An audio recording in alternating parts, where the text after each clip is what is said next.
Copenhagen. Are you guys ready for TI 13 Day 2? Woo! Feels good to be back, and we are here on this magnificent stage yet again. Good to see you, Tsunami, my friend. It's a pleasure, my friend. What a great first day we had. But I think we can up the ante a little bit more now that it's Saturday. That's absolutely true. Man, this stage is absolutely gorgeous. Fun facts for you guys at home, by the way. This stage, 100 metric tons, is hanging up above me. That is about the weight of a Boeing aircraft, my friends, although it's much safer than that. Nothing's going to happen, okay? Everything's great. But it also has hand-painted, hand-carved details all over the place. So it is truly gorgeous and a great carnival for us to have some exciting games today. Because for this carnival, we're going to be rolling out 6 more teams on this stage. And I can't wait to see the matchups that are going to come. They've been looking forward to this opportunity all year long. The first team that we'll be welcoming is going to be C9 taking on Falcons. C9, Dota boomers, put your hands together. We are back, baby. No one, still a great player. C9 coming back into Dota history. Will they cement themselves in TI yet again?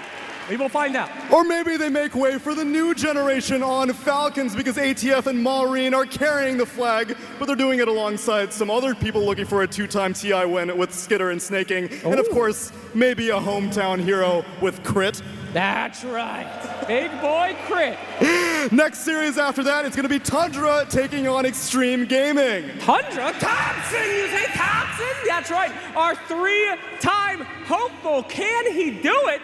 Also, Satsuka could also, as a stand-in, be a 2-time TI winner. Quite an exciting story there. All right, share the wealth, though, because on the other side, the uncrowned king, Ame, is searching for his very first victory. Oh, yeah. And perhaps this is the time that he gets it.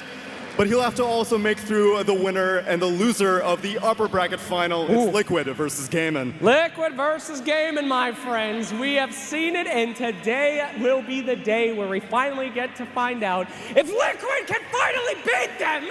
Let's see if it happens here today. I'm very excited.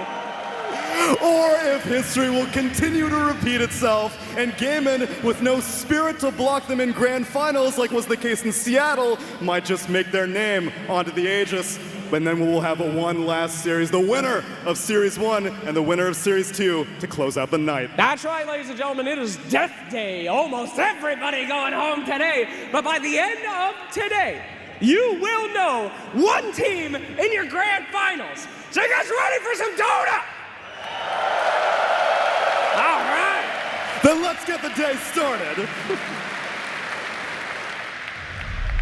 Thank you very much, Slax and Tsunami. We're getting ready for a fantastic day. It is quite scary, though, to think about having 6 teams right now and only 3 by the end of the day. And we had some heartbreak yesterday already. It's just going to continue all the way until we crown a champion, of course, part of the competition. But tough nonetheless. I'm joined by 3 wonderful people to help carry that burden here. I am with Lacoste, Effie, and Tigov. Tigov, how are you doing this morning? Doing great, absolutely splendid. You know, TI is all about, you know, obviously lifting the ages, but who we eliminate along the way. So today is probably the best day of TI for me because we get to eliminate 3 teams.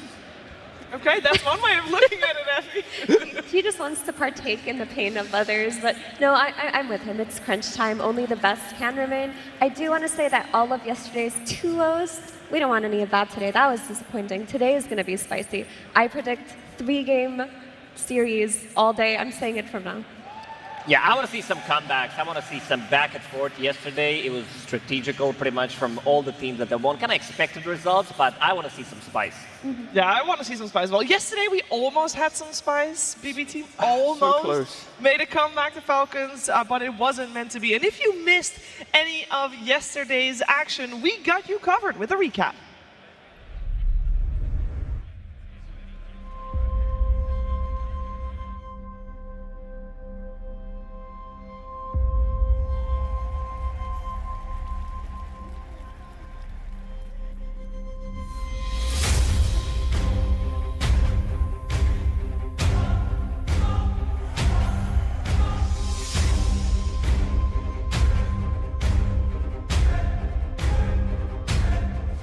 Committing it onto Snaking, but they can't kill him. He pretty much fully heals. They just can't do the damage. Falcons survive. They'll tap That's out. it. GG That's is over. called. Falcons dominate game 1. He's surviving and falls out to the side. Turn towards Skeeter. He's still alive. They're going to get 4. It's shaking against the wall, and he's not going to succeed. Oh my Triple kill goodness. for Psycho BB team. They're turning the game around, Fogged. Now on Falcon's side, I think they push fast. Mirrors in with the Doom. GPK trying with it, but Martin with a save. He's going to get Skeeter into the car. The throne's dying. And he allows Skeeter to keep heading the edge and close the game up without any interruption. GG is called.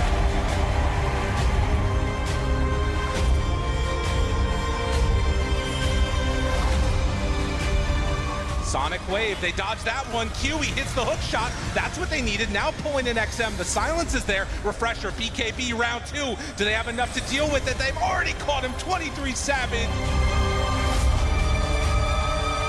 They're thinking about it. XM already getting found. There's the grip. Do they have enough? Can they get on top of him? Where's the help? Loretta right on top. DY starting to fall. Ame there too. Hitting away. Time zone finally gets dropped. It's on to 23 Savage. He doesn't have any way to go either. XG, they're going to win the game.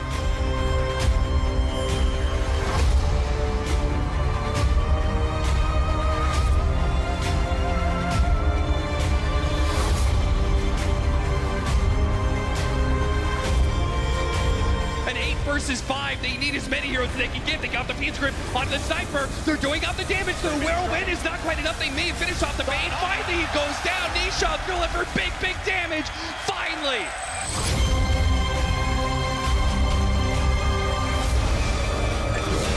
Watson might be able to finish him off. He does manage to get that much, but the Anisha, he is still on top of them. Or back to Orb, Cold Breeze, healing up Watson as long as possible. Here comes the boat, lands on a 2. Liquid, they're backing away, but they are going to have casualties. Mickey's in for a second line, immediately pushed back by no one with a coil. Lands on him, trying to finish up the Sniper, man to get a dieback. How many diebacks can they get out of Cloud9? It all comes down to this. Can they get Watson? They've got him. Watson dead. DM out the run. Another dieback coming in for Cloud9. Liquid. One fight is all it takes. Liquid will take the 2-0.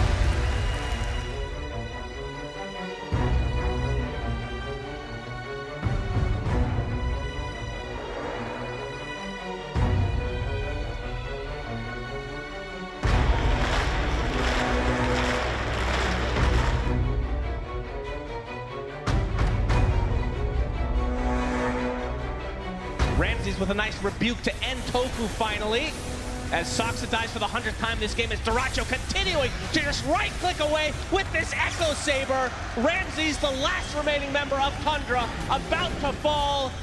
Full team wipe for Gaimin Gladiators.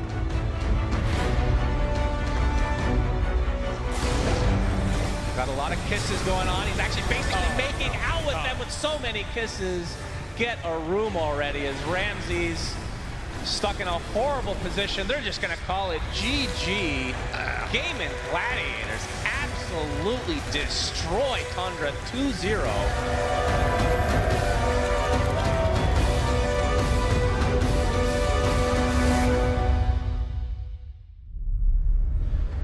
Yeah, those matches yesterday, and especially that final one of the day where we had Gaimin take it to those were very dominant series, Lacoste. Yeah, they showed that the meta doesn't really matter in the end because they are playing completely different heroes on side of Gaimin. You might do some preparation when you're playing against this team. Suddenly they bang out 8 out of 10 heroes that are not contested pretty much at all, pretty much showing the Zoo strat that it's still working and playing like Tundra did in 2022, sorry about that. Yeah, the one Yes. that they won. Yeah, the one that they won. Indeed. We can take a look at how the brackets has changed since yesterday, T-Gov, because we know 2 of our top 3 already, and we had to send some people home. Yeah, I'm really scared for the lower bracket teams. Like the way that you see Liquid and Gaimin play, they look like just obviously the upper bracket teams, but they are like Goliaths. Like, at the moment, I don't see a low bracket team really muscling up to what Liquid and Gaimin have shown. And also Liquid, so far at TI, has shown some of the best Dota that they've played, that I have a bit of belief that if they are to go to the grand finals against Gaimin, they should maybe be able to do it this time around. Like, they're just looking so strong. I'm scared for everyone else. They do look very strong, but they have a very strong demon against them in Gaimin, and we've said this time and time again, but Then again, it was best of 5s where they crumbled. This is a best of 3 today. We've seen Liquid knock out Gaimin before to the lower bracket in the Riyadh Masters last year. It's doable, it's possible. Anything is possible. I feel like we've seen that so far on this stage already.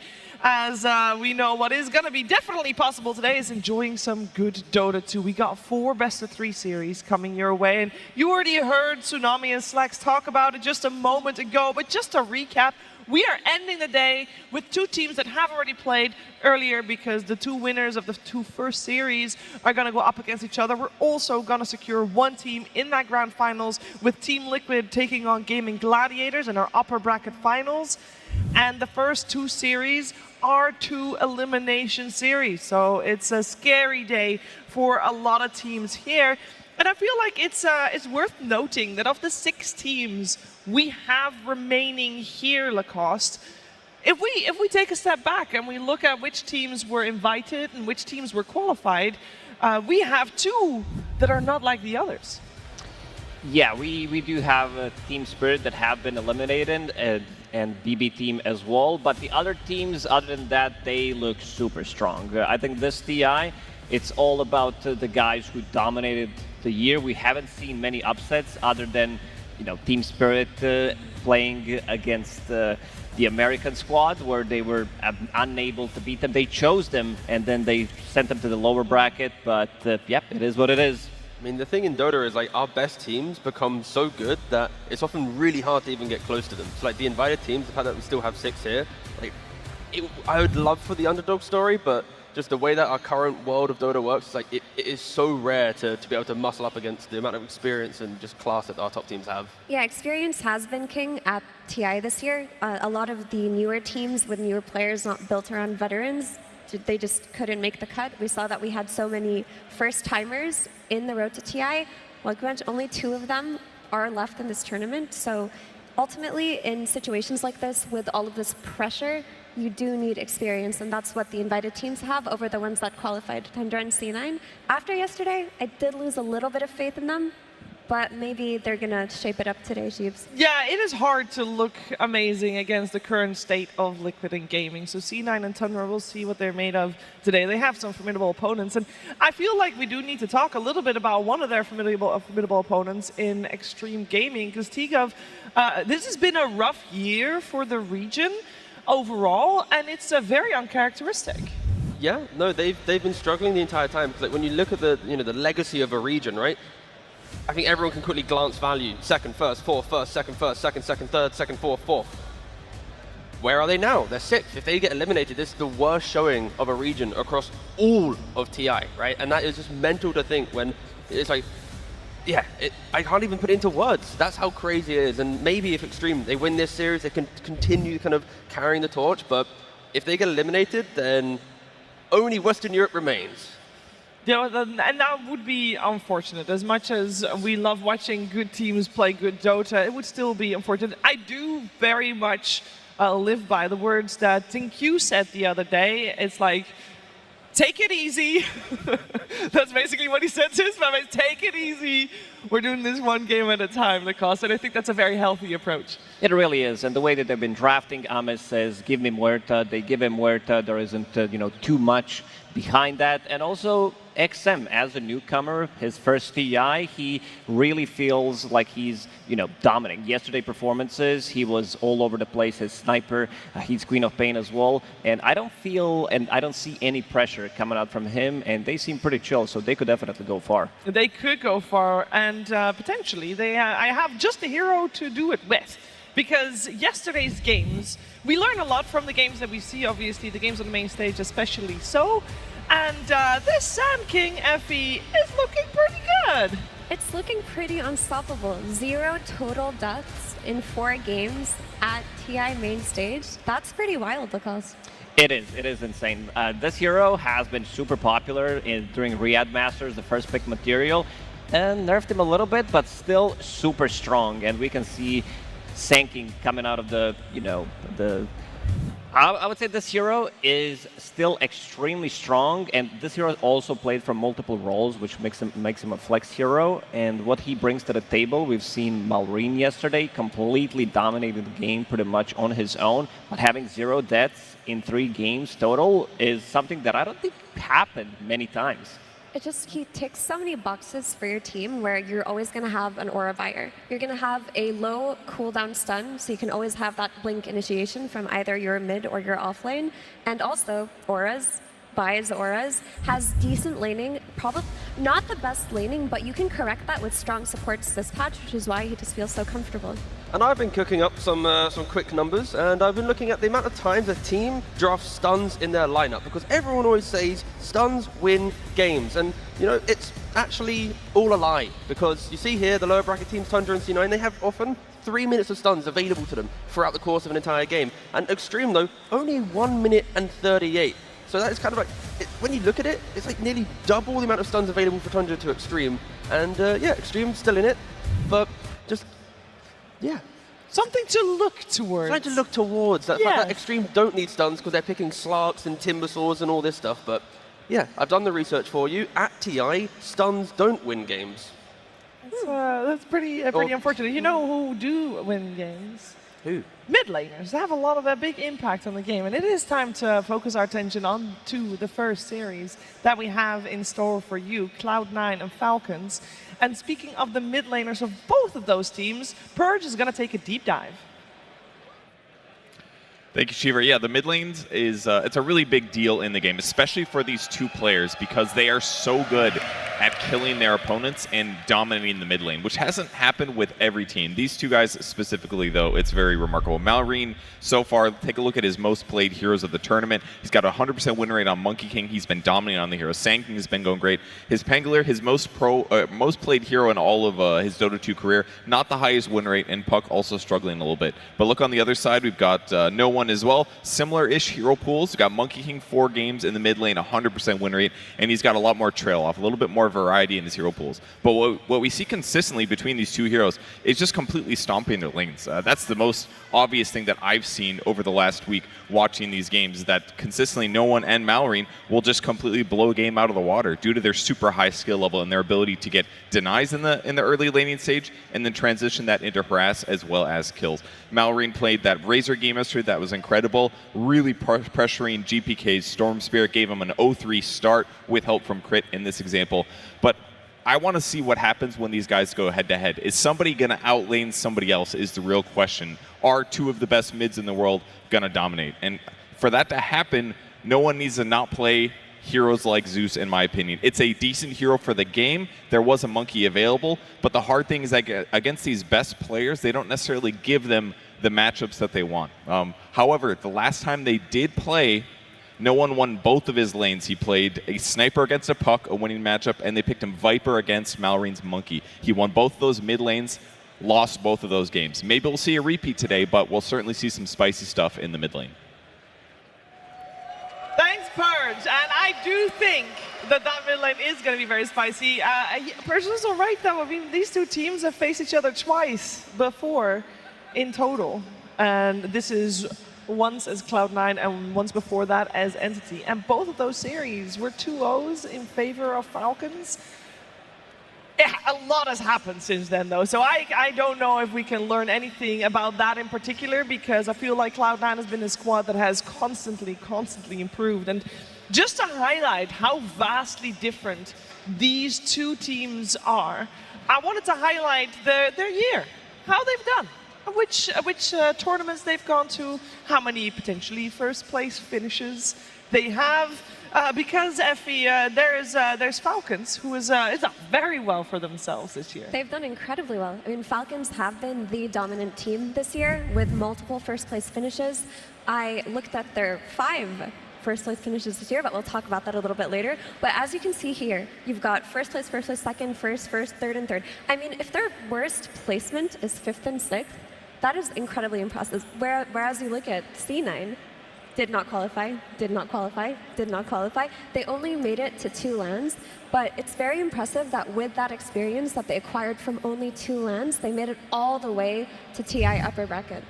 And since 2022, the old Entity squad before C9, in all Tier 1 events, they were never able to finish top 4. They were always, 5, 6, 9 to 12. But this time, can they do it? That's the big question, because the squad is looking really good. Yeah, I guess one good thing about Cloud9 is they've come into this tournament with their own identity, where they're not trying to, as they're developing, it's like, okay, we need to take this strat, we need to take that. Like, they're still locking in the Winter Wyvern. Sure, they tried Sniper yesterday, but I think fundamentally, when you watch them play, they are playing their own style of Dota.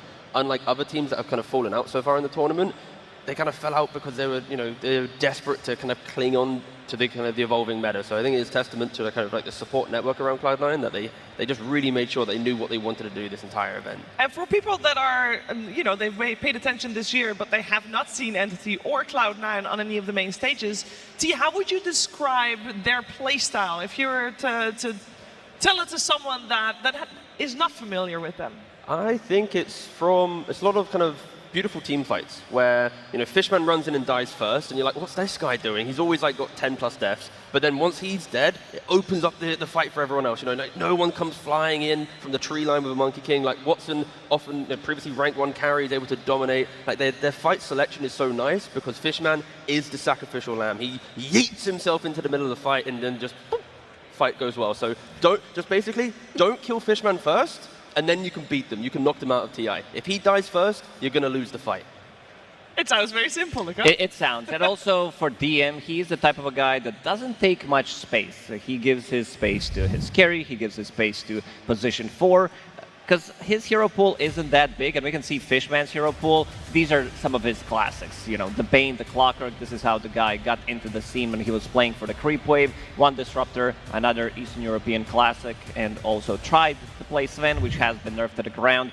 But DM, he's the guy that doesn't take the farm. He's all about the auras, he's all about the team, has a relatively small hero pool, played only 5 heroes so far at the TI. So that's relatively abusable, I would say. So I want to see what else they have been cooking for DM.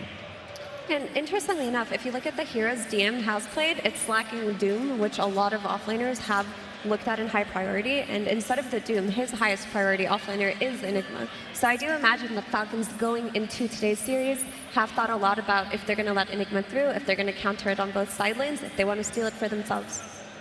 Yeah, because we feel like Cloud9, they come in with their own plans. They do have the somewhat unusual hero picks here and there. Falcons have been dominant the whole year in a similar play style. So we kind of also, if we know what to expect from them already. The thing about Falcons, though, is you always know what to expect from them. You know how they're going to play, what heroes they're going to pick, but they do it so well that it doesn't matter. Or that's what it felt like this entire year. Their lanes go incredibly well. Their movements, they always connect. The twin gate rotations, everybody knows they're coming, but people still die to them. And the hero specialists in Mallory and ATF, they've still been playing the same heroes.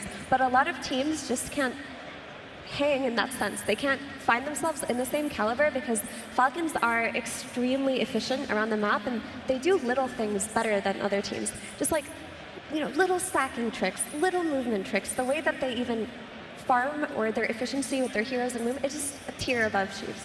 Yeah, and it feels like, with Amar, we say about his hero pool, he's been adding new heroes. He's got, for this tournament, he's added Kunkka. He's played Primal Beast for the first time in his career as well. He's slowly trickling in new heroes, which is, deepening the draft a little bit, allowing Aoi to get, a little bit more creative with that 1 or 2 options. But yeah, I think like Effie was mentioning, the way that Falcons play is always it's so scary. Because if you think there's a play to make, someone's using that twin gate, someone's taking that play. If you second guess yourself, they're already 3-4 heroes on you. Even Skidder as well on the carry. He's going for a blink, first or second item on DK carry, whilst everyone else, it's an armlet, it's a Mask of Madness, 23 Savage went for a Midas, for example, but Skidder's like, no, I'm going for Blink, utilizing my supports, and progressing the game. If you give them, an inch, they're going to take a mile. And on the topic of Skidder, if you look at the series yesterday that Falcons played versus BB team, there is a very characteristic difference between the carries of those teams. And it's that Falcons are very willing and very ready to sacrifice their carry. It is time for this first series of this Saturday to get on the way. You see the clock ticking down already, and that means we are moments away from the Horde introducing the day. I think today, we already mentioned it's going to be a little bit more spicy than yesterday in terms of some series hopefully being pushed to a third game, some of the games being a little bit closer as the teams are getting hungrier and hungrier because that trophy, that Aegis, is within reach. Falcons, Cloud9, both of the teams in the lower bracket, and it's time for these teams to take the stage.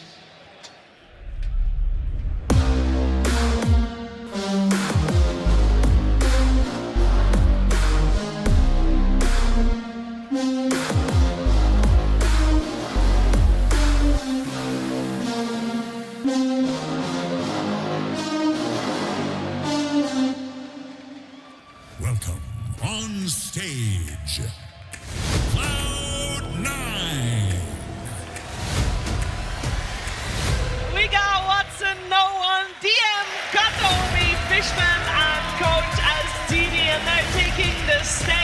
They will play a best of 3 to survive here in the lower bracket of the International 2024. Got brought down yesterday by Team Liquid, but I would imagine that just invigorates them to try and take their revenge later down the line. Their opponents, they will be a fierce one. Let's welcome in Team Falcons.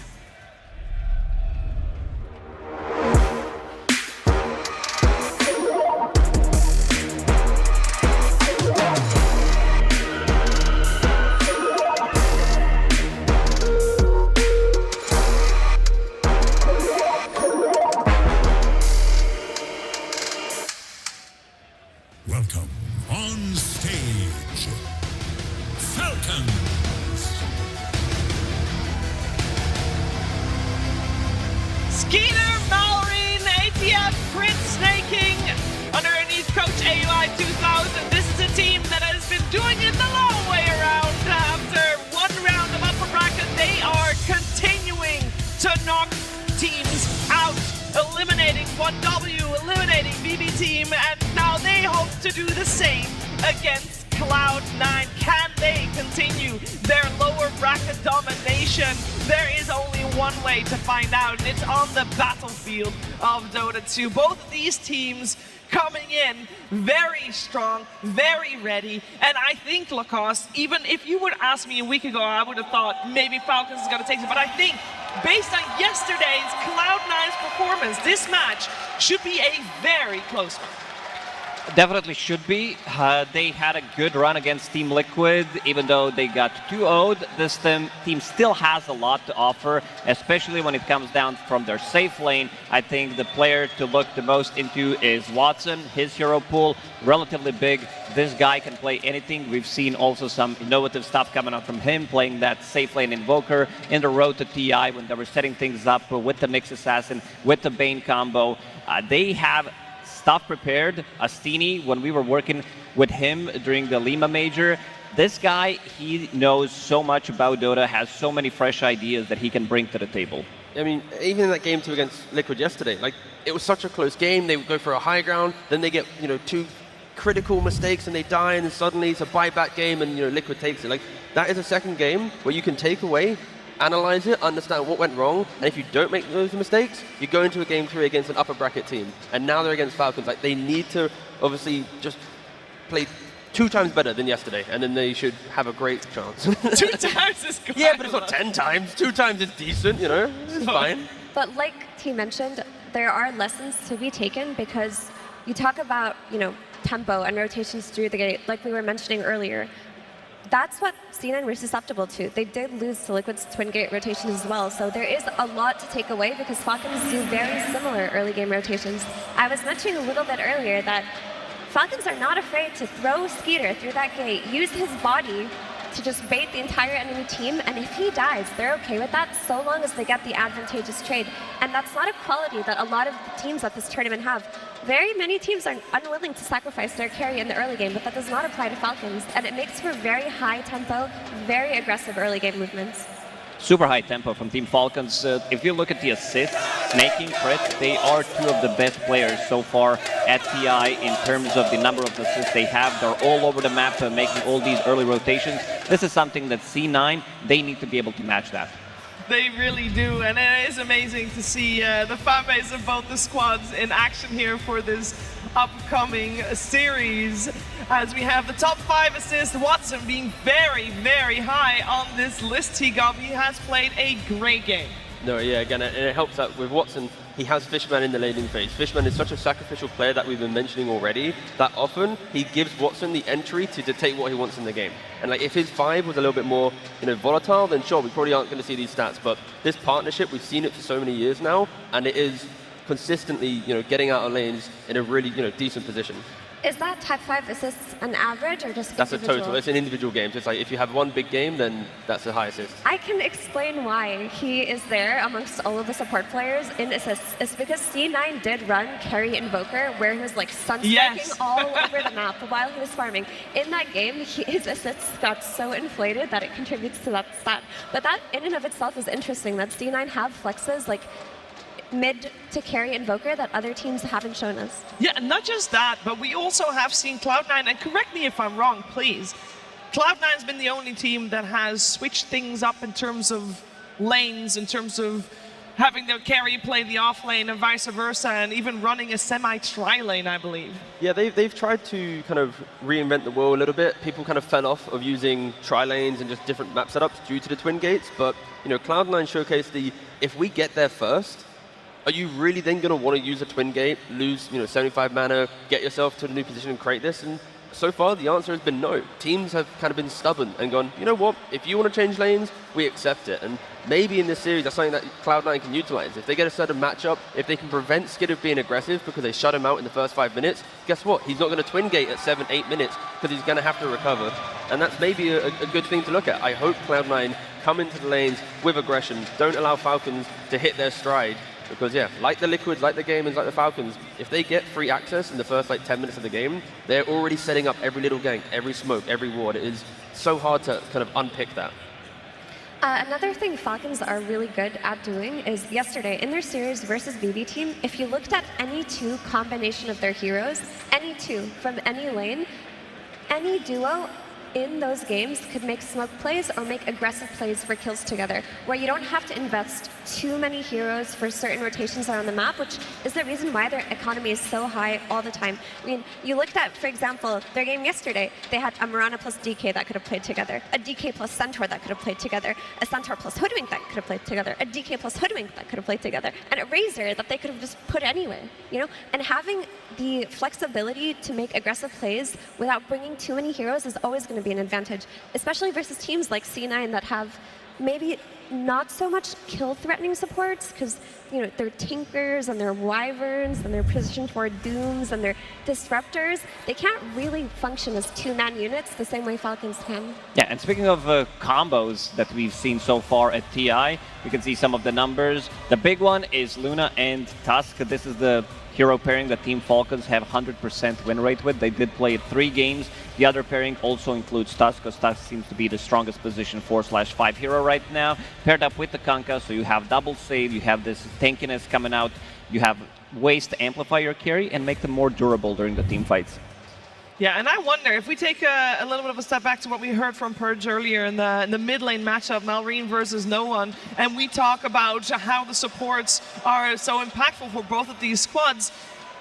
Surely, if you are for either of these teams, we're going to see a lot of rotations trying to help out that mid lane, especially if this mid lane is so pivotal for both these teams. Yeah, 100%. I think so far at TI, we've seen how mid lane is extremely punishable, both through play and draft. And in draft, for example, like Storm Spirit, it used to be a high value early pick, but now with the likes of Sniper, with early rotations, the hero doesn't feel as strong as before. And I'd like to see, at least in this series, maybe even game 1, respect the fact that at any minute, like Marine can pick a Razor, can pick a Primal Beast, like a Timber, any of these heroes that just shut out certain parts of No One's hero pool, like give No One entry to the game. Allow him to at least see his lane before locking his hero, or pick him the kind of the generic play all lane type hero. But again, I think this is this will be the story for the rest of TI. Like, can the mid lanes not just get fully shut out? Because how many times yesterday was it just, oh well, this mid laner has to play catch up, they've got nothing else to do. Yeah, I also think it's an incredible story to see both of these players here now head to head, because on Malrine you got a first timer, 19 years old. On the other side, I want to say that No One is our oldest mid laner at 26, and so he has got a vast vast level of experience in that mid lane. It has been 5 years since we've seen him on a main stage of the International. He played last year. He didn't make it out of groups with SMG. We don't count that one.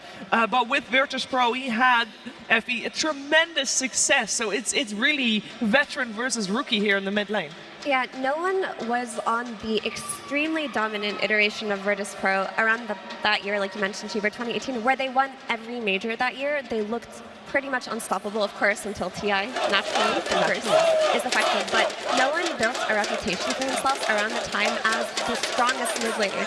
Even back then, when Samil was considered the greatest mid laner at the time, when he was asked, who do you like playing against least, he would say no one. That guy is horrifying. So he, back then, was known as the mechanical god of the mid lane. Obviously, as all of the Dota players caught up over the years, knowledge stopped being gatekept, everybody made it to the same skill level. He had a little bit of a fall off, but now he's back in top form. But like like during that kind of fall off, he also kind of transitioned through roles a little bit. He was like, maybe I'm a carry, maybe I'm this, and then he kind of returns back to the mid lane and yeah, dominant as ever. The Monkey King, 100% win rate, DK as well, 100%. And this is, at least with the Monkey King, it always serves a purpose. Like, he can control the game. He can say, I'm coming to top, let's get a kill. It doesn't really matter. Like, the time is not your opponent here because you just get to, yeah, if you see an opportunity, you're already there. And that's what I hope to see from him. I want to have that, you know, the cold-blooded killer.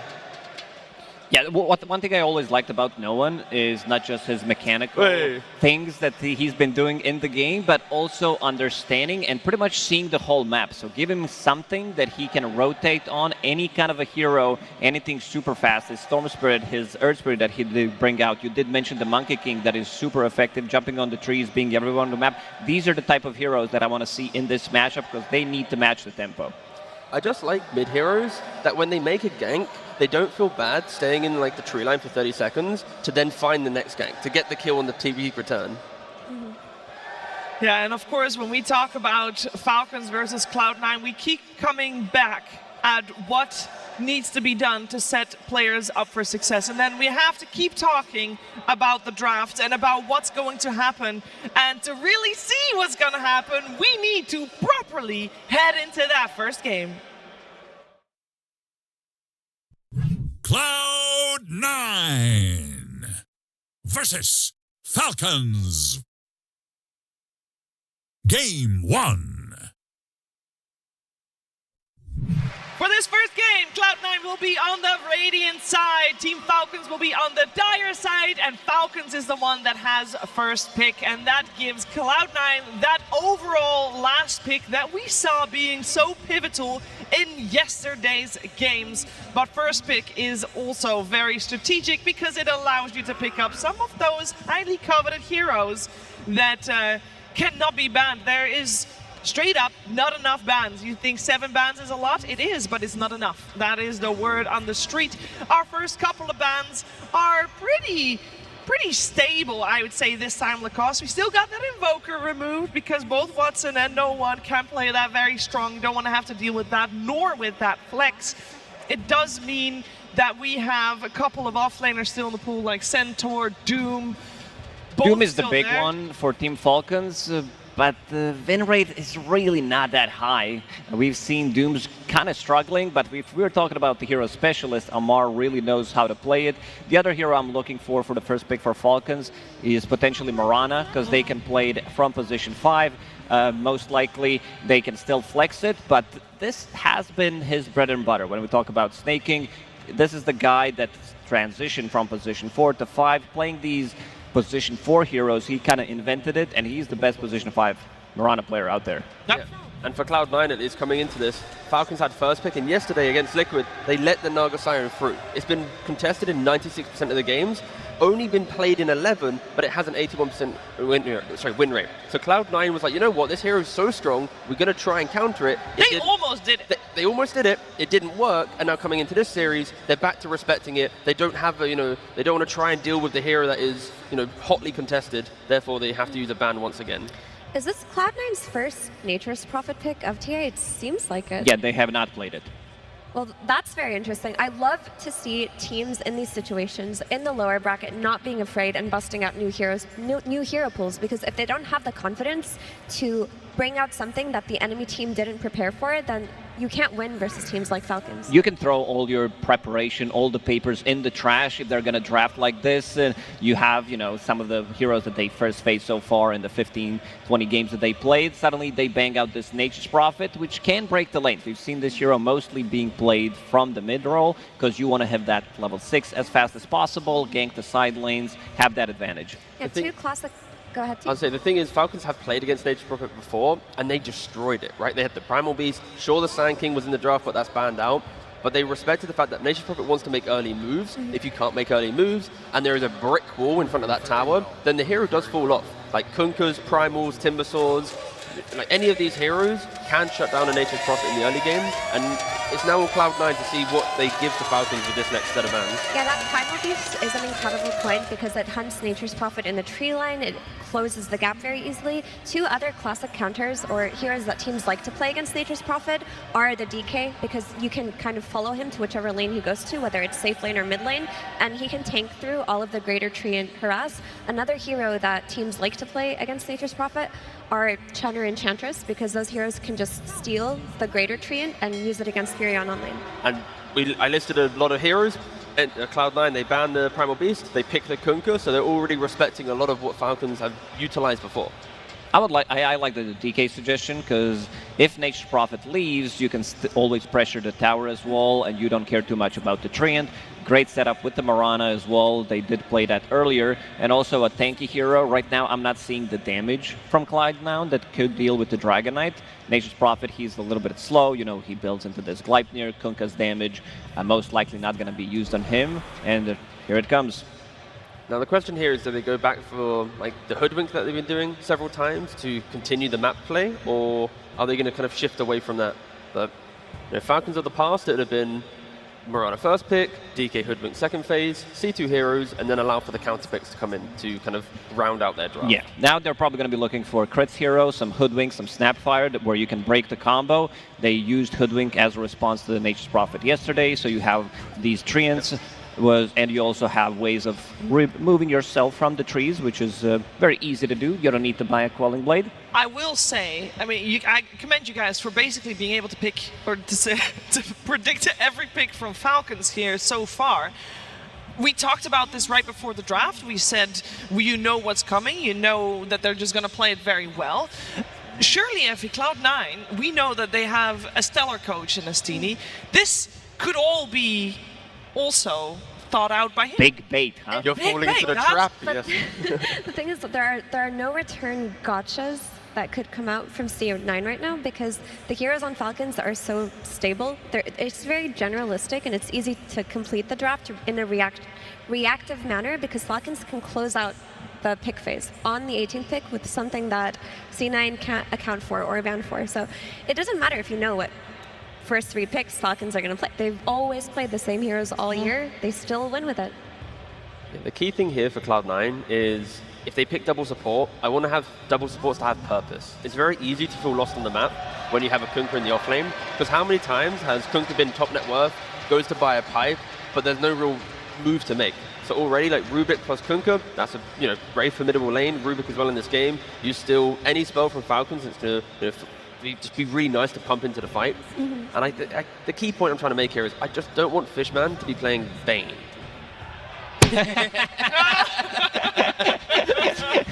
That's a good one. That was do you know when you want to make a prediction? Astini is pumping up at that one, though. New style prediction, by the way. That was You really don't want Fishman playing Bane, you say, right as it gets picked. Yeah, I know. I thought it'd be cool to do it that way. No, Fishman Bane obviously is a specialty of the player. I think so far at TI, Bane hasn't looked too good due to how quickly the map demands damage to be present to kind of take over certain areas. Bane can just be a lot of control. And at the moment, Cloud9, it's all control, right? Kunkka brings control, Bane control. When Prophet comes to a fight, he likes to join a fight that's already developed, so then he can throw in the ultimate to get a quick kill, to sprout someone to, close it off. At the moment, they don't really have that, so I'm a little worried what the Nature's Prophet's going to be doing in the early game. My question is, where's the damage from Cloud9? Like, Bane doesn't provide you with much, neither does Rubik. He has relatively good spells to steal from Dragonite, so there's Fate Bolt, there's Breathe Fire, so there's going to be a lot of damage mitigation with these two spells, but damage is pretty static, I would say. I don't mind the Bane too much, because they are prepping for maybe some Razor that's going to come out, some BKB carrier as well, so they need to have something to stop it, because when you have Dragonite, when you have like another hero like a Razor that could run in, these heroes are not good at fighting back. I agree entirely, but on the note that he mentioned, so Bane has looked good when C9 have played it, like the stats have come up, Fishman is 3-1 with it, but I'm with you entirely, because even if you look at Bane's matchups with the other two supports, they're really not that good. Fiend's Grip is very easily interruptible from a distance with Mirana Arrow because he has to stand still. Same goes for Bushwhack. He doesn't necessarily have the damage accompanying him right now, like you mentioned, but that can be corrected through the Watson hero. He's been playing a lot of high DPS turrets, like Lina, like Wind Ranger. And that's exactly the point here. With Bane, we're thinking about map play, but let's kind of rewind it to the start of the game. If Bane can then secure against a very aggressive Hoodwink +1 lane, and that's what Bane can do. You bring 6 minutes of farm to your carry as you kind of draw the support away from that lane. That will give Watson entry. So Watson with the last pick, knowing his lane should be good no matter what, because Fishman's on the Bane, maybe they don't care about the 10 to 15 minute move, because they know that Watson's going to be set up, that if they can just kind of move Falcons around the map first, with the Nature Prophet TPing, Kunkka delaying fights, their win condition will be online when it needs to be. So again, I don't mind it. I've just not enjoyed Bane so far. I will say Falcons bringing out their Monkey King. They have not yet lost with their Monkey King, both on Skeeter and Malrine. They've played it. How is Cloud9 going to address this?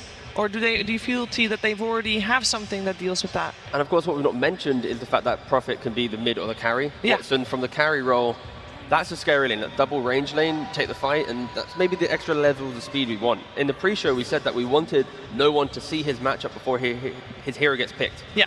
This is exactly what's going to happen with the last pick. If they see Prophet can go carry, and then you want to put no one on a explosive, I crush mid lane hero, that's perfectly fine. Hence why the Viper's getting banned out. But it could be, he could face either Monkey or Dragonite. They both are kind of the same hero. Okay. But that's the beauty of the flexes, because the DK and Monkey, you don't know where they're going, but ideally you follow the Furion around with the DK, and you also have the ability to follow around the Kunkka with the Monkey King, if this is the Kunkka offlane or a Kunkka mid lane. So Falcons flexes, which they look so good on, have already reacted to C9's flexes. Like, I'm not too afraid for Falcons in terms of being able to react on this 23 pick. I'm looking at the Monkey that came out in the last phase for Team Falcons.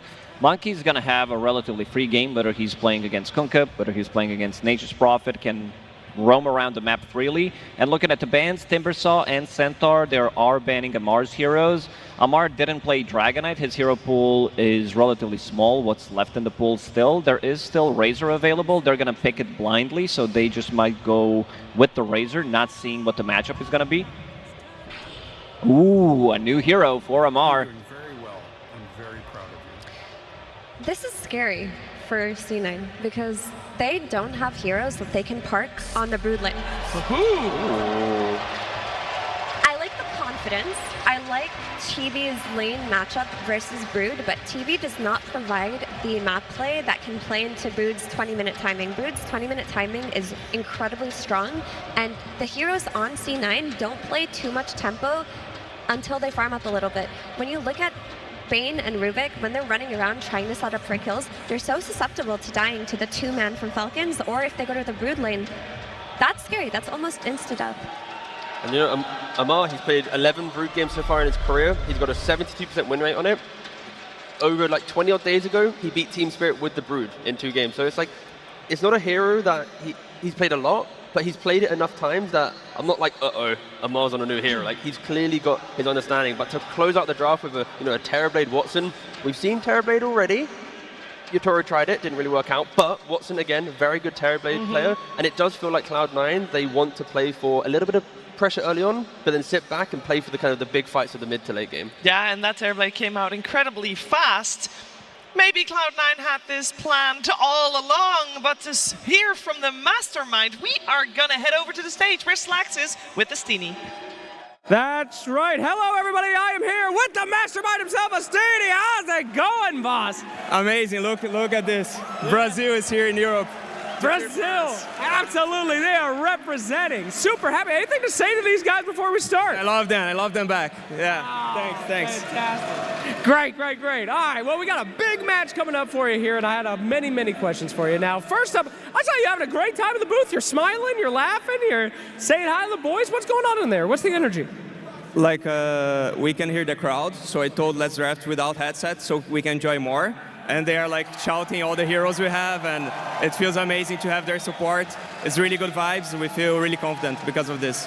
Fantastic. All right, crowd helping out. That's what I like to hear. Now, let's talk about these picks here. Are you happy and prepared with what Falcons has picked out? You know, we've seen the Hoodwink crit 100 times. We've seen the Monkey King that is yet to lose a game. How much research went in? Are you ready for this? 100%, because they run out of time on draft. We had like 2 minutes extra. We know they would brood mother, and we are like, we have Morphling TB. So they ban one, we go the other. They didn't ban either Morphling and TB, and then it's just like, Watson, you want to carry this on TB? And pretty sure it's carry diff, like Watson's going to win this. Damn! I forget the other questions. That's what I want to hear. He was ready. They fell into the trap, and we'll see if that trap is sprung. Thank you, my man. Hell of an interview, and we'll go straight into a hell of a game.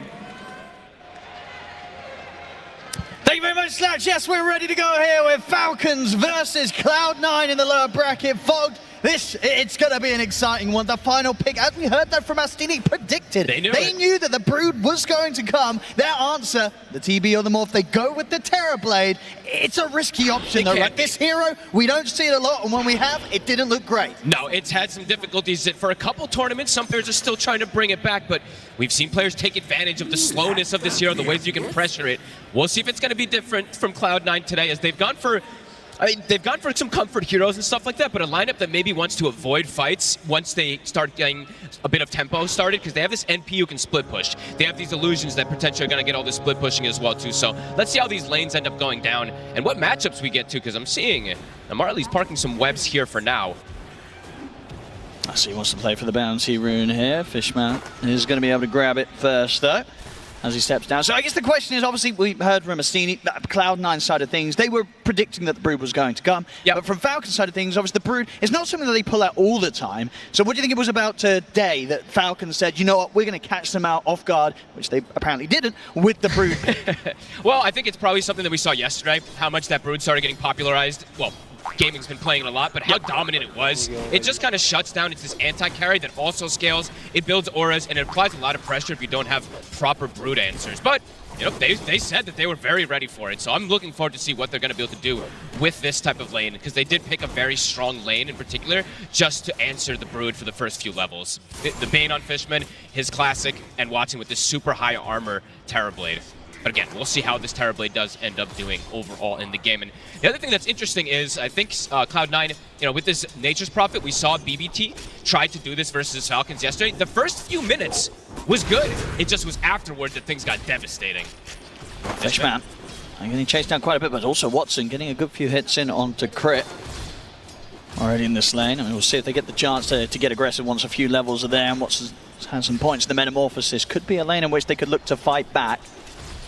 Strong lanes. I mean, I'm mostly going to be looking at the mid lane in particular for these first few levels. No one doing a great job of controlling the CS here, first 3 waves.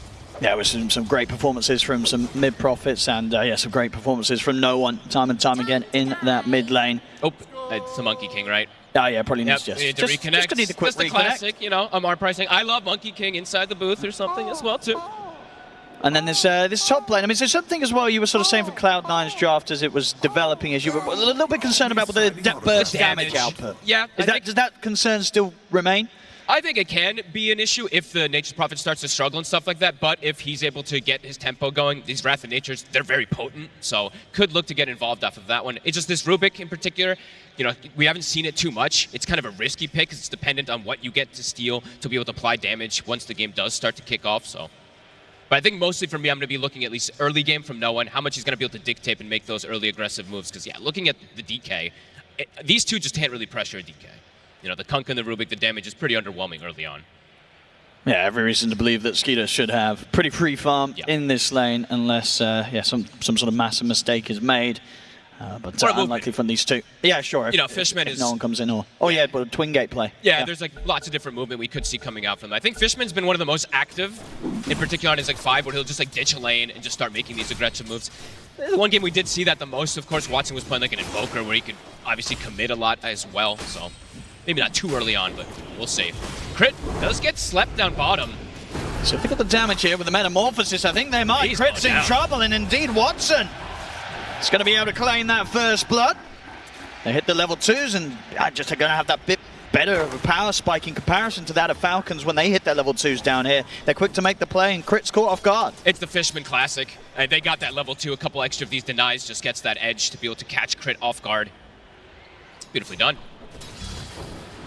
Neither mid laner needs a bottle, which is a bit interesting. I feel like we don't see this too often. It sometimes is just like one guy doesn't need a bottle, the other one does, so they are constantly playing around who wants to trade them. So it's just going to be kind of back and forth trades with players backpacking items. And we see there Mischief dodges, at least to dodge some of that sprout damage that Malrine is using to do a little bit better in this lane. But so far it's still been no one kind of dominating it. Just able to slightly have that edge, just sort of what at the moment Malrine and I mean Amar sort of the last hits he's a little bit behind, but he's still getting a lot of denies in the Brood down here. Yep. So still able to sit safely in the lane. Yeah, and overall it's like every time meta's up, it's always the same thing versus this Terrorblade, right? That's when you have to be a bit more careful, at least as the actual 3 position in the lane. Meta on cooldown for 80 seconds, Amar should be pretty safe down here. Especially with the backup of like a stun once Crit does have level 2, which he does now. And oh, okay, a free courier. Not in an easy Lotus there of Katsuomi. They got both of the Lotuses, so on top of having good CS in the lanes at the moment, they do claim those. We see that Malrine is starting to at least reestablish things in that mid lane, so. He's going to be kept pretty low, though, in terms of what's coming out to me. Yeah, he's got a Salve coming out. Yeah, I was about to say he needs some type of extra regen.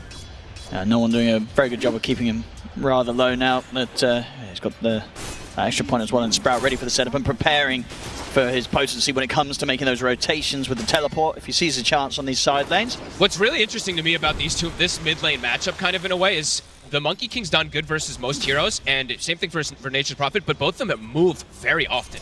We've seen these Monkey Kings just kind of leave the lane and park themselves in an opposing lane and just kind of try to bully from there. Nature's Prophet can do kind of similar, so definitely can see some pretty much identical rotations maybe to match each other. That's true. I mean, would you say out of the two of them, who's more likely to be hungrier to make the move first? You know, who's going to be following who? They're both going to make moves. Just pretty similar. Yeah, it's just going to be similar. It's just whoever hits the 6 first, it's probably a little bit easier for no one because he's got the burst that he doesn't have to always get involved either. He can probably just Wrath of Nature and then continue to pressure mid. Because that pressure for the mid, it does start to kick in once this tree is getting these extra hits on.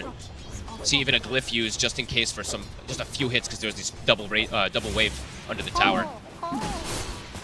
And as the lane continues, especially this bottom lane, Amar continue to do a very good job with the denies. Absolutely. You know, up to 18 and 12 against the 19 and 6. It's close, but Amar certainly having the slight edge here with the amount of XP's taken away from the two of them. He has yet to show that ability that he's going to skill as well, too. He's only got the webs at the moment, so hasn't even been using his incapacitating bite or anything like that to mess with them. Yeah, super strong laning from him so far. And what situation manager, when they sort of talked, I mean, we had Astini talk about their confidence in picking the Terrorblade against the Spider, against the Brood. Was that with expectations for them to be able to make the Brood's lane hard, or is it outside of that where you would imagine they feel the Terrorblade's strength lies in this matchup? I think it's just overall across the board in the game. But maybe perhaps a little bit, maybe he thought he was going to go a little bit better here. Yeah. Amar, I mean, 15 is quite a lot. It's a lot, yeah. But that's a risk, you know, we talked about the risk of Terrorblade in general, right? Some players still like to play it, but it's not been having the best win chance in these last few tournaments in particular. It hasn't really gotten too many buffs, so see what Watson's going to do with it. Yeah, all in all, across the board, nobody getting completely left behind in farm on these first few minutes in the lanes. Relatively close stuff. 6-minute power rune. No one, he's got the ult. Malrine's actually getting active a little bit first, but there's going to be that match from either the Wrath of Nature or a TP. He's going to want to hover around, as you're saying, to the power rune spawn, see if he gets lucky with the top spawn of it. We'll see if it's going to be something nice and aggressive, like an amplified damage or a haste rune, ideally. It's just going to be the shield rune. Does he make it? Looks like he should. Can he kill it in time? No, he can't. Nice. So nobody's going to be getting that one. Easy deny. Bottom lane. Instant move. They're going to make another play. Finding these opportunities here each and every time with the Metamorphosis to set up and catch Crit out a second time now in this laning stage. And they were a bit low just from that rat that he had thrown earlier. And now, yeah, the Metamorphosis is up to perhaps get some tower pressure here too. Up top, though. Gonna try and make the play onto Snake King. He's got leaps at the ready. So he'll be fine under the tower. Turns with the arrow. Perfect. Beautiful angle. Gets the connection. And with the Starstorm coming in, they'll get the kill. Falcons strike back on the top lane. Without a setup there. At bottom as well, they're getting in under the tower. Fishman, he brings them out incredibly low. Won't quite have the burst to finish him off though, and Malrine has turned up. Fishman, is there any way for him to play his way out? This doesn't look like it, so Malrine will be able to come in with a rotation and pick up a kill for himself. 1-for-1 wisdom exchange, all things right in the world. We've been seeing a lot of games where these wisdoms are so crucial, especially in the first 7 minutes. It can be devastating if one of your supports gets these level 6 super late, so all things right in the world. Doesn't mean that we're going to get some perhaps normal level 6s, not these 14-minute level 6s that we've had a couple times. Bottom again. I mean, Mars showed very low. He does have 2 points in the insatiable hunger if he's able to fight back, but he is not. He's not able to get anywhere close to anyone to get any hits in. Instant tip. Caught out there. I think, as I say, he was only playing that aggressively up the lane because he was relying on the potential of insatiable hunger. At the same time, Fishman, he catches Crit again. The damage from that Wrath. Yeah. Burst him down low. Fishman with the finish of this bottom lane, despite the fact that Amar was getting good farm, getting good denies. These deaths, they're adding up. It's quite a lot of positive action that Watson's getting involved in. I mean, it's coming up to 8 minutes in, the Terrorblade, he's already got 3 kills. 3 kills, and taking the tower is actually all important because now it's a lot harder for Amar as this Broodmother to fully pressure, take control of it. It's also level 6 is going to be coming a little bit later than maybe he expected. Very good aggressive move coming out from Cloud9. That being said, though, Skinner is also top. Malrine as well is very high net worth. And DM... Good use there of the Exile by the Dragon, but he won't be able to hold back the rest of them. DM getting surrounded by the 4 of them as Malrine and Crit come in with the rotation. He's struggling, and they have now spotted the stacks. Can they take them? And they're certainly going to be tempted to try. They've got the Jingu buffer for the next Boundless Strike. Malrine's going to try to stick around, but his tree's been cut. Oh, they saw him go up there, and they're ready to punish him for that with the Sprouts in. The Nightmare coming in time to stop the Boundless Strike. Big heal. Get it off, a full heal there as it connects onto the stack. And looks like Snake King, he'll be the one to get left behind. So Cloud9, they turn up and they make sure the Falcons, they won't be taking away the stack. And if anything, sure, it healed him up, got him out, but also helped bring the creeps down low. So it's even easier for Cloud9 to clear up. Love that they're matching. Just keep making the moves aggressively. You might end up losing your bottom tower because you have to rotate so many heroes out of it, but you do not want to give up these stacks to this Monkey King at this moment. So Amar will get space out of it. Let's see how much he's able to pressure the tower here with his army of spiders. It's pretty much going to go down. It's one little rotation that you move away from these spiders. It's essentially just gone.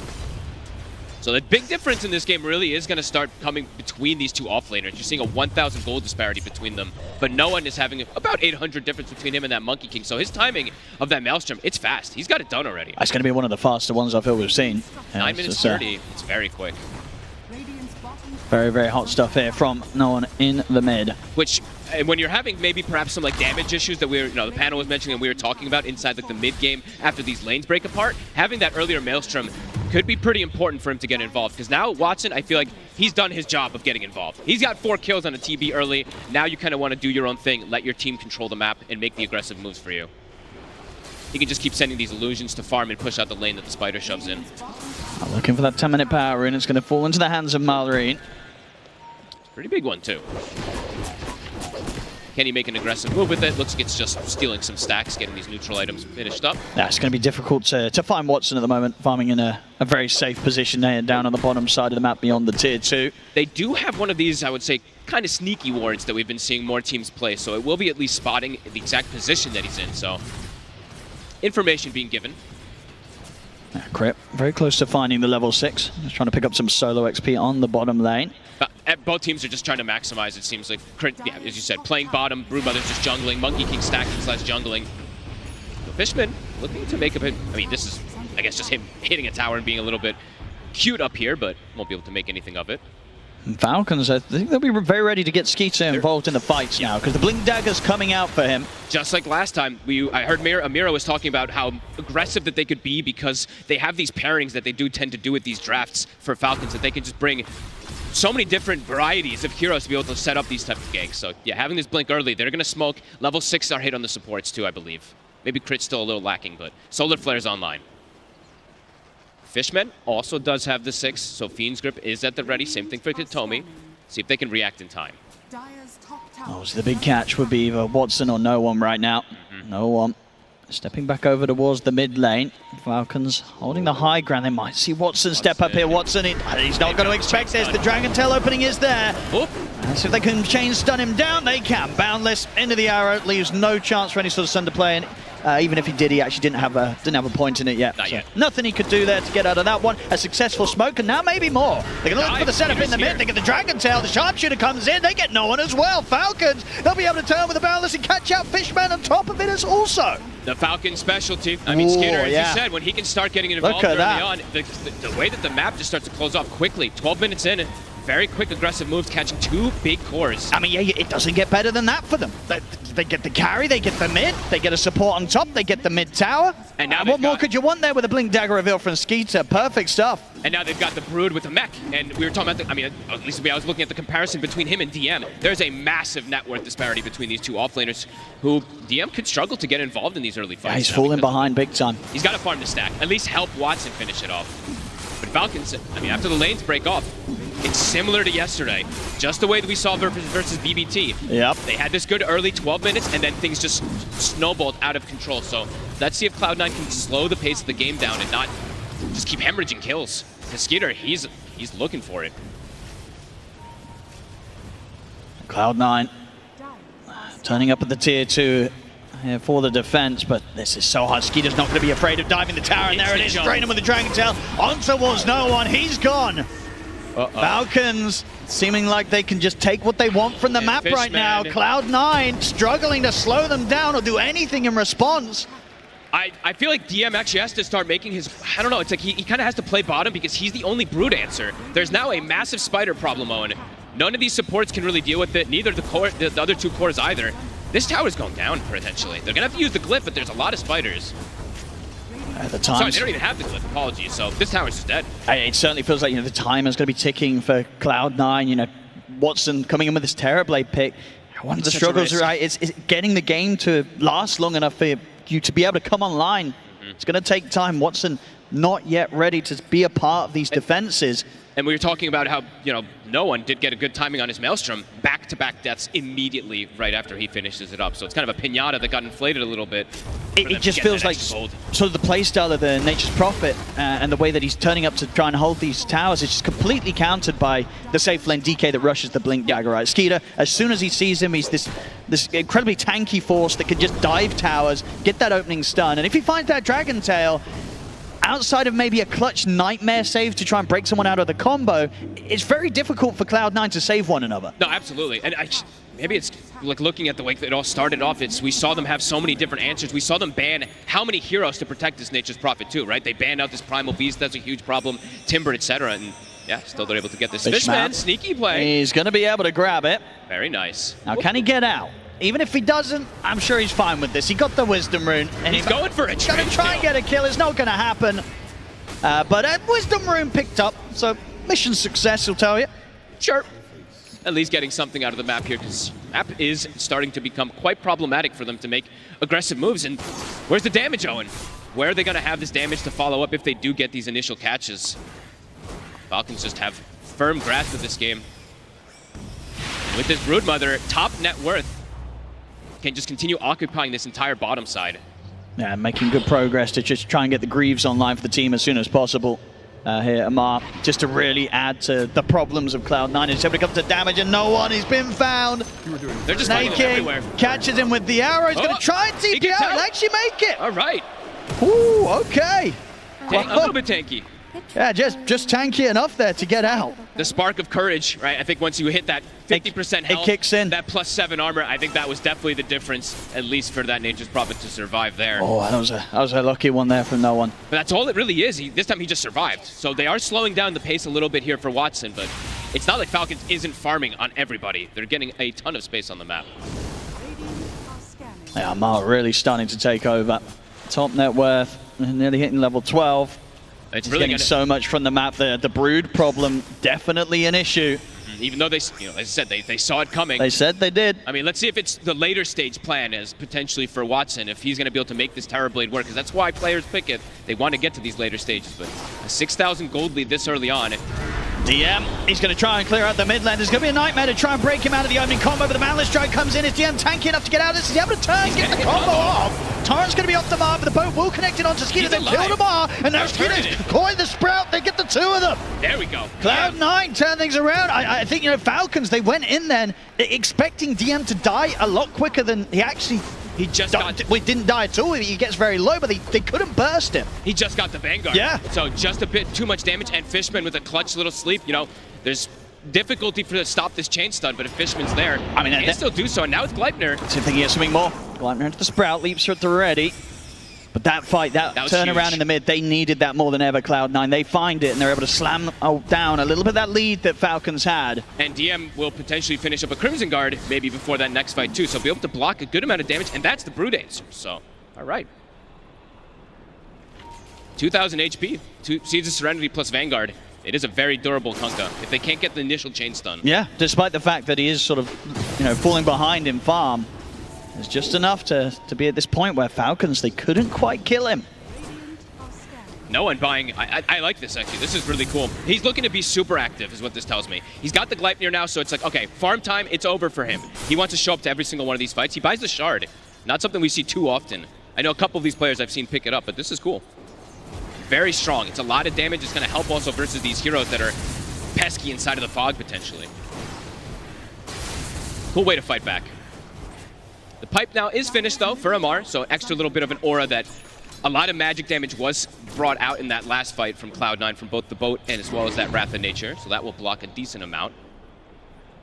But Cloud9 have restabilized things. They certainly have. And it'll be interesting to see now from Falcons if this kind of slows them down in looking for that next play. They'll opt to sort of sit back, just farm up their next round of items on Falcons before trying to run and jump on whoever presents themselves on the mid lane. Oh, and this is interesting too. Look at Skeeter is going for this. He went for Mage Slayer. I think I've been seeing actually less of this item, which I actually wanted to see more when we saw Sand King just go absolutely bonkers yesterday. I was hoping we saw some of these, but in this game, it looks a bit interesting. Because there's a lot of physical damage cores, in particular TB, but I guess he wants to reduce some of either that Wrath of Nature that comes out or the Kunkka spells. That'd be cool. Or just be innately tanky for it as well, too. But Mallory is on the hunt now. Does have the Atos for further control. Balance to set things up. Fishman, he'll pay the price for sneaking around the jungle. That's kind of the power, I would say, of Falcons draft. It's more about the pickoffs in general. While Cloud9, if a big team fight kicks off, we will see the combos come out. If DM is able to cast his spells, they should have good fights, at least, inside of those 5v5s. But here we do see Falcons going for a bit of a sneaky play here. Not with the highest damage overall to take down a Roche at this time in the game, but it's actually pretty quick. I don't think Cloud9's going to expect this. Especially with Amar coming in. Okay, now it's going to die very fast. So then TPs are starting to come in around the tier 1, but yeah, no way that Cloud9 could do anything about that one. Aegis into the hands of Skeeter. A Solar Flare just makes them be able to bring it down actually very fast. Thought it was going to be a bit slower, but... See how much they want to try and push the issue now. Skeeter having the Aegis. They could look for team fights pretty soon also on the side of Falcons. Now starting to get all these extra items, the Greaves, that pipe. Crit, though, will get spotted. He's going to get caught in the Sprout. He's able to jump out with the Sharpshooter, and that might just save him. And there's no one else to really try and catch him off on the escape, so Crit able to break away from the attempt there from no one. I was just looking at his skill build on Crit, too. He actually takes the 10 talent instead of having the Scurry, so a little dangerous there to not be able to break out of that Sprout, but we'll be okay. And we're seeing as well from Skeeter, he'll be able to switch out the Quelling Blade now, gets the 4-star for himself, so he's got an answer against the Sprouts from no one. I think he's probably one of the players that does stuff like this more often than others. Yes, you build Hurricane Pike anyway onto the DKs lately, but having this one early on is going to be interesting to bail each other out. Smoked up. Falcons looking to play aggressive. They've got this timing with that Aegis. They've got a Solar Crest now on Crit too. The thing is as well, from Cloud9's side of things, Watson's definitely at a point where he won't shy away from a team fight. No. I'd imagine he does look to show up. They have to keep DM alive. That's going to be the all-important thing. I think Fishman and DM have to be pretty on point trying to find. save each other. It looks like they're trying to set something up here. They've got their eyes onto Amar, see if they can catch him in the combo. They went in the glide near the Sprout. Have they got the damage to bring him down? With Watson having the Metamorphosis out, they do. They kill off the Spider, and now they can maybe look for more. Falcons, they still want to keep this fight going in response, though. Buyback's going to be coming in from Fishman. Cloud9, they're hungry to chase Falcons out. Can they get any sort of further catch? They can. The X marks there onto Malorine. Will get up into the trees in time. Another jump away. He's able to break just far enough away to make sure that there's no further catch. Malorine managing to escape them. A lot expended from Cloud9 there. The buyback even from Fishman. They really wanted to force that fight. They got the boat up, they got the Crimson Guard, but they couldn't get that extra catch afterwards. And that's a lot of cooldowns used. They still have the Fiend's Grip, so Fishman was stepping up aggressively to find somebody, but now has to be careful how he backs away. The vision is up on this high ground that they caught him on before. Yeah, Skeeter could look for the jump. And he will. He's in. He's going to be able to find a quick freebie here between the two of them. So that's going to be Fishman out for quite some time, out for a full minute. That's a long one. Yeah, that ward actually caught him twice. So he literally died just to the right of that before the fight kicked off when they caught Amar. He does get caught again. But in the meanwhile, I mean, Watson and no one, they're splitting up. They're getting farm anyway, so not the worst case scenario. You're losing this Bane by any means. And close to BKB for no one, so a little bit more liberty for him to potentially protect himself. There still is a ton of chain stun, but if he can get slept, then he can pop the BKB in a lot of these situations. Should be able to survive. Definitely seeing, though, with the minutes passing and the fact, as you say, that these two stay at the top, you only got to imagine that from Cloud9's perspective, they're going to be feeling pretty happy. You know, that little bit of a turnaround and hold on to, you know, taking away the momentum that Falcons were building up in that mid lane, stabilizing the game. That's definitely given them the platform now for which this Watson Terrorblade could really become quite the beast. Yep, and I think a lot of us are hoping to see what he's going to be able to do. Is this hero actually able to match and be that strong in these later stages since he's actually getting to farm on it? So many games I think we've seen in the past few tournaments, it just doesn't get online. So we're in for a treat here. And do they want to try and look for a fight outside of the base here? They're grouping up. Cloud9, they do. The smoke comes out. They've got a mech of their own also. They have the Glimmer and the mech on Katomi, so this is an interesting approach from him. It's going to be into the remnants of this Aegis, though, as well. The Aegis still there for 1 minute on Skeeter. Cloud9 going to see Malorine jumping through the trees, but he's able to get away before any sort of catch comes in. As we'll let Falcons know that Cloud9 are looking for a bit of a sneaky play, so Falcons start to back off. Playing around their vision. Skeeter still has Aegis. It's not a tempting target for them to fully commit on, so they won't. It's dangerous to poke like that as well, because they have so many chain stuns. You have to be careful how you show yourself on, especially on DM, because he doesn't have BKB. Yes, he's tanky from the Crimson, but has to be a bit cautious. Map continues to be split up. They don't find any sort of kill with that play, Cloud9, but they do push Falcons away from taking the top tier 2 at this moment with the Aegis. As Falcons split back up across the map. No one. He's got to be careful. And they get the jump on him, but he has got the BKB. He's going to try and stand his ground here. And holding them back with the Sprout's not going to work. And Mars able to stay on top of him, take him out as no one caught out. He probably thought I think he thought it was just one of them at first, and then he's like, oh yeah, I can maybe potentially turn and fight this, but no, it's two, and another Fishman. And he's also going to get caught. Got the bounty rune, but it will cost him his life as Amar, Skeeter, and Malorine claim another. So Falcons starting to once again get these little pickoffs here and there across the map. As DM, it's going to just try and do his best to cut the waves here in the mid. He's going to have to come back a little bit earlier here. I think he gets a bit spooked as Falcons are sweeping across looking for him. Yeah. Skeeter, he's going to get the Dragon Tail opening. He's got a shield rune. And he's pretty tanky, DM. And looks to be tanky enough that Falcons won't look to fully commit on him. They'll turn for the easier kills. Go for Katomi, caught outside of the high ground. Falcons, you give them any sort of little bit of a slip up, they start taking a lot from off the back of it. Kind of 3 kills back to back across the map. They're now pushing down the mid lane, taking your tier 2. These ganking combos, you know, Mira mentioned it. She said it on the panel, just there's so many different ways for them to set up kills if people are split up. And like Cloud9's lineup, it is just about constantly splitting up. When you see a TB Nature's Prophet, this is like days of old from Dota 1, where you used to see all these heroes just constantly split put until they can get to the point where they're super strong. But Falcons, they're getting a lot of pickoffs.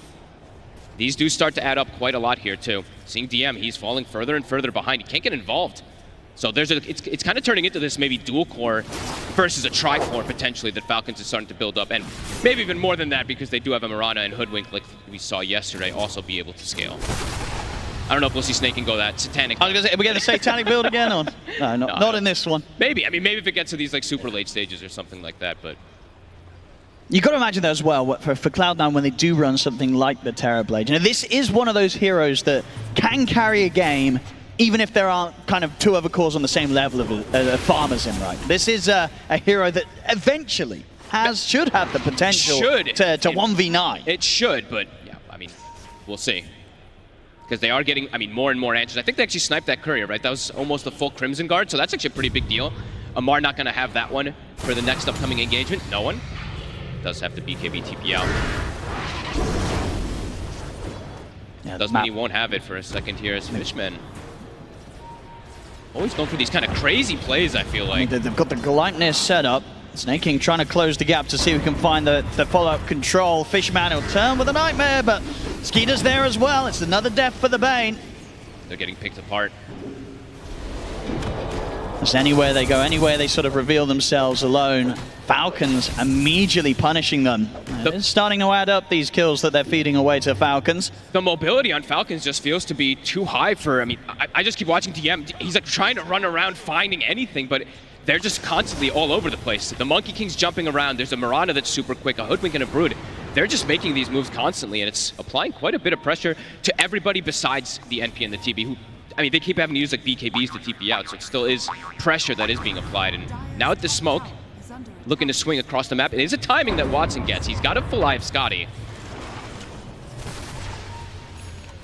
Falcons, they want to try and catch Cloud9 whilst they're split up, so they can get the jump onto no one. He's going to get caught by the Dragon Tail, pushback to follow his BKB, still on cooldown. He'll get the Nature's Wrath off, and Watson's going to turn up and try and help out. They'll look towards Skeeter, but Skeeter's incredibly tanky. Snake King will get dragged back by the tidal wave. Marin, he's coming with the side with the Wukong's command. He's ready to try and get this team fight going. Fishman will stand his ground with the Fiend's but he's in the middle of the Wukong. Now he's got mana. As the Wukong's command kills him off, Mallory with the BKB is now going to turn his attention over towards Watson. Watson, he's very hard to tackle, as in fact Watson, he's ready to try and bring the fight back towards the Monkey King. Off to the side, Katsomi holds back Skeeter, but Skeeter gets forced forward, well, forces himself forward, closes the gap. Another X mark to drag him back, keeping Katsomi alive there. DM trying to keep Skeeter held back.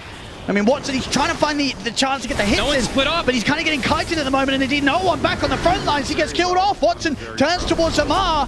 They're just dancing. They're kind of just toying with them, moving around them in a way that Cloud9 just can't get the hits in. Watson, he has to bail out. He's going to try and TP him away, but Skeeter's in with the Dragon Tail. Bushwhack to follow things up. Falcons, they're making this fight so difficult for Cloud9 to play, and now Cloud9, they've just got to run. Katsomi's going to get chased down by Amar. He gets into the trees, leaping away, but the Starstorm finds him. Watson's left alone. Falcons, they'll take the team fight. I mean, Cloud9, nobody.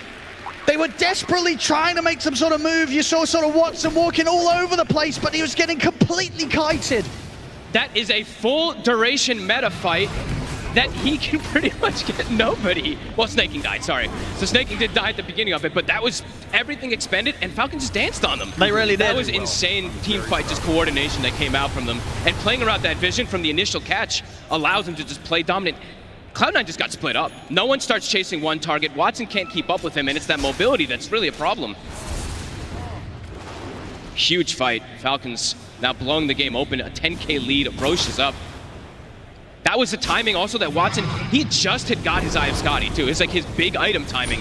But you just see they kind of just played around it and danced. They just can't stay on a target. They get the setup, as you said, to catch on to Snake King. To start things off in a way that, you know, you've got to imagine from Cloud9's perspective, it's like, great, we got a kill, let's go, let's keep this fight going. Fishman just not standing a chance in the middle of the Wukongs, and yet you'll see Watson, he's getting a fair few hits in, but he just can't quite stay on any hero long enough to kill them. And they're just very durable, right? Malrine still had the Wukong's armor. Even at the end there, he gets solar crested up, and then this is the point when it starts to be pretty much disaster. Everybody split all over the place, going for different targets, and then Falcons, like low cooldown stuns, really start coming into play because they can just keep throwing out these stuns, controlling these heroes, and it becomes, yeah, massive problems for Cloud9 very fast. Maybe it's just sort of been miscommunication there. You know, the point where no one's kind of at the front getting gone on by Malrine, that's at a stage where Watson's already started to walk away from that side of the fight, feeling that he couldn't have the chance to keep chasing. I mean, the thing that panel said and we talked about for a while, it's like damage issues, especially now at this point when they're able to dance around and kite. Yeah, the majority of the damage, it's the Terrorblade, it's Watson, but they don't have the control to, as you say, punish the ability of Falcons. We'll be able to survive no one. Does get caught from the initial stun. Crit. Nice little play there. Forces no one to have to BKB TP out. They've got the physical damage to take him down. They don't. No one gets out. That was close. And I mean, a crit with just such quick moves there to force no one to have to BKB. And now they can go aggressive again. No BKB on the Nature's Prophet if you'd like to make the aggressive move on Falcons. They've got DK form. It's level 18 as well. And I think a BKB on Skater, so they've got a commanding way to pressure at least versus this Nature's Prophet without BKB now. And this Aegis. The pressure building up for Watson. He's just got to get, it feels like his next 2 items online really. Needs the Butterfly and then probably needs something like the Daedalus. Yeah, exactly. He needs a big damage item, it feels like. Maybe might even have to forego the Butterfly even though he's playing versus like these triple physical core. I mean, that's the Butterfly feels so good this game.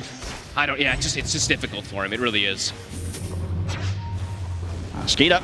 He's ready to just walk up and start hitting the high ground. Still 3 minutes on the Aegis. He's even going to get the jump in onto DM. Maureen's in with a follow-up. They force him back into the arrow. I mean, the combo there couldn't be more perfect from Falcons. I mean, they're on point today. They ate their Wheaties. Everybody's playing super fresh. That force that play is beautiful into the stun. Glyph forced. And how do they fight now? Oh. The DM and the question mark here from Maureen. As Maureen's feeling pretty good about this one. He knows as well that DM's had a tough time this game. It's been one of the tougher ones. He's 0-4. Bottom of the cores on net worth. Well, let's see. We have had, of course, situations in the past where all chat can go horribly wrong. So maybe this is the beginning of the comeback for Cloud9. We'll see if Maureen lives to sort of regret his words this game. Can Cloud9 turn this one? It's gonna have to be some miraculous stuff from Watson and from no one, it feels like. A full AC now for Amar too. I mean, every aura is now pretty much ready. They're just not going to die. They feel so tanky. So tanky, and no one. They've found him. He's got the BKB TP, and at this moment, at least, nothing to be able to stop that play. Immediately, a Basher's queued up from Maureen. Yep. Instantly. And yeah, you see this win probability. They've just been able to kind of run around the map, win every single one of these fights, besides that one mid fight pretty much in particular. Yeah, that was the only slip up. It really was. And just, it's so many pickoffs that they're able to do with this type of lineup on the map. Yeah. Anyone who shows. He's trying to clear out waves with the X-Mark play. They're going to have the damage to kill him rather easily as well. He does have buyback available. They need to use it if they want to try and hold on to at least this mid set of racks. It's getting taken very quickly. The smoke will come out from Cloud9. The last hurrah. The mid racks are gone. Falcons ready to sweep over towards the top lane as well. They got to do something soon, Cloud9. I mean, what's it is he's spending up? He's holding on to the 4K gold right now. And here's the buyback from DM. Falcons caught with the lightning. No one's coming for the side, but he's immediately killed. He tries to start the fight off. They just turn, destroy the Nature's Prophet. The boat comes down for DM, lands onto Snaking, but Cloud9, they've got to get back up to the high ground. They can't take this fight. They just said GG, Owen. Okay, well, there we go. I mean, I don't blame them. We saw the chance of turning this one around. It was a little too low for them to fancy their chances in. GG is called. Falcons take game one. Oh, that was abrupt, but it did feel like it was potentially happening for a long time. Falcons, the way that they play around the map with these constant pickoffs, with this type of like hoodwink, DK Mirana, I feel like you can't give them all these heroes. It's too easy for them to make these type of moves, and perhaps Amar getting the Brood did apply too much pressure because it felt like they kept having to find answers, try to make moves to split push and stuff like that. But when you're split pushing versus this, you're gonna get caught a couple times from all these stuns. And it's a couple of times now where we've had these incredibly high-ranked, high-skilled players obviously asking for the Terrorblade. I think, well, the other day it was Radan, today it was Watson. It's just not looking great, It does not look good, honestly. I don't know what it is, but we're gonna have to see something different, perhaps. I think so. Well, there we go, ladies and gentlemen. Game one going to Team Falcons. Falcons one game up in this best-of-3 elimination series, and that means Cloud9 has to really start delivering in our upcoming game. But let's first discuss how this came to be. We heard from a commentary team indicating that potentially Cloud9 gave away a little bit too much. the Falcons. I'll hear what my panelists say about that, because Lacoste, they were surely more than that one problem that we saw in this game. They had so many issues. They gave them their best heroes. This is how Team Falcons played throughout the year, pretty much. With their Dragon Knights, they did flex it across 3 different roles. Now they're playing it exclusively from the mid lane and carry if necessary. This was the fight, 11-minute fight that kind of opened up the game for Falcons so much. They got a kill on Watson, got a tower, got 2 more kills out of it. I want to point to Broodmother. Amar, he played extremely good. He was taking over the map. First, he takes the bottom tower relatively early on. Terrorblade knows that he can't go there, so he's farming all southern part of the jungle, comes to a mid lane, they take a tower. Fights are pretty difficult for C9. The Blink Dagger Rush from DK always turns out so well for Falcons, because up until that point, C9 put up an incredible early 10 minutes. They were even in net worth, but they just get that Blink into a successful smoke, into the triangle where they get a kill on TB, and then the map is blown wide open, not just because these kills are happening, but because the Brood factor makes it so that when these early game skirmishes are happening, you're losing so much in terms of net worth and objectives around the map. And eventually it got to the point where Amar builds all of these auras, and we saw at some point C9 was able to take fights, because when we saw that the Blink initiation from Falcons earlier in the game didn't burst a hero down when a hero survived, like when they went on Kunkka, all of a sudden C9 could turn, they could bring their heroes, they could use their meta and output the damage. But as the game progressed, you get the Crimson Guard up and all of that damage is gone. Yeah, and if you look at the minimap here, the issue with, let's say, Terrorblade in the current meta, if you have to meta on your side of the map, and you're not even going, if you're not winning a fight, even if you go even, you don't have the resources to do anything else. And like, compare that to a DK or a Monkey King, where you win a fight and off you go. Luna as well, like, it's so much easier to make multiple plays, but Terrorblade, he's like a one-play hero, and then he has to go reset, and Falcons, the entire game, was always looking, hunting for that next move. So the net worth, like, you see, Nature's Prophet, the Terrorblade as well, they're top 2 at some point, but when was the moment where they could make their own move? They were always victim to reacting, and with their heroes, they want to be proactive. The Bane wants to hunt the map, get a Nightmare, hit a Fiend's Grip. Kunkka wants to set up an aggressive play, but again, Falcons just prevented any chance for Cloud9 to really play their game. And Cloud9 did look successful, like we mentioned, in certain fights earlier in that game. But the issue is when you have heroes like Terrorblade and like Nature's Prophet, they want to split the map. They can't do the 5-man into meta, into play on the one timing that T talked about, because their heroes need to be building net worth elsewhere. Whereas Falcons, they didn't need all 5 heroes to make moves. Like I mentioned, they just love to play these combination heroes. They love to play heroes that can at any point in the game just bring 2, bring 3, and they can always find picks on the map. And because you're looking at map play heroes like Furion and Terrorblade who are split pushing, that makes it so that pick-off heroes like DK into Mirana, into Hoodwink, just have free reign. Yeah, and I want to point out that Brood Amarder, he was providing vision for his team so the DK can get the jump. They always paired up DK with either Hoodwink. Broodmother was coming in because she's a super fast hero with the Vivs. And pre-BKBs, you can't really take a fight. This Nature's Prophet, he looks good. First 10, maybe 15 minutes of the game, then you have a Gleipnir, and you're very killable. There also is no save whatsoever, other than maybe a Nightmare, but they're all regrouped up on you, so you're gonna die eventually. Yeah, and that overall aspect that we saw coming out from the Terrorblade, and we've teared the hero apart already a little bit, but what was the goal there that we think Cloud9, because they were very ready with that Terrorblade, they did not need any time to think about that T. What was the goal with that hero?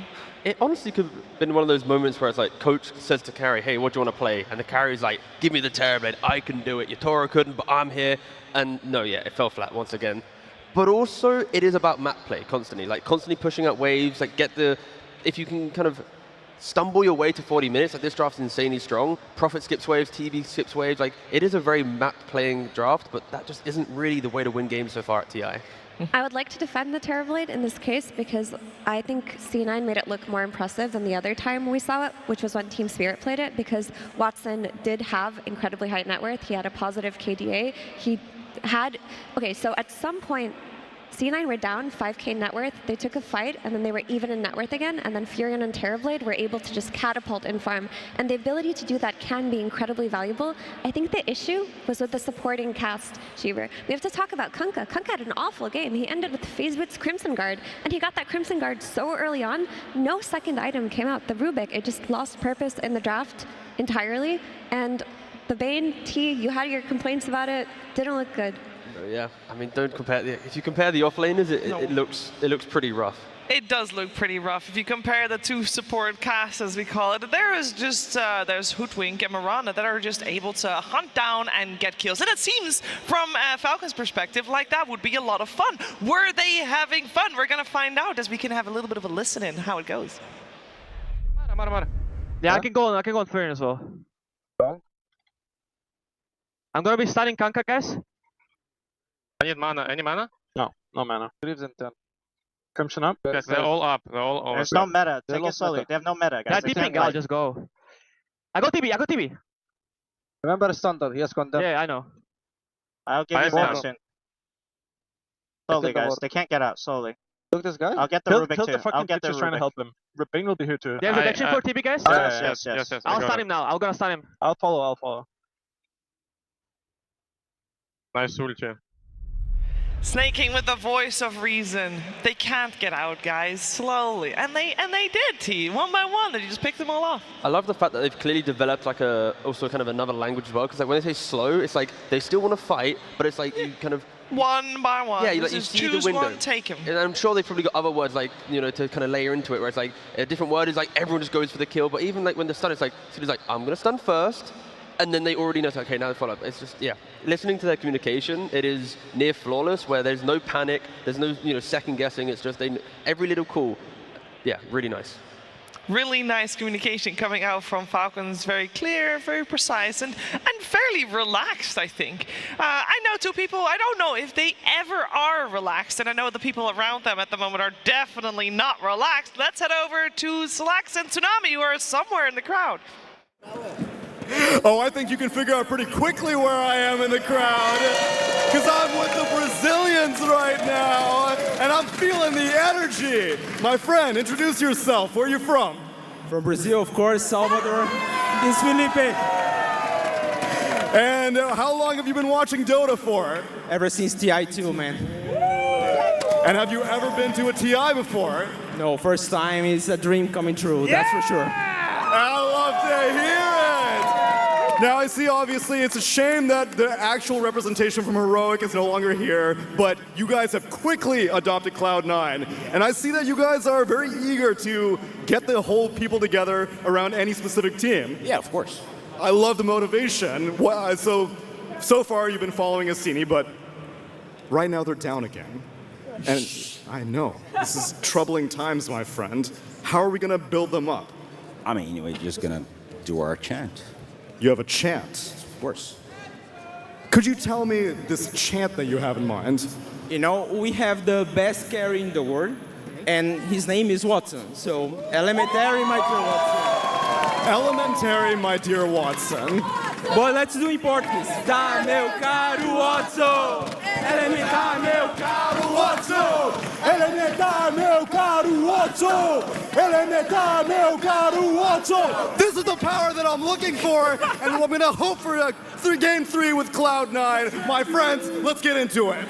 Pedro, para de picar Juggernaut.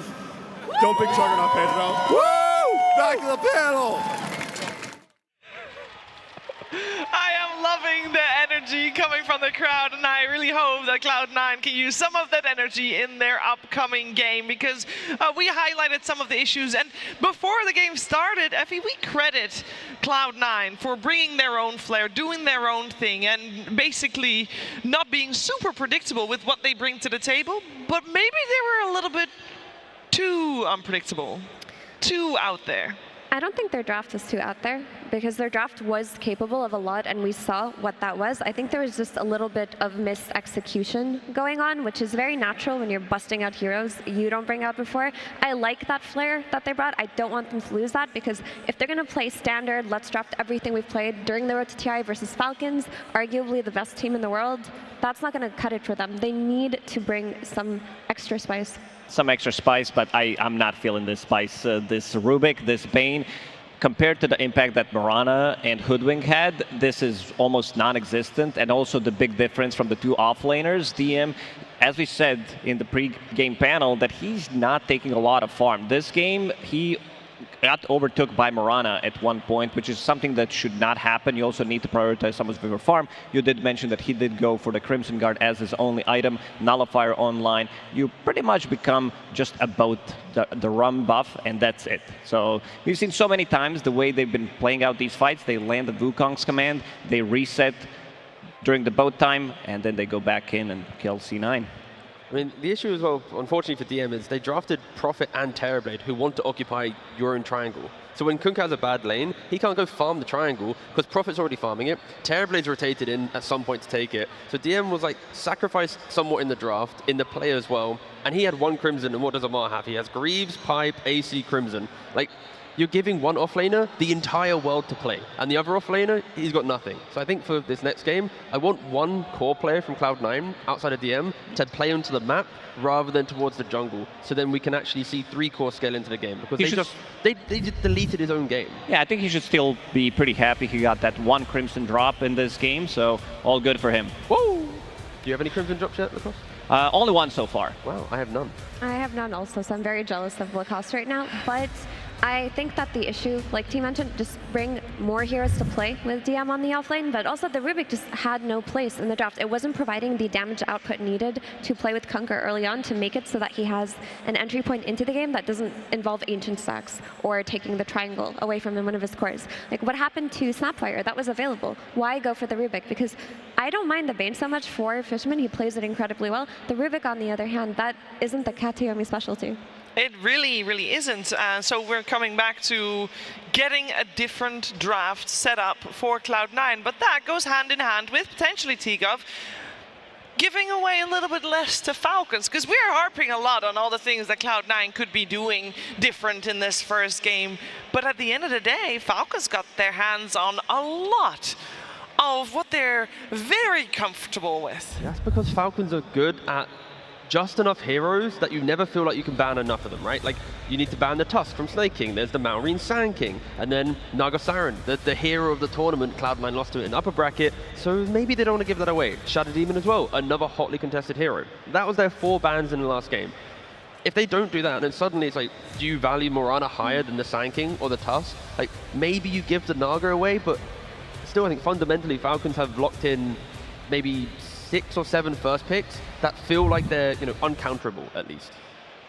I also want to see a different carry. I'm not feeling this Terrorblade. This hero is 1-4 right now, only 25% win rate for a good reason. Not many teams want to touch it because it feels you still need a lot of farm, even though he had a good game on Watson, involved in 8 out of 9 kills. He got the first 2 kills of the game. Sure, it's still Terrorblade. At the end of the day, you don't, it's a relatively long cooldown, so you need to fight with your meta. I want to see something different. Where's the Luna? Luna was available in the previous game, a hero that can stand her ground, still have that mixed damage between physical and magical. If you look at the stats, this looks pretty good. Kill participation, 89%, KDA, 523. He was... But it's not hard to be kill participation 89% if there were only 9 kills. If your team is not doing anything on the map, yeah, you're right. Because they need to do something. Like, I think Watson, if he has choice in the draft, you let him have it for sure, but you need the foundation of your draft to be good enough that if your carry says, I want Terrorblade, it doesn't matter what you say no. No, you say yes, I want Watson to play these heroes, but I don't want to have the first phase Nature's Prophet that suddenly forces you to have to second guess every pick down the line, and then the Terrorblade falls flat. It's like, I don't want to see Nature's Prophet early on. I want to see them start with a strong hero, have these kind of gankers and nothing too crazy, and then when the last pick comes in, it feels like a good last pick. It's just too volatile. Yeah, I agree with the notion that he has that if your carry player is confident and comfortable with a hero, then you give it to him, because people had a lot of reservations or criticisms for Muerta, for example, who didn't do well up until XG started running her on Ame, and they played it differently than any other team, and it worked for them. And the same can be applied to Terrorblade. Clearly, this Terrorblade came as a response to Brood. That's something that they talked about. Watson was like, just give me Terrorblade versus Brood, I'll beat him in lane, I'll out-farm him, I'll just play opposite side of map. But I don't think they expected this Brood to come out in Falcons draft in that last phase, because the way that their draft shaped up on C9, it wasn't set up for a Terrorblade. What Terrorblade needs is a teamfight anchor. Something like a Mars. You drop an arena, then you smash people with the Terrorblade. He had no anchors. People were just running away from him. They really did. We're going to find out what's going to happen in this second game of the series. And Lacoste, before the series began, we had a lot of focus on that mid lane, Malrine versus no one. I kind of felt like the way that that lane ended up playing out didn't really have much impact on how the game ended up. Is that fair to say?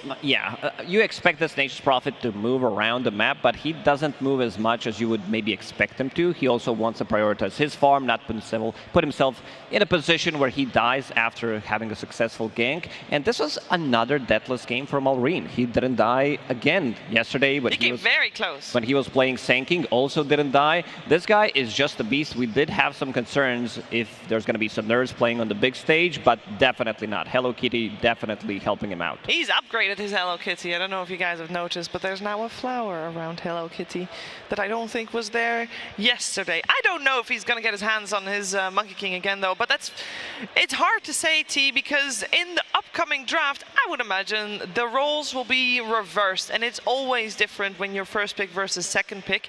Previously, we had Falcons given the ability to pick their hero first, and they went for that Mirana because frankly, Cloud9 does not have enough bans to also prioritize in Mirana over there. But now, Cloud9 is the one that gets to first pick their hero. Do you have any idea of what their route might be? It really depends on how much value I think they put in Mirana at the moment, because when I look at the way that Falcons have played, Mirana always feels like the one that brings everything together. Because Mirana, Skidder can then go for the... Look at these items. Okay, briefly, they were on the screen. But he had Blink first item, then Mage Slayer, then he has a Force Staff. Your carry at 22 minutes has Blink, Force, Mage Slayer, Aegis. That sounds like if I was in a ranked game, it's like despair across the board. But because he has the Solar Flare from Mirana, he keeps wanting to fight, he has the damage available. That's where it's like, maybe Mirana has a higher value for the big picture of what Falcons does. So I'm hoping that maybe is the key hero that Cloud9's thinking about, at least in this upcoming draft.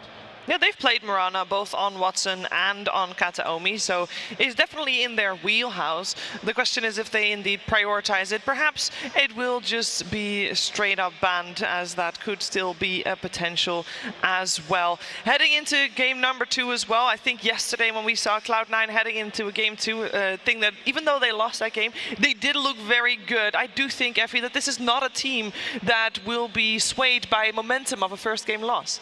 I would hope so, because this team, when they do get off to a good start and get the heroes that they want that are comfortable together, look incredible when it comes to team fighting. That game, though, we didn't see the typical flair that T talked about, where you run in your Fisherman, he beats 4 heroes, and you land some follow-up stun from no one into the crazy damage from Watson. This time around, I think they're going to be a little bit more careful with constructing their team fight so that they can take it to Falcons. Because what they didn't have last game was that people were just running away. And it sounds funny that people are running away versus Xmark plus Bane, but when you're playing against Mirana Hoodwink supports, they're stunning you from a distance. You can't get a Fiend's Grip off. The Kunkka was having a poor game, so he couldn't lock anyone down. Yeah, we're gonna find out. It is time to find out what these two teams have in store for each other. Cloud9 versus Falcons. Game 2. For this second game, it is, as said, Cloud9 on the dire side this time around with first pick. That means Falcons has overall last pick, and they will be playing from that Radiant side. We're in the bans already, and I don't think, do we need to still highlight what's banned so far? It's exactly the same as that previous game. One thing that I do find very important to mention, that we also mentioned right before this series started, is that the hero, Lacoste, that DM is most comfortable on, is Enigma that just got banned out. So it's still banned out, even though... This leaves Sanking in the pool, so they could get their hands on it. C9, they looked the best when they were first phasing Tinker, which is banned. I don't think they're going to be... We're going to be seeing much of the Tinker when Cloud9 is going to be playing, because they play it so well. And when they were first phasing DM's hero. So Enigma, as you said, gone. The other offlaners that they did go with was Sanking. Kunkka in the previous, not as much, but let's see if they pick up Sanking straight away. Of course they will. Yesterday, over 8 different games, this hero picked so many times, T didn't die a single time. Didn't die a single time, but it might die in this game if Cloud9 put it into the offlane. I think mid Sanking is far superior than offlane Sanking. So far in this tournament, no one hasn't played it at all, but 21 hours ago, he played a single pub of Sanking. Sorry. That's enough. That's enough. For a professional e-gamer, 1 game is enough. Exactly, and he won it as well, so undefeated in He's the like, pub. oh, this is easy, let's go. Pretty much. But no, I do hope that Cloud9 kind of think about it more as a mid laner, just because when the whole timings, it's a level dependent hero, the early game Sand King is insane, the later the game goes, it will fall off slowly because you'll have ways to deal with the healing, you'll have you know, BKBs to deal with the magic damage, sustainability through Pipe or Greaves, and that's why from the mid, you get the early blink, you can get a Bloodstone, you keep forcing yourself on every 5 minutes, there's a new item, there's a new move to make. Remove the Mirana, break the combo. I think the Solar Flare is too good of a spell right now, what it brings to the table. Max attack speed, level 180. Your allies get half of it. You're also getting the extra day vision, which is going to be nice. Once you get to level 2, that's 120 for you, 60 attack speed, 60 damage for the rest of the team. Just too good of a spell right now. Or take it for yourself. What I want to see from C9 this time around is damage from the supports. They didn't have that last time. Take a Snap for yourself, take a Mirana for yourself, take a Hoodwink, anything that can provide range damage as a follow-up into Sand King's stun, making it so that there are moves to make in the early game will be a huge upgrade from last game. That's maybe one problem with Cloud9 is Fishman doesn't really play those heroes. All right? He's played Clock, Bane, Sven, Naga Siren when possible, Disruptor. Like, he's very much like kind of the traditional 5 of I will set up the engagement, but you need to do it for me. Hence why I think that damage needs to come from Katomi if we want the supports to be doing the damage. They will still choose to ban out Mirana. It will be Falcons that have the luxury of picking out of this ban phase. So just denying that to Team Falcons seems for them the smartest move. Let's see where Falcons is going to take this. They have not used any of their bonus time just yet until just now. They get 1 ban before getting to pick their hero. They already secured themselves the Dragonite. Great flex pick for them as well. And they have that Dragonite that helps out so much with just turning pickoffs into towers, into building damage. I think Falcons are just happy to follow the same formula that they won last game with, where they pick, like the heroes we mentioned that C9 need, a similar type, the Snaps and the Hoodwinks and whatnot. You just need to make it so that this DK has a clear vision in the game outside of buying that Blink Mage Slayer, and Snapfire just gives you the Mortimer's Kisses, she gives you good twin gate rotations, she gives you very strong laning.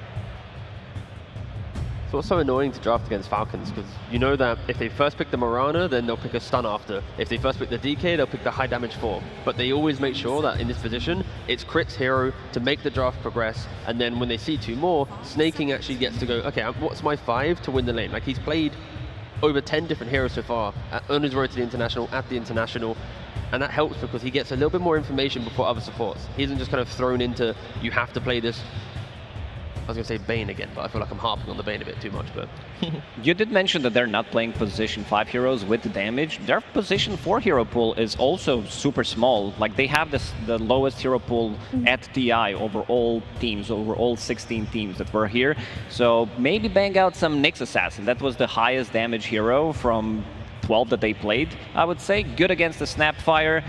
Could put Kataomi in a position that's going to give them, you know, some extra damaggio, but now that I'm seeing Clockwork, it's probably not going to be a melee hero, so they go with their own heroes. Seems like the hero pool is very small and relatively predictable what C9 is going to go for. But it's better, because I wanted to suggest Clockwork here, because this way they pair it up with Watson's turret hero that he hasn't stepped away from the formula. There's no reason to go for something like a Bane when you know you want to set up for a ranged carry, and you have the hook shot to stop the Mortimer's Kisses in the backline. It's a classic hero counter in that sense. Winter Wyvern is a Kataomi special. If you build up some items, it does provide damage, but it still lacks that in terms of both supports when you look at them in sync. And this is where it's like, I want the Sand King to be mid here, because I think a Sand King in the off lane will struggle. If Sand King struggles, the supports don't have a lot of damage, they have control and kind of pick off. The Falcons, they're answering that. Their lanes are so formidable, right? Ench plus the DK, Mars and Snapfire. Like, DK can still be mid here, of course. They do have last pick, but yeah, Falcons, that you're expecting them to come out ahead, sorry, in the laning phase. I also wanted to see some more damage. Luna is still available, just why not pick it up here? It makes a lot of sense. It's an early BKB carrier who can sit inside of the arena, get that extra damage in, even through the BKB. It feels really nice.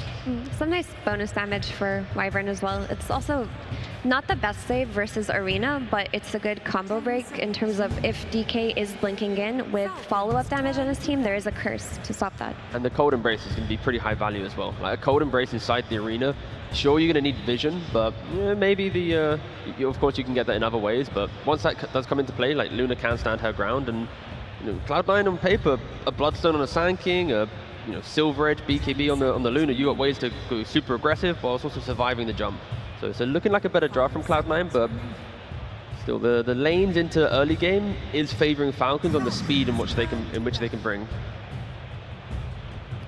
So C9 have something nice going for them, is that Mars, as an offlaner, doesn't build an early pipe the way that Broodmother did last game. So, and you look at the supports in Ench and Snap, they do build auras and they will correct for that, but it's going to come out a little bit later, making it so that if Sand King has a good game, the epicenter is going to go a long way early game in terms of damage. I want Cloud9 to go for Underlord and have Sand King mid. I think getting the global map play, like the hook shot from the Clockwork, then you have the Fiend's Gate, and it just got banned out, so that's not going to happen. Their hero pool is so small. DM, in terms of heroes that he has played so far 5 different heroes, so they're going to give him the Sand King and put Earth Spirit in the mid lane. We've saw quite a lot of Earth Spirit, especially when 7E played it. He was the one who kind of brought it, one of his Siggies. So now with the DK, I think you put this DK in the safe lane and put something for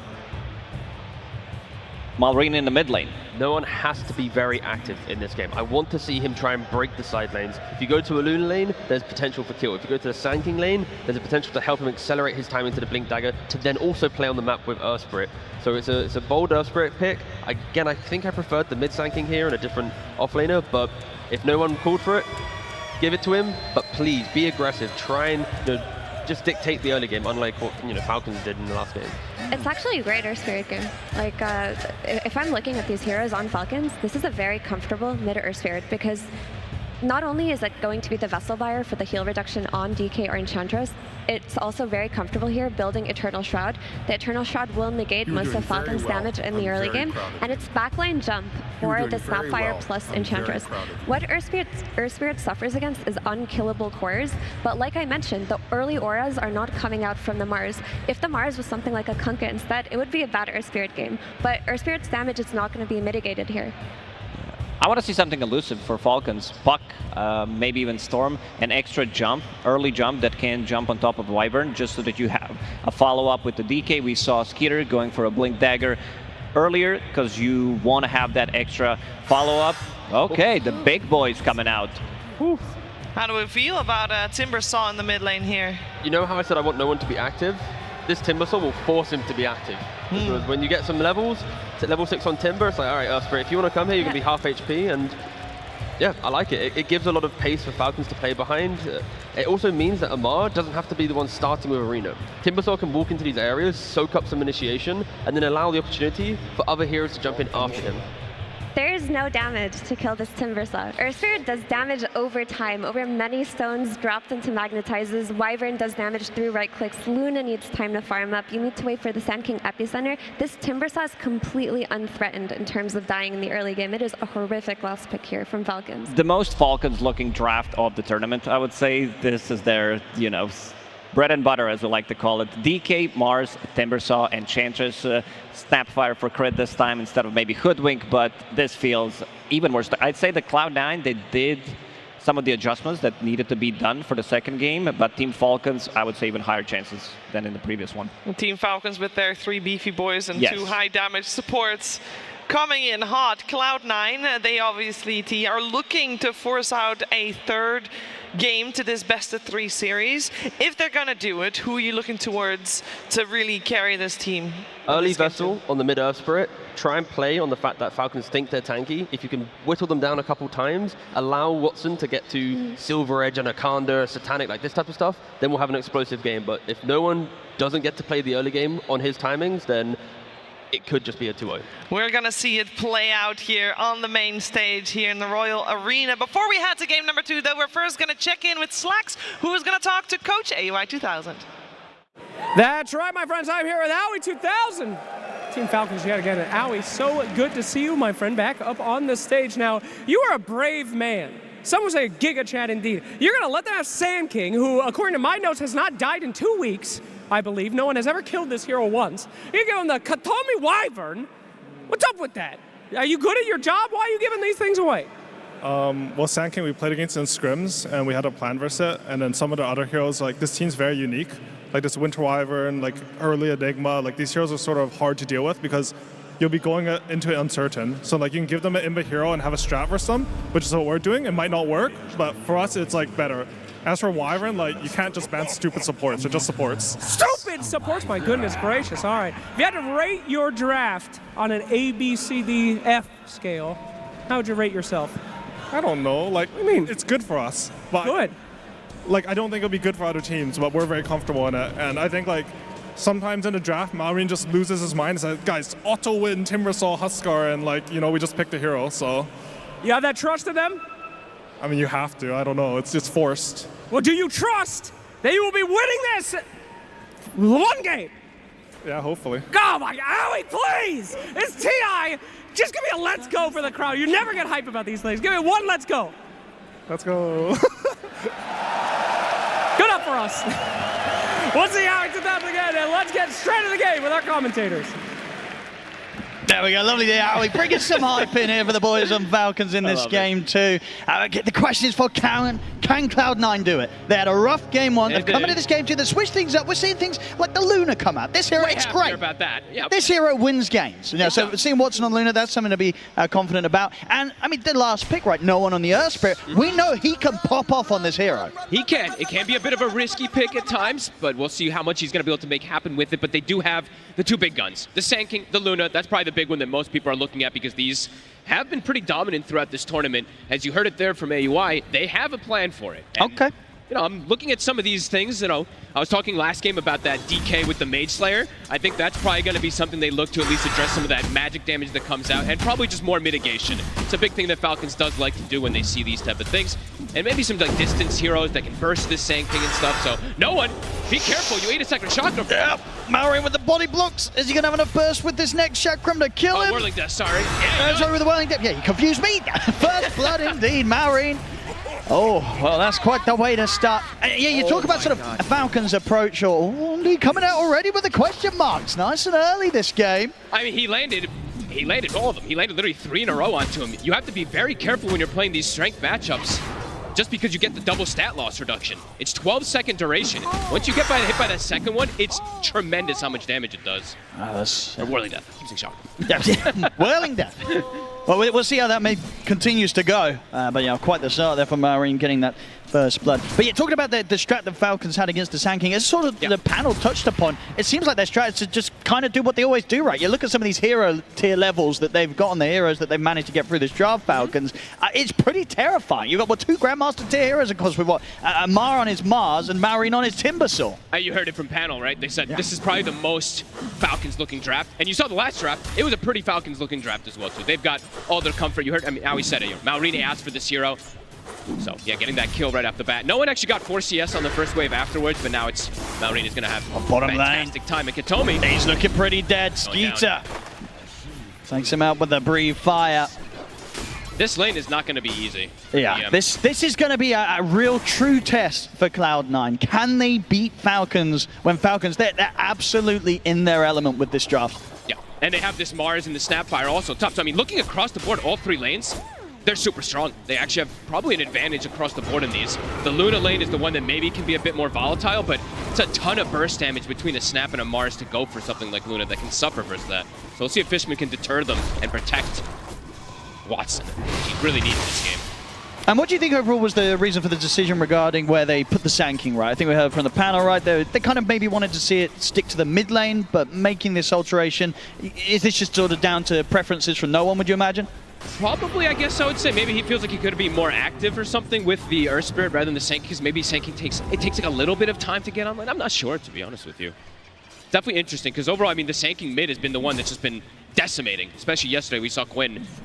I mean, multiple players just not die on the hero, so an interesting approach. So yeah, so far we can see a top lane. I mean, once again, as was the case last game, Amar having no struggles, getting complete free farm. And just, yes, down on the bottom lane, Skeeter having a bit of a slower start, but obviously countered by the fact that he did get that early kill. So he's not going to be too unhappy with the state of the lane down bottom, and they're able to hold it in good position, Falcons. Tommy does get a pull off on the side there, so we'll at least be able to get good positioning for DM to get farm. And just keeping eyes on what creep snaking gets, that's kind of the big one to allow them to bully DM. Yeah, so far, not too bad for DM down here. It was starting a little weird. He had to bring a salve to reestablish the lane, but now getting that good CS. Yeah, just this mid lane. Mid lane's a problem. It's going to be very difficult for no one to recover. We're seeing him starting to really fall behind in last hits, and that's just going to remain the situation. Very hard to sort of turn that mid one around, especially after that rough first blood. Top lane. He's in trouble. They're going to have him. Fishman and Watson able to run him down as Crit gets caught between the two of them. Nicely done. Of course, Watson's farm up here also looking pretty nice. This is probably the best lane that I would say that they have going for them. The Sanking in the Wyvern lane can be a little bit volatile because it's versus this Enchantress, but the top one should go quite well. Bottom. There's actually a rotation. They're going to be able to get this easy kill onto Katomi there.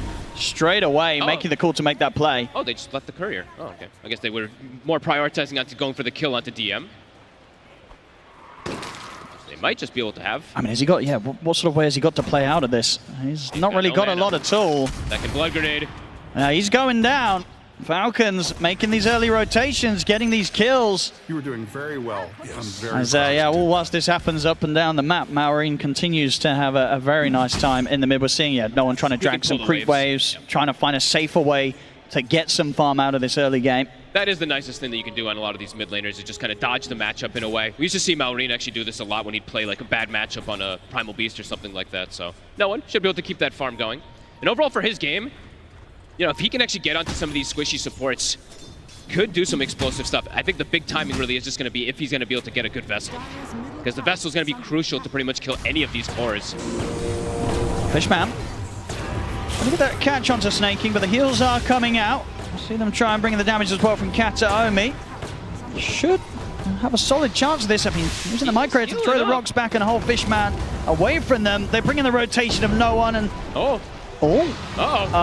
verifies there as well. Snaking, he's making them work for it. They're going to get him. But it takes a lot of time and a lot of resources. At least no one gets the last hit.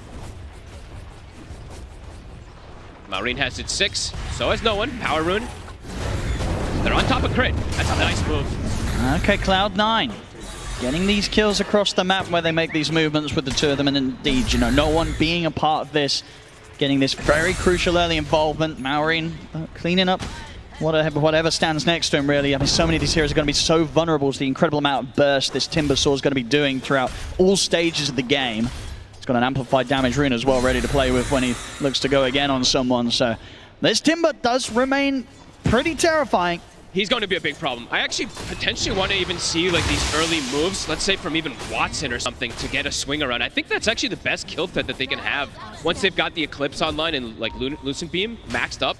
That's probably their best early kill threat onto this Timber Saw. It's obviously not like something he wants to like fully rotate out of, but if he sees an opportunity to get involved, that could be a way to slow down this Timber's early game. They're going to try and go for DM. Maureen coming over, ready to bring in the damage if Skeeter can get the setup. He got him. And he's got the opening Dragon Tail. The Chakram's coming out with the amplified damage. It's a huge amount of burst. He'll burrow strike over towards the trees. Can he play his way out for this? Can he risk an attempted TP out? I don't think so. Maureen's in on top of him. Another round of the Chakram cuts him down. And Maureen continues to rule the map here as the Timber. Top lane, no one. Making a rotation of his own, looking for Amar. It's a good cookie attempt from Crit to try and get Amar back to safety, giving him a little bit of a chance to retreat. Amar's going to look over towards the H. He's able to dodge the roll, look for the deny. He's not going to find it though, because no one is able to get the hit in to take him down. But this may just cost no one his life as Falcons turn up with the numbers. They'll look to punish, and they'll successfully do so. And all 3 kills go to Maureen. Maureen's Timber. It's just getting so much out of this early game, folks. It's devastating, and they don't really have damage early game, as we were mentioning, to kill him. He's not even going to go for any type of early protection. He's just going damage, going straight for Kaya. It's already explosive how much he's able to do, and it's just fast rotations, as we've seen. This is kind of the way that Falcons always play. Skeeter is not hesitant to get involved. He will go through these gates. He will TP to bring the action to any of these dives that any team will bring to them. And he's just going to immediately go back down bottom to be able to continue that pressure. And it's no deviation. I imagine it's going to be some type of Blink Mage Slayer, same kind of style build from him. It just fits really nicely versus this Cloud9 lineup to be able to make those aggressive moves. And with his position right now, it's just the nature of the hero. It's just not something that Cloud9 are going to want to look to dive in and try and take out. So very easy for Skeeter to find these moments to get those items online in good time. Unless Cloud9 brings some sort of heavy rotation, something that involves the Luna as well. But it looks like that's not going to be the way they want to try and do this. They want to just allow Watson to have the space and keep their half of the map, keep the area that the Luna's in completely protected. Yeah, I was saying like with like the first Eclipse, something like that, to try to find the Timber. But if now at this point he just has to go to jungle, get the Mask of Madness, get that farm, and yeah, it's going to be up to no one when he gets this vessel how much he can do. Can he start shutting down some of these tanky cores? He is very close to it. But Falcons already 2K lead. All 3 cores soon to be at the top. Just no one in between them there. And they really are, yeah, so tanky, all 3 of Falcons. Vessel's done. It's got to be go time, and it feels like it's got to be constant coming out here from no one. He's got Magnetize available. The top tower, it's dropping a bit too early for him to get up there to contest it. They're going to have to let that one go. Skeeter with the pressure with the Dragon Form, successfully taking away these objectives. And Cloud9 not interested in looking to fight in that area right now. Let's get the grab onto Crypt. Fishman's got the setup. Should be an easy one here to allow no one to start building up those charges on the vessel. See if this can be the beginning of the snowball effect that no one really needs to find on the Earth Spirit this game. I mean, a kill's a kill at this point, right? So anything he can find is going to be nice, but does want to be able to find one of these earlier kills on one of these tanky cores before they get some type of mitigation or a way to remove this vessel. Radiant's middle tower is under attack. Power Rune will spawn bottom. Malrine. Tommy is going to be able to take that one away. Not quite yet having the 6s on the supports. That's probably the next sort of timing that Cloud9 are looking towards there. And relatively close, both halfway through the 5. Once they have those ults online, at least one of them can look to pair up with no one on these rotations. This is very nice too. DM needed some type of accelerant for himself. His lane went pretty well. Of course, yes, he did die twice, but all things considered, it wasn't absolutely horrendous. So now is able to back up, finish off a little bit here, and they are smoking. Is the 6 hit on the clock? Not quite yet, but Katomi has gotten it. It's going to be up to no one to get that initiation. See if they can find Snaking. Not going to get the clean opening onto him, and even if they do, it's not the most appealing target. TP start to come in. Falcons, they're ready to respond. Instant jump. They do indeed take down Fishman. No struggle whatsoever. I mean, Cloud9, they're just not able to find the angle to really get in and catch Falcons by surprise. Skeeter's looking for an angle to potentially jump. Malrine is starting to push forward here. And Katomi does have the 6 himself, so they do have the curse to help turn things around if Falcons start to collapse in onto anyone. Watson's getting some space. This is pretty nice. The attention's been drawn toward another lane, so is able to get that safe farm here. And they don't end up losing DM. They'll lose a little bit of their triangle here, but we'll be able to evade the gank.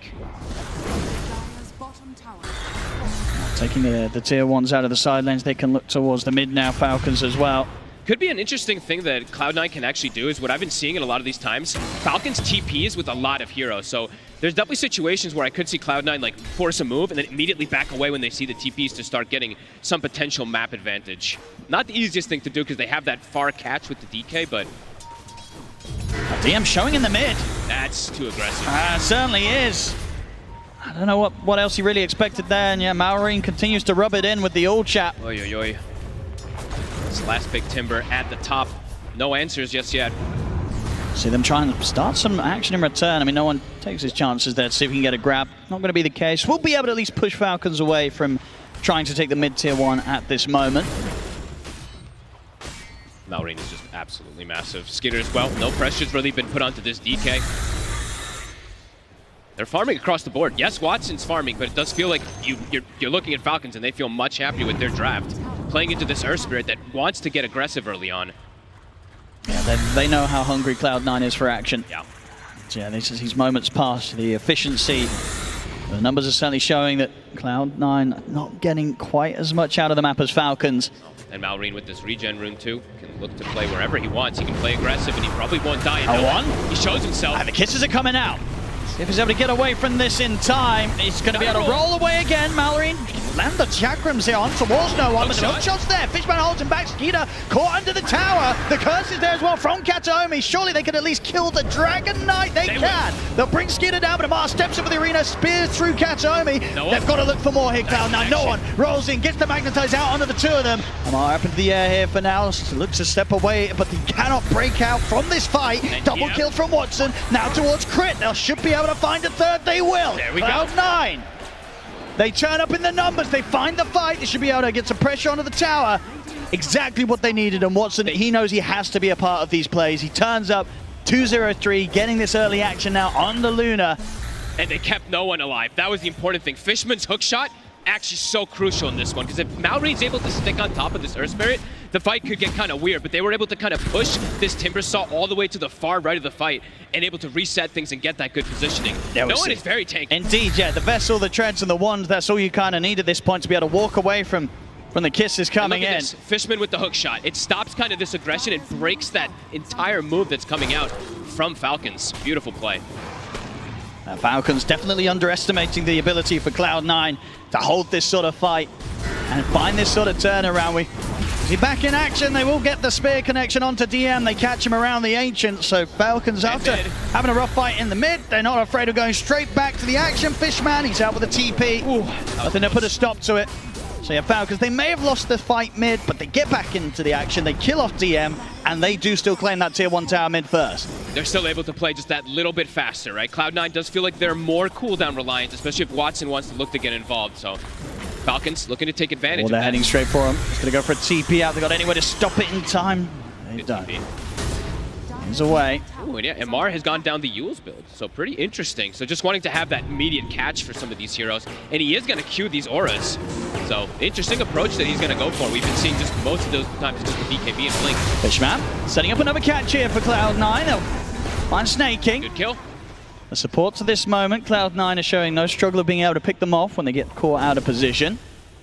And that's almost DM's Bloodstone actually finished up, so yes, he's been slowed down a couple. I mean, he's died 4 times this game, but his farm is still not bad at all. He's going to have to play into the Mage Slayer. I believe it's about to be finished up on to Skitter. So there is always going to be that mitigation that comes out. Cloud9, they're not too afraid of looking for these team fights now. They have the ultimates back online, grouping up down bottom to take the tier 1, and just be prepared if Falcons were to show up and try and take a fight. It's not going to be the case, though. Falcons remain split up. So it's so much more fun to see this Luna in particular, right? She's constantly looking to get involved. The level 2 Eclipse is ready. The team fight that it can actually bring in is pretty massive until more auras and stuff get online. So Watson playing near the team, ready for a fight. Yeah, he's had an excellent balance so far between the AFK farming and joining the team for these movements, these objectives, and these crucial fights that they needed to come in and make sure that Falcons don't get away with. Katomi's getting pretty close to a Blink Dagger too, which, I mean, these little things are going to be pretty important for them to get these type of either initial catches in the fights or these resets. That's going to be a big thing for Wyvern. If he can get a reset, Luna can come in, get this type of big fight. Could be pretty huge for them. Malreen does get an item that's probably going to make him not die for the next few moments. The Aghanims is finished up. But if they can kite and reset around that reactive armor, there still is a small potential, but not easy by any means to go for him now. But it never was going to be the case versus this last big Timber. I think Cloud9, with the way that those last few moments have gone, they're not too sad, but just sort of sitting back and calming things down as well. Just as long as their Luna's farming, as long as Watson's getting the space. Yeah, and he just, so Snaking actually had warded the triangle over here, but it was dewarded just now from Watson. So making sure that he can get as much farm as possible. No one? Going to try for the hook shot in the mid. It's going to be the connection from Fishman straight onto Crit. No one's going to roll up with the follow-up damage. Crit not getting out of this one. Cloud9. Nice catch from catching Falcons off guard now. A few moments in a row. This Clockwork is looking quite a bit better than the Bane, I would say, in that last game. You know, it's one of his 2 classic heroes, but he's 5-3 and 5. All of his connections have been pretty damn good for the team. Oh, and DM, of course, it happens. He gets the Bloodstone, and he gets the Vampire Fangs. So we'll see how much they can actually do to withstand versus this insane healing that comes out if he's able to get the connections. Yeah, it's going to be very tough to go on him. Yeah. They have Mage Slayer, like we said, they have some forms of damage mitigation, but this is like the timing, and we've seen it so many times in this tournament that the Sand Kings become pretty difficult to deal with. And Falcons, quick TP move down to the bottom tier 2 so they can try and strike Cloud9 from an angle they won't expect. No one's already seen them though. Just looking to protect the power in spawn, force back Cloud9, but as I say, Cloud9, they're not going to be too afraid of taking the fight when it presents itself, especially if they have the crucial information on who to jump, and both of Cloud9 supports ready with these reactive ultimates to try and break apart anything that Falcons throw in as a team. As long as they don't lose somebody before the fights, they should have pretty good options to take those 5v5s. He's safe, he's safe. This time he does get away. They're dodging nicely, and Watson is getting very, very farmed in comparison to Skitter. Skitter's being very involved, constantly looking for these plays with the Blink Dagger. Watson's getting involved, but he's a Luna, so he just naturally farms absurdly fast. Level 16 already up on him. And no doubt about it, this game too, definitely going to be much more of a challenge for Falcons as opposed to the experience they had in game 1. Cloud9 getting everything together this time. It's falling into place much nicer than what they tried to do with the first match. So much nicer to just Luna in comparison to Terrorblade just looks night and day difference, really. Starting to make the move through Falcons jungle. Cloud9. They're very close to BKB on no one as well too, which is going to protect him a lot versus that chain stun burst. Who's going to make the jump first? They've got eyes on towards the mid. See Katomi. And it's going to be the jump for Skeeter first. Straight over towards the Wyvern. They burst through Katomi before he can get off a single spell. This is over towards DM. See if they can chain this into anything else, Falcons. DM. It's got Burst Strike up in a second, and with the cogs down, it's hard to reach over and grab him. They'll turn for Fishman instead, as Maureen comes in with a Chakram slow. A second kill to be found. Maureen once more, but they're going to turn straight away with the burst. The Eclipse, they bait him in. They turn around and kill him off. They take down Maureen. He's not able to get that reactive armor off. The instant stun comes out. Beautifully done. Quick moves, and of course a high value kill there going into the hands of Watson, who gets the last touch onto him. DM, nicely done. Plays it careful, pulls the creep wave up. Okay, so a little bit of a mistake there, of course, from Katomi. I was surprised that he showed himself just standing in the wave like that when he initially gets caught, but then afterwards, Maureen overextends forward, and yeah, like you said, Watson, a huge kill. That's a massive kill. Yeah, 3-0-4. It's propelled him pretty much halfway through the gold towards the BKB. Yeah, over 600 gold he got for it, so pretty massive.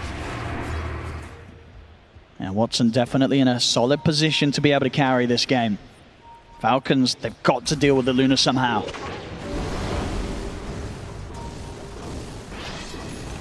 Skitter gonna focus maybe a little bit more on getting that farm going so that he can try to match his... Drop a little low, they'll be all right. And Falcons, what do you think the move's going to be now from them? Is it just to try and look for these pickoffs? I think so, just look for fights. Yeah, absolutely. They've got the pipe and the mage slayer now, so they do have heavy damage mitigation versus the Sand King. Yeah, I don't think he's going to... Oh, with the Burrow Strike and the Bloodstone Hill, is it enough to keep him alive? No. Pre-fire nuke from Skeeter finishes off the job before things start to get messy. Hey, that's Mage Slayer plus pipe, so even though he's got Bloodstone, even if he gets it off, he's going to die because he's not doing too much damage. Skeeter, he's trying to see if he can get the catch on a Fishman. Fishman got the jetpack, trying to make it up the base. Dragon Tail will connect Maureen in with the Chakram damage. They've got the Cold Embrace. The burst is enough to go straight through it and take him down. He gets the reactive off, so he knows he can dive deep there. Creeps pressuring in on the top as well. Falcons, they look to try for finishing off the tier 2. TM has to be more careful with his positioning a lot now. It's 5 deaths for him. Yes, he's tanky. Yes, he's got his Bloodstone, but they've got the ways now to address it. He has to be more careful when his team is not near him. Smoke is up. They want to fight this Cloud9. No one looking to start things with a blink out. It's quick. We'll be able to keep their tier 2 up. Force Falcons back. The remainder of the smoke, they could look to just try and turn this move into something else. Watson has a huge power spike. BKB plus level 18. He really wants to get involved. He wants to force an issue here to potentially get a fight into a Roche right afterwards. Can they catch anyone here? Well, they hit the scan. They know someone was up there, but Amar already backing off. It's 20 seconds until that arena's back up. Cloud9 trying to capitalize.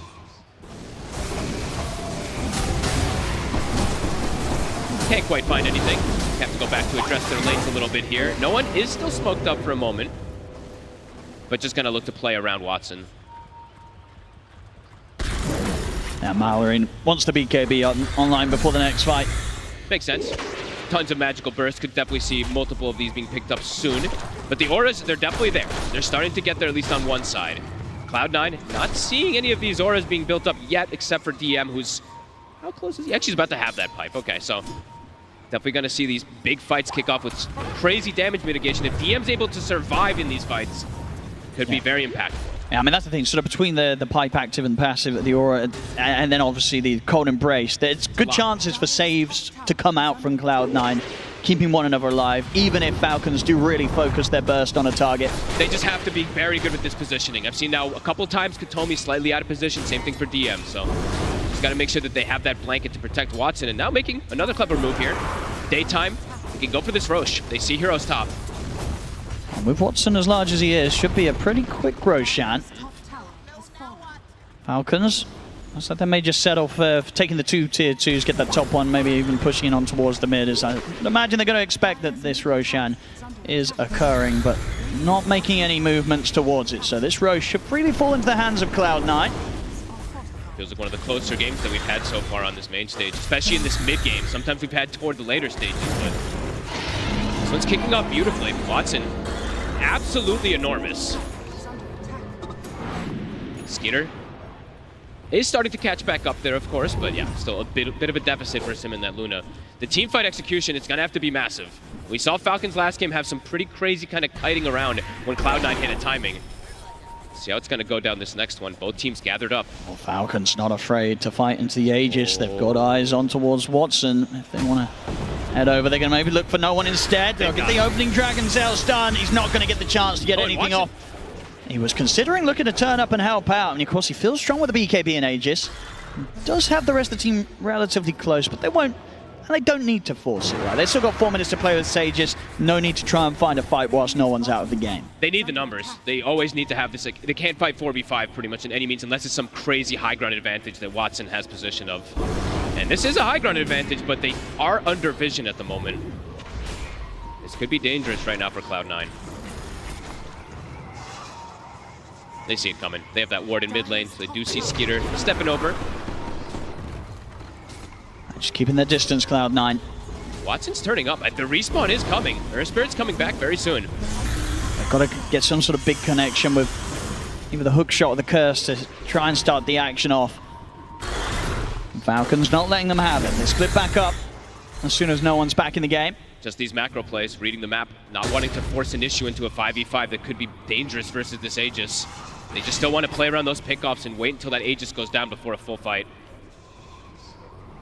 All right, it's really going to be on Cloud9 to now it's time to charge at them, get aggressive, force some sort of action to occur, but between these 3 minutes of the Aegis.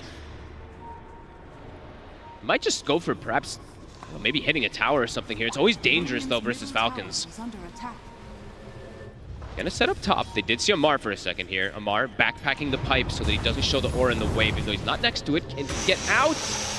They gotta see him just the moment he's out. Amar making the call just in time. They're playing the map beautifully on Falcons. The advantage that Cloud9 has with this Aegis, we're just seeing the gold lead actually increase for Falcons because they're just dodging the movements that are coming out. Yeah, it feels like it's definitely going to take Cloud9 to just be a bit more heavy-handed with the pushing up towards the towers. It's just scary. If they want to get involved in some action. Because, yeah, Falcons, they're not letting them get it anywhere else. No, it's just scary sometimes going for like a tier 2 or something versus this much team fight. Blink Dagger now as well on Amar. He's going to be ready with the setup, ready to throw that extra sort of threat in towards the backlines, towards the supports of Cloud9. They have a blink. I mean, DM is going BKB. Okay, so they're going to have to pretty much completely rely on no one in a lot of these situations to just start the fight. Fishman can hookshot, but it's kind of suicide. DM, they're watching him in the river. Uh-oh. He was walking down the river. Amar's going to get the opening. He was able to break out with the Burrow Strike, though. DM, of course, incredibly tanky between the pipe and the Bloodstone, so gets away with that. That is the art the arena used. So Cloud9 could look to try to punish this, at least pressure a tower here off of that. They still have, what, about 100 seconds on this Aegis. It should be clean enough to get the tier 2 without the threat of the arena. Falcons, I wouldn't imagine they'd look for this fight.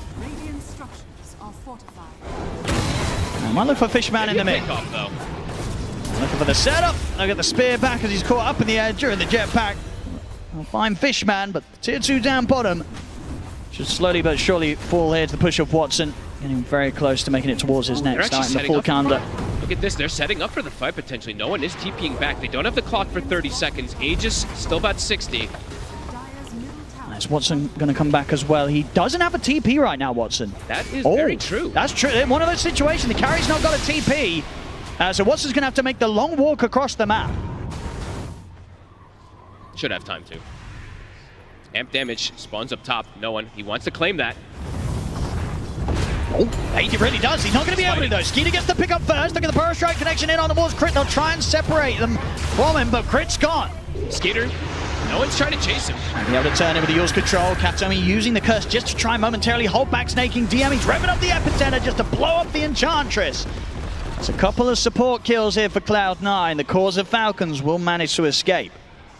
It's a lot committed. The I did not expect him to actually blow the epicenter there for that Enchantress. So 100 seconds, they won't have that. Watson is going to capitalize that the supports are dead, though. Has a full Conda, has the Vindicators actually the push. Top, no one. And the Yule setup's not going to be quite there, Amar. Still be able to find the spear follow-up there from Skeeter's initiation. They kill no one anyway. Keep catching them when they split off. Every time that they split up on the side of Cloud9, Falcons is able to capitalize and get these type of jump kills. Got to be careful when they split. They're very, very quick with these moves. Each and every step that Cloud9's trying to make against Falcons, Falcons just staying that slight step ahead. It's like one step, and then the next team gets like a 1.2 steps. It's very back and forth. But yeah, Falcons are just playing around those timings and keep getting these big core kills during a big burst that Watson had with the Aegis. We're able to get, what, 2 tier 2s out of it? And a decent amount for him. He is level 20, so he does have a pretty big surge as well. Yeah, Skeeter pretty much with the full BKB ready for the next fight that Falcons can look for, so he can really get stuck in. He does need it. You saw in that last fight when no one was starting to stick on him, it was a little bit dangerous for a second there. So now he will have that. Malvarine also does get this 20 talent, 20% magic resist. Quite a bit stronger. Yeah, both mids, I think, closing in towards the full Shiva's guard. Falcons, they're going to be the ones to look for the play first. The smoke up comes. This will be that big clash. Who's going to get into the back lines? Can they burst heroes before these BKBs come off? No one. Maybe the first one to be spotted. See how quick the reaction is. The scans hit. They know exactly where Cloud9 are. Cloud9's own scan, I believe, didn't quite catch on to the smoke movement of Falcons. So no one, he's not going to expect it. There's the jump forward. The curse will come out, but it doesn't matter. No one immediately killed off. And now Amai's ready for more. Yule setups there. Arena's down. Katsuomi. He'll try and freeze himself to survive, but there's no getting out of this one. Immediate moves there from Falcons. The Cloud9, they just weren't quite ready for us. I think the scan, it was so close to connecting, but it did not hit, so they did not anticipate Falcons to strike from that angle. I mean, they're trying to bait no one, but the cold embrace and the curse overall, if they get these BKBs off, the damage is just too explosive. And now to the high ground, these 2 kills are pretty massive. Absolutely, straight away to the tier 3s. Watson, he's getting caught with the Dragon Tail. He tries to turn up for the defense. He gets the BKB off, but he's already brought down to about half HP. Will look to turn now with the Eclipse. The Skeeter puts the BKB in and gets forced down to the low ground. That's his BKB. Oh, that was risky there. I mean, Watson will get to live to tell the tale. Falcons, they're still pushing on and finding kills. Killing off Fishman. The push still comes in. And it's just, they're going to back away right now. They're a little bit scared because that respawn from no one. Yeah, they know no one himself. He's still got his BKB ready to pop. And they don't feel like they need to risk anything. They got what they came for, at least a little bit. A couple kills here, force a BKB reaction from the Luna. Reset. Cooldown on BKB is going to be about 60 seconds on Watson. Scary moments there, though. For Cloud. Now, they've got to be so prepared. We've seen how quick every single time Skeeter is when he plays the Dragon Knight. He sees a chance to just throw himself in and get in with that instant Dragon Tail. He'll go for it. They have to be just like prepared with, I mean, honestly, both of the supports have to be there, ready to just give their lives for any of these cores that get jumped immediately on the side of Cloud9. And that's why we see Katsuomi trying to get that BKB online for himself, so he can have that safe way to play his hand without any interruption. Watson is going to, we saw there, obviously, even if they did get the jump on him, he's pretty tanky, and once he's able to start work on his Satanic, it's definitely likely that unless all 5 of Falcons are really going at him, he'll probably survive through the stun. He should be able to, yes. And DM overall now will have a blink very soon too, so I want to see him also be able to play a little more aggressive, because it's been a bit passive from him. He's just been able to sit back and farm, which is fine, but he's gotten caught a few times because of it. They need ways to be able to enable Watson a little bit better so that he can actually stand his ground with the Satanic and stuff. BKB also now finished up on Snaking. He is transitioning, starting to become that kind of that 4th core in a way. Similar to what Falcons likes to do a lot of times. Yeah, you can never underestimate the damage that can come out from the Enchantress as these moments pass. There's so many things that Cloud9 have to consider when they look for their way into the fight. I guess the good news is for them that they do have multiple jumps themselves, right? The blink on DM, the hook shot. Now they do, yeah. And now, and obviously no one. He's going to be the first probably to go in each and every time on his Earth Spirit. I kind of want to see one of the supports on Cloud9 maybe get like a Force Staff or something just to be able to reposition, because if they're able to just get these type of chain stuns and just instant burst somebody, it's a big problem. So if they can at least just stop that for a quick second or something there, it could be huge. Because I see even Maureen, I believe he just picked up a blink too. So Falcons is looking to just detonate a hero immediately on the first stun. Oh, yeah, this could be quite the explosive fight. Falcons, 5-man smoke heading straight towards Cloud9, but Cloud9, they're through the twin gate. The Roche is going to start respawning soon. 40 seconds. They're both looking to prepare for it. Yeah, Falcons can set things up down here. I guess when it spawns, it's going to be close to moving to the other side of the map. Yep. So just really a case of who sets up on which corner. Ooh. Coming back through here, Cloud9. At least Fishman starting to tentatively lead the way. Trying to catch the back line is pretty important. Fishman has a ward available. Watson from the tree line. I mean, Skeeter. Maori's going to hunt things out in the trees. He's going to find Watson, try and force some sort of reaction from him. Watson trying to stand his ground, but takes a heavy amount of burst hit from the chakram. Now the jump as well. The Dragon Tail. Watson needs help. He needs it now. The curse comes out, but Maori pops the BKB. So he's able to continue to lay down the damage onto Watson, take out the Luna. Now it turns towards Kataomi. Amar gets caught by the silence, but they're running towards DM. DM has to put the BKB himself. Maori's killing off the backline, stays on top of Kataomi, finishes off the Wyvern, and now he's ready to swing back over and help the rest of the team chase down more. DM has to run. He's 70 seconds without Watson. They can look to either go for the Roche or pressure here. Falcons just too good at executing these fights. Very well. I mean, Maori just continues. He's feeling very, very confident with the amount that he's typing. Amar, he'll get the catch on towards DM. They're bringing in the damage. DM caught by the Dragon Tail. He's out as well. 3 dead. And the two of them, as you point out, they don't have buyback. No buyback on Watson or DM. They're short on the gold. Oh, and they're just decimating them and dancing on them in these fights. It's similar like last time. It really is. They know exactly how to approach these fights. Maureen just jumps in, gives the information with the Shivas, and just forces so many problems. Cloud9 don't want to make the first move, and they're getting punished because of it. This is going to be a heavy push coming in from Falcons. They're going to be able to take quite a lot here from Cloud9. There's just no way to protect Watson, it feels like. This mid-Brax, it's gone for sure. We'll see how much more they can take whilst Watson and DM are down. Falcons they're too good at coordinating these fights. Cloud9, it feels like they have to start doing something a bit chaotic to not allow Falcons just cast all their spells freely. They have to just try to start fights in more of a chaotic manner to let Watson actually play 0. Because he just died, 100 to 0. I could not quite save him. And it's never really going to be the case with the Cold Embrace or with that Curse versus these heroes. If they get the BKB up first, they're going to be able to just pierce through it. And now Roche, it's up. I think Cloud9, they've got to try and tackle this. They can't sit back and let this go to Falcons. They need to look for the fight at the Roche pit. Look at Mars item build.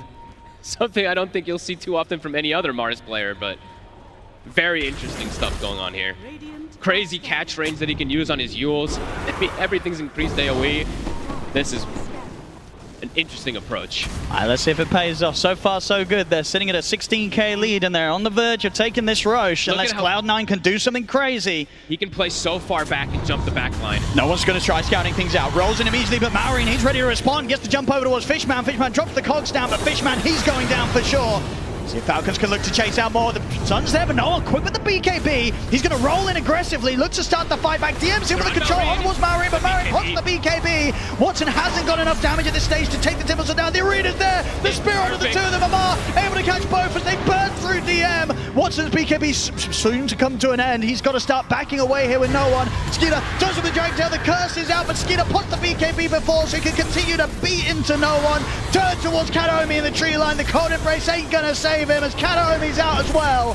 Only Watson getting out alive, and Fishman, it's a dieback from him. Oh, and they're just too damn good at executing these fights. Cloud9 tries to cause this type of panic. They tried to do the chaos. Again, Falcons, they just danced on it. Amar patiently waiting in the sidelines till those BKBs go down. He gets the 2 crucial targets. Watson's able to reset, but the damage is done. 4 heroes gone. And they just don't have the buybacks yet. DM still short on the money. Same to be said for Watson. Even if he goes in and tries to stop them, he's only going to have one chance of slowing down this push from Falcons. Cloud9, are they even going to get a chance to come in with one final fight here in their attempt to hold on in the International? The top racks are gone. Amara Malrine working on the bottom set. Might be one last try in 15 seconds, but it might just be a Megas already afterwards. With the fortification that they're going to have one more fight in this Cloud9. It has to be better than anything we've ever seen from them so far this series. Malrine just pops the BKB. Won't be able to finish up the Mega Creeps. Respawns are coming out, no one. Oh, Watson? He's got to be careful if Falcons are backing off. Can they stop the TP? It's going to be tempting. Malrine, he's already out. They weren't able to reach in and punish the TP outright underneath their noses. Get away. Spear as well, stopping no one from getting a catch onto Amar. They just cannot punish Falcons as Falcons. They'll safely retreat. I mean, Falcons, they didn't finish up the bottom set of racks, though, so Mega Creeps aren't up quite yet against Cloud9. When was the last time that Cloud9 got a core kill? It's been 18 minutes since they've been able to find any of the core heroes on the side of Falcons. It's just supports. Every single one of these fights, they just tank the spells, and then the cores are just able to reign supreme. And it's just over and over again that they're able to get these resets as well, too. A telescope now for Amar, getting up these tier 4 neutrals and Roche. I don't know if they're going to be able to make it in time. I think this time around, they've just got to let it go. Can they really make it to Roche in time? Or do they have to just settle for the high ground? They're going to be able to scout it at least constantly with That's these rockets. true. They might be tempted. But Amar and Malrine, they're ready with the counterplay, hiding in this tree line. Can Fishman go for some type of steal play? Falcons is It might be stopping worth for a trying moment. for it. But saying that, though, he, of course, his buyback's on cooldown, so would be him out for good if he does go for that sort of play. I mean, He's DM opening and up the Fishman are slots. tempted. There, he just put 2 backpack bracers. Okay, put him back in. Falcons is... It's slowing Falcons down a little bit. They keep backing out of the pit in anticipation of the fight. They're quickly to collapse back in and take the Aegis, take Roshan down. Falcons in prime position now to go for that killing blow. Snaky has a moon shard as well, too. I mean, the damage is coming out from everybody on this lineup is absurd. Just who do you go for it at this point, really, on Cloud9? Like, you need to just try to find this back line, but the front line is the issue, too. Oh, the bottle drop. Amplified damage set up here for Watson. This could be crucial. They need all the damage They get, it do. feels like. This gives them a little bit of a hope. Small. Very small.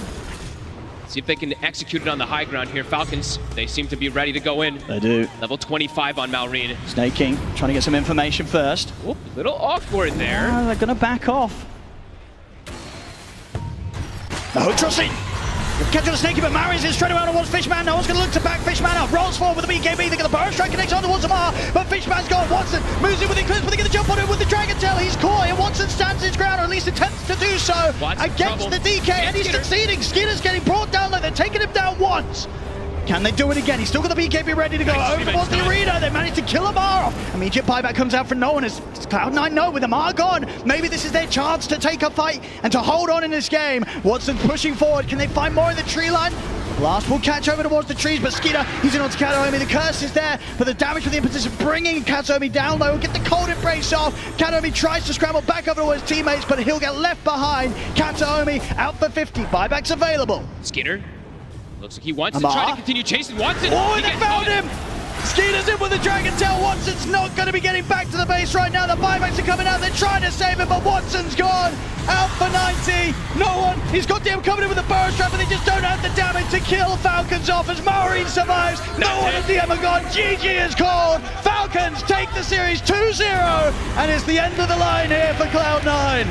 They're just too good at team fighting. Even that one where it looks like Cloud9 at the disadvantage maybe can get some of these kills. It doesn't matter. The fight takes too long. They're able to reset constantly. This team's unbelievable right now, especially when they're getting given these heroes. Their super stuffy heroes, their Grandmaster heroes. They just look so comfortable. And this last pick, Timber, it really just seemed like it did everything. Malrine, super confident. Yeah, we saw it. We heard it from him as well throughout the game in the all chat. They felt very comfortable throughout this one, Falcons. I mean, Cloud9, it was a closer effort compared to game one. You know, we saw up until the mid game, keeping on level with the progress of Falcons, but that really didn't matter when it came to the end of it all. Falcons knowing how to break out, break ahead, and once they started to get ahead, there was just no stopping them. No, it feels like Falcons just really, they understood how to take the team fights in multiple of these situations, right? Malrine just jumps in, pops the Shivas, gets vision, forces a weird reaction that kind of comes up Cloud9 to like reveal some of their heroes, and then they jump with everybody else. So yeah, just beautiful execution from Falcons and big hugs around. That was a tough one here for Cloud9. They had some great showings earlier on in the International, but the 2 series back-to-back, knocking them down to lower bracket and then down out of the tournament. There have been some pretty brutal games from them, folks. Yeah, but you know, these former teammates and stuff like that, these hugs, this is what we love. You know, the Dota scene, our community, it's still there, even if they do bad manner a bit in the alt chat, the hugs are still going to come out afterwards. Falcons, I mean, the wins that they are getting in this lower bracket run, I mean, it's absolutely of the caliber and the level that you can see this team just making a clean sweep right up until the grand final, so they continue this on. Falcons looking as hot as ever as they continue their lower bracket run. Falcons absolutely dominating the lower bracket once again. I'm here with Amar. Is anybody going to stop you on your way to those grand finals? It's not a prediction, it's a spoiler. No. The confidence! I love that. All right. You've had a really good year, you know, multiple top places at multiple huge events. I want to ask, is this starting to feel the same like those events you've won in the past? I would say I don't want to jinx it, so I will just say it. I mean, this tournament is like really nice, like it's huge. Like first time playing like main stage TI is really nice, and for us, like we're starting to get in the zone, I think. So hopefully, yeah, we will like get into the mood into winning the tournaments that we won as well. Excellent stuff. You guys are looking very much in the zone, reminiscent of some of those earlier dominations in this lower bracket so far. Were you ever worried in these games about giving away these heroes with really high win rates like the Sand King, like the Luna? Any concern from you guys at all? No, I think we understand what we need to do, and if we can't break these heroes, then if we can break these heroes, we can easily just win the tournament, and that's what we're trying to do. We're just trying to break everything we can. Break everything on your way there. I love that mentality, and it's going great for you so far. Finally from me, how important is it for you to balance the meta with your own playstyle? Because you do have your own playstyle, Falcons. You like to play your own heroes. How hard is it to find that balance for you? After last loss in Riyadh Masters, I was bullied into buying auras every game. So there is no more for me to have my own playstyle, and I'm just now buying Pipe, Crimson, Greaves, just that's it. I have no more. They just bully me. They say, why you don't carry us with this? So I'm like, okay, I'll just play like this. Oh man, Amar getting bullied, that's a shame. All right, I lied, it's not my last question actually. I do want to ask you one more thing. She had a lot to say in the game, but also, do you have anything to say to Cloud9? You know, now that you've eliminated them from the tournament, you know, it's over. Do you have anything to say about the guys you just played against? I love Cloud9, you know, my former teammates there, and I also stood in with them previously. So yeah, I think they're a good team, and you know, like they just unlucky they get us to face against us, and hope for them like the best in the future. Amar the Friendly, thank you very, very much. Guys, give it up for Falcons, for Amar, as they move on in the tournament. Thank you very much, and we will send it back to the panel. Yeah, he's referring, of course, to former Creepwave players. Now, Malrine on his team, also former Creepwave players, and Amar and the rest of Falcons moving forward here in the International. They'll play again later today, and we'll see if it was indeed a spoiler, making it not just to the finals, but also the final day tomorrow, if Falcons can do it again. This game, though, I do want to focus on Amar to start with, Lacoste, because I thought his confidence that we just saw in words was very noticeable in his play as well. Oh, absolutely. He played out of his mind. He is talking about the auras. Broodmother bought 4 auras in game number 1. In the second game, he did go for, you know, a little bit of fun items. He did pick up the Psychic Headband as his neutral item. Yule Scepter that got him a lot of the kills, a lot of setups for his own spear. Enough times so Dragonite can get in with a Blink Dagger, get a secondary stun as well. He also did buy Ether Lens, Bloodstone. He was having a lot of fun, but, you know, if auras are the items that are super strong right now, that also means they're going to get nerfed, so Amar can go back to his old playstyle. Yeah, and we're gonna break down this game properly, but we're also gonna not make No One wait, as we will hear some final thoughts, final words from No One, who's standing by with Period. Yeah, thanks, Sheebs. I'm here with No One. No One, first of all, I think we're all very sorry to see you guys go out of the tournament. Cloud9 made a lot of new fans here, I'm sure, not just the Brazilian ones, but in general. You guys played some great Dota, had some great performances. That must give you confidence in the future. It is, yeah. Fantastic. One of the things I asked a lot of the players here was who they thought one of their best players of the tournament was, and your name came up a lot. It must be nice to hear that. I mean, it is. Yeah, but in the end we lose, and yeah, there is lots of good players, much better, I believe, right now. Well, we'll see, but thank you for saying that. So, you guys obviously have done pretty well here at TI. You must be happy with the finish. What are you hoping to do next season? I mean, right now I want to chill because I gave my best this summer, 3 months of non-stop playing Dota, being in shape, and I'm proud of myself, I'm proud of my team. We have done a great job, and we are tired, I guess.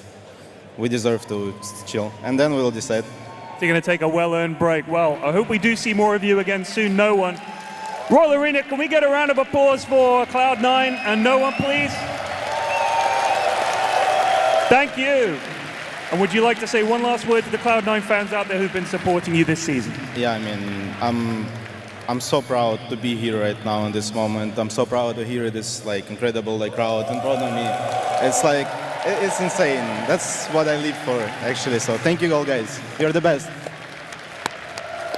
Thank you, No One. But now back to the panel because the tournament rolls on unstoppably.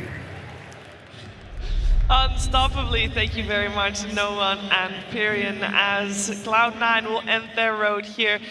Top 6 is what they've achieved at the International, which for DM and for No One is the same as their previous results, but at least for Watson, Kataomi and Fishman, they have broken previous records, as they before did not manage to break top 12. Now they've definitely made a large statement and can't wait to see what they do after their well-deserved rest. But we are going to focus in a little bit on the game we just watched, because it was, Tigov, a way closer game than we had of the first one of the series. It was, for sure. I think Cloud9, they put on a much better showing, but fundamentally, they just still weren't able to get DM into the game. They put the Sand King to the off lane, he's getting picked off quite a lot, and Falcons identified the fact that Earth Spirit, sure, he can be a playmaker, but they have to stun to shut him down. The real X factor will be from the Sand King. The early Bloodstone timing, the epicenters. If he can really make a statement, then Watson with his incredible farming pattern will be able to, bring Cloud9 into a winning position. So they shut DM down, and he wasn't able to shine. He ended the game 1-8 and 7. So yeah, unfortunately, I think that the entire series was Cloud9 not helping DM get into the game, and maybe a little bit of DM not helping himself get into the game. But again, between those things, that was the key takeaway for me. Yeah, especially pre-pipe. If the Sand King had a better game, he could have done so much damage to Falcons draft, but they did not allow him to get to that point. But Falcons, man oh man, do they play well behind Skeeter. And Skeeter truly was the hero of the series for me. On his DK, on his blink rushes, he sets all of the tempo for his team. The second he gets that, he's getting pick after pick after pick. They're playing behind him, they're playing the map, they're able to split push. He's finding the goes on Luna. Even when the net worth equalized and Falcons were pressuring that high ground a little bit, he gets the instant blink on Luna, which caught Watson completely off guard, forced his BKB, forced his Eclipse. They disengaged off of that. And I do want to give a special shout out as well to Snake King on that Enchantress. He had BKB, Hurricane Pike, Moonshard. He was dishing out the DPS, ended the game with more damage dealt than his DK actually. Yeah, it was very impressive to see them run their, as you called it, Lacoste, their bread and butter lineup. We have 2 Grandmasters in this game on the side of Falcons, and the comfort that they have with this playstyle, these heroes, it definitely shone through.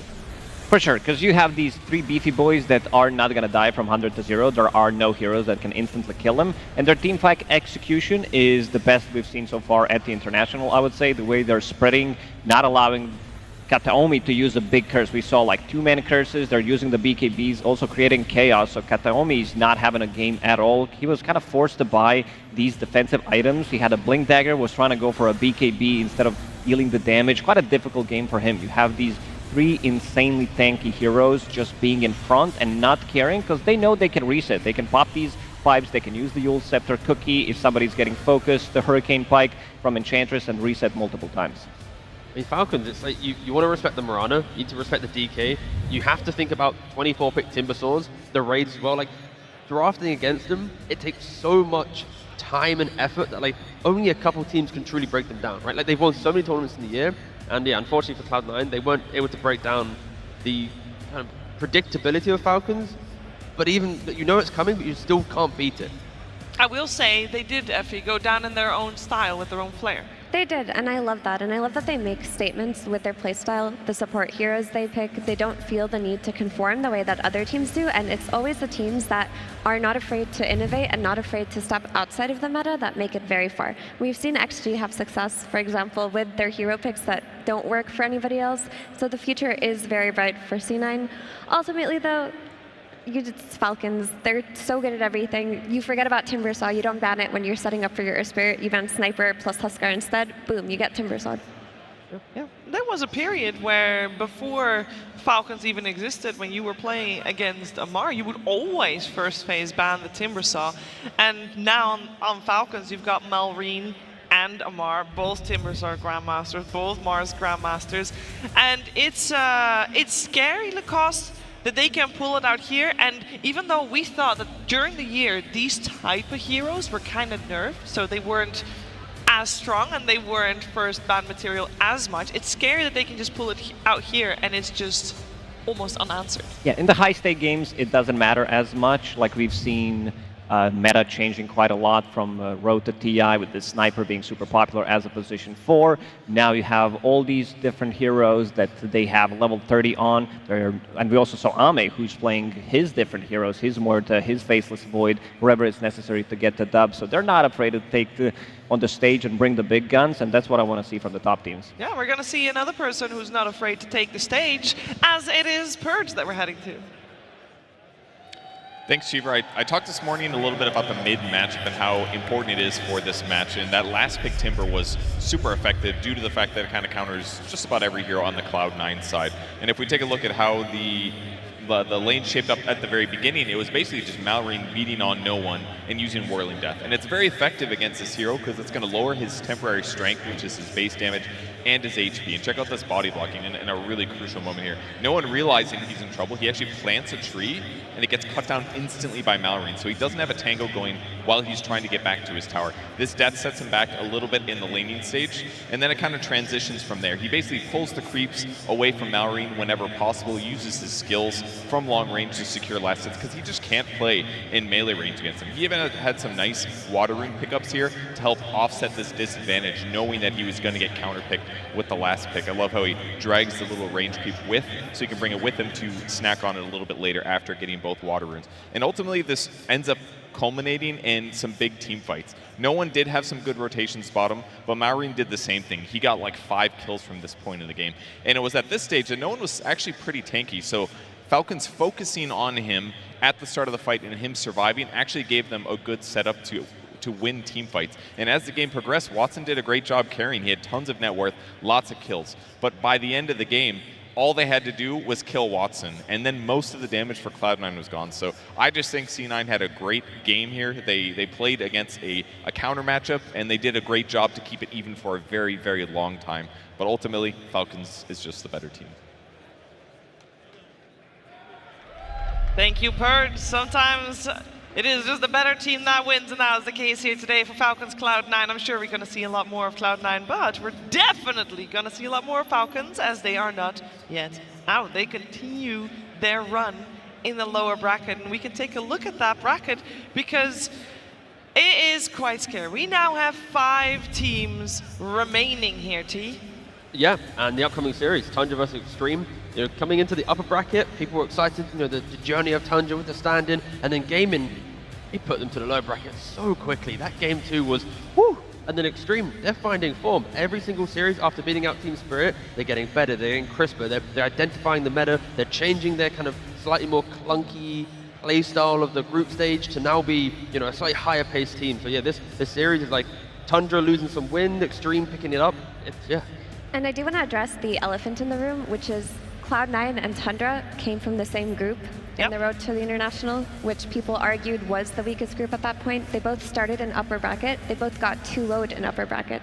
So it's going to be a big question as well for Tundra, whether or not they can cut it with the teams that have been consistently getting top 4 all year.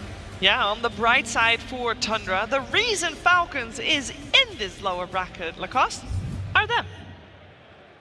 Yeah, that is true. And if Tundra Esports win against Extreme Gaming, they are going to be facing Falcons, which I think Falcons will be very happy about that one. They probably will. They probably would love to get some. Get that rematch, yes. For sure. We'll see though, because between Tundra and Falcons facing each other, there is one big opponent there in the middle, and that is Extreme Gaming. This is a squad that has made their mark, but they are looking to go further. So it is time for both of these teams to take the stage to determine which one of these teams will become top 4.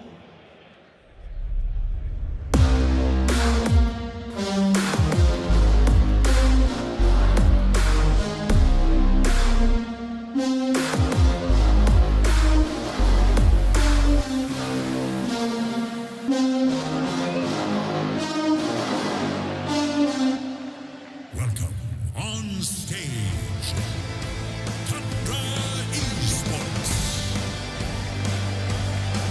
We got Pure, we got Thompson, Ramsey, Sexo, Whitemon, and Coach Moon Meander as they walk towards their booth. They are ready to start their run in the lower bracket, only getting knocked down yesterday, but not out, as I'm sure they are ready to fight their formidable opponents in Extreme Gaming.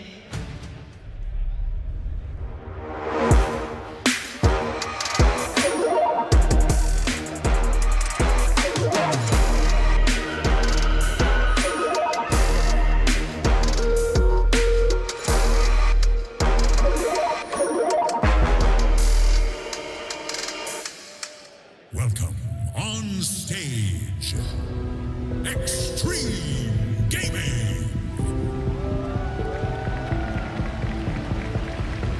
We got Ame, XM, MaxXS, SyncQ, DY, and Coach Maps taking the stage opposite of Tundra. One best of 3, and this team is familiar with the lower bracket. Extreme Gaming has already eliminated defending champions team Spirits. Aurora, can they do the same to Tundra right here, right now?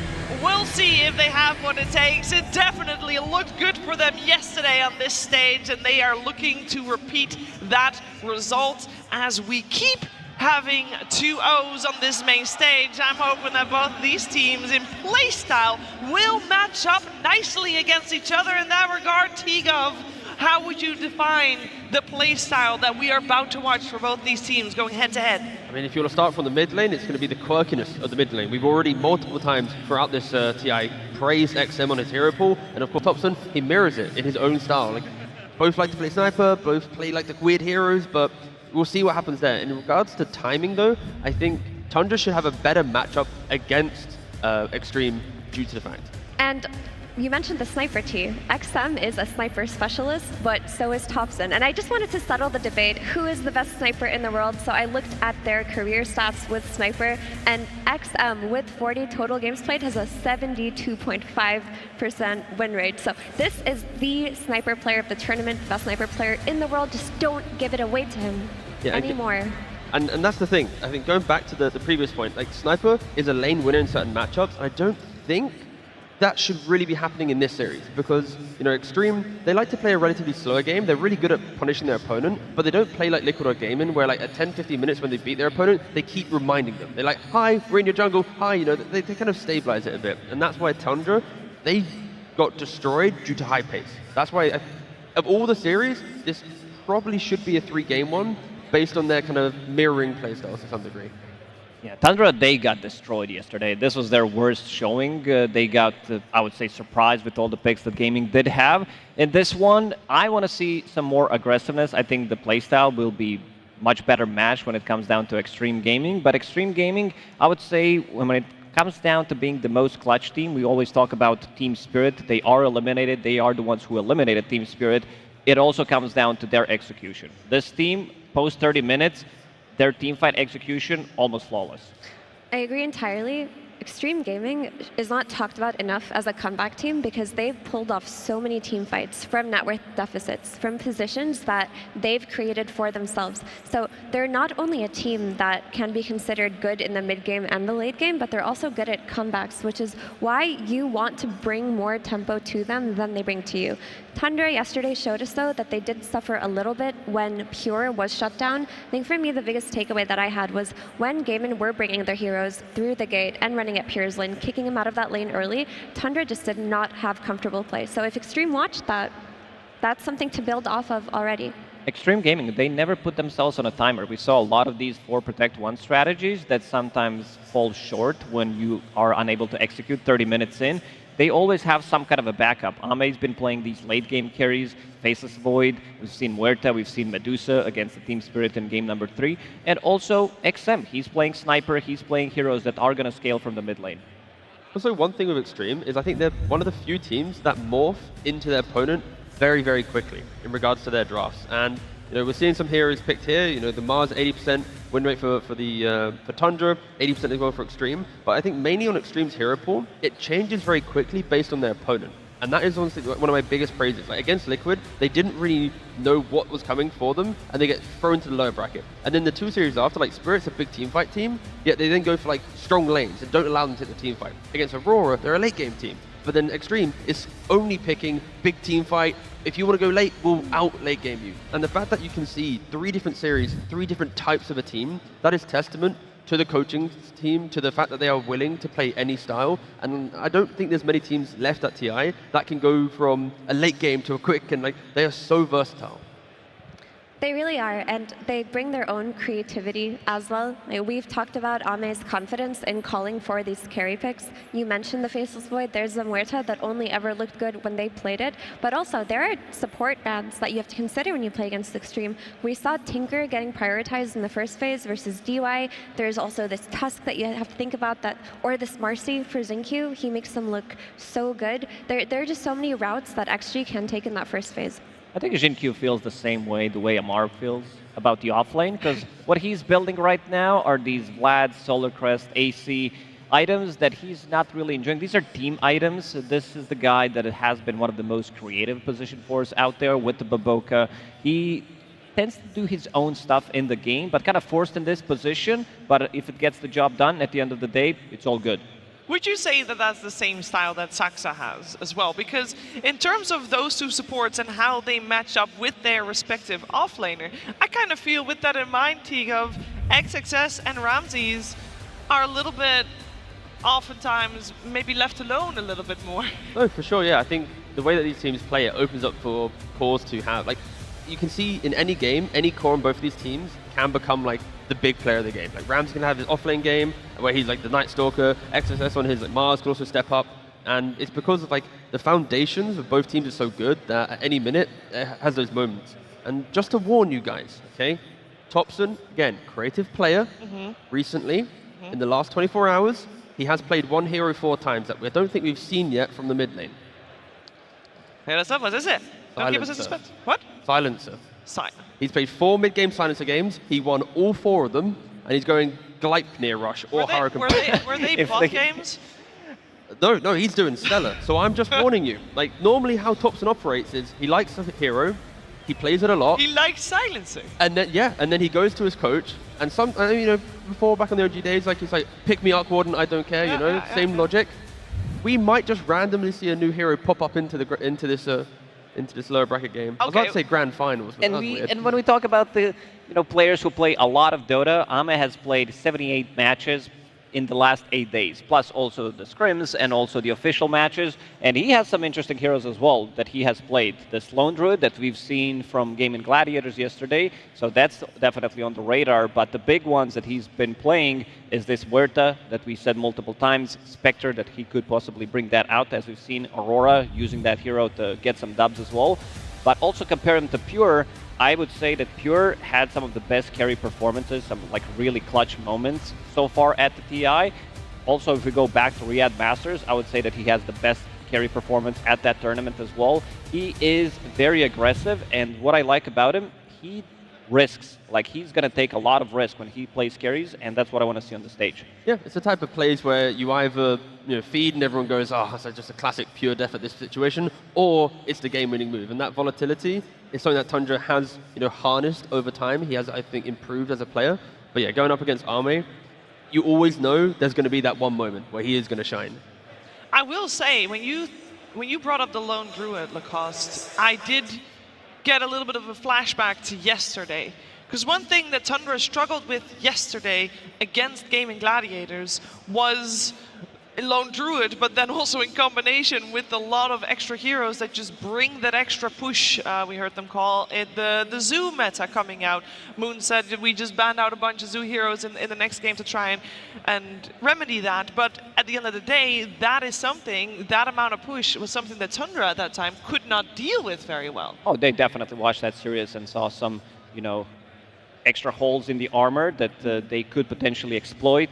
Alchemist, that's the hero that can bring the speed. You talked about the Zoo. XXS, one of his most successful heroes, is Visage, has 80% win rate, plays it extremely well. If they want to play, some Alchemist position 4, whatever it's necessary. DY, he has quite a lot of these position 5 heroes that deal tower damage as well. So they can speed things up, that's for sure. Yeah, I don't think Extreme Gaming are a team that would full commit to Zoo the way that Gaimin does, but I love the Visage shout out. There's also Enigma that can function as a a semi-Zoo hero running down a lane with those Eidolons. You put a Tinker behind him, you're bringing the tempo. Also, back in the day, they lost to Broodmother. I gotta say, back in the day, XXS used to be known as the best Broodmother in the world, so maybe he could just have a re-emergence of this hero at this tournament too. That could be. You want me to give another case of why the series could be a very even one, Tigov? Please they do. have faced each other this year, 5 series totally, and it's a very, very nice split in terms of series. 2-1 as in 2 series win for Extreme, 2 series win for Tundra, and 1 tie. It's perfectly balanced. Yeah, again, tactically, they feel like relatively the same team, and that's why I don't think Tundra is going to change too much from what they've done so far, but Extreme have already shown that ability to change. Going back to the whole idea of the Zoo, it would be surprising if any team was suddenly going to the level that Gaimin's going at. I think that is a very volatile thing to do in the penultimate day of the International, to try and take a Zoo strategy that takes so much time to craft. But I hope that we see a little bit of flair coming from XG and just going back to the foundations of why Tundra is here. Yeah, and that 4 versus 5 you said, that's their result in games, not in series, which is why those numbers are slightly different. Now, with both of these teams being so nicely even in playstyle, we can expect a lot of them, and we learned a lot about them yesterday as well. There is one big thing that could potentially determine the outcome of the game already, and that is the draft. So let's get going. Tundra Esports versus Extreme Gaming. Game 1. Here we go. We got Extreme Gaming starting this series on the Radiant side with first pick. Tundra will start this series Tundra starts on the Radiant side with second pick, and Extreme with first pick on the Dire side. So basically the way it always is. Whoever's Radiant gets overall last pick. And we are in the ban phase already, and in terms of heroes we won't be seeing, I don't think anybody is surprised to see that Thompson's Invoker is removed from the pool. I do think a lot of people are sad, but look, yeah, unfortunately we're not going to see it. Thompson, too good of a player. 2 heroes I'm looking in the first phase for Extreme Gaming, Marana and Tusk. Both are still going to be available, so they get to choose which one they want to take. And Tinker as well. Tinker as well. The DY's Tinker is really mean. He takes a lot of farm. That's why we see Jin Q not getting the priority, not getting all of his items that he maybe wants to buy in the game, but they looked pretty impressive every single time they played Tinker.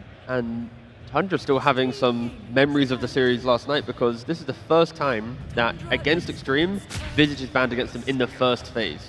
Like normally, Extreme likes to go for the Naga Siren, the Treant Protector, the Tusk, the Marana, the Tinker. They've never gone for a first pick Visage, but Tundra already going, you know what? We'll take it away in the first phase when we have the bans available. In the second phase when we have a single ban, we now don't have to think about it, but it does open up for the comforts of Extreme to bleed into the first pick. And for Tusk, this is a hero that is picked so many times with such a high win rate. Incredibly strong start, as Tundra's start is going Sniper.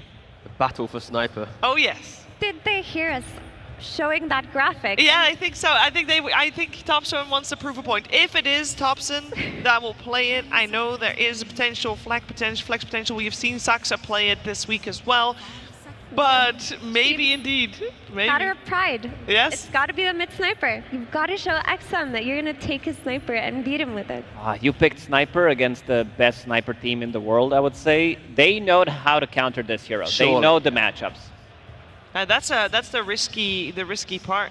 And again, but the thing with Sniper is support Sniper and core Sniper are very different. Support Sniper, you need to have a winning lane. You need a team that wants to play into the map aggressively and continue hunting for your opponent. If the game ever stabilizes, you always wish you had a support in the 4 realm that could do something else, play for pickoff, play a wider map.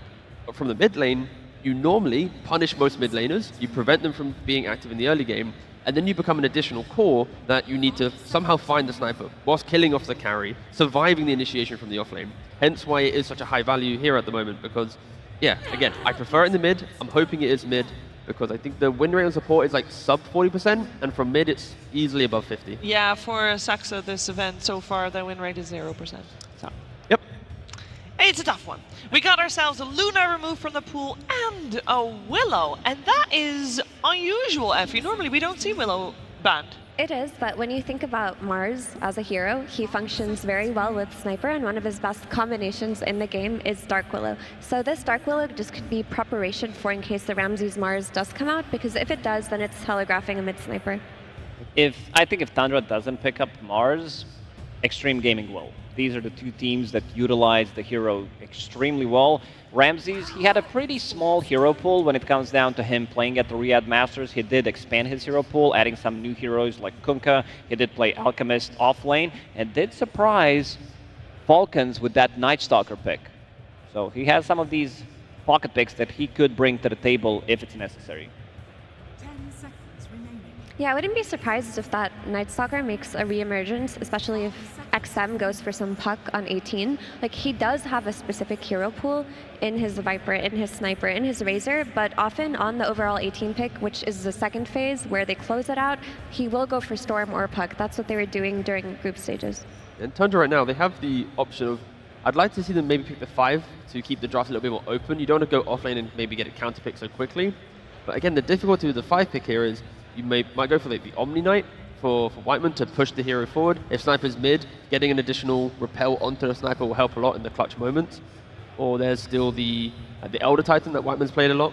Shadow Demon for me is the big one. This hero is still available. Hero that does pretty much everything, but it's just going to be Mars. It's too good of a pick. It took them a little bit more time to think about it because we said it's going to be highly contested in this game. Now you need some kind of vision. You have save with the Tusk, but you need vision inside the arena. I have a question. Yes. If Willow was banned out to not make that strong combination with the Mars for Tundra, why wouldn't they just ban out the Mars?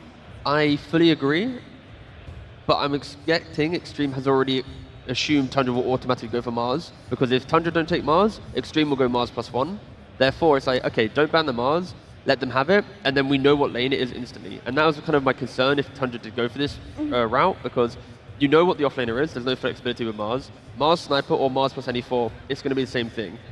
So I'd like to think Extreme just want Tundra to draft in an expected way. But also, they've let Mars through on Extreme. They've run crazy things like Undying plus Medusa. They have their own take on how to beat Mars on lane, and if they take away something like a Willow, they want that combo out because that means that they're going to pick a mobility-based laner from either the mid lane or the carry, and Brambles are so annoying versus mobility heroes. And here it is. It's like, congratulations, you got your Mars, but now you're going to be laning into a Drinking Buddies Tusk with the Shadow Fiend, just constantly pushing down the Mars. And don't forget, what was it, Extreme vs Heroic, where Extreme takes a fight in their own triangle, they clutch up, get 3 or 4 kills, walk down mid, Arme just hits tier 3, tier 4, boom, Ancient's gone. Like, it is scary. And, oh, Jakiru, we don't see that.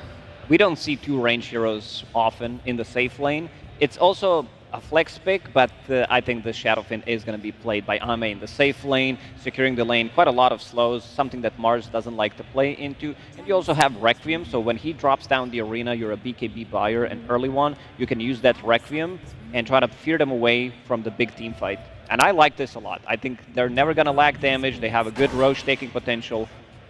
And this Jakiro gives them extra flexibility in the draft, because now on this 18 pick, they could see what Tundra do here, and if instead of picking for XM, they could pick something for XXS. They could go for a Visage or Enigma, and if they choose to do that based on what Tundra pick here, then they can move the Tusk to position 4, play Jakiro with the Shadow Fiend. So it's a very good idea to set up for their overall last pick this phase. Yeah, and for Tundra, they need to, if they want to keep the sniper part of the draft alive, this is where you pick the carry. Of course, Luna has been banned out by Extreme. That's often what we'd be calling here, but then they go for Shadow Demon. So Sniper is the mid lane. Clock, Shadow Demon are your supports, and I think Tundra has just invited Extreme to, please, try and fight us. If you do, we'll disrupt safe who you go on. There'll be a hook shot to turn around, plus the arena. The entire early game of Tundra after laning phase, you won't see them really make too many smoke plays, but kind of bait Extreme to make these opportunities. And yeah, Extreme now, they want to take the fight. You've got the mid lane Shadow Fiend, the carry Void, like this is damage absolutely everywhere. That's why I said that this team is never gonna be able to lose in like 20 minutes, or if it comes down to 40 minutes, they will always have something. So Shadow Fiend, Faceless Void, really good scaling lineup. And they also picked Shadow Demon into Jakiro. I like Shadow Demon overall as a hero, but sometimes it can be tricky. You use that disruption. It's a pretty good setup for an Ice Path once you come out. I really like this. I really like what they've done here, picking the Faceless Void. It's a hero that's not threatened by Mars at all, and it's also going to be their catch for this mid sniper that was confirmed by the Clockwork Shadow Demon picks in this phase. But also, what SF does mid versus sniper is that you are looking at Tundra's draft. They have a Shadow Demon. They're going to stack that triangle ridiculously, but if you can just do a +1 rotation with this SF, with those raises, you can contest those stacks early on. And let's not forget, XM at the Riyadh tournament, he was the SF player for Extreme Gaming. In this tournament, it was Ame, but he has played so much SF, and he's confidently said, if you leave me this hero, I will pick it and I will beat you with it. Yeah, and for Extreme, the way that they pick the Faceless Void is they see a lack of tower damage early on from Tundra, a lack of map progression. So often we'd be saying, you know what, Extreme's draft is a little bit greedy. How do they get online? But how does Tundra actually punish the greed? They themselves want to be efficient. Like Effie's mentioning, make the stacks, farm the stacks. Their entire plan from laning phases look backwards to your own jungle. Therefore, like Extreme, they're looking good. And I'm assuming the Shadow Fiend will go for maybe, is it like magic damage from the mid lane, allow your Void to carry. You see Sniper early on, quick jump onto him, but it's choice. Depending on your last pick, he easily can still go for a right click and just ball up into a clicking lineup with the. I'm just very excited to see Shadow Fiend against Sniper, and then the Shadow Fiend played by what we determined based on statistics. There's the best sniper player, so he'll know exactly how to play that lane against that sniper. Yeah, we've seen usually the counters for snipers were these heroes that could keep the distance, like Zeus, Keeper of the Light, when Sniper was first picked a couple of months ago as well. So you did not want to get killed, you also wanted to get some extra farm, get the stacks in your own jungle. And Magnus, I was looking at the heroes that they've been playing, because he has relatively small hero pool, and if you open up his Dota Pro tracker, he did play 4 Magnus games in the last 7 days. Might be a crazy suggestion, but I kind of want XSS to play the chaotic hero that does anything. He's played like Bristle before, but I don't think they care about teamfight anymore. They don't care about the scaling. They just want a noisy hero from the offlane. So potentially throw him on like a Bristle, throw him on a hero that can just, farm up the early stats, because Void can't farm the Ancient. Shadow Fiend also doesn't really, I mean, he can, but I feel like an early stack taker on Extreme, plus map playing hero, soak up the initiation of the Mars, and then give free entry to the fight with the Void of the Shadow Fiend. That's kind of like the archetype of the offlane I'm looking for. Well, XXS, when he first came into the scene, it was his Legion commander that's shown brightest, but I don't know if that hero is dead. It's pretty dead. Oh, too bad. It would be really nice. I mean, if you're talking about noise, we just saw a Timbersaw go overall forgotten in a draft and do a lot of damage in that last pick. But no, like Bristleback for me sounds really exciting. It also adds goo to amp the tag team, the Drinking Buddies, the Shadow Fiend with the Void. Like, I think it adds the extra layer of complexity of how do you even beat it.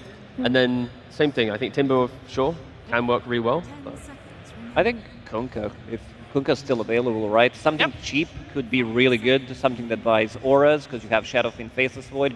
I don't want to see something super greedy. I think it needs to be something that comes online relatively early on. And the reason why I like it so much is we've seen how good it is against the Mars in certain situations. Ooh, Okay, second wow. Lycan of the tournament. Aurora yesterday, they did bring it up one time, and it looked good. It looked much better than expected with the Wolf facet. Oh, we got some animals coming out here. The wolf versus the bear. I don't know which one I like more. The Extreme, the Lycan, it's really exciting when you have the wolf facet, finding the Shadow Demon, constantly scouting with the wolves, the little roots. It's so obnoxious to play against. And Tundra, it's like, they do not want to get to mid to late game against Extreme's lineup. They do not want them to have 2 to 3 items on their cores, so they go for a Lone Druid. They want to try and break that off lane, prevent Lycan from having a good time. And I have a couple of notes. I think that Lycan yesterday when Jabs played it versus Extreme completely made Sniper's game difficult in the early game, so that last pick is great for them. As for the Lone Druid, it can pose problems, but Extreme Gaming have beat Lone Druid before in games where Lone Druid has stomped them in the early game. Once, back when they were on the Yaz array with the triple X's, they were playing versus Gaming Gladiators. Ace was completely crushing them with Lone Druid. They made the comeback and they beat him. In this tournament, they did the same thing. They beat a Lone Druid during the group stages. So if I have faith in a team to beat that hero, it is Extreme Gaming. Both teams stole a pick, like these crazy picks from the teams that they played against yesterday. So now we have Lycan against Lone Druid, and they're going to use it to their own advantage. Extreme Gaming, it is greedy. This is Faceless Void, Lycan. Lycan, even though he comes online relatively early on, you still have Shadowfiend on your team. Not a lot of setup in terms of how they're going to play the fights early on. So Ame, we've seen him being very active, so time zone. This is what I want to see again, where he jumps into a fight, slows them down, leashes them, and then go from there. Massive timer for Tundra. They need to win early. Yes. The later this game goes, Extreme has the entire late game. So if you're a Tundra fan, 30 minutes on the clock, get it going. If they haven't won by then, it's going to be real difficult. Okay, let's see what's going to happen in this first game of this best of 3 in the lower bracket. Before we head to that game, though, we're first going to check in with Coach Maps, who's talking to Tsunami. Thank you very much. I am joined by Maps, coach of Extreme, and Helen will be helping me translate because I wanted to know about how the meta has evolved. We are now on the second to last day of this event, but we've been going through the road all this time. How has the strategies, the hero picks changed over all these days? 这个比赛也打了那么多天了，我们想问一下，你对整个战术上的大趋势有什么改变？有什么看法呢？就可能大家更注重线上，然后各个队每个队都有自己喜欢玩的东西，然后去针对嘛。I think that everyone prioritizes lanes, and every team has their own specialties, heroes that they love to play. So it's around that. Well, on the topic of specialty heroes, I'm also wondering, how do you as a coach prepare for a player like Thompson, who has like an endless wealth? He can play basically any hero under the sun mid. What do you do to deal with that? 就说到喜欢打的英雄，我们想问一下，你对于对手有那么一位选手 Thompson， 游戏里面可选的英雄他都有可能玩，去怎么针对他呢？首先他是一个英雄是非常广的选手，就也没有特意去针对他吧，只是让他的节奏可以缓和一点。我们也能猜到他可能是个火枪手，所以选了个狼人，就昨天欧罗拉教我们的嘛。对。So Thompson has a super wide hero pool. He can play anything, and we did expect that he would play sniper. Ooh. But we took out something of our own. We picked Lycan that we learned from Aurora yesterday. All right then, I love the creativity. Maps, best of luck in this game number 1 as we send it to our casters. The uncrowned Prince of China still awaits a coronation that has already been denied twice. This time standing in his way is a Royal Road Regent looking to add a third Aegis to his armory. It's Ame versus Thompson, Extreme versus Tundra. It's China versus Europe, Avery. This match has been in the making for a long time. The funny thing is, I think these are two teams who, yeah, top 6 is great, but it is not enough for either of these squads. They want more. I don't think they're going to be satisfied with top 4. They might not even be satisfied with the top 3, but these are difficult opponents to get through to clinch that grand finals berth. This is where it all starts for both of these squads, and I think this has potential to be an absolutely explosive match. We have seen the chemistry between these two teams grow over the course of the tournament. We've seen the meta develop. We've seen the creativity as well between these two squads. That's what strikes me the most. They're willing to pick up some of these heroes other teams are not willing to play, willing to steal strats from their opponents, willing to bust out heroes that even if it falls completely flat, they still have the confidence to run. And we are absolutely seeing that here with some of these picks down the stretch. Now, you say explosive, but the draft seems to imply that we're going to be looking at something a little bit slower here, or at least that's what we would expect from certain heroes like Faceless Void, Lone Druid perhaps, but how do you view this draft and how it's going to clash? I mean, both teams have some tempo setters. Like, you have heroes that can take down the tier 1s very early in the game. You have heroes that can play off some low cooldowns. Sure, you have some of those bigger teamfight spells as well on both sides. Heroes like the Mars or Faceless Void, even the Sniper are okay going late. But on the flip side, the Lycan and the Lone Druid are going to want to push, they're going to want to take objectives, and they're going to want to find these supports or break that front line as fast as they can. I am also looking towards this Lone Druid Lycan lane, because in theory, I think Lone Druid can win any lane in Dota. It's very hard to out-execute this hero, but if XXS gets a good start here and he can disable the backline from Tundra, can really open up the fight. So the laning phase is going to be particularly important. See that Thompson versus XM matchup. A lot of talk about that on the panel. The Sniper being taken away from Extreme and XM in particular and put into the hands of Thompson, who I think before this year was heralded as probably the best sniper mid in the world. Yeah, I think you have two mid laners who would both say they're the best sniper in the world. One of them has to be wrong by default, but they would both claim that prize. The interesting thing about this mid lane is that XG picked the SF into the Sniper, knowing the Sniper was coming out and knowing it was likely mid, because Tundra have not had a lot of success with the support Sniper this tournament. I think it was very unlikely they wanted to push it into that role. But historically, this is an awful lane matchup for Shadowfiend. You kind of get owned on the lane. The in-game isn't too much better. I think the Kaya build up into early Blink can help you in this matchup. You just play more of a spellcaster, find the Sniper early on in the fight with a stun and blow him up with Requiem. It definitely helps this matchup a lot, but I'm a little surprised they went to the SF that early in the draft when you kind of know this lane matchup is supposed to be decent for the Sniper at least. And we see the magic damage build SF. That is a Shadowfiend that, you know, had his time in the sun and very quickly got roasted in the middle of the year, right? Like, it was just popping up a lot. People were drafting it a lot, and it just could not seem to close out games. I mean, maybe that's why you pair it with the Void here, right? Sure. If you need the extra punch in that late game. There is almost no hero better than the Faceless Void, and almost no better player in the world on this hero right now than Ame. He is the one carry who's been picking this hero through thick and thin. Even in the patches where it hasn't been great, he's still been willing to pick it up and experiment with this time zone and looking for a first blood. Down, a first blood on the table, whips the spear, and Ame and DY will get the kill. That is a huge pickup for this XG safe lane.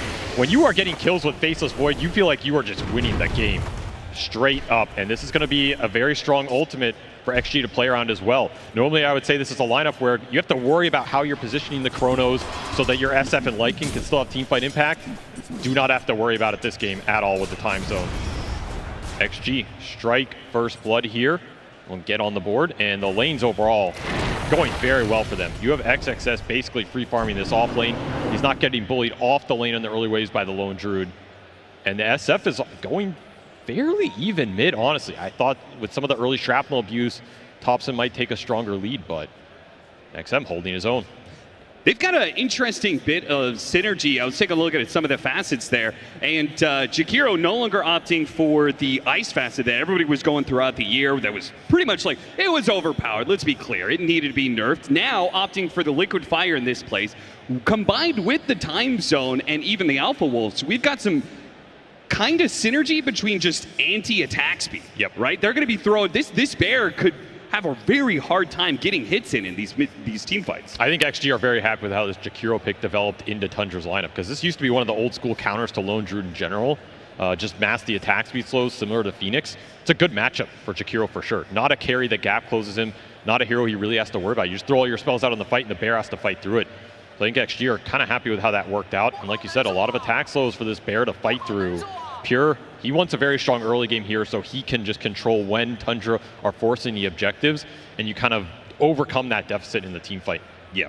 And then on the other side, another interesting facet that our observer was pointing out, we've got hookup for the Clockwork. So we've seen this here and there. It sometimes feel like maybe it's less about the hookup and more about just having smaller cogs in certain matchups. But do you think this is something he's actually going to use defensively for this sniper and this lone druid hero?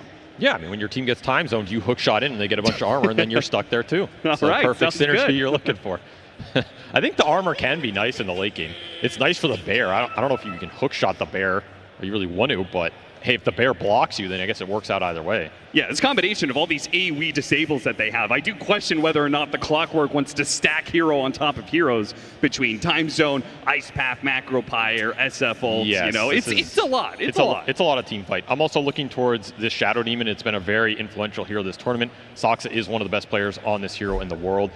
And I'm more looking towards the cleanse. Like, I feel like at a certain point in this game, you almost want to throw the cleanse on the bear to help him out. Just debuff a lot of those attack speeds, those we were talking about, and help him output the damage that you need. This Lone Druid Faceless Void matchup can get scary if the Lone Druid gets out of control. He just starts barreling down your objectives. If you mess up one time zone fight, suddenly Pure has 2 minutes where he doesn't have to worry about a team fight. He's going to take Roshan, he's going to take your buildings, he's going to farm the map. This is not a game where XG can idly throw out these ultimates and just say, okay, like we got a random support kill for our big ults, we're happy with that. Tundra are going to be able to take a lot off the map during that period. Touching on the Shadow Demon, you like the cleanse for this game, but why has this hero been so popular and so successful in this meta? He's a very good stacker. I think his laning got improved a lot, and I think he's really nice with the frontline heroes that have developed in this tournament. Heroes like the Sand King or whatever, you go in, your spells are doing massive damage. If you commit on the Sand King, Disruption bails him out while his spells are still running. Some of these combinations like that are really obnoxious to teamfight into, and of course, I mean, Shadow Demon, his scale is monstrous. You go into the late game with this hero, he always has tools he can build into. He's a hard save, he's a hard BKB piercing disable. It's pretty hard to go wrong with that toolkit. Yeah, and in this case, you've got some very clear backline you want to be able to save between the Sniper and the Lone Druid hero. Absolutely. And especially the Lone Druid hero, right? Putting that, if they try and go on the hero, you put him under the disruption, the bear is still, you know, swinging on you during that time. Though I will say, if you have to disrupt the Lone Druid, you might be in a bit more trouble than you bargained for, because that hero, in theory, should not need a disruption. And could just set up for something like a Shadow Fiend ultimate in certain points of the game. Shinkyu barely able to get away from the bear, throws back a little shard, bit of pressure coming out from Tundra. Tundra winning this laning phase for sure, and we're starting to see that gap open up a little bit more on mid. 14 denies for the Sniper, denying some of that experience out from the SF in the one-on-one. In fact, XM just forced into the jungle early, getting a little bit of some stacks going for himself. Not too sad about this, but this is kind of the downside of that SF pick into the Sniper. You're giving Thompson a very good laning phase here. He's going to have very high solo experience on the map, and if he can get involved in some early skirmishes or make rotations, this is a hero. I think XM might be the best sniper in the world, but I think Thompson is the best at using this hero in the early game, especially if he starts that snowball and he has supports that can play around him. So we'll see how many resources XG decide to put into stopping this Sniper around the map. As we've already seen him just rotate the bottom, has an Observer Ward as well. This is a strong rotation. Do not know if XXS is ready for this at all. Yeah, they saw some of this coming. They're going to pop the glyph to try and keep XX close by. They got him inside the cogs. A guaranteed kill for Tundra. And some pressure on that off-lane tower. Tundra. 6 minutes, though, coming up the clock. So maybe you sacrifice the power rune with this move, but no. Soxa wins the 50-50 anyway. And is going to output some free damage on this SF as his mana pool climbs back up. Very clean rotation here from Tundra, getting the Sniper involved early. Now, the big question mark here is, do you rotate back to bottom again to try and kill this Lycan one more time on the TPN and look for the 7-minute Wisdom Rune? That would be some huge rotation potential in the next minute here. A massive win, and Extreme had been subject to that kind of pressure before. Yep. You're going to catch him here on the Assassinate, just a bit of damage. Push him back, disruption, a couple more shadow poisons, a blood grenade even. Does he think he can actually get this kill? It's going to rely on landing the poisons. He got a fourth one, needs a fifth one, he got the fifth one! Soxa, the hired assassin, sharp on his mark, brings him down! What a move. I thought this was just some harass to clear up the map, but Soxa says, no, my friend. What a pickup for Tundra. The stand-in doing some serious work for Tundra as they managed to get a kill on the enemy mid. 7-minute Wisdom Runes do pop up. It's just claimed on either side. No steals here, but damage on the mid tower is beginning to ramp up. And some morale damage as well. Like, your SF is just dying to a Shadow Demon. There's nothing else happening on the map. This lane was already rough. You traded out the Wisdom Runes, which I think XG are happy about, but you're looking at this net worth chart, and it is a little worrying if you start to continue to fall behind in this early game. Are you going to have the manpower to defend your tier 1s against a push that can come, and guess what? It's here. What a push it is! Tundra, 2-man rotation through the gates, trying to catch Ame here. Ame, one-time walk to work with, will be able to walk it off. Can DY do the same? No damage coming in just yet, but they are going to be able to keep this loop around. Is there going to be anybody from Extreme who are going to counter-rotate? Are they just giving up on this? It seems like with 5 heroes in the top part of the map, Extreme say, whatever, man, you can have it. They're going to trade bottom out with the Lycan. That is what they're trying to get right now. Also got a lot of tower damage mid with this Shadow Fiend. Soxa will deny himself back to base. This is not the worst objective trade for XG on the map right now if they don't bleed out some big heroes. They just don't have ults to defend this. You're missing the time zone. Your SF was kind of low on resources, but now they're making the delayed rotation, so Tundra do not want to get caught up here. Ramses. XM throws out the arena. XM stuck on the other side of it, but close enough to get some raises in. And Xin will be able to finish it up for XM, no problem. And now it's in turn Extreme Gaming's chance to take that support kill, or core kill rather, and hit some tower. Thompson just wailing on this tier 1 mid in the meantime, trying to return the favor. He's going to get it pretty low as XG just commit everybody for this top tier 1 as well. A lot of early tower damage and pressure in this game. Which tower do you think is worth more? Which real estate is more valuable here? I mean, honestly, the fact XG got this offlane tier 1 is not a tower I would have expected to go down, where I think these tier 1s mid are inevitable. Like, you were going to get this no matter what. Sure. It's just going to open up some room for the Void, make those rotations into XG safe lane a little bit harder. I feel like XG kind of won this trade by some small margins. Like, when you can win these objective trades early with a Faceless Void, you should be happy. And we've seen XG prioritize Ame's farm a lot on this hero in the early games. They're not afraid to commit resources into the Void to have him pay it back later. Nonetheless, a lot of space for Thompson around this mid lane now. They're going to get the deep wards out, try and look for, you know, some of those cheeky pickoffs on the SF or some supports roaming through. Now, Extreme should know, general idea where that ward is, because they had a ward after the tower died. They know that kind of invasion is coming their way, so they had a ward out to see the move. What? Ame flanking in the river. Ame cutting in. Looks like they've already caught Whitemon. Ame's looking for a bit more. While they get Whitemon, Ame thinks about whether or not he can keep chasing. 10-minute power rune is what he's going to play for here, and does manage to get an amp damage. That's a nice rune to take away. I mean, I don't know if he wants to be in the river with the Void at 10 minutes, but he will gladly take the rune away. And well, he certainly doesn't want to be top, where the Lone Druid has come through the gate once again to, if nothing else, take the tower. So there's a deep ward up here for XG that can kind of control Tundra's movement through that side of the map. But they probably have other plans, which is, you know, get this Lone Druid massively farmed up top with a lot of the space that's been opened up, and get some stacks going for the sniper. You want to hit these first 2 damage items and then take a good fight off that. Meantime, this tower is still alive bottom. It feels like a lot of this early game is coming down to these tier 1s. Which team gets the better exchanges around them. We do have that HOD up for XXF down here. He would love to start pushing some buildings and getting some real estate of his own. And the bear, hounded by wolves, has to summon a new one here in order to try and contest the Lycan push that's coming in. Jin sitting on the side here, spotted by Whitemon. Scouts him out with the flare. Do they want to try and defend this? Man, Ame he has been active in this early game with this Void. Yeah. Maybe not finding the fights or the damage, but he has made a lot of moves on this hero. So we'll open up the last tower on the side lane for Tundra. Create some space and pressure for XG if they can get these lanes in deep. Still have that tier 1 mid to play around. We're also still waiting on the level 6s for some of these supports. Like the Clockwork would make it a lot easier to catch these supports, but they'll find DY anyway, trying to D-ward. Gets denied by Thompson.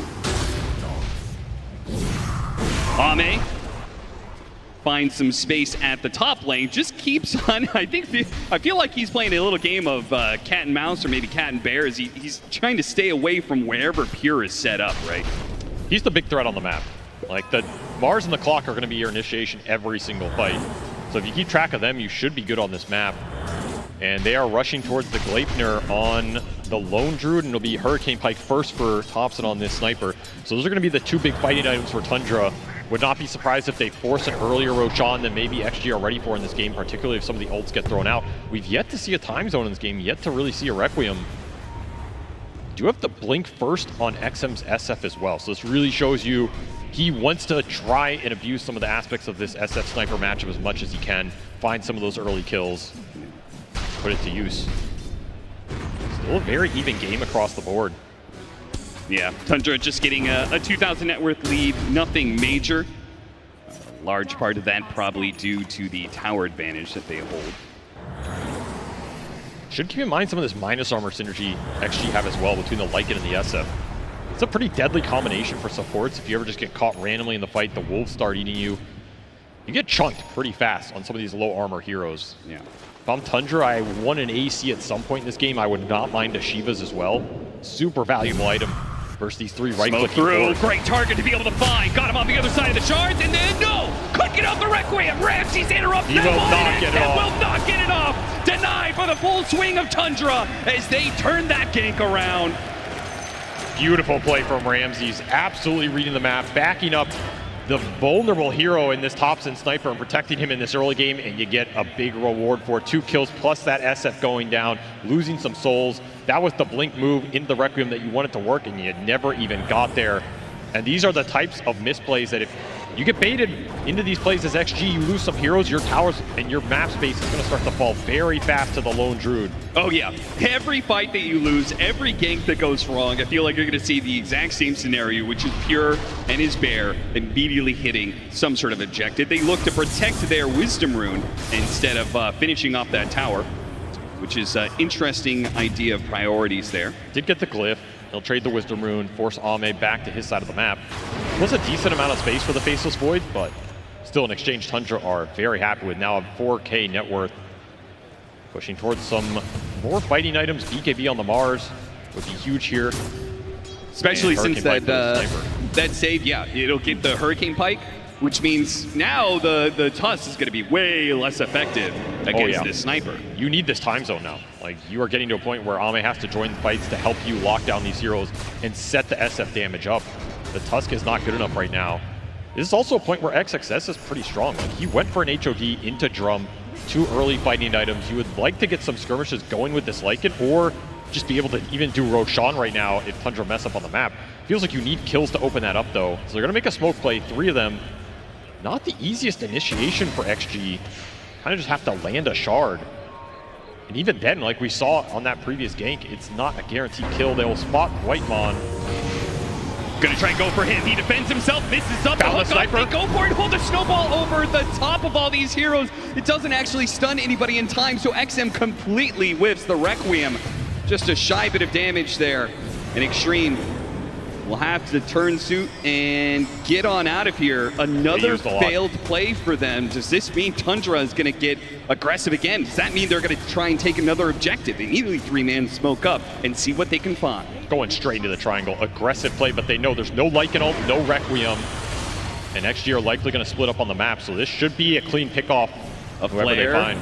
Try and get some vision, set up Ramses with his blink initiation, not even needed for DY in this case. He's going to blink deeper into the side of the map, look for other heroes, but it's just DY. Once again, like time and time again, this man has been abandoned as Extreme. No, they cannot stand toe-to-toe against Tundra if even one of their spells is on cooldown. And just look at how fast that tier 2 falls.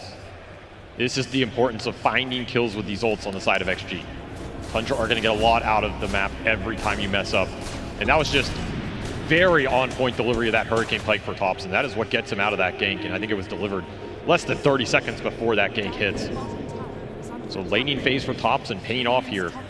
They've yet to find a kill on this sniper in this game. That would be the biggest prize for XG to slow this game down.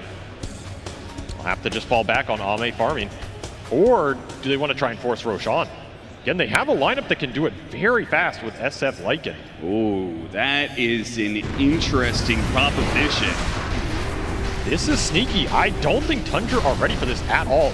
they're not even in a position to try and contest this. No, they would have to try and go through the gate, and that would probably be a death sentence with some big AoE spells like Pit Time Zone at the ready. So you cannot clump versus XG lineup. So this is just free Aegis into the hands of Ame, I would suspect. Yeah. But will that change much? I feel like an Aegis on a Faceless Void isn't going to stop Tundra from doing what they're doing right now. This is not a great Aegis for team fighting, but it is an Aegis you took away from the Lone Druid. I think Pure would have loved to pick this up somewhere in the next few minutes here. Enable his pushing, enable this Gleipnir Bear timing. He's going straight into Diffusal. It's just going to be early fighting items. Tundra are gearing up for the early push. This Bear's a little bit low, might be able to pick up the kill on that, and he does. Plus 300. Forces a resummon. You can still see though, XG, like, they do not want to fight this tier 2. No. Just trying to get as much as they can. Trying to get to the Kaya Yasha on the SF to help him get the Requiem off. And not going to be Helm of the Overlord. XXS just building, thinking about Vlad's here, more aura items. Yeah, he picked up the Shard nice and early to try and keep, you know, these lanes pushed in, create more space for him and Ame to be able to find farm. But, you know, push eventually comes to shove. Feel like Tundra would not be... I feel like they could kind of go high ground at some point in time. If Extreme are just going to keep dodging, right? It feels like they almost want to, but there's just stuff to claim on the map.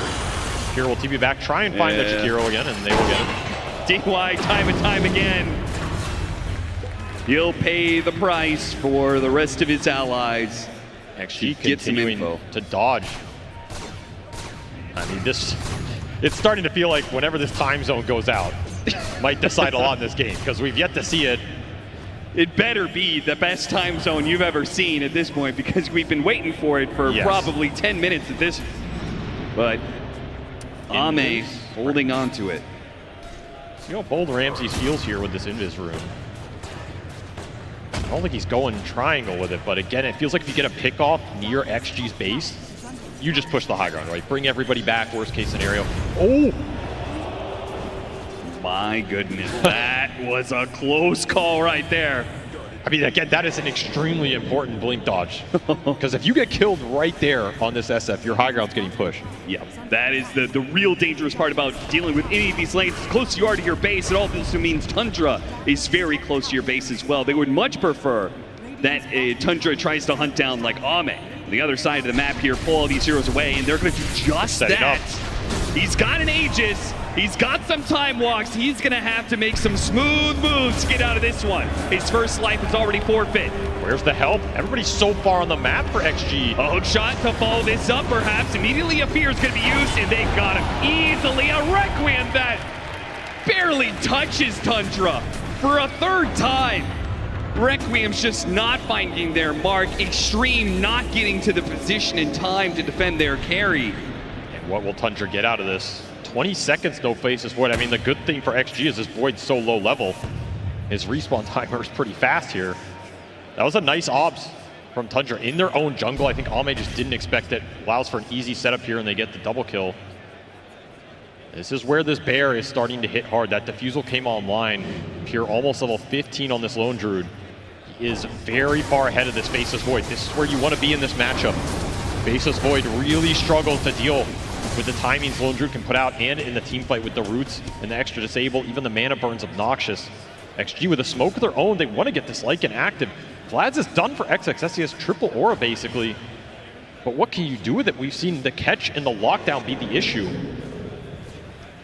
I mean, a Hurricane Pike is only going to take Thompson so far here. The Lycan might be able to run him down, especially with these Alpha Wolves. They've got him surrounded. The Shards, okay, now there's a push away, and Lycan is totally given up on this one. He's left Xin-Q behind, since just one hero showing himself, the Shadow Team, and was enough to deter that. Thompson from one shot to another. There's a second one at XXS, which Whitemon is not going to keep pursuing. He had the hook shot, but no follow-up besides that, so it's fine. 11-3 at 11,000 net worth leads. It continues to grow and grow for Tundra. Another failed smoke move from XG, another wasted Lycanol just to run away. As you've given up your ancient control, this is where one of your last wards is on the map too. XG want to use it, want to fight. Whitemon gets out. Just nice and clean. Just Cogs, hits one, gets out. What happened to Pure? Man just died to Tormentor. Yeah, he got absolutely murdered by this thing. All right, Extreme, a 4th kill on the board. They didn't do anything to deserve it. Well, that is one way to bleed away some of your lead on this Lone Druid. Those Tormentors, man, they'll get you. It killed his bear, and he died basically to the pure damage rebound off the bear dying. Well, Pure struggles versus the PvE creeps on the map continue here. And fitting that, you know, with BB Team out of the tournament, somebody else has to take up the mantle of the Tormentor. Did it for the boys out there. Though I will say, this is a big death. It's a lot of breathing room for XG right now. In a game they were struggling to find some opening. He's going back for round 2. Okay. All right. I'm just saying, my man, if this one doesn't work, we got to go back and do some math here. Though the fight is breaking out bottom. XM gone. Congrats on your Tormentor. Ramses, meanwhile, he'll win some fights for you. A BKB arena that catches 2.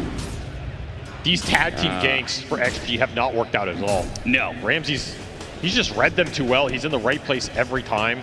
And this SF with no BKB just can't do anything in that sort of engagement. I do call into question the wisdom of going for 2-man ganks in the first place when I feel like we've seen Tundra willing to move 3 or 4 heroes around the map together. Yep. It just hasn't worked. They're continuing to try and get it to work because they just don't want to bring their farmers into these moves, because then if they go wrong, you're really screwed. You're currently falling behind as XG, but you do have a chance to contest this next Roshan. You're going to not have the SF BKB, though. That's the big missing component here. Yeah. And probably where it went wrong there in that arena fight. So, 11,000 down to 8K after an unfortunate death from Pure, but back up to 11K, recovered by Ramses and crew. And look at this itemization on Thompson. This is a TI throwback right here. A defusal on a hero that I don't know if XG expected here. Double defusal blade out for Tundra in this match. Trying to remove the Faceless Void's mana. And also just giving them a counter to Time Zone, right? And when they get the upgrade, they'll be able to just poof. Disperser super value in this match. And a Boots of Bearing as a 3rd counter to it as well. Potentially Jinkyu trying to buy himself a little bit of time here. That's all he will do. Time. It's the only resources he has. No HP to work with. Feels like by the time you see a Time Zone in this game, you're already going to have the itemization counters to it. Yes. You're running out of time here if you are XG. And the bear has met your base. The disperser's already done for Pure. So there's one of your answers online. Glyph already down as well. That's an early Glyph. Door is open for Tundra right now. Is Extreme giving this up? All 3 different heroes out on the map right now. Finally, one of them comes back into Jakiro. Backdoor protection is up. They're getting cut right now. Yeah, that's Wolves. what's happening. Lycan managed to get the next wave in. So Tundra did what damage they could. And then, no, they have to call it quits. The Alpha Wolves come out to play. Very heads-up move from XXS to stop this push that I don't think XG felt like they were going to win that fight head-on. This is a game of bend, don't break, continue to stall, try and get to the BKBs on the Void and the SF here. You can take that one good fight and come back in this game. That's all XG need. But Tundra are continuing to build a lead. Soxa getting messed up by these Wolves, man. These are no joke. Yeah, that hamstring ability that the Alpha Wolves has can be deadly, but the Solar Crest goes a very long ways in protecting him, both with the extra barrier and the extra armor. It's just side lanes. I mean, that is all XG are playing for right now. Get these 2 side lanes in as deep as possible. That Lycan Shard helps. Someone always has to come back from Tundra, then you can look for an opening, stalls the push. However, the second disperser online for this sniper. There go the Wolves again. Another push is coming down mid, and the Wolves are trying to push out. One on the left side of the mid lane, one on the right side. One of the Wolves is already dead. The other one might still be able to cut the next wave coming in. This is a catapult. XG cannot prevent the backdoor going down here. Thompson just laying into it from the low ground. I mean, are you going to take this fight or just give up the racks to try and get to your BKBs? It almost feels like you just want to give this up. Banish. Ramsey's coming back. A disruption to set things up on XM, who has no BKB to defend himself. He is all offense, no defense. A nice snowball into the neutral camp that they had vision of. He tries to go for a desperate TP out, but he is stuck here. The Cogs stop that one pretty easily. And once again, a duo of Extreme that play together and die together. And another rush just to get some of these lanes out in desperation. No Wolves on mid to cut this wave. He's sending a Golem creep for it. The hero that XG need right now. Go, go, go, throws at that rock. The little golems come out, but they'll only last so long. Now the Wolves will try and pop out invincibility, buying them a bit of time. But Tundra, yeah, as long as the Wolf is invisible, they don't even have to worry about it too much. It's dragging the creep way that they're worried about right now. It's close enough. Backdoor protection is down. Range racks for sure here. Yeah. See how much more Pure gets. He will activate his ult and say, what are you going to do about it? And apparently nothing. XG concede a lane in favor of taking the fight with their BKB timings. I mean, it's Raid Extreme. They're bending over backwards at this point. One lane of barracks, now potentially giving up two, just in some sort of desperate ploy not to take a full-on team fight. They feel they cannot win without BKBs, but those BKBs, they seem so far away with the pressure that Tundra is putting on them. They go for it anyway. They try and get this fight with a time zone, but here he goes. Disperser on out of there. They'll leave the bear behind. That's the best bounty Extreme can get out of that situation. And Tundra can probably go back to it if they want. They used Lycan ult as well. They didn't get the Ags on the Jakiro, so that spell is something Tundra are gonna have to think about. DY was farming up a lot in this game. They time zone committed as well. Do Tundra just hang around here and go high ground again when this next LD ult is up? You're looking at only 40 seconds here for another true form. No macro pyre, no time zone, yeah, I think no you shape force shift. I don't think you're scared of too much. And I think Extreme know that if that push comes, they just have to play for one final lane of barracks. This BKB on XM, it's so close and at the same time so far away. You might sell Wand or something for it if this push comes and they feel like they want to fight it. Or just give up another lane here. Time zone used once this game and you got a bear out of it. Not fast enough for what Tundra have presented in this game one. However, BKB done for the SF. And Ames is about 500 away. We'll go to the other side of the map to try and farm it. I mean, if Tundra really wanted to go for it, they could try and hit that third high ground, but Roshan is up. Probably a sneaking suspicion that they're just going to do that. I wonder if you try and smoke out and contest this as XG. Because it feels like if you give an Aegis to Tundra, they push your last lane. You're pretty sad in that situation. I mean, Tundra might not even go for this Roche. Just say, screw it, let's just go high ground. They have no answers for the Boots of Bearing that's online for the Clockwork, the double Disperser. We're not afraid of time zone right now. You can always make the jump with Ramses as well. Yeah, the push has come. No BKB for Ame, he's 100 off. All of its attack speed slow is not going to stop Pure with an AC. Shin-Q tries to go in, puts him inside of the shard, and with that macro pyre out, they're able to do some damage. They drop the Requiem. Oh, it's pitiful. It doesn't do nearly the damage that is required. Arena goes down, and it's XM who's going to be the victim instead, perhaps, as all three are going to die, as Saksa with one poison cleans up all of them. That is done.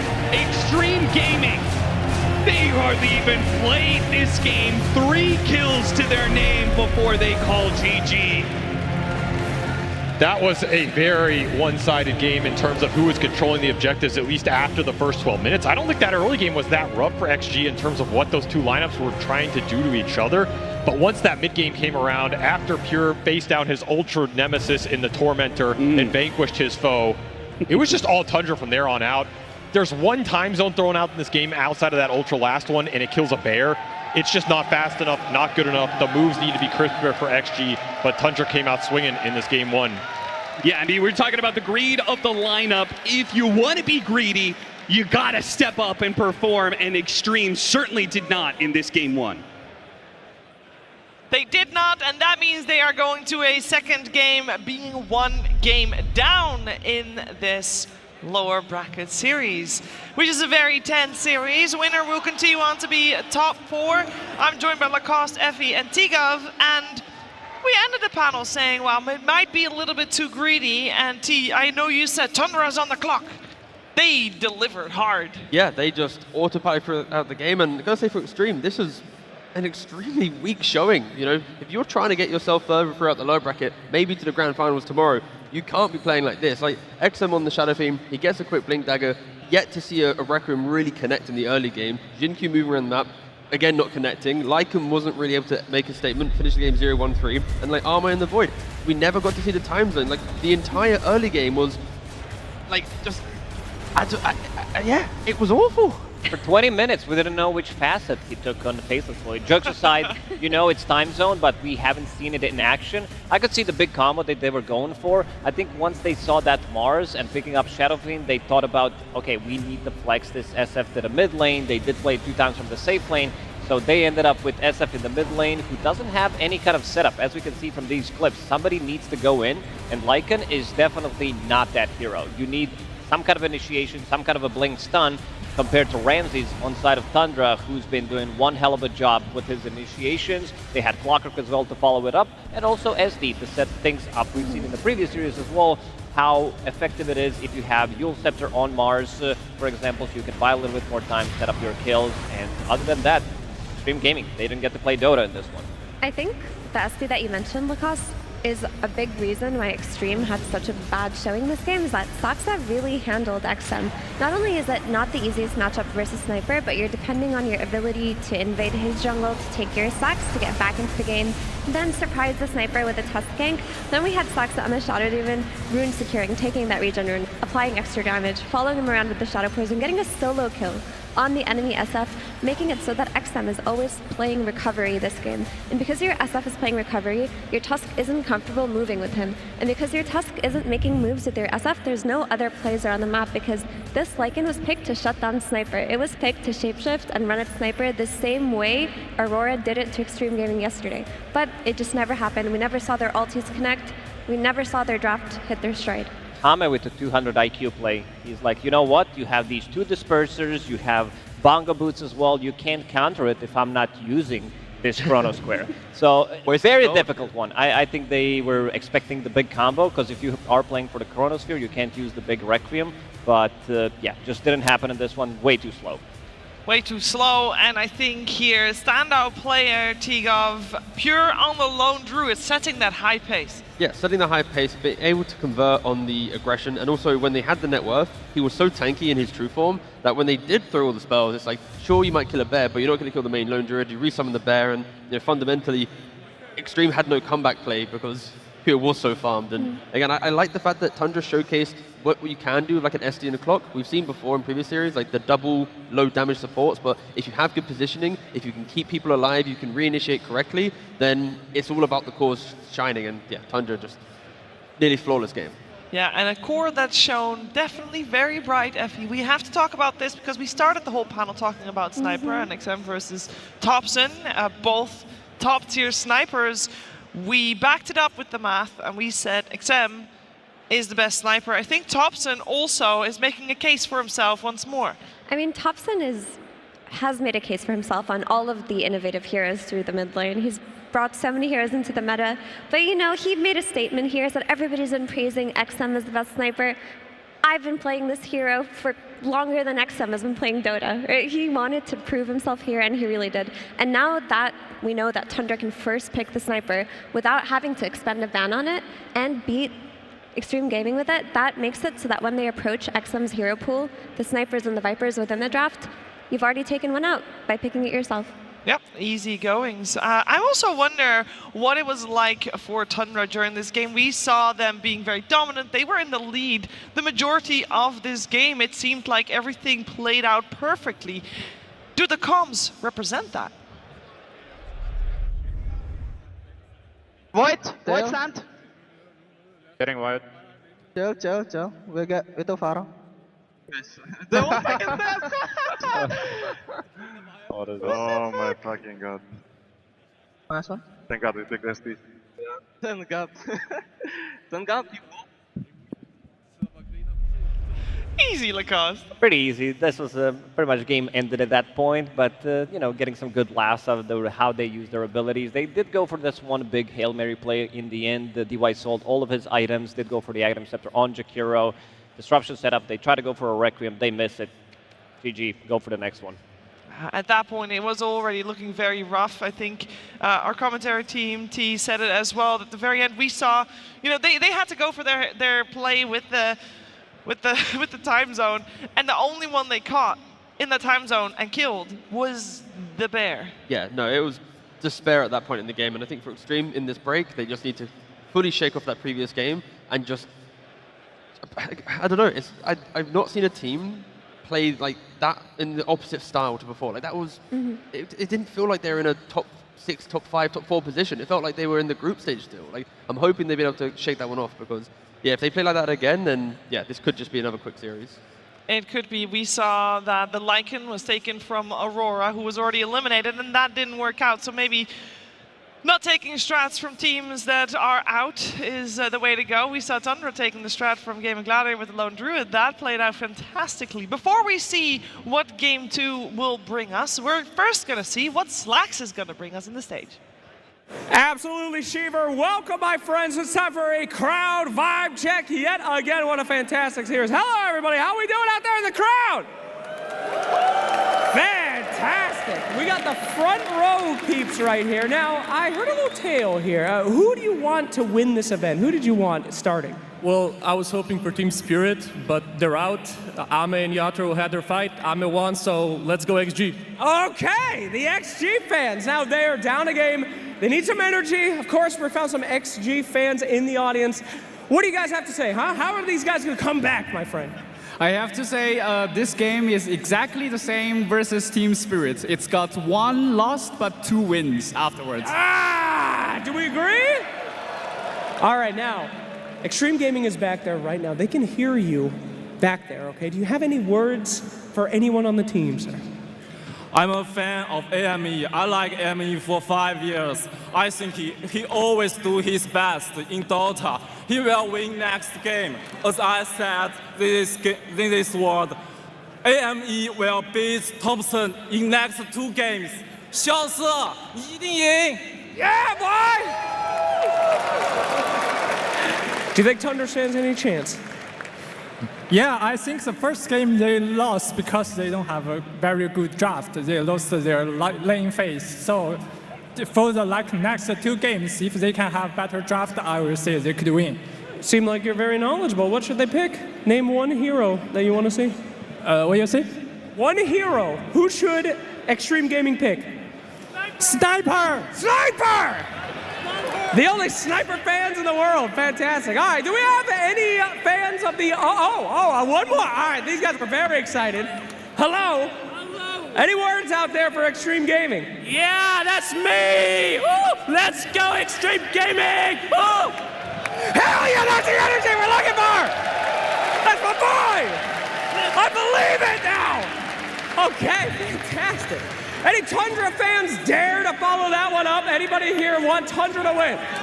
Oh, okay, we got some power boys over here. What is going on here? You're looking great, man. There's no light, but I like the show, you know. That's the way, you know, airplane. Yeah, this ain't a rave, dog. You're all right. It's all good. Who are you guys here for?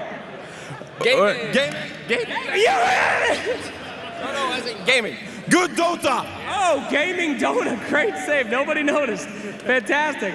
All right, Tundra. You want them to win? Absolutely. Thompson is the man of the North, and I myself coming from Tromsø, Norway. The North remembers. The North will take it a 3rd time. Thompson, let's go!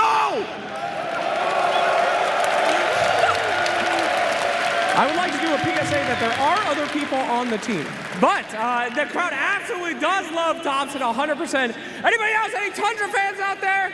Ah, the boy. Hello, hello, hello. Any words for our teams? First of all. Oh, wow, that really got a tonal shift there. What are we doing? All right, hit it. Hyvä Suomi, Thompson. Let's go, Thompson. Let's go, Bury. Let's go, Tundra. Let's go. You brought us to such a calm place, and then you brought it back up. Hello. Can I say something? I mean, I don't think I have much of a choice. You just walked up, so yeah. Рамзес, возьми 6-й мажор. Okay, great. Sorry International. Sorry International. I don't know what we're referencing here, but I know it's some kind of dank meme, so I'll take it, baby. We like that shit. All right, fantastic. Well, thank you so much, everybody. The crowd seems hyped. We're getting ready for game 2, and we're going to get that thing started real quick. Let's go! What's the plan, baby? Woo! You cannot top that energy, and I have no idea what was said there at the very end, but we happen to swap someone in that might be able to translate that. Hello, Poppy, welcome to the panel. Hi. Is it PG-13 for translation, first of all? He said take the 6th major, Ramses. Okay. I guess he only has 5. I'm not really sure. Give or take, probably. Give or take, yeah. I don't know. In the end, he said, like, who cares international, I think, in the end. But oh, well. Perhaps I think Ramses misunderstood. would care. I think Ramses would care. How are you doing, Poppy? I'm doing good. Yeah? Yeah, I'm here. Yeah? Good Enjoying, place, right? yeah. Enjoying the level of Dota that's being played? So far, yeah. So far, yeah. I mean, not last game, but, you know, so far. What did you not like about last game? I mean, to be fair, a lot of the things that they say even about how to counter sniper, we're confident.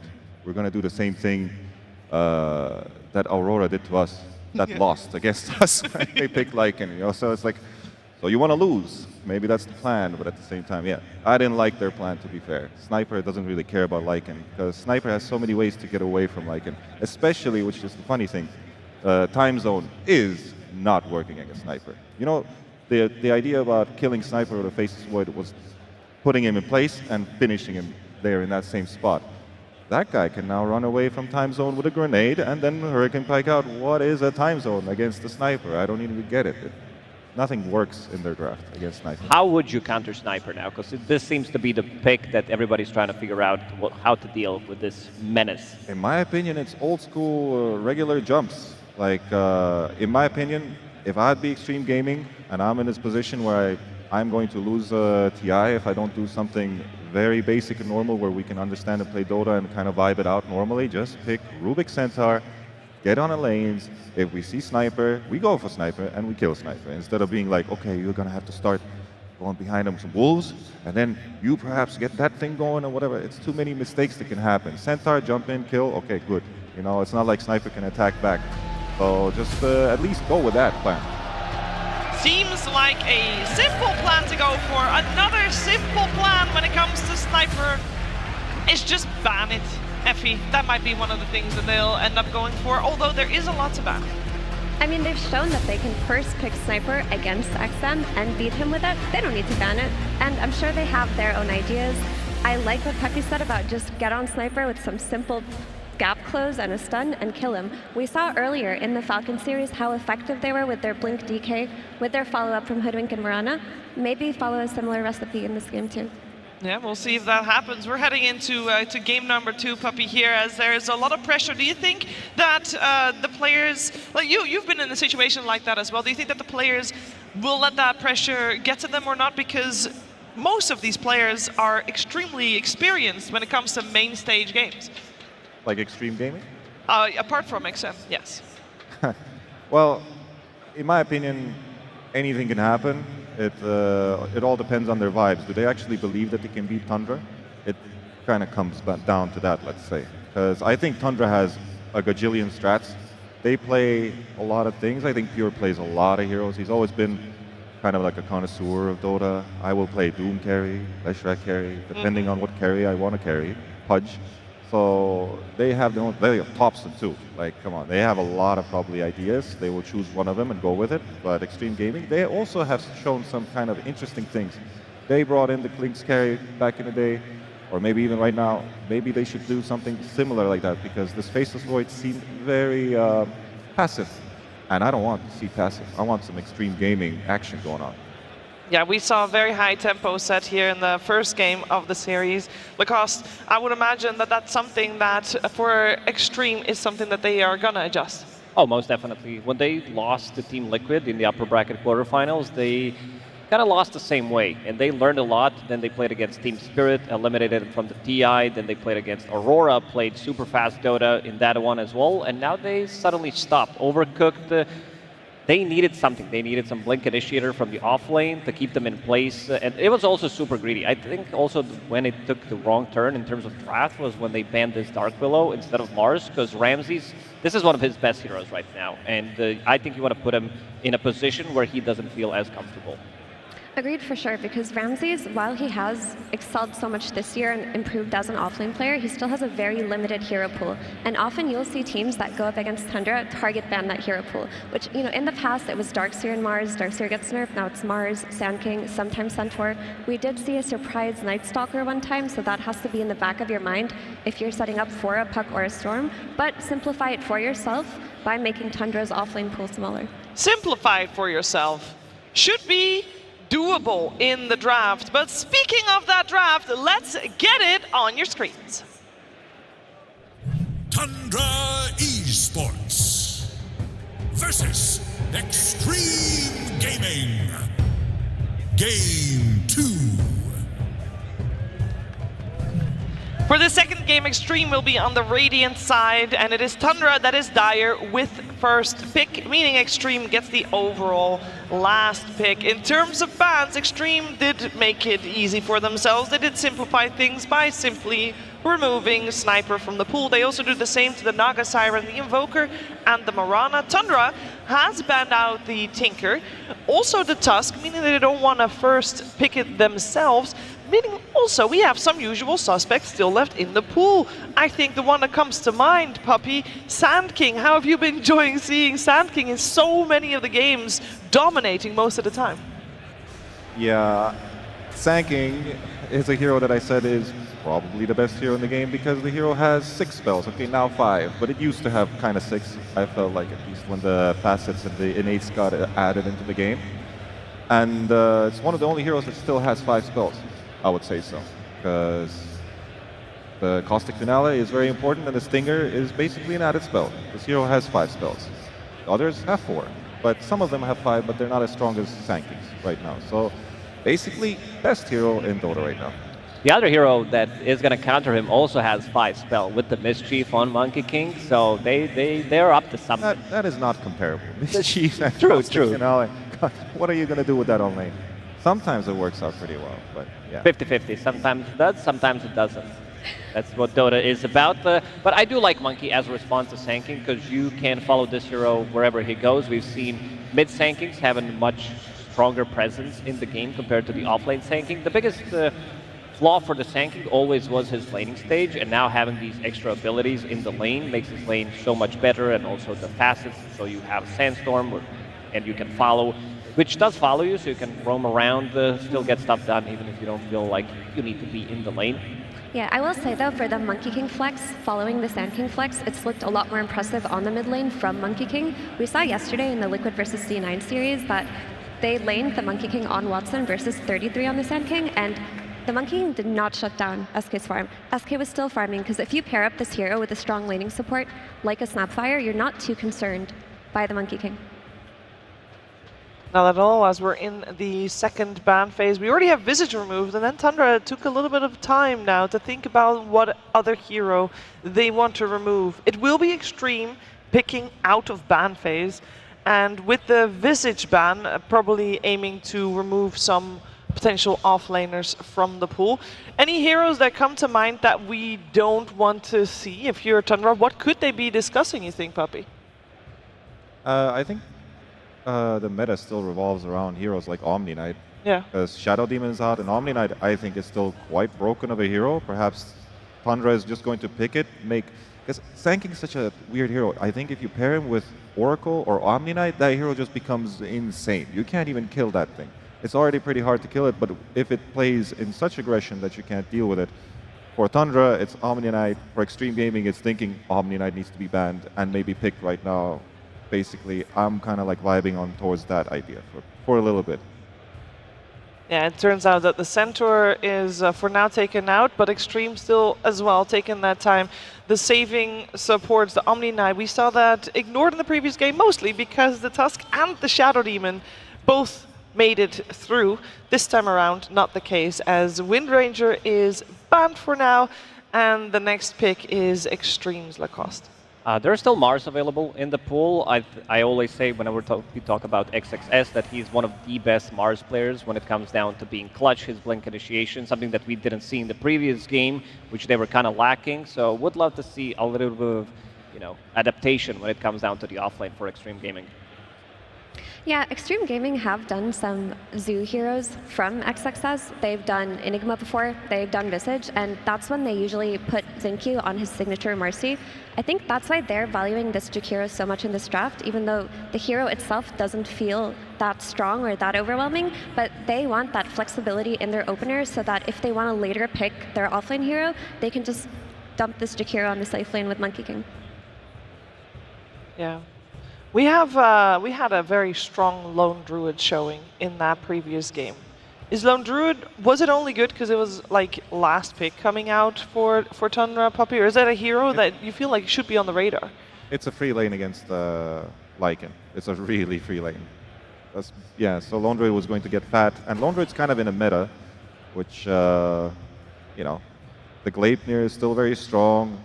They just needed a hero to kill towers. They wanted to push. They knew that the enemy was playing very slowly. Lone Druid puts pressure on them. I'm not sure if they need to think about Lone Druid right now because all they see is Monkey King, Jakiro. If the fight comes back to them right now, if their draft isn't that passive, Lone Druid probably won't work out that well.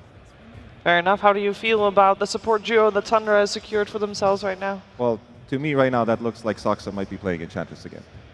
Because somebody needs to go to Sanking's lane if the Sanking doesn't go mid. And I'm not sure if they're going to lane Sanking with Clockwork together. They might, but then there might be some issues there against Jakiro Monkey King where they start kind of diving on the Sanking. Maybe they can do tree cutting. Oh, sorry, not creep cutting. Not tree cutting. But Saksa has been pretty good with cutting the creeps with 33. They've always strategized stuff. But we'll see.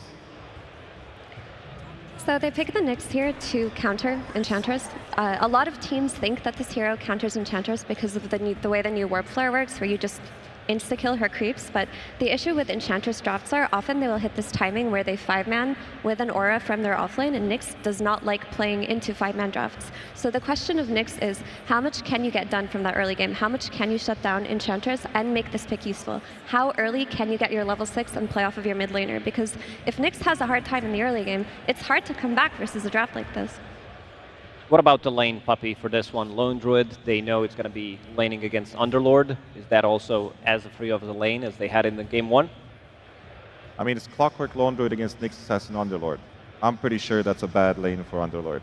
And I'm feeling like Extreme Gaming are shooting themselves in the foot by just picking a lane, making it obvious. Unless this Underlord goes carry, I'm not really sure what's going to happen. No, it actually does work. It does work. With the cleave facet? Yes, it's actually good. They could put Monkey mid, They have still 24 picks, so they have the leverage on finding out something like that. But for now, Tundra seems like they have a more stable way of playing the game. And Nyx Assassin is going to lose his lane if they can find a way to not lose the lane. But come on, it's going to be so hard. You don't want to do this. And the scary thing about putting Monkey King mid, like you mentioned could happen, is that when you're playing against Enchantress as a Monkey King mid, she rotates on you with her creep, they dive you under tower, you get your Jingu slaps up, then boom, you're enchanted. It's dispelled, you have no means of fighting back in that situation. Scary times for Extreme Gaming ahead as we are in the second, or the last ban phase rather. We got Nature's Prophet removed on the side of Extreme Gaming. And it is Tundra that is still removing mid laners, assuming that Monkey King has been forced to the safe lane. I think that's the best place you could put it right now. I think if you were to put it mid, like I mentioned, there's a lot of threats from rotations coming out, not just from Enchantress, but the Clockwork. If you can just get some XM hero to play tempo, maybe you can rotate early on, try to counter some of the aggression coming out of this Lone Druid early timing. Because like we saw last game, when XM doesn't have a game, Extreme Gaming don't feel comfortable making moves. The second their SF was playing recovery, they did not operate through any other core player. And they do have much better tower defense when it comes down to them parking heroes in front of the tower with this Underlord. They have a little bit of extra global presence. So Nyx Assassin, he goes on a hero, he finds the target Underlord with his ulti, so you can bring extra heroes, Monkey King, as well a hero who can jump from the trees. He can pretty much be anywhere. So Nyx Assassin, they did go for this like scouting tool in the previous game with Lycan, didn't work out. Now you're going to have Nyx Assassin, Monkey King setting things up for potential Underlord gate play. So they might have good tower push to, to decline it and stuff like that, but they can dive them. They can dive them with Ench, they can dive them with Clockwork, they can dive them with a Lone Druid Bear. Like, it's not like you can sit underneath the tower and feel happy. You know what XM did play yesterday that looked really good, that he busted out on 24? It was his Queen of Pain. He completely popped off on that hero. I wouldn't mind seeing that here, because they need some explosive damage coming out in that early game so they can get these kills. You're not threatened by the Enchantress tower dives or the Clock tower dives in the mid lane. If they don't pick it here, I'll be very surprised. Queen of Pain, you are completely right. I would want them to pick Queen of Pain here. Let's see if Tundra can pick something to dissuade them from that. That Sand King could still go either on the mid lane or on the off lane. Both Ramses and Thompson play it.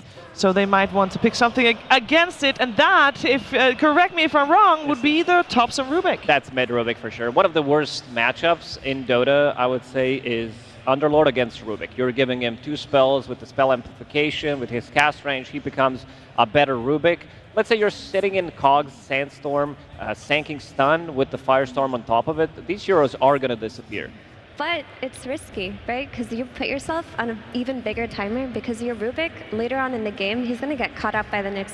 Once Monkey King gets on a BKB, jumps him with the +1 from XM, there's no saves on the side of Tundra. Their supports in Ench and Clock can't do much by means of counterplay, so Tundra has to be aggressive, aggressive, aggressive, and not ever be on the back foot in this game. Although Rubik does have magic resistance. And Nyx does deal a lot of magical damage only, besides the right click of the ultimate. And they'll go for the XM Viper in the end. It is one of his signatures. It's not that Queen of Pain that we talked about. This Viper, how do we feel it fits in, Poppy? Are you happy to see this hero pop up? No. No. But what you gonna do? You gotta fight green with green. You pick Rubik, you answer with Viper. I think the cool thing about Viper is that you're not really giving away many spells to this Rubik mid, like simplifying the mid lane matchup.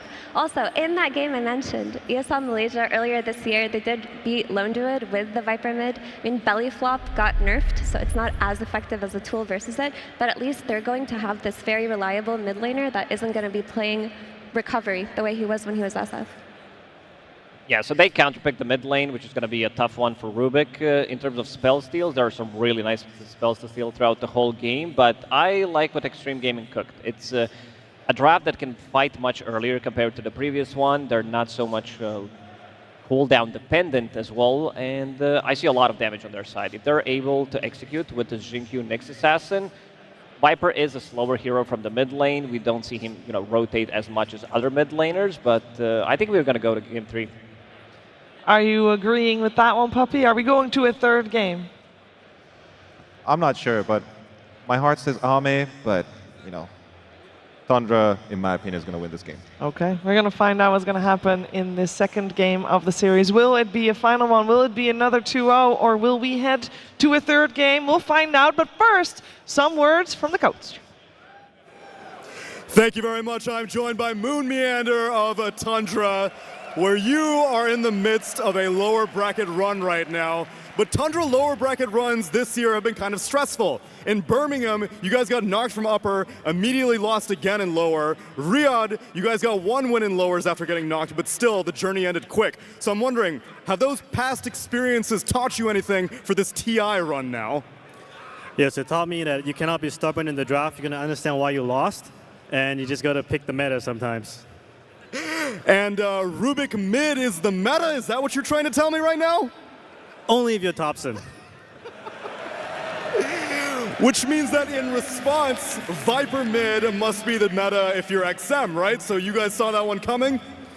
Yeah, but XM didn't win 2 TIs. Hey! Well, let's see if he can manage to make it happen here, or if Thompson's journey will continue. Moon, let's see how this game number 2 plays out with our casters. That's right, the two-time Thompson touch. He's got it. He's going to be playing mid Rubik in this matchup against Extreme Gaming. But we need to talk about Extreme, Avery, because that first game, man, that was disappointing. It did not work out for them at all. They, I think, just didn't understand how fast that game was going to go for them. And maybe they were trying to make a lot of these small plays around the map, but the heroes just weren't that conducive to it. The laning phase was okay for them. You know, this is a team that's okay playing from behind out of the lanes, but you can only get away with that so much in a top 6 of a tournament, which is featuring almost entirely European teams, right? These teams play very fast, they own the lanes, they come out blazing, and then they have heroes that can convert into objectives very quickly. It is a very similar lineup here for Tundra. They have a lot of team fight, a lot of ball potential, some sustain, and another lone druid that could just get absolutely out of control. The one difference here for XG is they clearly went back to trying to win the lanes a bit more or have stronger cores that can stand there for longer. I think that will work out better for them. But they also have some liabilities like a Nyx who, what is he doing in a laning phase versus a lone druid clock? Dying nothing. So that's a big question mark for me, right? Like you picked this Nyx to interact with Ench. He's not even laning against the Ench. However, this has been a hero Jin-Q has gone to, and you know, like we saw Kuala Lumpur this year, they were very far behind in that Nyx game and managed to find some clutch pickoffs to claw their way back. Now, they had an interesting discussion on the panel about defending towers versus the ability of Tundra to just kind of push through that and just kind of dive you underneath those towers. They've got some pretty good heroes to be able to do so.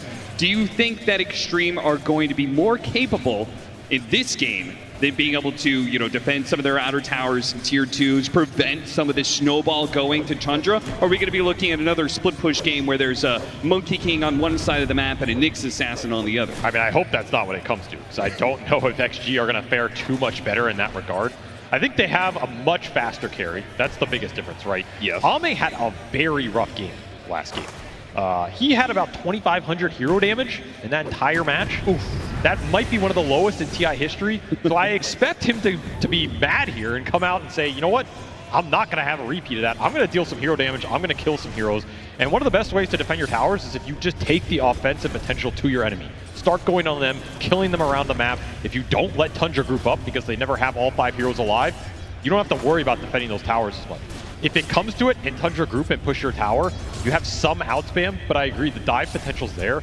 And Lone Druid, I mean, this hero's just, he's disrespectful. There's no other, he's a dishonest hero, he's dirty. There's a reason all these dirty, dishonest European teams are spamming him, you know? Like, this hero just ignores a lot of the basic mechanics of Dota. If he wants to push your tower, if he wants to dive you, and he has double summon up, he's going to do it, and he's probably gonna get away with it unless you bring everybody.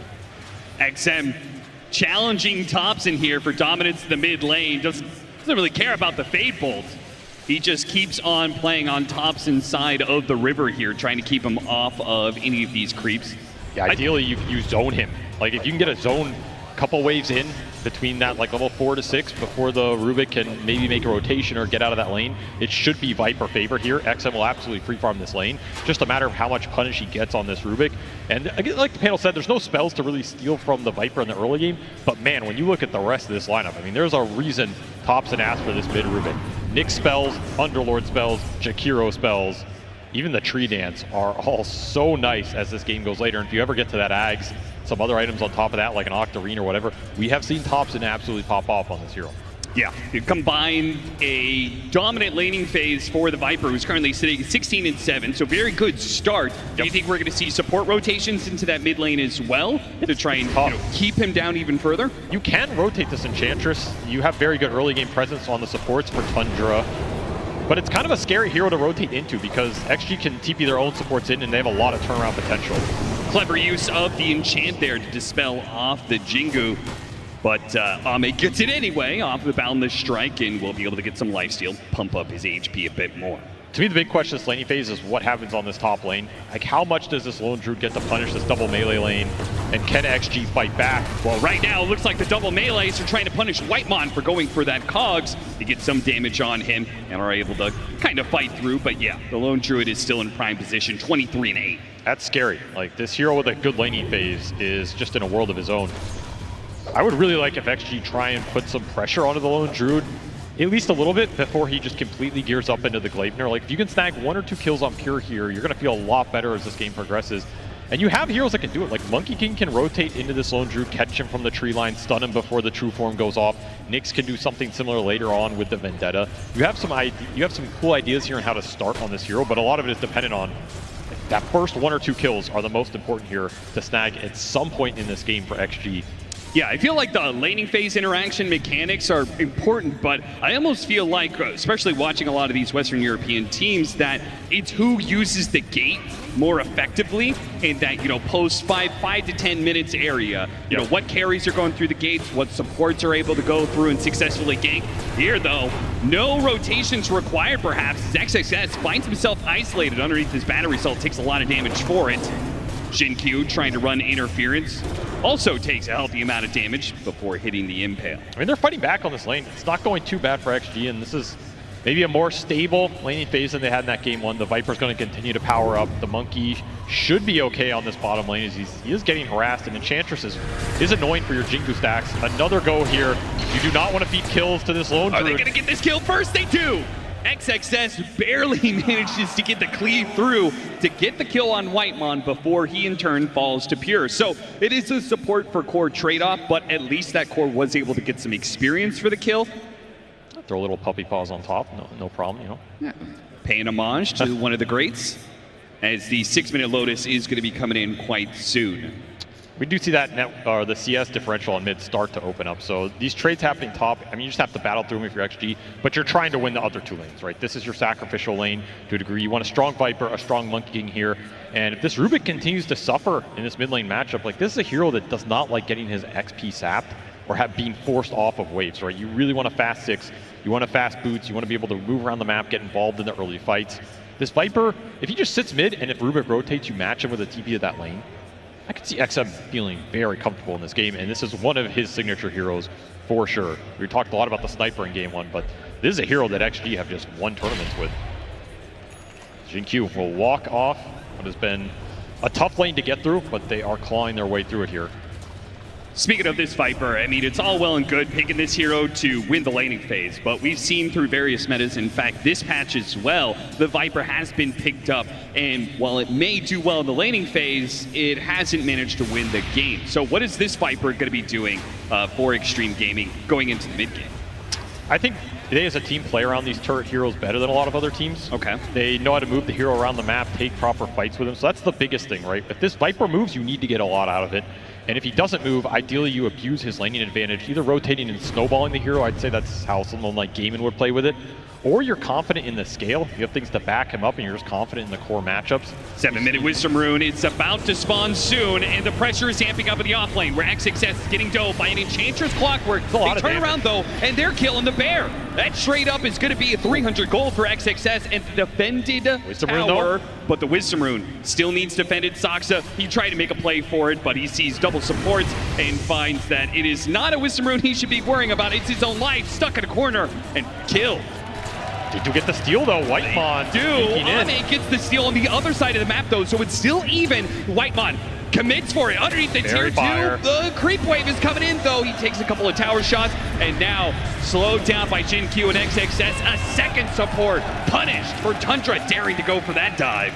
Almost a catastrophe for Tundra on that rune fight. If they don't get that Wisdom Rune, I think they are basically walking away with nothing there. Lose a bear, lose 2 supports, especially early fighting supports like Enchantress Clockwork. This is not the support duo you want losing in these open exchanges to what some would argue is a little greedier with this Nyx being there. That is a lot of net worth and experience going to Jin-Q off this laning phase. He is very happy with what has happened in this top lane. We did see the dive potential, but that bear was just too low HP in this Underlord. Not an easy hero to dive this early in the game. No. Part of the reason that Extreme did pick it up, right? It's going to be one of the best heroes to deal with that kind of extension by Tundra. Managed to hit that stun onto the Enchantress. The poison burst. It looks like it's combating against the Wiz, and it's just not going to be quite enough damage. Turns around the Viper Strike. That breaks the Viper and makes him so much easier for Whitemon to kill with that magic damage. Jin-Q up next, perhaps, as he hits the Impale, but look at him looping around from the side is Pure to help get this kill. They are not afraid to move their carry around, and he provides just the extra bit of damage needed to get the kill and straight to the mid-tier 1 tower pressure. DY trying to clean up this Enchantress. Very close, he'll snag him. Big pickup for him on this Jakiro, almost pushes him to level 6, but that tier 1 tower is absolutely gone. It's a very similar game. You misplay versus a lone druid lineup, you're going to lose objectives. And that is just an open area fight that does not favor XG. That's where the clock and the Enchantress just thrive. You're going to get punished every time, and some nice spell play from Thompson to turn the Viper against himself. I mean, that is the one spell you would want this game, this Viper Strike. It's going to be absolutely nasty against some of the cores here on XG's side. Yeah. Viper really cannot afford to give that up too often. Jin-Q TP down to this bottom lane, but Ame backed away at the same time, so... It's going Battle Fury? Okay. This is greedy. Like, we saw last game that we didn't see a time zone for a lot of time. That Void buildup was slow. Battle Fury Monkey can also be very slow if you get it on an off timing, or you don't have a free game, or you don't also join the fights and clean up. I mean, again, you're looking at a lineup from Tundra. They're going to be pushing you. They're not going to give you time to just AFK farm the jungle as much as you might want to in this game. This will pay off over the ultra long term, but you run into similar issues as game 1. They already failed to defend one tower, but perhaps a second one can be defended here as a Viper Strike catches Ramses as his aggression will get him killed. Back through the gate they go, but they are going to be kind of set up. Whitemon throws out the cogs on these heroes, but they don't actually have the numbers perhaps, as so many heroes come through the gate that Extreme Gaming overwhelmed Tundra. Kill the support, take down the bear, go after the hero as well. Pure, he draws a new bear out from the ground. Ame, he gets a couple of Jingo hits in his supports though, can't get there in time to be able to provide the disables. Instead, they're fighting Thompson. Thompson underneath the tank, can't live. Meanwhile, Ame gets turned around on by Pure, who pops his ultimate, and his bear managed to double team the Monkey King. It'll do the same to the Underlord. Pure is so strong in this early game. Diffusal already up, Spark of Courage going to work. In fact, 2 Sparks of Courage. They both will activate here as they get low, and XG just overextends. Super nice gate movements. They do get the Rubik pickup, and the Viper stays alive, so that little battle they won. Thompson going down again. His game is very rough at this point. But would you sacrifice a little Rubik net worth here to boost the Lone Druid into this position? I think you would. Yeah, I mean, your Lone Druid is the entire key to your lineup, right? Yes, he is the fulcrum. He is the hero you're going to fight around and try and snowball this game off of. And it is a 3-0-3 start for Pure on this Lone Druid. He's very strong right now, almost level 10. And he's going to take even more as he comes through the gate. Take that safe lane tower. Maybe take DY's head with it. Soxa tries to slow him down with a blood grenade. Finally catch up long enough for the diffuser blade to get it active. That's enough. Thompson will get a level 2 dual breath for his troubles. Also pocketing an arcane rune right now. So he's poor, but he has some spell power to play with and can easily join these fights. He's going to get a bunch of gold off the objectives as well. So as Pure opens up this map, it'll help him recover. And you could definitely go in for early Roshan this game if you are Tundra. Enchantress can help boost it up. Got some Skelly Boys for some extra damage. XG continuing to look for trades, very similar to game 1. They have some gate potential like we saw there. I like the idea of just making these fast moves with everybody outnumbering Tundra. If they had snagged that Lone Druid kill, this game might have just swung completely in their favor, but another quick find from Jin-Q. I mean, he's having a great game here on this Nyx, all things considered. He's level 7, Urn already up, going Vessel on the Nyx to try and deal with the Lone Druid heal. Try and push through maybe the Sand King Bloodstone a little later on.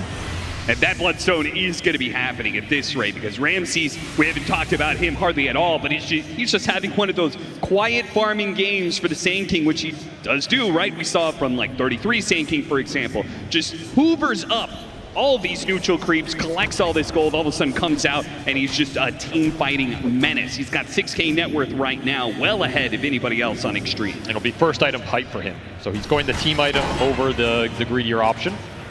Hookshot lands, Thompson tries to follow this up, but a gate from XXS gets him away, manages to steal that gate. Can Thompson do anything with this, though? A very interesting spell to have. An opportunity to meet Extreme's movements, perhaps? A way to be able to outmove action. I do like the pace XG are bringing here compared to game 1 at least. Yes. They're making a lot more moves. The moves are working for them. They're combining a lot more heroes very quickly. You can see the idea. They just don't want to get outmatched in that department again. I mean, they've already tripled up the number of kills they got in game 1. So yeah, I think Ame's tripled his hero damage too. So things are working out a bit better here. And this Underlord is going to be a menace in the early fights. Like, he's going to have a fast pipe himself. That is a really big item for XG to rally behind. You know, Viper, you put this Viper in the front of the fight, you throw some ores behind him, if you add a little bit of sustain, sometimes he can just stand in the front line, burst the Sand King, burst the Rubik, and be really annoying with that corrosive haze and the corrosive skin going to work. So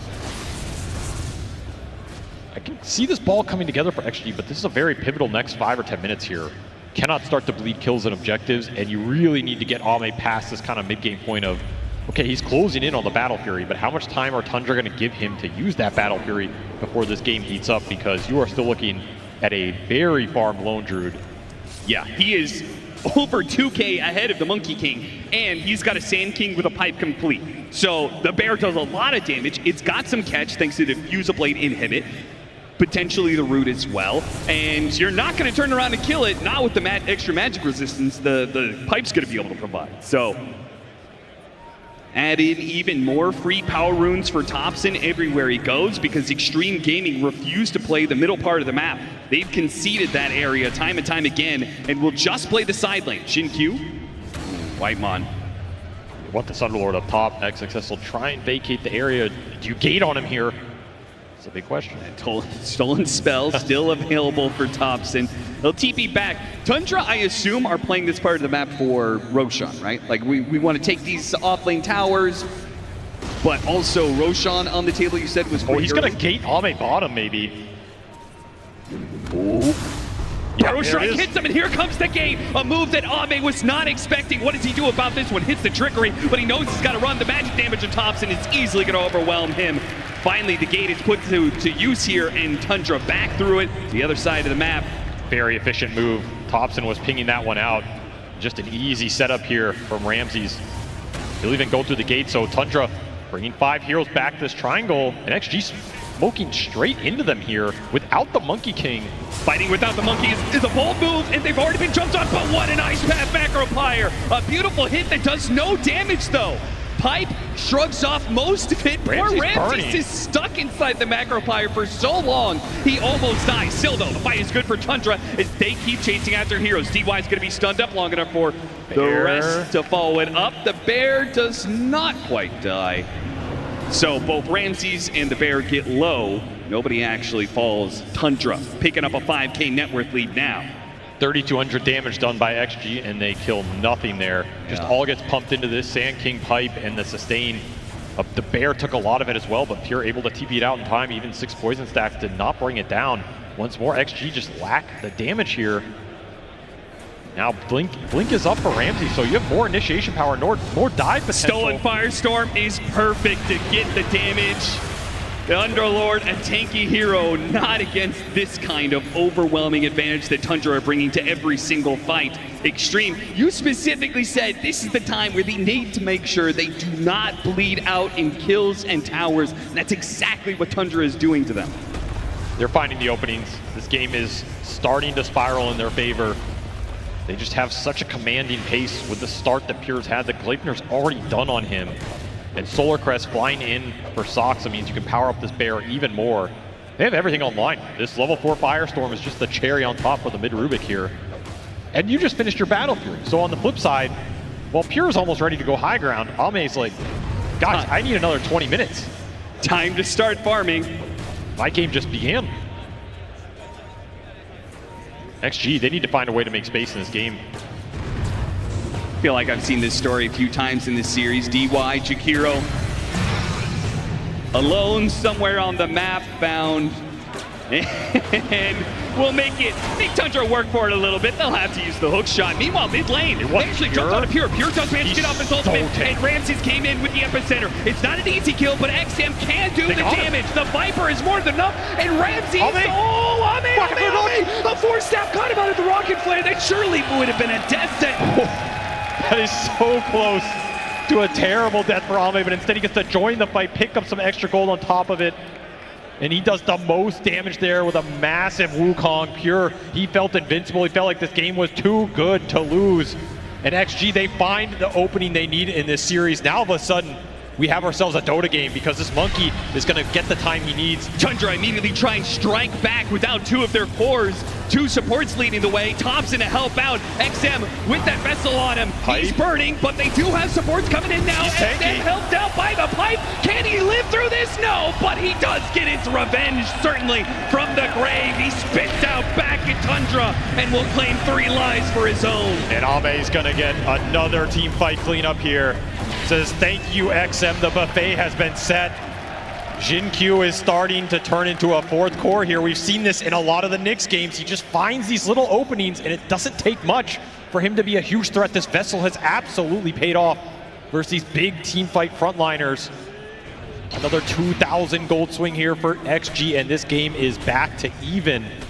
The table is set, dinner is served. Ame and Jin-Q are feasting out here. Look at him jump up the net worth, almost catching up to the Sand King now. And it's so many levels too. Fights. I mean, this is another play where, like, this is the strength of Viper. When you go on him and you overextend and you need that last bit of HP to get through him, it sets the team fight up for the rest of the team. The pipe comes through, it's just too much to get through. Thompson's out of mana.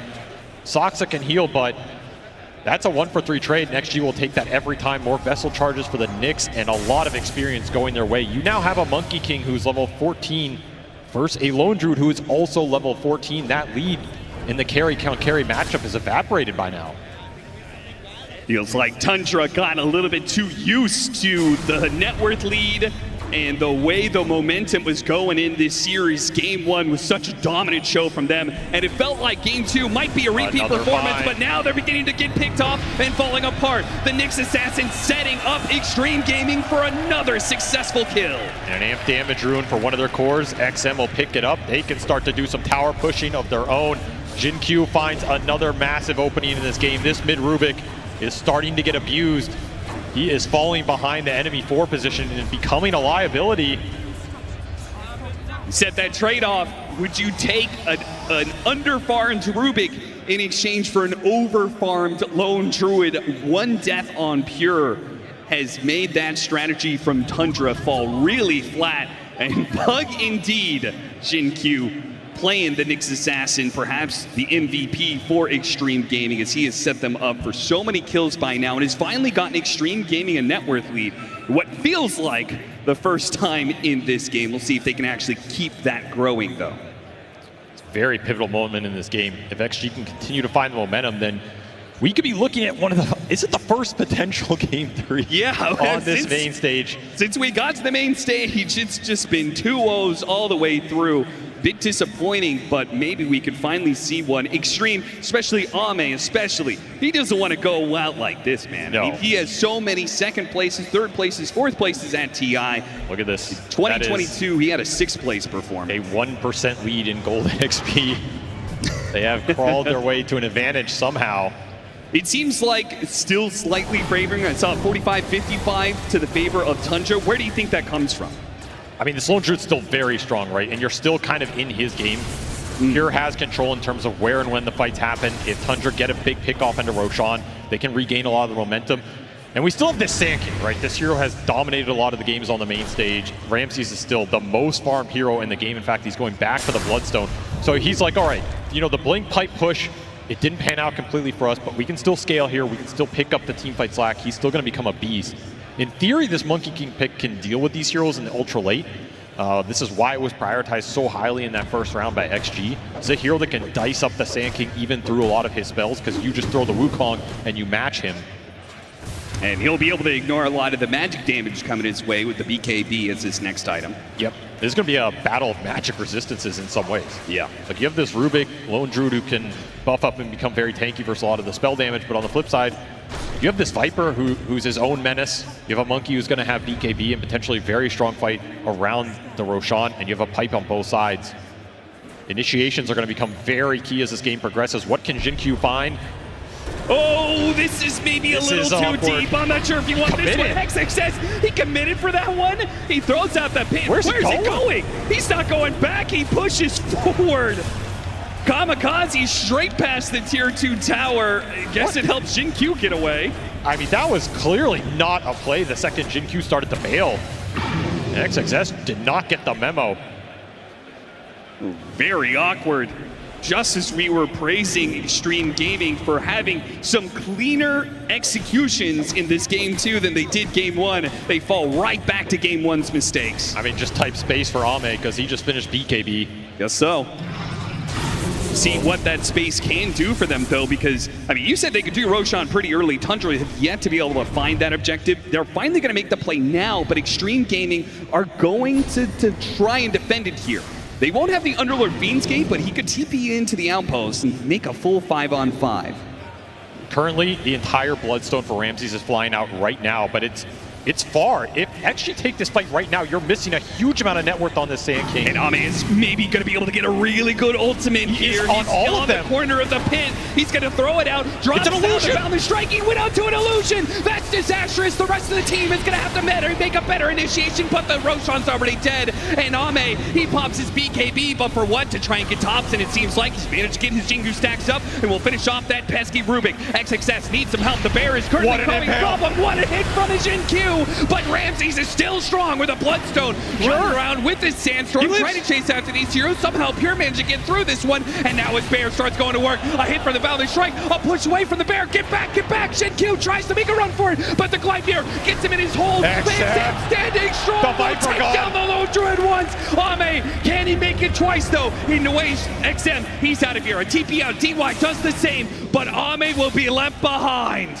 Oh, Pure. He switched his items onto the main Lone Druid just to get that Gleipnir out. What an insanely heads-up play. Oh, no way. But XM, he just lived through that entire fight. The Viper, he stands, he delivers 6,000 damage. They get the Aegis, they get forward, they get a buyback on the Clockwork. An extremely even fight, but one that XG are probably okay with because now you took that second life out of the Lone Druid's hands, and again, you slowed the tempo down. Still, what we didn't see at the bottom of that screen was Ame. He went on the bottom tree line. He dropped a Wukong on a Rubik illusion that got baited. Thompson with, I think it's just an illusion rune, did so much work in that fight. And now he will be caught again. This is another deep committal. Whitebot might have just bailed him out with a beautiful hook shot of Cogs. They're all grouped up. Thompson is dead, but maybe Ramses with a 3-man burrow. Hit that epicenter, hit the bear roar. Get as much as you can out of this. It's a grab bag. These gates, they have been a blessing and they have been a curse for XG. That it's another one that just felt too deep. And a third hero to go. Ramses gets him on the burrow too. All three that went through that gate will die for it. Tundra strike back with another gift just straight into the heart of their side of the map. And Ame's looking on like, guys, is this the fight we want to take? XG just not respecting the numbers that can come from Tundra around these tier 2s. And now you gave him an opening, you gave him push potential. Pure straight into the high ground. Alpha Wolf here for Soxa for more damage boost.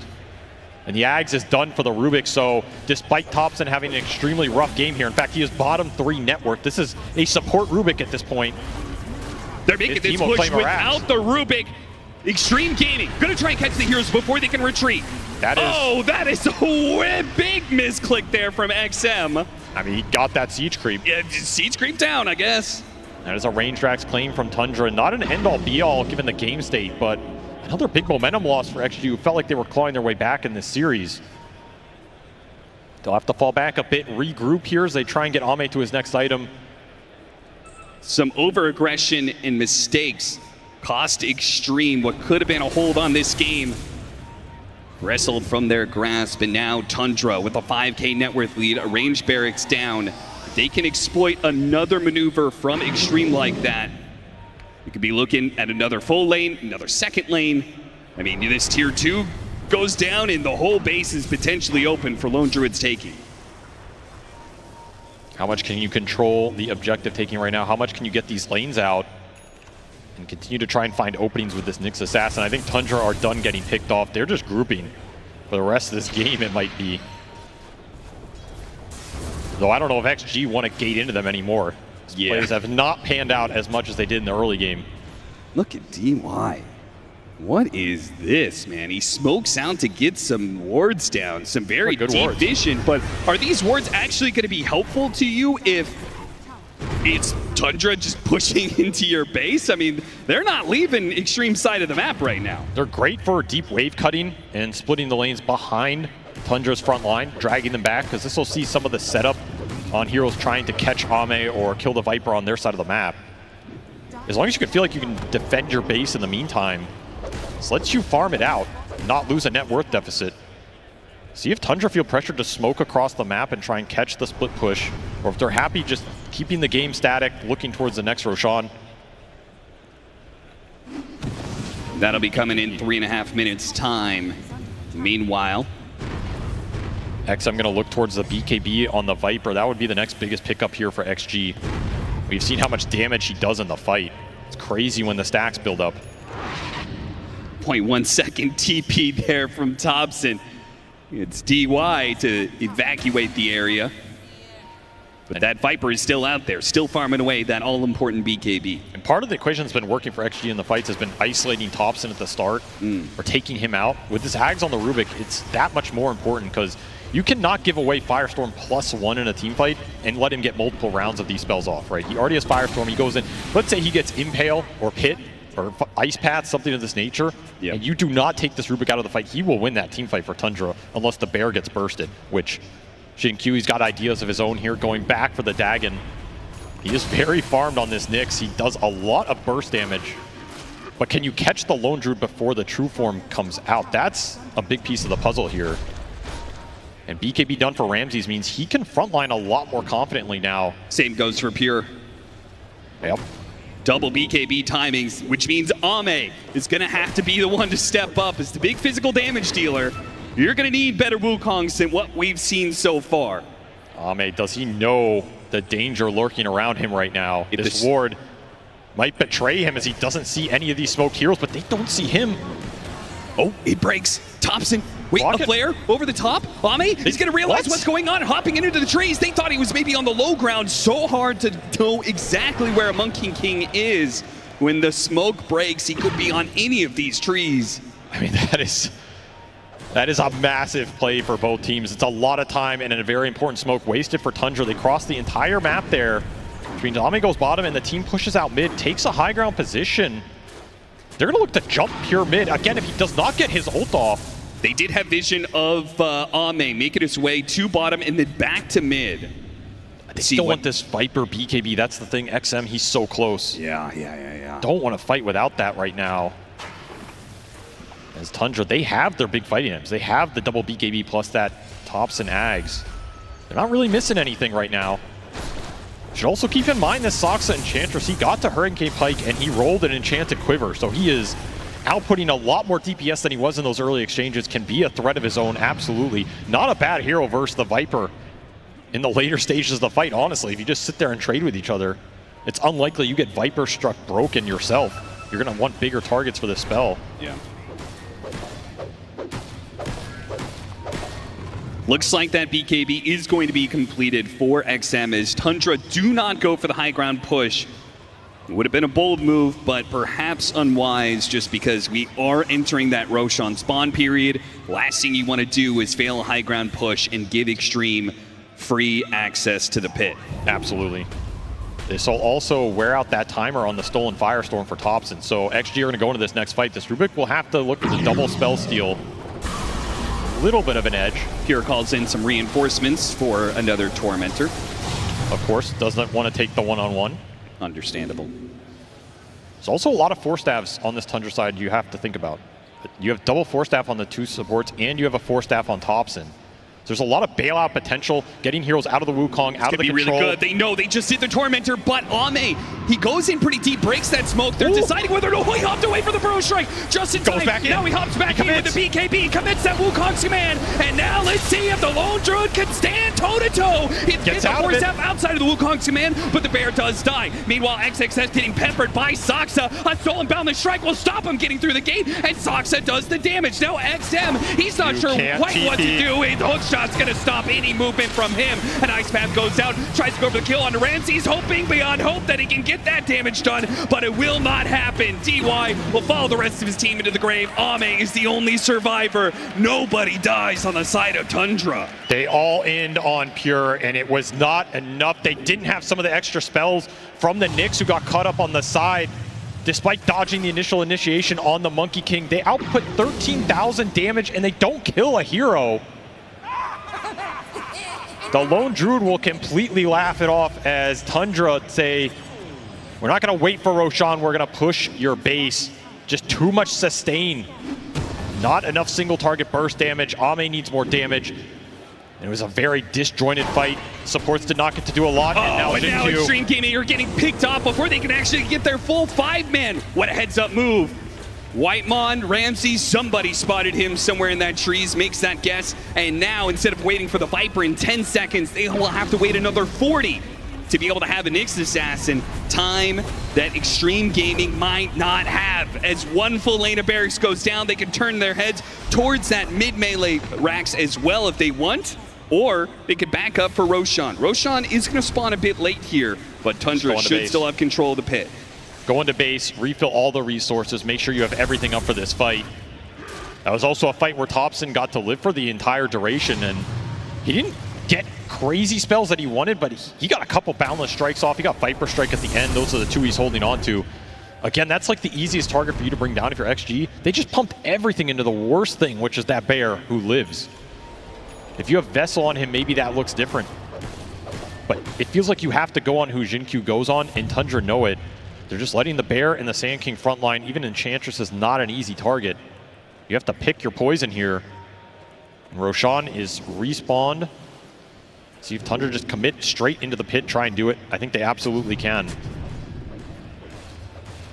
This is a potentially game-ending Aegis here. Really interesting. If Tundra do not commit to doing this, then it will switch over to the other side, which Extreme Gaming would be very well positioned. They have a high ground ward on that gate. They have heroes already set up. The lanes are pushing in. Tundra see some of those heroes. They see the Monkey King, the biggest threat. You have to do Rosh here if you're Tundra. They're going straight to it, which means they should be able to have it. Extreme Gaming have no response to this move. No contest. The only saving grace here is you're going to get to your butterfly on Ame, but that might be the last item you get here before you have to fight for your lives in a high ground defense situation. Now, in theory, that can be a tough fight for Tundra, but Lone Druid is one of the best base breakers in Dota.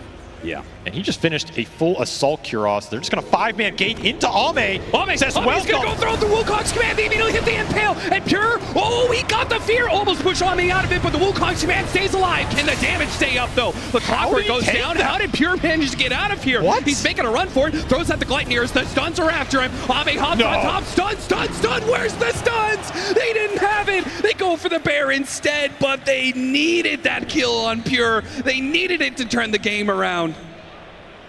This hero, sometimes it just does not make any sense. 11,000 damage done by XG and Pure. He just walks it off, man. Gates right into a Wukong, says no problem. If you're XG at this point, like, are you starting to question your own reality? Like, what does it take to bring this Lone Druid down? Yep. I think you need all 5 heroes hitting him. Yeah. Unless you find him, outside the true form, which has just not been the case for most of this game. Yeah, I mean, they need some BKB piercing disables to be able to catch him. I mean, they got the perfect opportunity here. Yeah, they got him to under 250 before the true form, and then he walks it off. And he just runs away. Pops his BKB. TP's out. I mean, come on. I think that was another BKB to hero switch, by the way. You got to remember, this Lone Druid only has 3 item slots on his main hero. Pure's been switching them around the whole game. Yeah. Right now. Very clutch plays on the itemization slotting from Pure here as he shows off the mechanical ability. XG, they do break down some of that lead, however, and kind of waste a little bit of this Aegis period. By the way, that Aegis went to the Rubik. An interesting choice here, not a high ground breaking Aegis in any capacity. Yes. But I guess if the Lone Druid can't die, I mean, he doesn't need it. He wants his slots on the hero. Certainly put that to the test in that gate play. Oh, yeah. Extreme Gaming, they couldn't do it there. Perhaps a high ground hold is where it's going to happen. And I will say maybe the biggest talent in this game for changing situations like that would be the Monkey King 25. You can get an extra ring on this Wukong. Suddenly when you disperse or run out of it, maybe you just die. Maybe Ame doesn't get feared out of it. He is basically 1 level off of this Monkey 25. Finished the Butterfly, looking towards an Ags. Has buyback and 300 gold if he wants to hold it up. Feels like so much of this game revolves around the Monkey King, and can he do the damage? Can he find the opening? Can Tundra break XG before this goes ultra late? A level 25 on Ame would certainly make a huge difference. I mean, they're having the hard time keeping these heroes inside of the Wukong's command because they don't have any BKB piercing stuns, right? They just pop BKBs, walk out of it. A bigger ring would go a long ways.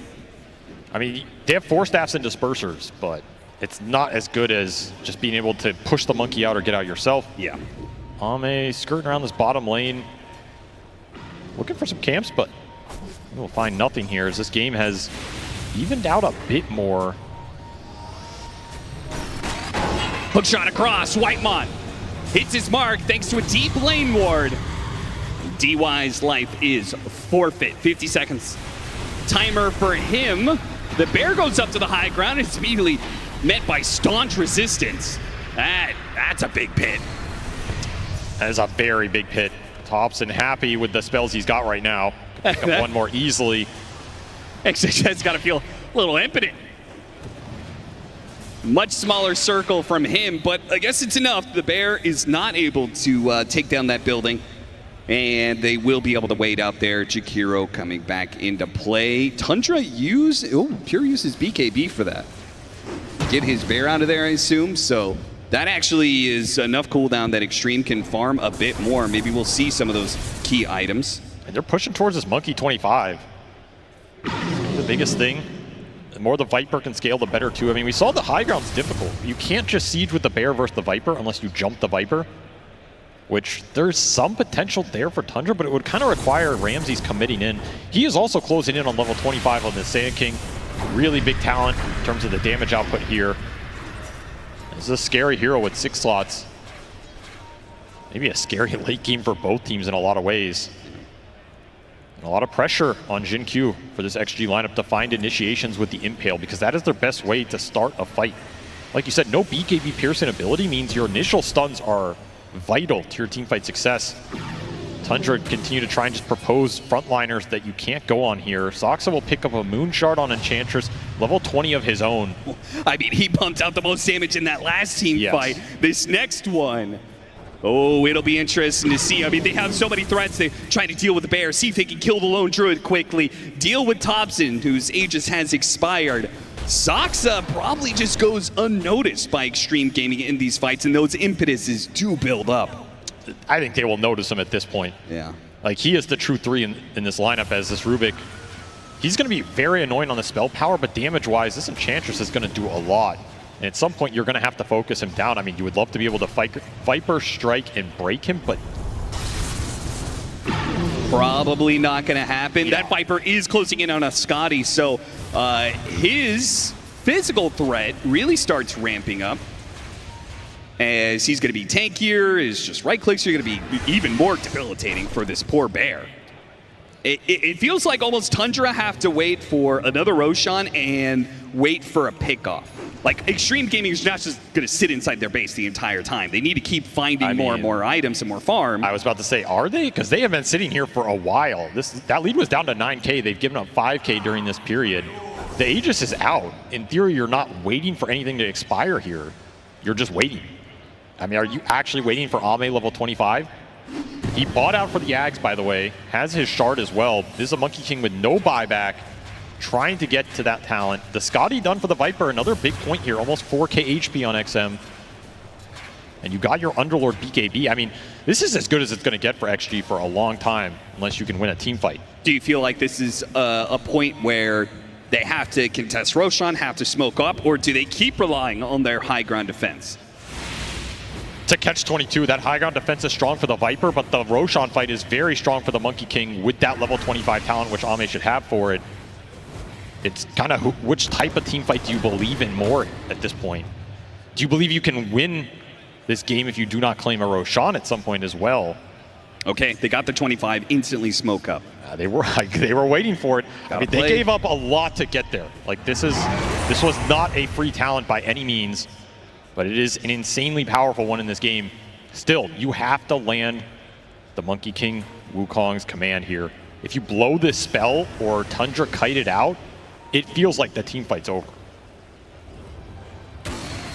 The smoke might just stumble into another smoke from Tundra, as they collect all 5 of their heroes. Baiting the Viper. Baiting the Viper.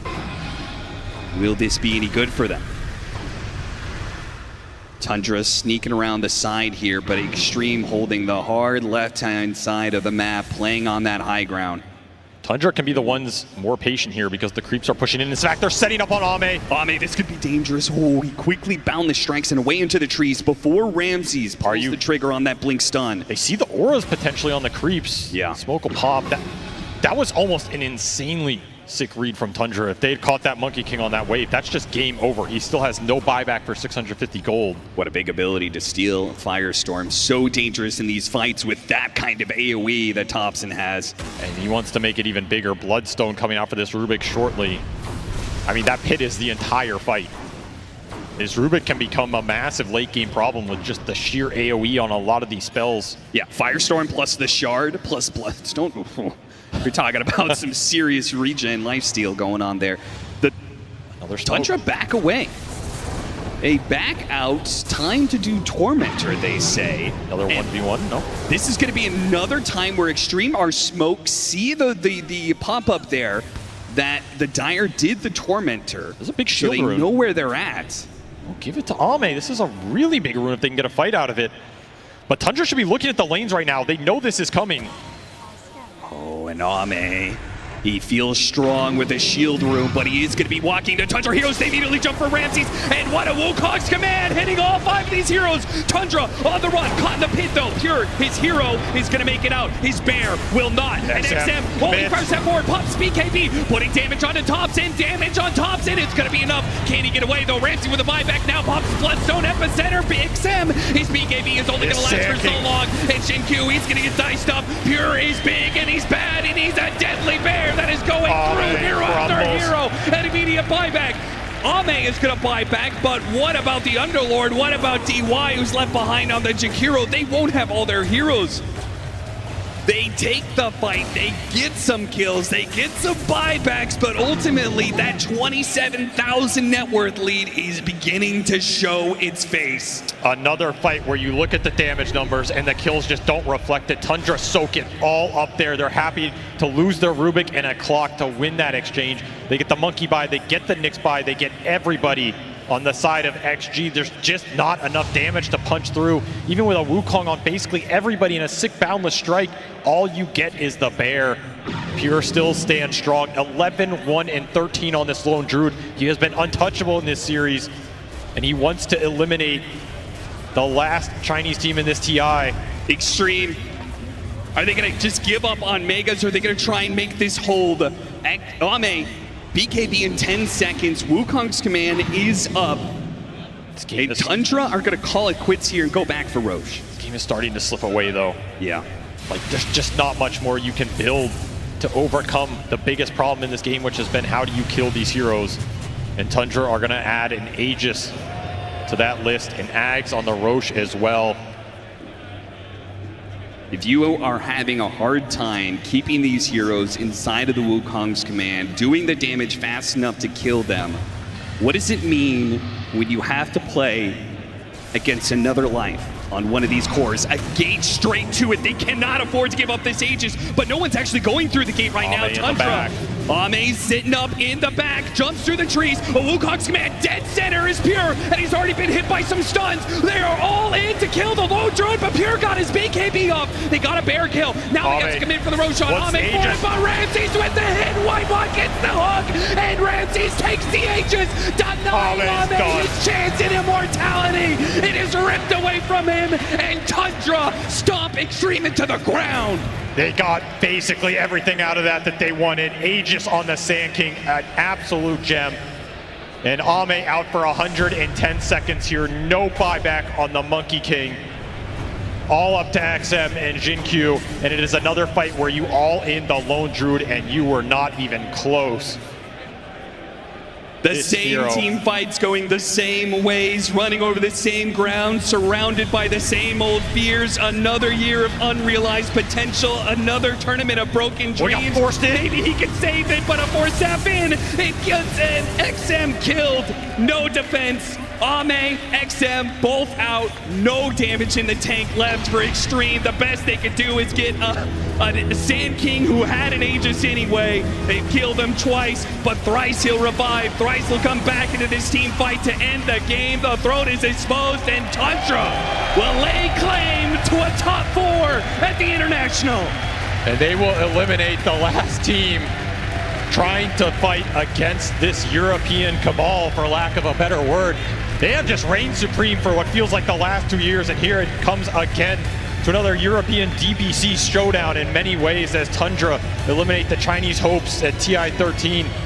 Not the way I think XG wanted to go out of this tournament. They had so much potential, such high hopes. A top 6 is not going to feel good enough for this team. We saw glimpses of what they could do in these team fights, but ultimately, Tundra just came ready today to play the meta, play the push heroes, play the sustain, and I mean, that pure Lone Druid, that is the absolute stuff of nightmares. That is a hero-player combination that is going to be haunting Ame decades from now. Yeah, I think all of these teams are going to be looking at that Lone Druid in Tundra's hand, in Pure's hands, and questioning whether or not they want to give that up. Through that Lone Druid, they keep something alive that few have achieved before, the 2-time for Saksa, and something nobody else has laid claim to before, the 3-time for Thompson. The dreams are still alive for some here at the International. One more time, we'll say goodbye to Extreme Gaming, who were the great hopes for China to be able to have a top performance at TI, but it seems that this region has struggled when it comes to the last few internationals, and they will gracefully exit out at the 5th, 6th place. Meanwhile, though, Tundra are moving on, and we can move to the main stage with an interview. Thank you very much, Cap. Yes, I am here with Ramses from Tundra. I mean, top 4 at the International. How does that feel? No more curses. No more curses, absolutely not. You break it, you get there. I mean, this is the first for you, right? I mean, with this team as well. Are you feeling good? Yeah, I feel good. I enjoy to be here, you know. Absolutely, absolutely. And the crowd is behind you as well. That's nice to see. So who on your team do you put this win down to? You know, who do you feel like performed really, really well here? Today, Pure play super amazing on the Lone Druid. Yeah, I think Pure is the best. You think Pure is the best? I think a lot of people would agree with you, but you yourself had some fantastic moments in this game as well. How did it feel at the end there on that Sand King, jumping into the Roshan, getting the Aegis, and basically securing your team the game with the rumble of the crowd? How was that? I think this moment, if even they have Aegis and I just jump after, it's not gonna many changes. We're gonna win anyway. But they have last try, you know. That's it. That's it indeed. Well, I mean, you've been playing on this team for about 5 months now. Saksa comes in as well. How are you finding the connection between each other to play this well and make it this far at the International? I don't know what to say. Saksa is super good player. We not much practice have with him, but we just enjoy the tournament and just we'll see what's gonna happen. Maybe we can win. Who knows? Maybe. Ramses, thank you very, very much for this performance. Congratulations on your top 4 finish. Well done, and we will send it back to the panel. Thank you very much, Nomad and Ramses. And yes, for Ramses and for Pure and for Whitemon, this is the first time they got as far as they did here today at the International. Saksa and Thompson obviously have taken the championship in the past, Thompson twice. We'll see how far they can come this time around, but 4th guaranteed here already is quite the milestone, and they get the chance to do the same thing that they did to Falcons again. But I'm getting way ahead of myself. I want to break this game down the cost because we thought maybe there was a chance for Extreme to push this to a 3rd game. It did not happen. It really didn't. Every single team fight pretty much went the same way, where they're using Wukong's command. Ame's damage, 47,000 damage in this game. It was pretty much insane. They lacked a little bit more because they're playing around Pure. Pure did die only 1 time in this game.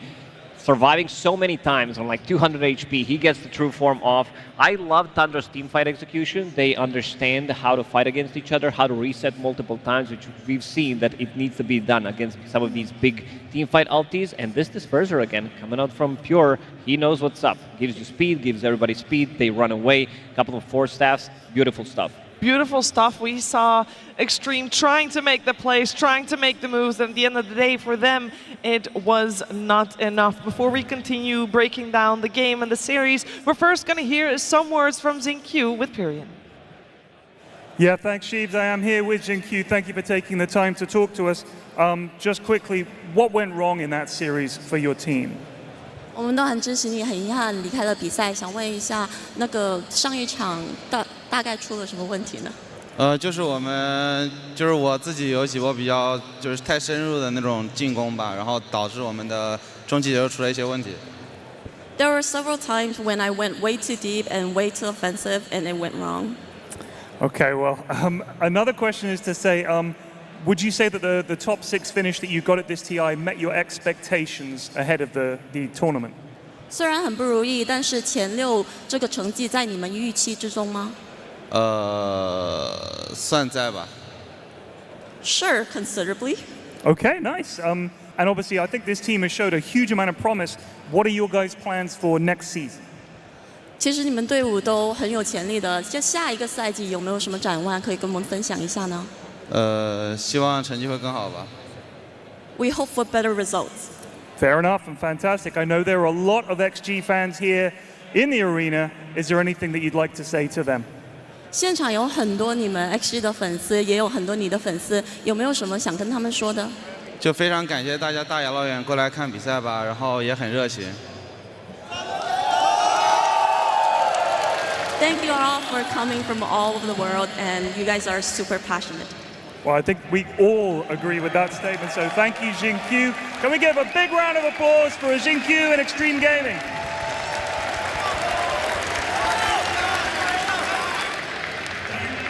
Yeah, thank you very much. It is always brutal to see that side of the competition as well, but someone has to fall for another team to advance, and that is what happened here. And this second game that we just watched of the series, I think T-Gov, it did showcase how strong Extreme can be, because we did see some great fights and movements by them. No, yeah, we did, for 100%. They looked good in some moments, specifically the game 2. I think that was, what we wanted to see from them.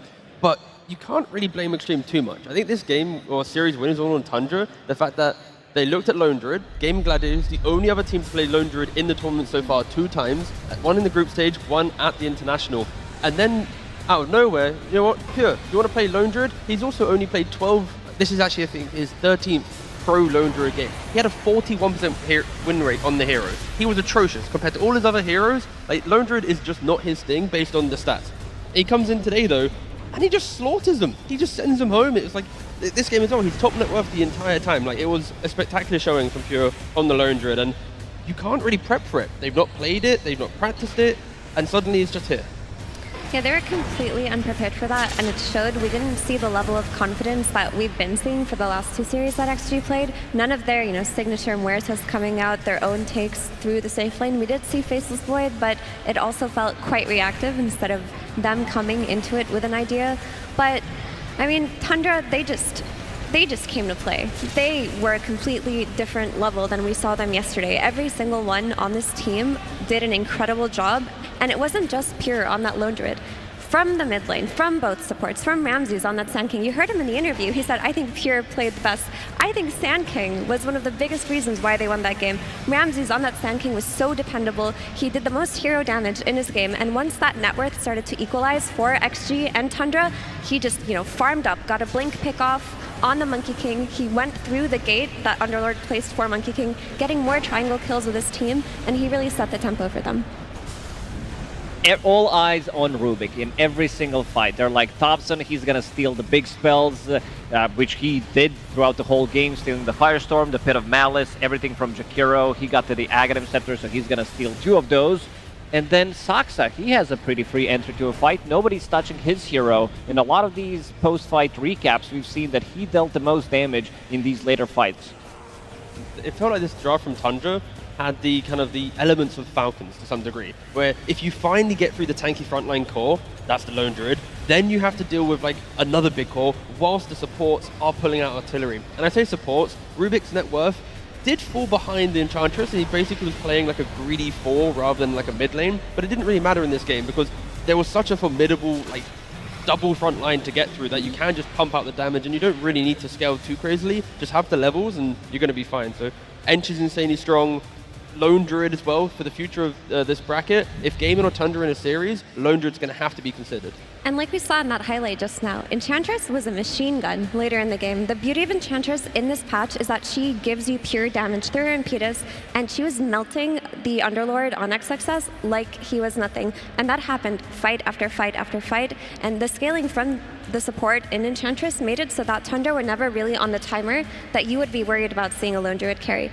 It didn't matter, because if you have a scaling support like Ench, it doesn't, once damage mitigation is built for the Lone Druid, you've got another backup plan. Yeah, and the building damage for the Lone Druid, you cannot deny how fast he could push that up. Ame tried to mimic it, but didn't do it. But that was not this game, I believe. Yeah, and that #1 stat from Pure that he got this game, is the second in all-time TI history. So of all the TIs, he's hit the buildings, the most second. I will say, the amount of times that I saw Pure survive, even if his bear died, I mean, Lacoste, this hero, it's turning into the, like, obviously he was the hero of the series, but... Hero of the tournament. We started with, you know, some Maranas looking very hot, paired up with some Clockworks, with some Treant Protectors, and then we had Luna, but now Lone Druid, out of a sudden, this hero is so strong. It gives you strong laning stage, it gives you the tower damage that we've seen, so you can easily take the barracks, you can easily take the buildings. All you need to do is take one good fight near the enemy base. I'd like to add another hero to Hero of the Tournament, because potentially Sniper belongs in that list. Let's find out from Purge. Thanks, Shiver. Yeah, Sniper was a big hero in this tournament so far, and especially in this series. In the first game, it had a lot of nice advantages. Here's the big thing. It's that extra attack range. You're attacking from 700 units away, which is much more than he used to. You used to have to actually skill an ability to get that. So what ends up happening when you're laning against a 525 range hero is you just have this constant range advantage. And if you just play in that range advantage over your opponent, for example, this is about where SF's attack range is, this is about Snipers, if he just plays in this zone in here, he gets to constantly harass his opponent with almost no repercussions at all. Free damage, better attempts at last hitting, and more. So that translates. SF gets outlaned. He goes to jungle, and look at this. He's attacking a tower with basically no items for free. There's just not a hero there. So this is just an extra advantage that Sniper has now in this patch that he didn't have before. This is part of the reason that he's trending so effectively. And then that range advantage even translates for his ultimate. He doesn't even have to really be that close to Shadow Fiend, and he can just pop a little ultimate in there to get a bunch of damage on top. So this is something that the best teams have been doing consistently. They outlane their opponents with a lane matchup, and then their support starts playing near them to basically make it even worse for their opponents. Their opponents are getting even more bullied by a support rotating over. This is really highly skilled by Soxa. So this range advantage just translates. You don't even have to be close to your opponents, and you're scoring extra gold. You're stealing the souls out of Shadow Fiend, basically. So the goal then is to jump on top of the Sniper and kill him, limit his net worth advantage. But if your teammates back you up, that doesn't even happen either. So Thompson's Sniper very much about staying alive, staying away from his opponents, and never dying. He succeeded that big time in Game 1. Game 2, they had to ban it. It was just too much, and it's not going to be the last time. It's going to be a lot of Sniper bans as the tournament continues. Thank you very much, Purge. Yeah, I would imagine that potentially after the international, we might see a little bit of a nerf on the Sniper. I know that in a separate game, Vindicta already got a little bit of a nerf. So that's already sorted. One Sniper down, one Sniper to go. As I think, to be fair, our next series, getting slightly ahead of myself here, was again, it just happens, guys, because there's so much Dota to look forward to. Sniper is going to play a big role, T, but I think maybe Lone Druid will play an even bigger role. I think anything that provides speed and aggression will be at the forefront of both these coaches, both these captains' mind, because Liquid Gaimin are the quickest teams at TI. They're both teams in the upper bracket. They always secured top 3, and yeah, I kind of want to see both heroes. Let's take a quick look at the bracket first, because we are pausing the lower bracket for a little while. As we had 2 series, we saw Cloud9 and Extreme Gaming moving forward. Falcons and Tundra will play again later today, Effie. Yeah, I mean, Falcons and Tundra, just European dominance cements itself throughout this TI. It may be a little bit sad for those who want to see more regional representation, but ultimately, this has been the best region for a while, and it's why we see these teams.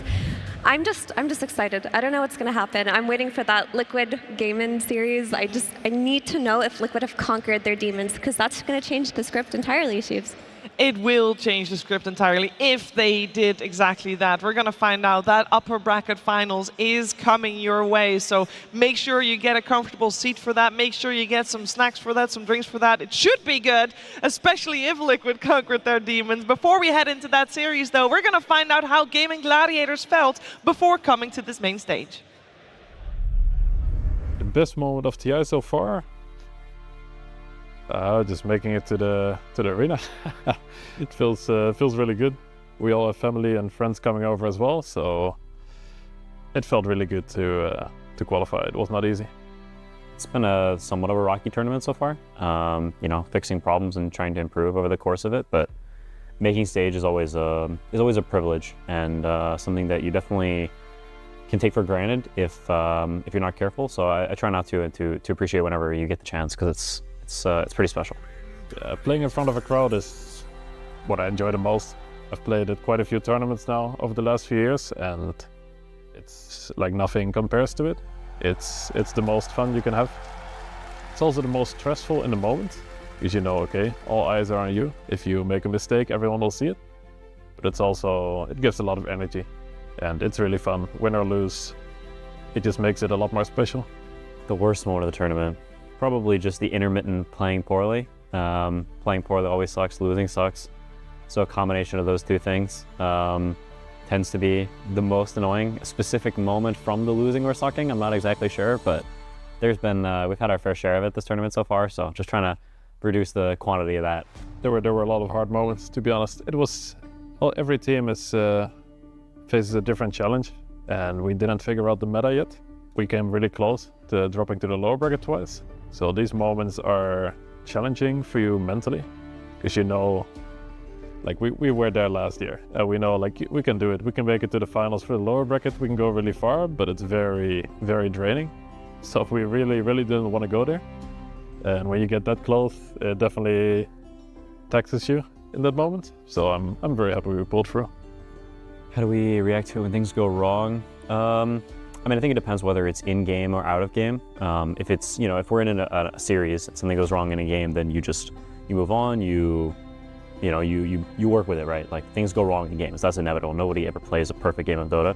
And so Dota is like a lot about moving on from mistakes and learning how to adapt and adjust and play the game differently as it changes and as you're ahead or behind or whatever, as strength levels deviate. So that is like one of the biggest skills in Dota, is getting good at adapting to that. So if you're in game, then it's just about, you know, making sure people don't feel too bad if they made some mistake, and you play on and you work with what you got, because at the end of the day, you're trying to win the tournament and you're all just working towards that. Also, just keep trusting each other. You cannot try to micromanage. I've done that myself in the past, and like that doesn't work. It's a team game. Everyone has to do their own part.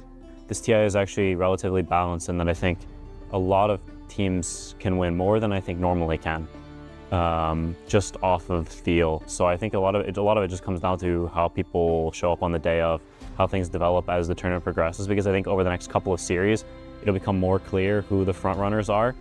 But I think right now, after that first day on the stage, things could go a lot of different ways. So it's a bit hard to call right now. I think we have a good shot at winning, because we are pretty fearless, I think. That's how people know our carry player, Derecho, and it definitely makes all of us play without fear. And you cannot be afraid to do your thing, and I hope it's good enough. Can we win TI? Yeah, for sure. I sure hope so. Will we? Who knows? I think making top 3 is something that you always shoot for and is always sort of like the base goal. And then what happens on that final day, you never really know. Depends who wakes up, depends on how people play that day, how things shake up. There's not a lot of randomness, but there's some randomness to the last day. So at the end of the day, I think we just want to play as well as we can and and hopefully the dice fall in our favor.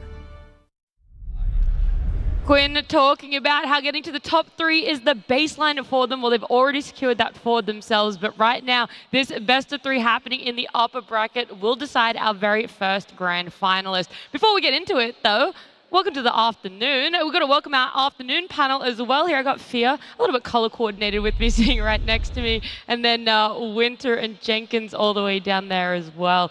Fia, how has your morning been? Have you enjoyed the 2-0s so far, or are you hoping for game number 3? I'm hoping for game number 3. We've only had 2-0s so far, but including yesterday. Yeah, I mean the whole TI so far, the playoffs on stage here, there've only been 2-0s. So hopefully this is the one I'm looking at to be that competitive series. We've got 2 teams that play somewhat similar play styles going into this one. We'll see which one of them is playing this one a bit better.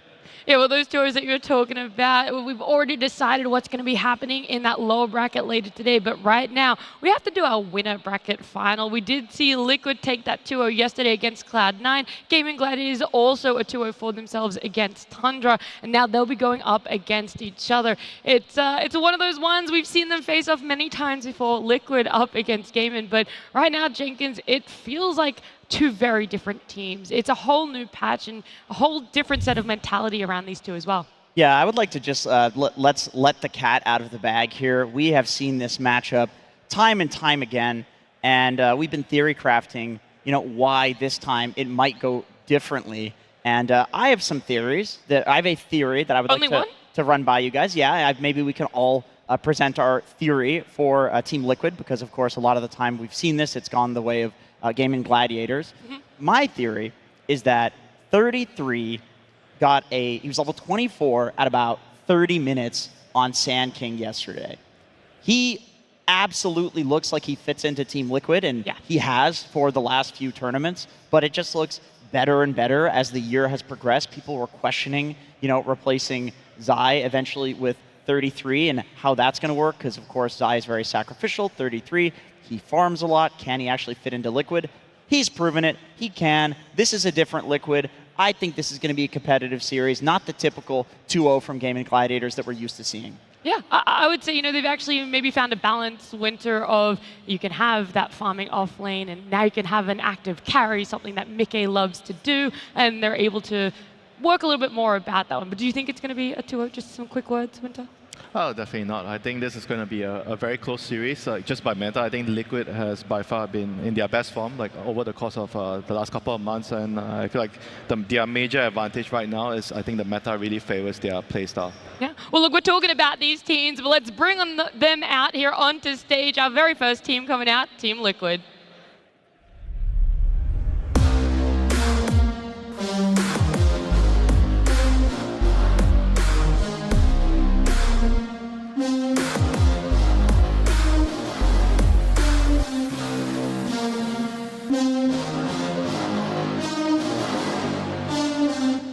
Welcome on stage, Team Liquid. These 5 players are always the fan favorites. It doesn't matter what region the tournament is in, what fans are in the crowd, you're bound to hear the biggest cheers for Team Liquid. Is that going to be enough to be able to give them the fuel, give them the power to be able to take on their opponents? We should also welcome to the stage.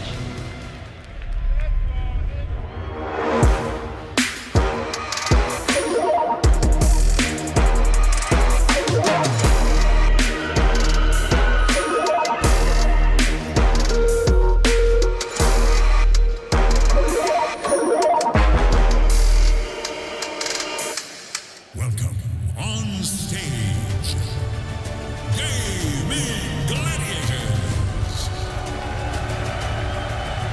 It's an intimidating stack of 5 walking out there. Every lane has been able to prove themselves in the past. And maybe for the first time at Jenkins, it feels like Liquid have a rival on how loud the crowd can get for them, because there are a lot of big cheers for Gaimin just then too. Yeah, I mean, Gaimin does, they're they've got the countrymen, they've got 2 Danes on their team. We've got a lot of representation here, actually, between these 2 teams. Quinn, one of the last North Americans standing, carrying the region. There's a lot of North Americans in the crowd as well. not Yeah, huge correct. cheers for North America. Huge cheers out there. I actually don't think anyone reacted to that at all. There's one man out there who's cheering. Shout outs to that one guy. That one guy that's out there. But these teams, they're taking the booth here, and we're going to have a talk about it because they both came into this upper bracket finals in 2-0 fashions. Was the one that maybe looked a little bit stronger than the other Fear? Would you even be able to compare them coming into this? It's a little hard to compare, but I will say most eyes are on Liquid right now and how dominant they've looked. For Gaimin Gladiators, I feel like they're just doing what we've seen time and time again with the way they play right now, but I feel like Liquid is just really crisp right now. Like, they're playing at a level that I feel like I haven't seen them play before. They're playing similar, but they're making far less mistakes than I've seen in the past. And then what about on the side of Gaimin Gladiators, Winter? Because they're a snowball team and they're successful with it. It feels like there's never been a team able to stop them in their tracks once they do come out of that laning phase. Yeah, and they've also been showing a lot of like adaptations. You know, like not many people would expect them to play Lone Druid, and they've played Lone Druid yesterday. These are teams that have been dominating over the last couple of years, but they've also been constantly making improvements in terms of their drafting, their hero pool. Everything has been getting better and better, and it's something very difficult to do when you're at the top of the game.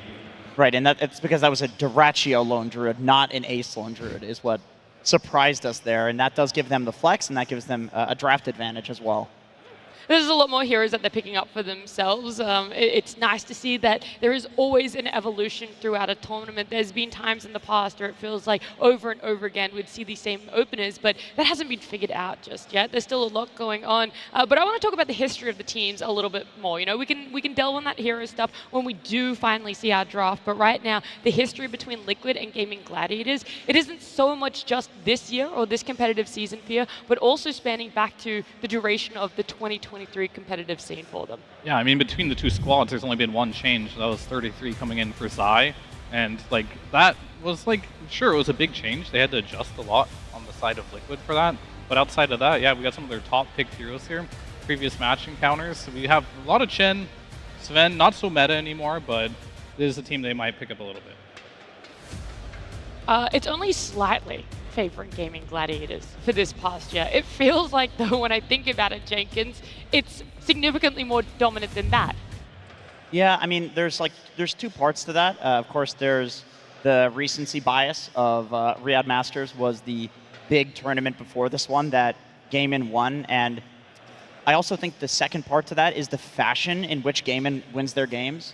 Okay. Historically speaking, against any team of any caliber, not just Liquid, when Gaimin wins, it looks like an utter stomp. You know, people complain about the patch and the meta being boring, but it's just because Gaimin is so good at taking a lead and getting every single little bit of advantage out of the map. They just seem to know that if you have an Ancient stack and that's your only way back into the game at the time that you're going to farm it, they are there. They're going to smoke to it. They don't need a ward. They just have that read. Yeah, that's actually a really, really good point. I've been doing a little bit of studying about the differences between the two teams. They have a lot of things in common, but one thing they do have that's really different is their position 4. I feel like Boxy doesn't take as much farm as Tofu in their recent games because their offlaner is a lot greedier. You know, he likes to stack a lot, like 33. He's been really good at doing the stacks, like getting ahead, playing as a secondary carry, and that kind of needs the position 4 to kind of run around the map and get something done for the team. And sometimes if you don't get it done, it might hurt you a lot, compared to what Gaimin does. I think that is a very, very key point in this particular matchup, the Ancient stacks. Who is going to be able to defend or steal the opposing Ancient stacks? A small refresher for all of you out there over the last 2 seasons. These are the matchup results. We've broken it down for you as well. So the group stages, the playoffs, and the grand finals here for you. And I mean, the biggest one, the grand finals. Yeah, I mean, luckily this is a playoff match, right? And so far, Liquid, this is the only time in which they best Gaimin Gladiators. Yep. So in group stages, they don't do so well. The interesting thing about the group stages, why is there no draws in there? This team doesn't draw. It's either 2-0 or 0-2 either way. And same thing for the grand finals, 0-5 for Liquid, but we're not there yet. And I think that's a good thing for Liquid right now. They want to get there. Maybe someone in the lower bracket can knock out Gaimin Gladiators for them. That's going to be their wish and dream there. But right now, so far in the playoffs, Liquid, there's this whole narrative, oh, their game and they're going to lose. They're beating them in playoff matches throughout the last 2 years. Yeah, that's definitely the second part of the bias is everybody always remembers the grand finals. I mean, the same thing happens every TI. People remember the top 1, the top 2, and it's like, who got third at the last TI? You ask somebody that question, and It's all about the winners here. Well, that's the thing. Everyone's like, no one remembers second place, but unironically, these past 2 years is the one time you really remember second place. We do remember. It's been the same guys.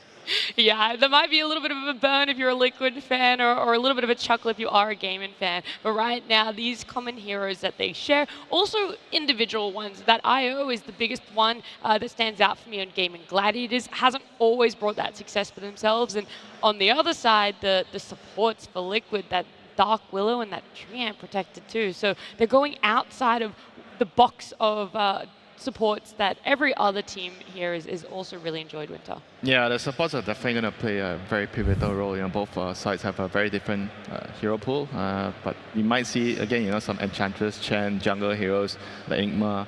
It's all about the efficiency, right? Getting towards your aura items where your cores don't really want to buy. But it's still a good item. It's just that your cores have better items to get. And if you can combine all those timings together, it just makes the game really, really quick. And if you make one mistake, just one mistake against an aura lineup, you're going to lose the map.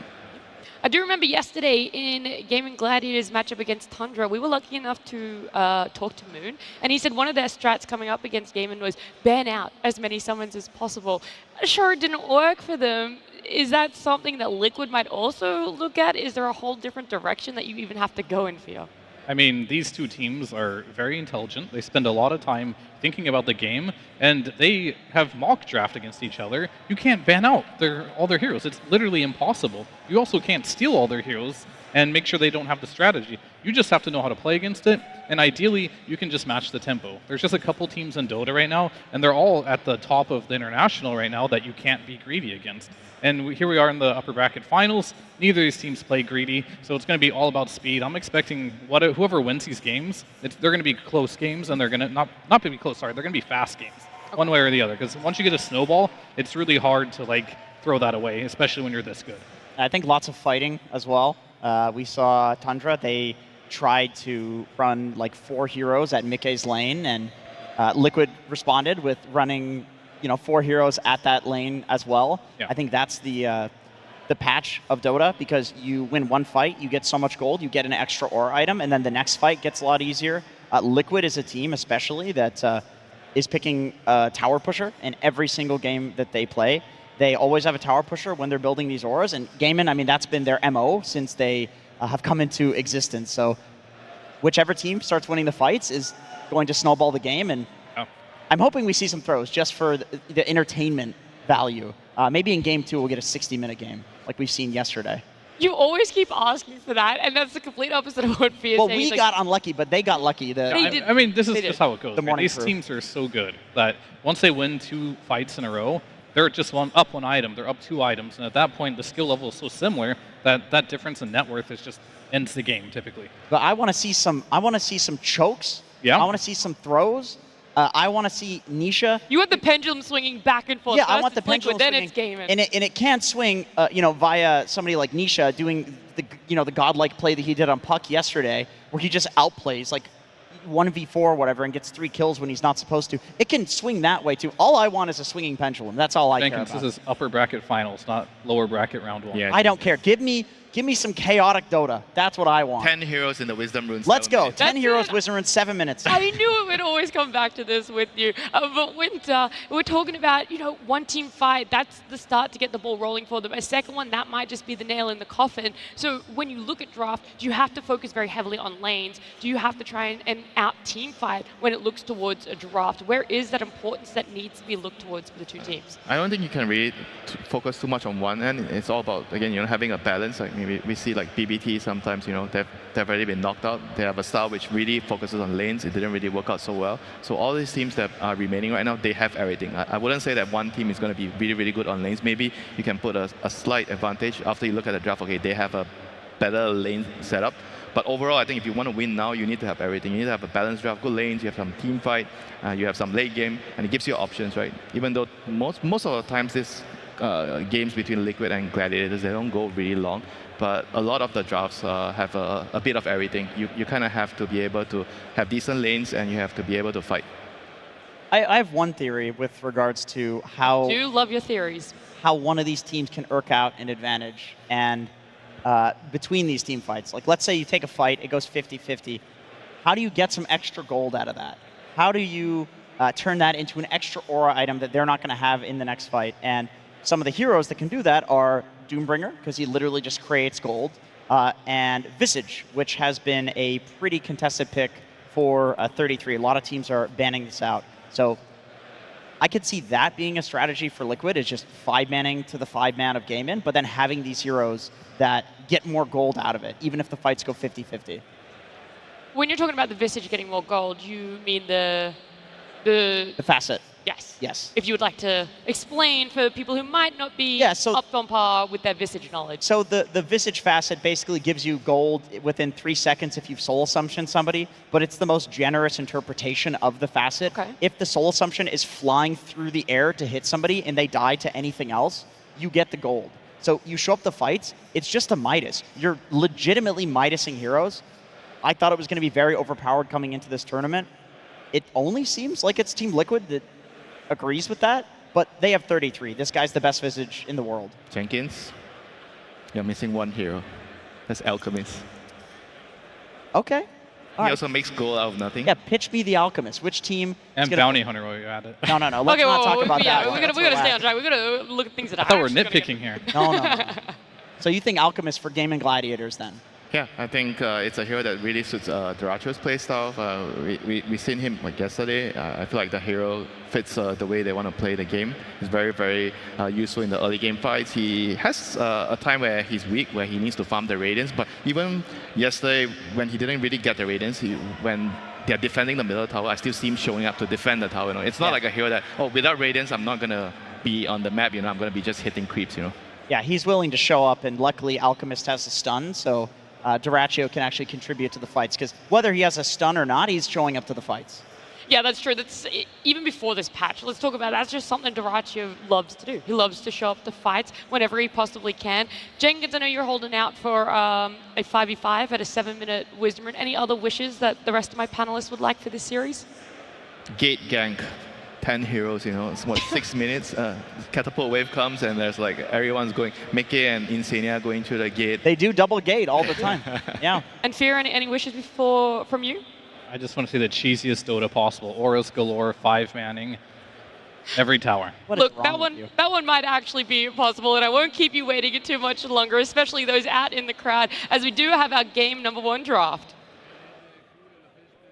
Team Liquid versus Gaimin Gladiators. Game 1. Our upper bracket finals here. Liquid against Gaimin Gladiators. Game #1. Draft coming up onto our screens, and we're going to see the first phase bans, as well as that Doom opener. Exactly what you talked about, Jenkins, that you're able to pull gold out of nowhere on this map. I think whenever you have two teams that are so close in skill and so close in playstyle currently, that this does make a lot of sense.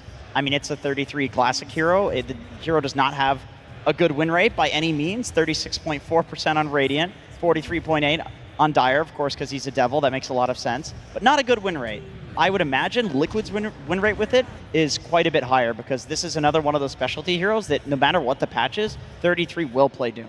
I mean, the issue with this hero, I think we've briefly talked about in previous panels, is like the games that he has looked not so good are the games where he's been picked early and he got countered, but they don't really have the suitable position for a hero that can enable Doom in the lane. And some of the games that when we see Doom doing well, he was picked into a game later, and he was picked with a purpose, like for example dooming a Kunkka in a team fight. He has a very, very direct contribution in the team fights, which allows them to win the engagements. Sure.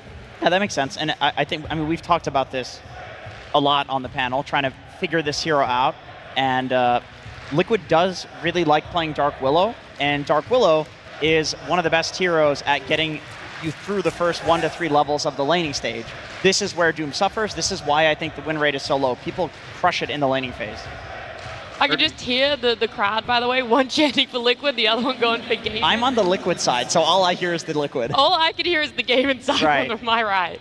I mean, those stats they showed about Doom truly don't matter. As 33 hasn't lost a game on it yet, 100% win rate. Wow. So How many games? Put that one up. Only 3 right now, but still a decent amount of games played. But I wanted to talk a little bit about the carry meta. Wouldn't just kind of talk about the Lone Druid ban in there. This is like kind of brand new. Going into this tournament, Lina was up there. She was banned every single game in the first phase. Then people started picking Wind Ranger. That seemed good. Then Luna came out of nowhere. It's like, wow, Luna's really good in the road to the International. Now there's some Lone Druid hero that everyone's playing in the carry position that we might not see. It's really cool to see, like coming all the way up until just like even the top like 4 here, that we still haven't figured out the meta. Like they're still experimenting what's good, what isn't good. One thing about Liquid though is Mickey has not played a melee hero yet this entire tournament. I don't think that'll change as well. So we're going to see some adaptations. They took away the Mirana. This is a hero that Mickey likes to play a lot. I imagine he's going to get targeted pretty hard as well throughout the ban phase, or just an eye picked. I mean, wouldn't you say Doom is good against Lone Druid because you stop him from healing and you're doing percentage-based damage, right? And Lone Druid is really tanky with all the item build he's going now. So wouldn't Doom be a decent answer actually against Lone Druid? It's hard to say because like yeah, you do Doom him and yeah, you do percentage-based damage, but he also transforms, and these like transformation heroes are pretty good versus Doom. And when you have 6,000 HP, it's already like kind of too much even for the Infernal Blade to tick through. And of course your bear is always like rooting and doing things on the side. I think the hero just right now is too annoying to let through, especially because Gaming Gladiators, they proved that they can play it on Ace in the past, and now most recently, Dyrachyo can play it too, so it's a flex pick. Yeah, I was going to say, I think that's the biggest issue more than anything here. You might, in theory, have an answer for it, but what if you end up not even leaning against it? That Lone Druid has so much flexibility for that side of Gaming Gladiators, as you just said there, Fear. But there was still more respect. Like, that Broodmother also taking out... We're going back to, I think it was... PGL Valahia. This was Dyrachyo's hero of choice. He wanted it every single game and was spamming it in pubs. He loved it. I gotta say, Fear, that's the most excited I've ever heard you sound. I've got like 2 heroes that I really like, Lone Druid and Clinks. This is your meta, dude. I think it's time to unretire. Put me in, coach. Well, give us some more about this Clinks. How is it working on this? Because the last time we saw it competitively, around 3 patches ago. Now, there's bound to have been some changes to it. So is it the way to go? You get the facet where it moves you when you kill a creep? Typically, that's what people like, yes. Both of them are, I would say it's like a 40-60 facet, most people going with one that moves you, mainly because that removes the cooldown by 10 seconds on Death Pact, which allow you to use it more, not only for farming, but to keep your health up. And in some niche situations, you can just move your positioning a little bit, get out of danger. Got to be careful with it though if you don't know how to use it, because that could just put you in danger, and that's like the one drawback of that one. I do like the Dark Willow response to Clinks, because Arrow Barrage, that's the one. Like, you can use that on the Dark Willow, but when you're in Shadow Realm, it does absolutely nothing. Oh, that's one of the weird spells that just doesn't hit. It doesn't do anything, right. So it's really hard for Clinks to kill that hero. On top of that, you have lots of disable. And Clinks is a hero, he's always been known for just assassinating supports right away, getting in good position with the Windwalk, getting right behind them and then killing them. Dark Willow, you can't really do that unless you itemize for like an Orchid, but that's not something you want to go on Clinks anymore, and you can easily just buy Yules, which is a pretty good item on Willow anyway to counter she's that. already going to get that. I was going to ask, what is the current build on Clinks, because this is not really a meta hero, even in pubs. Well, it's not much different from every other hero, Jenkins. Yeah, I'm sure you... Gleipnir? No Arcane Boots. Arcane Boots. Do you get Falcon Blades or you just go for Gleipnir? Yeah, so it's kind of like Lina. Like, depends on the player.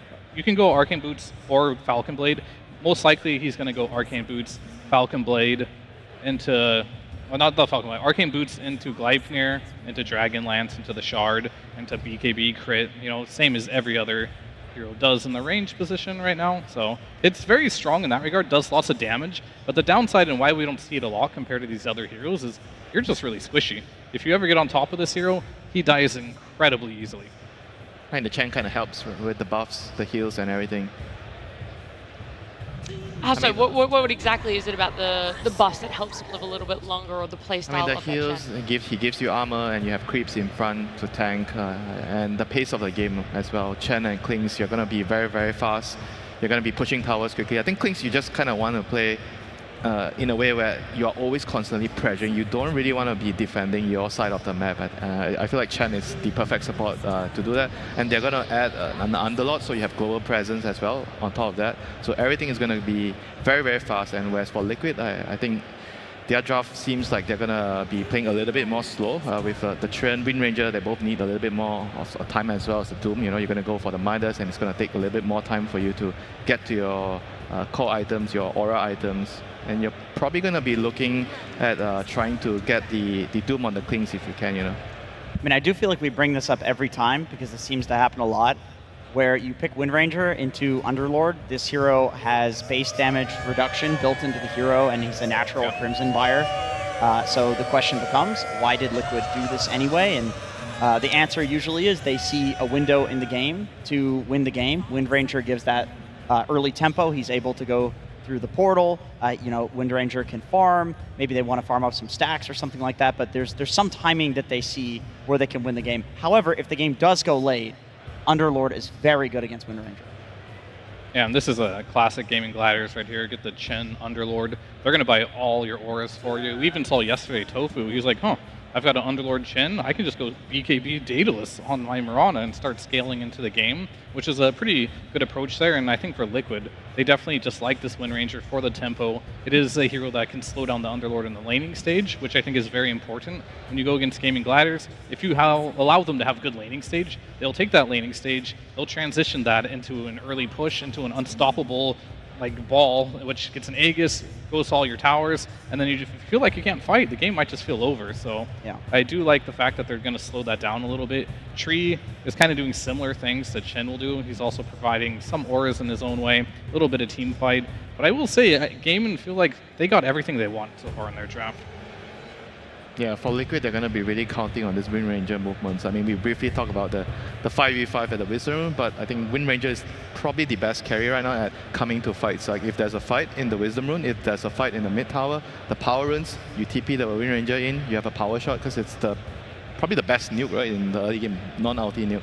You throw a nuke from far, you're going to turn a gank around, and going through the portal as well. Not many carries can do that kind of damage in the early levels. But we're still going to be looking for that mid laner, and what we do love to see on both sides. Yeah, on both sides. Liquid are going to have to show theirs first. And what we do like to see is people picking up mid laners that can be active with those cores. And I'm wondering what's still left in the pool. Queen of Pain answered my question right there. That's an interesting one. I think Gaimin, they definitely want a hero for Quinn that moves around the map, like typical, because you do have a hero like Underlord who is going to sit and farm a lot, doesn't make a lot of rotations. It's not like Centaur or something that buys a blink and moves around, or Mars. So they do need Quinn to fill that gap. And Qualpin historically has been pretty good versus most of them, and it can apply some pressure. But however, if Quinn can find that rotation hero and still do well versus a Qualp, I feel like this could be a little bit greedy for Liquid here.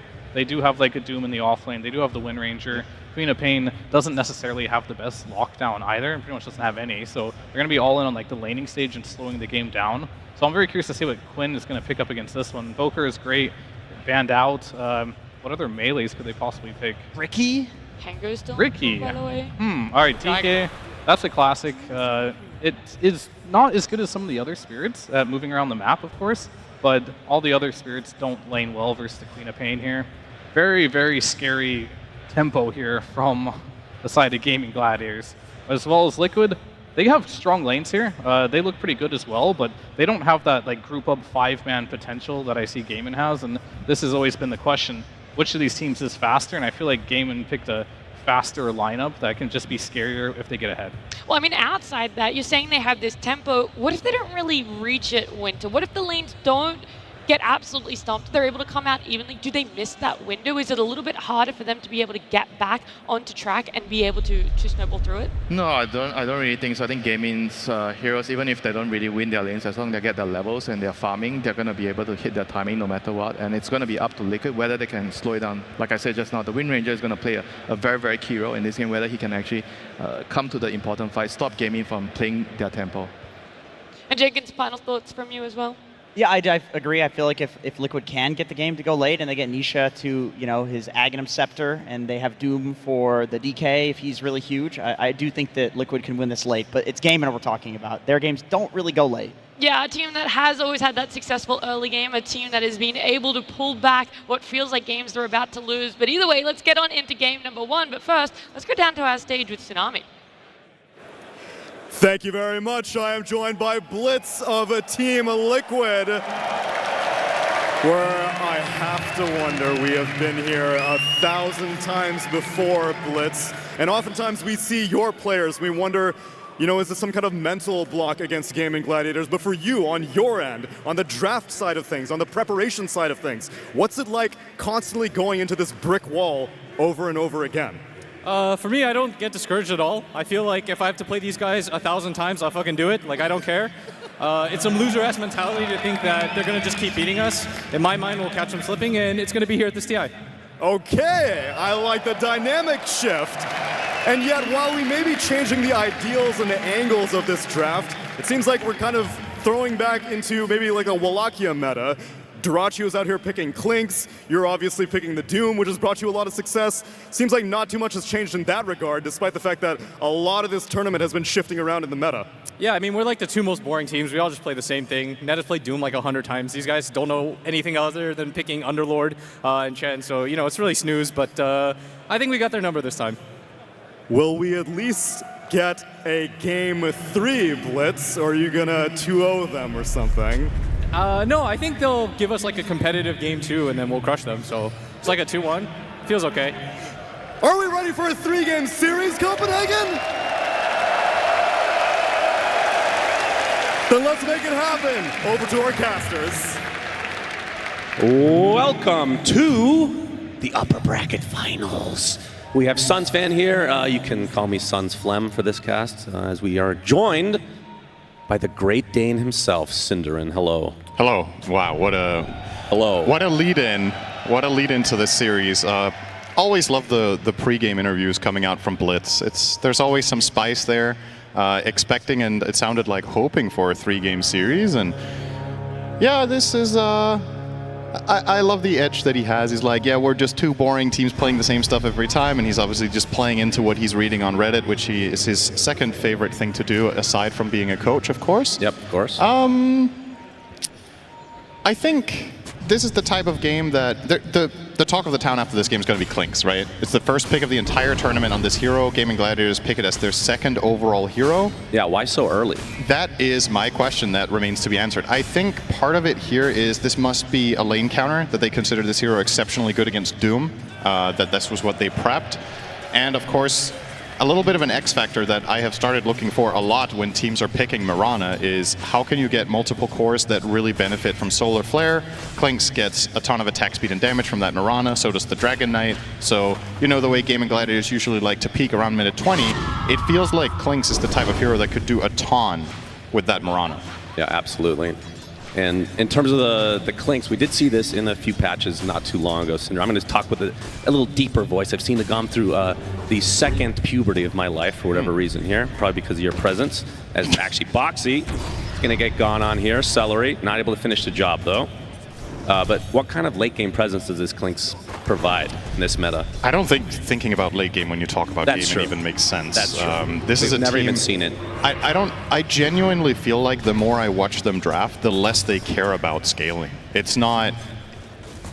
Usually, honestly, in this tournament, the games that we've seen them lose is because they don't win by minute 30. Yeah. So that's always the timing that they're aiming for, and I'm curious to see how the Clinks plays into that. As I was saying yesterday when we were covering a game of theirs as well, is I think the way you prepare and you fight Gaimin Gladiators is that you prepare for the first 20 minutes of the game and what you're going to do there. And if you survive those 20 minutes and you know what, then you can think about what you want to do next. And I think this time around for the side of Liquid, you've got some really solid lanes and strong team fight. My main concern is, do you have enough damage? Because this is the issue that we've seen a lot of teams run into against a team like Gaimin, is you reach this 20-minute mark and they just can't kill them anymore. Yeah. Can Queen of Pain handle that with some pure damage? Can you handle it with just the Doom preventing Gaimin from healing? You can still put on the shields. We'll see if there's enough in the tank. And of course, potentially the highest teamfight damage output hero in the entire game right now is also on the side of Liquid with Mickey on the Windranger. But this hero is item dependent to get there. You kind of need that Gleipnir plus at least Crystallis, maybe even Daedalus before it gets truly outrageous what damage output. And that is not a common 20-minute inventory on that hero. And of course, in this upper bracket, we'll be finding out what region goes on to the grand finals. Will it be EU or EU? And then in the lower bracket, EU or EU. Yeah. Very surprising stuff. I mean, these two teams are no strangers to each other. We have seen, I don't even know how many games, actually, but it usually is Gaimin that come on top. Yeah, Liquid have had their number a little bit more this year than previous year, which I think is probably a little bit inspiring for them. So we have a tiny little pause here. Gives us time to think about this Treant versus Mirana situation, which they're fighting for each other over this Lotus pool. Tofu has the stun on to the Treant, so Tofu will definitely get this Lotus and then probably just leap away. Buy that at the Dota 2 store right now. Very cheap. Is that the $5 or the $20? That's a $5. That's nice. That's a good old $5. That's good. Hydrated. That's true. All right. So, yeah, that's exactly it. And Tofu does get the Lotus. It comes at a cost, though. He basically lost his entire health. Celery, he's in a bit of trouble right now. This could be first blood, potentially. Boxy trying to finish the job. Around the trees he goes, though. Gets off the creep to try to block a bit. Actually gets the kill on the creep instead. And Celery into the trees. Boxy continuing to pursue, but in the cover the tier 1 should be okay. Nice hero placement there from Celery, just standing in that tiny little cubby there, hiding off. There was enough mana on Boxy to use both spells if he used his 8 stick charges, so maybe they could have found a kill there. But instead, now 33 on the receiving end will be okay. Bramble will hold them back. Everybody playing with such little HP in this lane right now. If this is the first time you watch Klinks this patch, by the way, don't be fooled. It does look like when he shoots tar bombs that he has this like huge cone.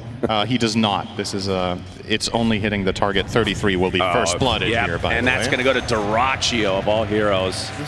Was not accounting for the effectively blink with Death Pact there, getting on top of the Doom. So we were talking about this potential pick as a lane counter to Doom. So far, so good for Dyrachyo. Yeah, for sure. And I mean, with this current version of Klinks, how fast does it come online? Obviously, it's going to be coming online with the rest of Gaimin's very fast-paced type lineup that we've been seeing so much of. But how fast would you say, like what item, like the first 2 items, let's say, he's going for? I mean, I'm assuming Gleipnir is the choice, and then the question is, do you actually buy your shard, or is that the second one? My frame of reference for this hero is a little bit lacking because we haven't had a single game of it all tournament. So, you know, sometimes you see the pub builds, but that's not actively what works in pro. Okay, nice pressure there onto Nisha from Quinn. Gonna force him back all the way between the towers. Now, Quinn's in a little bit of a compromised position, but nobody's coming in from the side of Liquid. He's just running him down here. It's gonna force another blink. Wow. Really bullying Nisha here. Actually go back to base, too. He's losing a full wave in his own tower. Yeah, that is really a bad. major loss. Quinn will be hitting level 6 quite much earlier as a result. We'll see if he can keep putting some pressure onto that tower with that. Of course, the dragon form. Quinn has opted for the Fire Dragon facet. I think it's the only one we've seen all tournament, bar 1 game of Green Dragon, dare I say. Really? I don't remember that one. And the reason I checked is if you're getting any other facet than the red one, it's because you're playing mid and you're playing pace. Or you misclicked. Or you misclicked, of course. That may have happened once or twice this tournament. Sometimes you even forget to pick your facet. That's right. Could But happen to they would anyone. never admit Make it, it. though. Big damage. We'll be okay, though. Yep, this lane, Mickey sitting on 30 and 5 CS. And, I mean, Ace is also just having a great time this early game. That is one of the scariest propositions for Liquid, trying to shut down this Underlord. Quinn in his dragon form. It's the Dragon Tail off, continuing to harass the absolute living crap out of Nisha. He's already down to 3rd health again, and this is perfect timing for Gaimin. So they have Siege Creep, Chen is coming in with 2 additional creeps, they have Tofu flanking from the right, and Quinn will keep tanking this tower as much as he can to keep the Siege Creep alive, just barely staying on the outskirts here of the radius. Needs to go in and take a hit here, he will. Liquid kind of have to respond to this. I feel like you can't just sacrifice this tower minute 6. They'll glyph for now. Let's see if the rotations are coming. Gaimin are keeping tabs on the support rotations here. 2 shard golems here able to throw out a couple of stones onto Boxy. Yeah. They'll finally kill off the siege here, but yeah, half HP tower and they use the fort. As Mickey already making a quick rotation to the top lane. Dyrachyo completely out of mana. You're going to see the leech seed on top of him as well. Pops the wand, but Shaq actually does not connect. Either way, uses the Death Pact blink to get out of arm's length, but it doesn't matter. Mickey finds him in the end. And meanwhile, mid lane, they Quinn got takes out Nisha. Yeah, that Dragon Tail arrow combo. A tail as old as time will get Gaimin Gladiators effectively an even trade, I suppose. I mean, Klinks was the top net worth in the game, so I assume Liquid are somewhat okay with that. But going back to what we were talking about Gaimin Gladiators pacing in this game. If Queen of Pain has a bad start, I really worry for their ability to stop the ball when it's coming in 15-20 minutes. I think Nisha has a very important role to play that is largely down to a good Dagon timing and level 12. He really needs to get Sonic Wave up and running. So yeah. Well, 33. One of the few players in this tournament center that has been able to find some success on this hero. A horrific win rate overall. Yeah, it was funny how Doom did okay in the start. Then we got to playoffs, and he lost 8 games in a row. And then he started winning again. So it's like teams didn't give up on it. They made some adjustments. They figured out what to do to cover its weaknesses and how to play around it. And now in the later stage of the tournament, we've seen Doom doing quite a lot better. Dust onto Duracho. He's also doomed. Yep, mildly inconvenienced though as the TP comes in. Quinn not able to save his comrade as the Dark Rift is there from Ace, and 33 still pretty damn healthy. Pit of Malice applied to him into the Dragon Tail, so it's going to be a double root as he is now surrounded, although Insania is in the area. Celery flanking them from behind, and the Bramble is going to put this chase to an end. So they do get the position 1 from Liquid's side. It really helps a lot for the Doom to make these plays that he has the level 2 living armor at his disposal out of Insania. We've seen some games with Treant where the players aren't really opting for much focus on living armor early on in the draft, or early in the game, I should say. But in this strategy, it's very clear that this is Liquid's approach to not only defending their towers, but also enabling their heroes to go that little bit deeper. Bottom lane Ace. Shackle. You got the whirlwind effect as well. Duracho makes his way over though. The Pit of Malice onto 2 as Nisha gets a Sonic Wave off, destroys Ace. And Duracho will have to try to flank here. Try to get away in that skeleton walk. That should be okay. Looks to be fine. So you gotta say, so far so good for the side of Liquid. Many teams at this point, in some of the stompy games we've seen from Gaimin, with the type of lineup they're running here, this could have already, against other teams, been a 3K lead with 2 or 3 towers down. I mean, is there a team that has played Gaimin more than Liquid in the last year? Good question. They will lose their first one here, though. Quinn does manage to break through the living armor on the mid-tier 1. Quinn is eyeing up a fast blink. So we've been talking about potential damage issues for Liquid. What if we look at the other side? So Dragon Knight, not the highest damage output hero. Clinks will be going for the Deso first on Duracho. I guess Solar Flare is always going to provide you with damage. Uh-oh, Tofu. Yep, he looks to be likely, although he's actually going to be able to leap away. Nisha's the one in a lot of trouble. Duracho actually gets the last hit there. Do they have detection now for Boxy? Boxy picks up the invis, blood grenade applied. They have a sentry, Tofu. Yep, puts down another one, and that's going to be the death of the support. So 2 quick kills for Gaimin Gladiators. A very back and forth affair so far in this game number 1. And now the Queen of Pain and the Underlord neck and neck on net worth again. So clear tiering here. 4 cores well ahead of the rest. I think for Gaimin, if they could choose for this to be the game state on those net worths specifically, I think they're happy to let Ace have a little bit of a slower start at the expense of the Quap. And 33 here, looking for his second Doom of the game, but not sure what he wants to go for here, Cinder. And typically you see the Midas at some point, but we'll be going for the Crimson, knowing that Gaimin are going to be pushing really hard. Yeah, I wonder what he's doing next. Is this a dagger game? Maybe not. You have some somewhat reliable setups with the Brambles, with the Overgrowth potentially coming in from Insania from the tree line. However, I think it's going to be so important for Liquid to doom the Clinks in particular that he might have to get it, since that is going to be the deciding factor in the fights. We have the Dragon Tail opening. Nice gank as Mickey is killed immediately. Yeah, Ace didn't even need to show up for that. They have so much damage just between their Mirana and DK, and that was without even having Solar Flare. Yeah, Duracho has the Desolator, so these buildings will melt. Tier 1 bot will be forted, but will only delay the inevitable, as this will go the Gaimin way. Question is, will that be reciprocated in the top lane? Yeah, definitely. If you're the side of Liquid, you want to try to equalize the towers, open up somewhere else so that you don't fall too far behind in this first 20 minutes. The very classic Gaimin style is coming into effect. As we said earlier, not the stompiest early game they've had, but they still should be quite comfortable with the position they're in. Liquid will get that tower trade now, going the way of 33. So that's a Crimson Guard complete in 300 gold.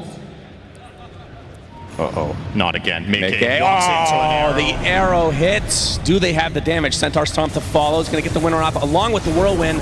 Insania is there for some moral support. Gets off the Overgrowth, but it's not enough. Mickey falls again. Yeah, Celery Big attacking kill. there for 135 damage on Chen. I wonder why that is. Maybe Mirana pressed her ult, and then even though she was overgrown, doesn't matter. Celery will just finish the kill with a nasty right click from Chen of all heroes. And yep, that is another big kill onto the Windranger. This is a hero that is able to open up the fights against Gaimin later down the line. We talked about those 2 damage items really getting there, but these 2 deaths back-to-back slows down Gleipnir significantly. Yep, Quinn going through the gate. He's going to meet 33. Dyrachyo is hounding him all the way. Already at half HP, trying to run away, but the question is, will he? Nice blink from Quinn. Has a stun up in a few seconds is Dyrachyo. Okay, the Crimson Guard's going to buy him a little bit of time. It's going to be close, though. A couple more right clicks will suffice.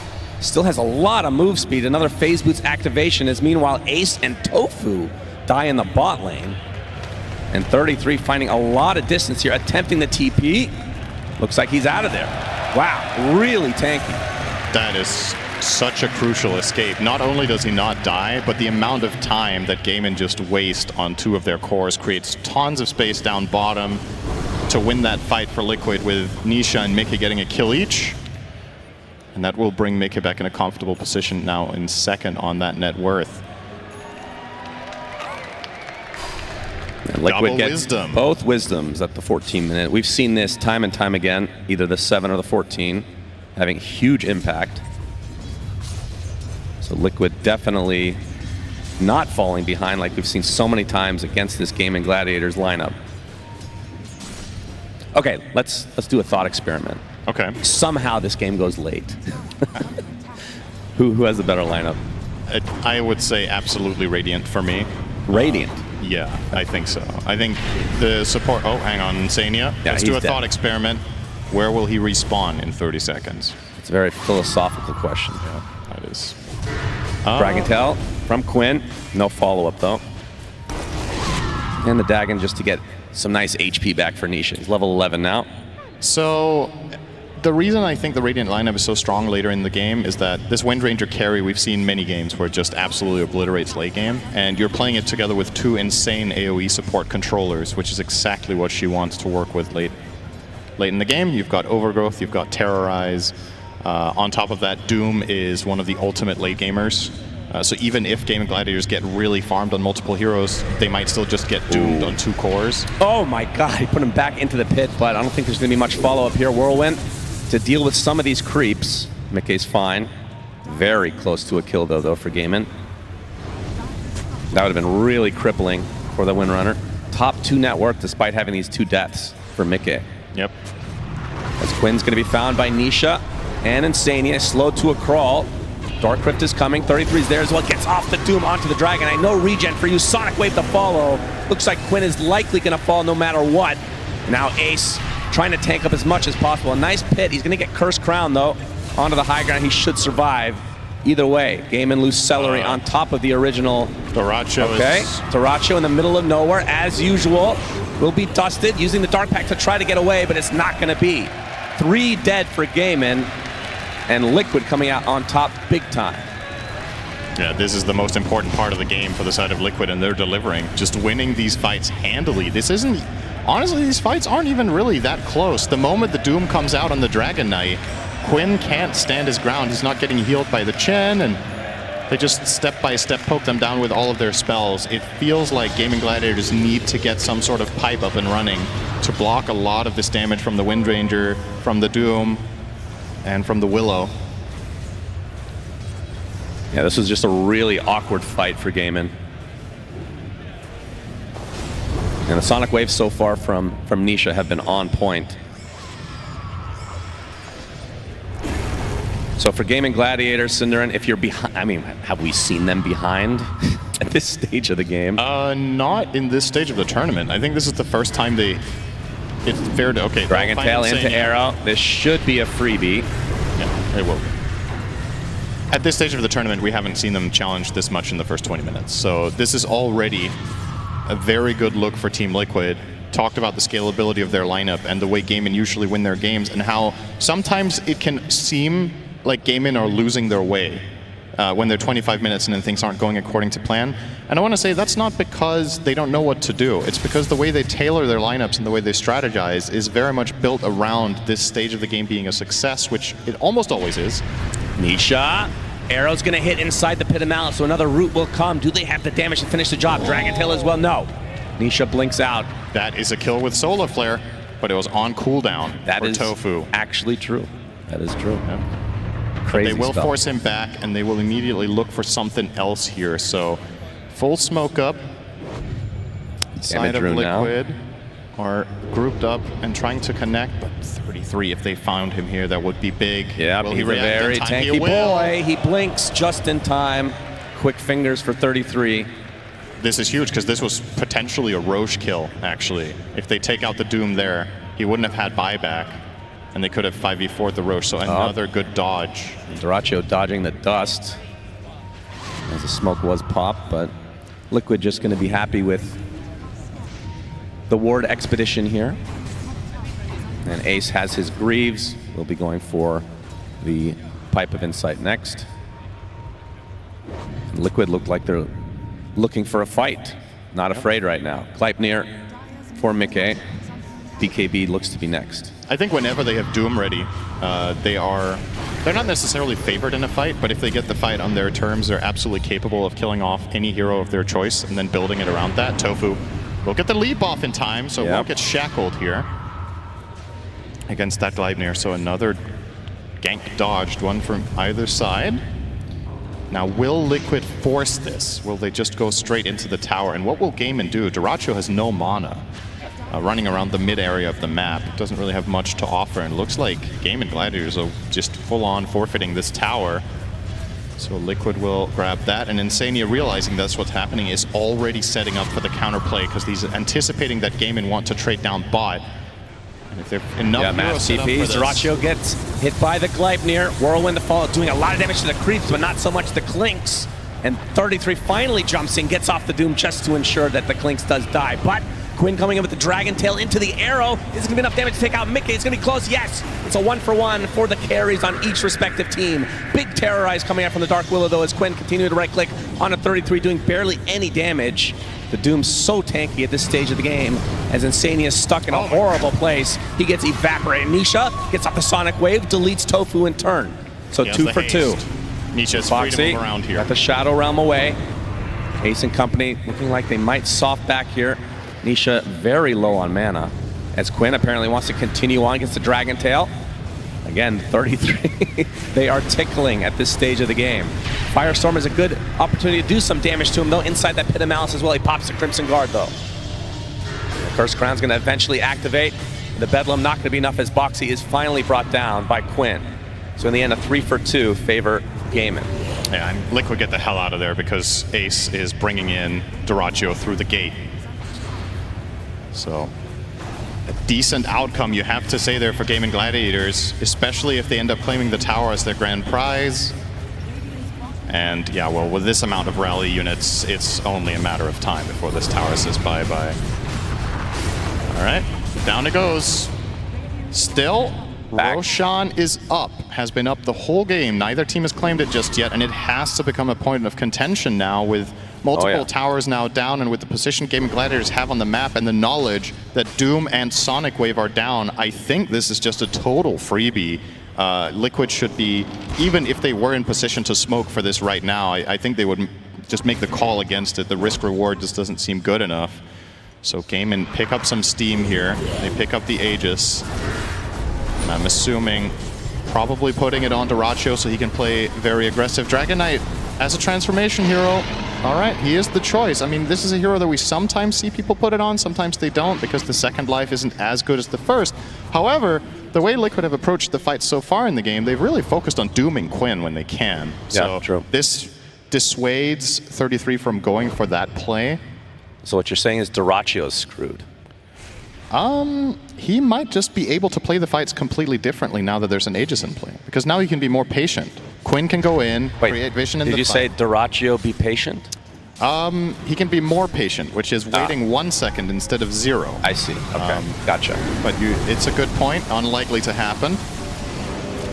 Tofu will get his shard for the Mirana. Yeah, that's He's a good one. Really happy about that. Let's see what he pivots to now, because he was ready to buy it just now. Now Tofu has a choice to make. As Fear pointed out on the panel, we've seen games where Gaimin Gladiators are playing this Chen Underlord that Tofu will just go BKB into carry items. Wouldn't mind seeing that here, honestly. And that's not because, okay, Gaimin will plan for... Oh, hang on. All right. Everybody dodges everybody. Never mind. There's a Gleipnir. Yep, except for Tofu. Does get one leap off, but and the Hand of God. Wow, actually Hand of God. Yeah, that is one important ult down now. That was a completely hopeless situation. He had 0 leaps left. He was never getting out of that one. But 33, Doom initiation. Nisha gonna Shadow Strike to slow this Underlord to a crawl. This is eventually gonna be the kill, going the way of Liquid. Yep. So Liquid really on top of things in this game number 1.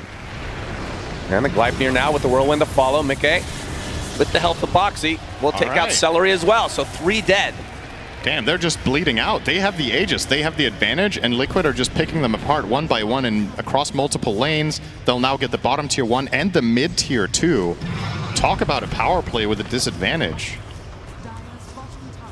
This was not what I think many people would have expected in this game state. When Gaimin gets the Aegis, usually they're the ones deciding how things go down. Dyrachyo. Okay, big damage. Gotta be careful. And 33 just tanking up this tier 2 tower. There is now TP coming in. Remember, Quinn has the Aegis still. In his dragon form, another blink away. Tofu. Is he actually gonna die just to Boxy? Yes, wow. That is unreal. He's gonna fake out the Terrorize, run away. The Pit of Malice already on cooldown. So many things going right for Liquid. I was gonna say, they gotta be a little bit careful with the TP reinforcements with Doom on cooldown and the numbers being able to be brought there from Gaimin, but they're just too fast. They're killing the heroes before Gaimin get to group up, which is what they've been so good at for so long, is getting that formation going and setting the terms of the fight. If you break them off too quickly on the side of Liquid, then it doesn't really matter. Then they don't get to that point. Yeah, 4K lead here for Liquid, and this Aegis just seems to be doing absolutely nothing for Gaimin Gladiators, at least not yet. Still have time to try to make use of it, of course, as Mickey has the 9-second BKB. And Dyrachyo going for an MKB, it seems. He's going to have a lot of right-click damage.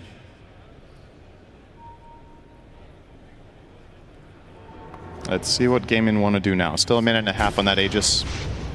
Do they have any smokes? They do. So they have a smoke available on... Okay, they have 2 smokes, actually. They're going to pop one now and try to find a moment of opportunity. I think the ideal fight for them is catching a core around the mid area and then turn that into a tier 2. High ground seems a little bit like a pipe dream right now, but I say that and it's Gaimin Gladiators, so probably not. But yeah, we are approaching the part of the game where they usually win. So very even though, according to DOTA Plus. Dust not going to connect. And Gaimin trying to make use of his Aegis as they're grouping up. And Liquid, I would assume, will try to just delay until around the expiration date of said Aegis. Nisha getting pretty close to the Aghanim Scepter, just 800 away. Yeah, so smoke move unsuccessful. They do place down a very nice aggressive ward in that bottom half of the map. They actually, as a matter of fact, have 2 down there. So if Liquid were to go down there and farm, get a good punish, they'll try 33. Dragon Tail, arrows coming for him as well. Do they have the damage to actually rip through him? The big Terrorize, though, to try to counteract this. Mickey with the BKB and the Whirlwind as well. The Doom applied to the Underlord, trying to run away. Mickey's the one getting deleted, though. Has to be really careful. Will eventually back away, just barely living.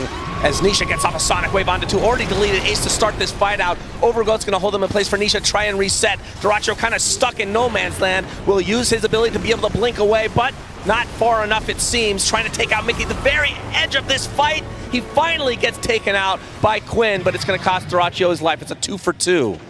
That's 2 cores for Gaimin Gladiators down.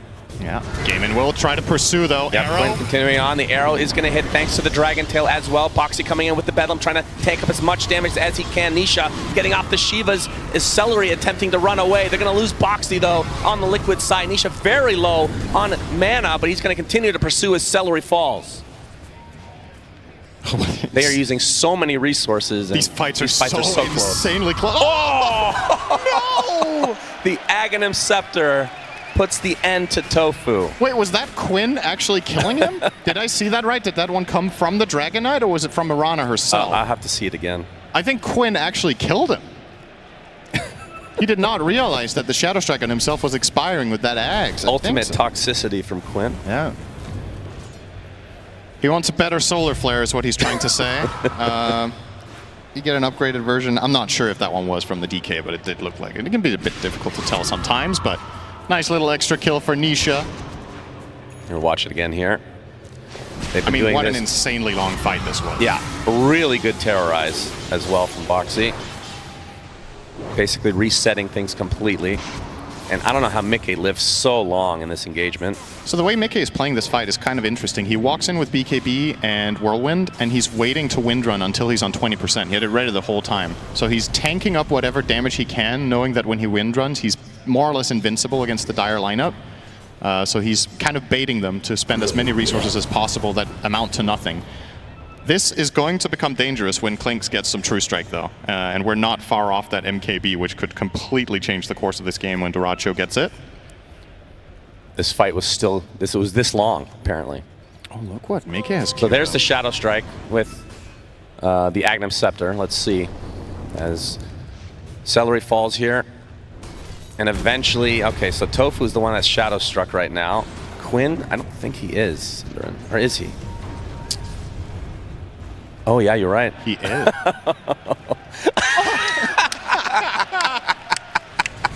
Oh, that's the stuff. Uh-oh, Duracho. Ooh. Nice. Pit of Malice from Ace to disengage here, although he's stuck in place thanks to the Gale Force. And Gaimin Gladiator's trying to disengage now. That's going to make a great GIF, by the way. That is so good, man. Aw. Make that into a meme immediately, please. Thank you. So good, man. You gotta, I mean, Quinn is just good at reaction faces in general. Yeah. So when you get a moment like that, that's the player you want it to happen to. It's awesome. Oh, man. What do you make of Windranger? I think, is this the first time we see Revenant's Brooch queued up on this hero? I feel like this is not a build that has been common at all here. That's cool. So just to remind everyone how this item works, since I don't think I've seen it a single game this tournament, it gives you damage and spell lifesteal, and then you can toggle it on to make your attacks cost more mana, but they deal magic damage and they can hit ethereal units but not crit. So he hasn't gone for the Daedalus, so maybe he won't at all, and he's trying to kill the enemy heroes through magic damage rather than physical, knowing that he's against Dragon Knight, knowing that he's against the Chen Divine Favor. Interesting option here.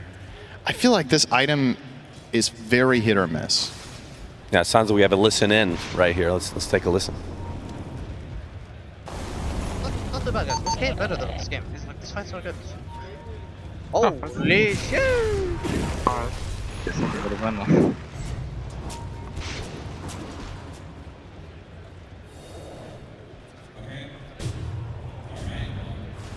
There we go. I have no idea what he just said, but that would probably make a good voice line. Which is always worth a listen in, of course. Yeah, that's how you too, as a Twitch chatter, can be top 3 at TI. Oh yeah. This is how comms are during high-stakes games playing for 7 digits. You know, it's interesting, isn't it? They're just humans like the rest of us, except in Dota they're kind of godlike. But you know. They can be subhuman at times as well, of course, as can we all. Yep. 7K lead here for Liquid. Roche is spawning in less than 10 seconds, and we're going to have a good old-fashioned Roche off. And who fights better in this area, would you say? Is Arrow will find Roche. He's not going to be too happy about that. But who would you say has advantage in this area in terms of team fight?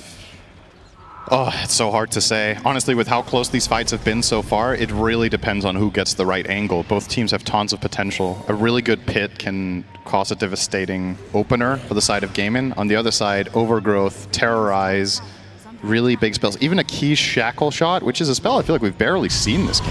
Oh, Nisha on the cliff. He gets some vision, but they have vision as well. Whirlwind doing a lot of damage. Ace trying to get the hell out of there, but the damage is applied to Mickey. The Doom onto the Dragon Knight. 33 is the one actually being evaporated despite being the tankiest hero in this game. But Gaimin Gladiators, they lose Quinn. In trade is the Doom. It's already a 4-for-1, and only Duraccio living through the day. Looks like he'll eventually be fine. But this fight not going the way that Gaimin were thinking initially. There's just, that's what I mean about reaching the stage of the game for the Radiant lineup. When they get these items online and they get the right angle, look at that damage from Nisha on the Queen of Pain. 8,700, and this feels like it was in 5 seconds. Just ridiculous output from that Quap. I wonder how many people he hit with the Sonic. It's ridiculous damage. And of course, the Shiva's Guard also playing a part in these fights. It's preventing Gaimin from getting that regeneration and the healing in. And this will now result in an Aegis pickup for the side of Liquid, now in a very comfortable position. And now the big question is, what do Gaimin do? Because plan A has now officially failed. How does Klinks become a late game monster? Look at this. The Solar Flare is always going to be an X factor in the late game if Mirana gets there, but Tofu is, we haven't really talked about that so much, he's really poor this game. He was bottom net worth just a moment ago on that Mirana. So the BKB isn't even close to finished, and we're 34 minutes in. He has no items. Yeah, that's not something we've seen very much at this tournament.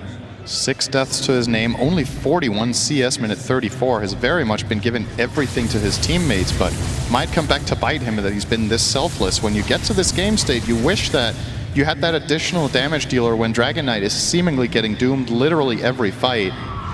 And Quinn doesn't seem to want to itemize against the Doom either. We're not seeing any Lincolns pick up, we're not seeing the team trying to cover for him much in any way. I suppose his Pike is somewhat of a pseudo solution some of the time, but not quite cutting it.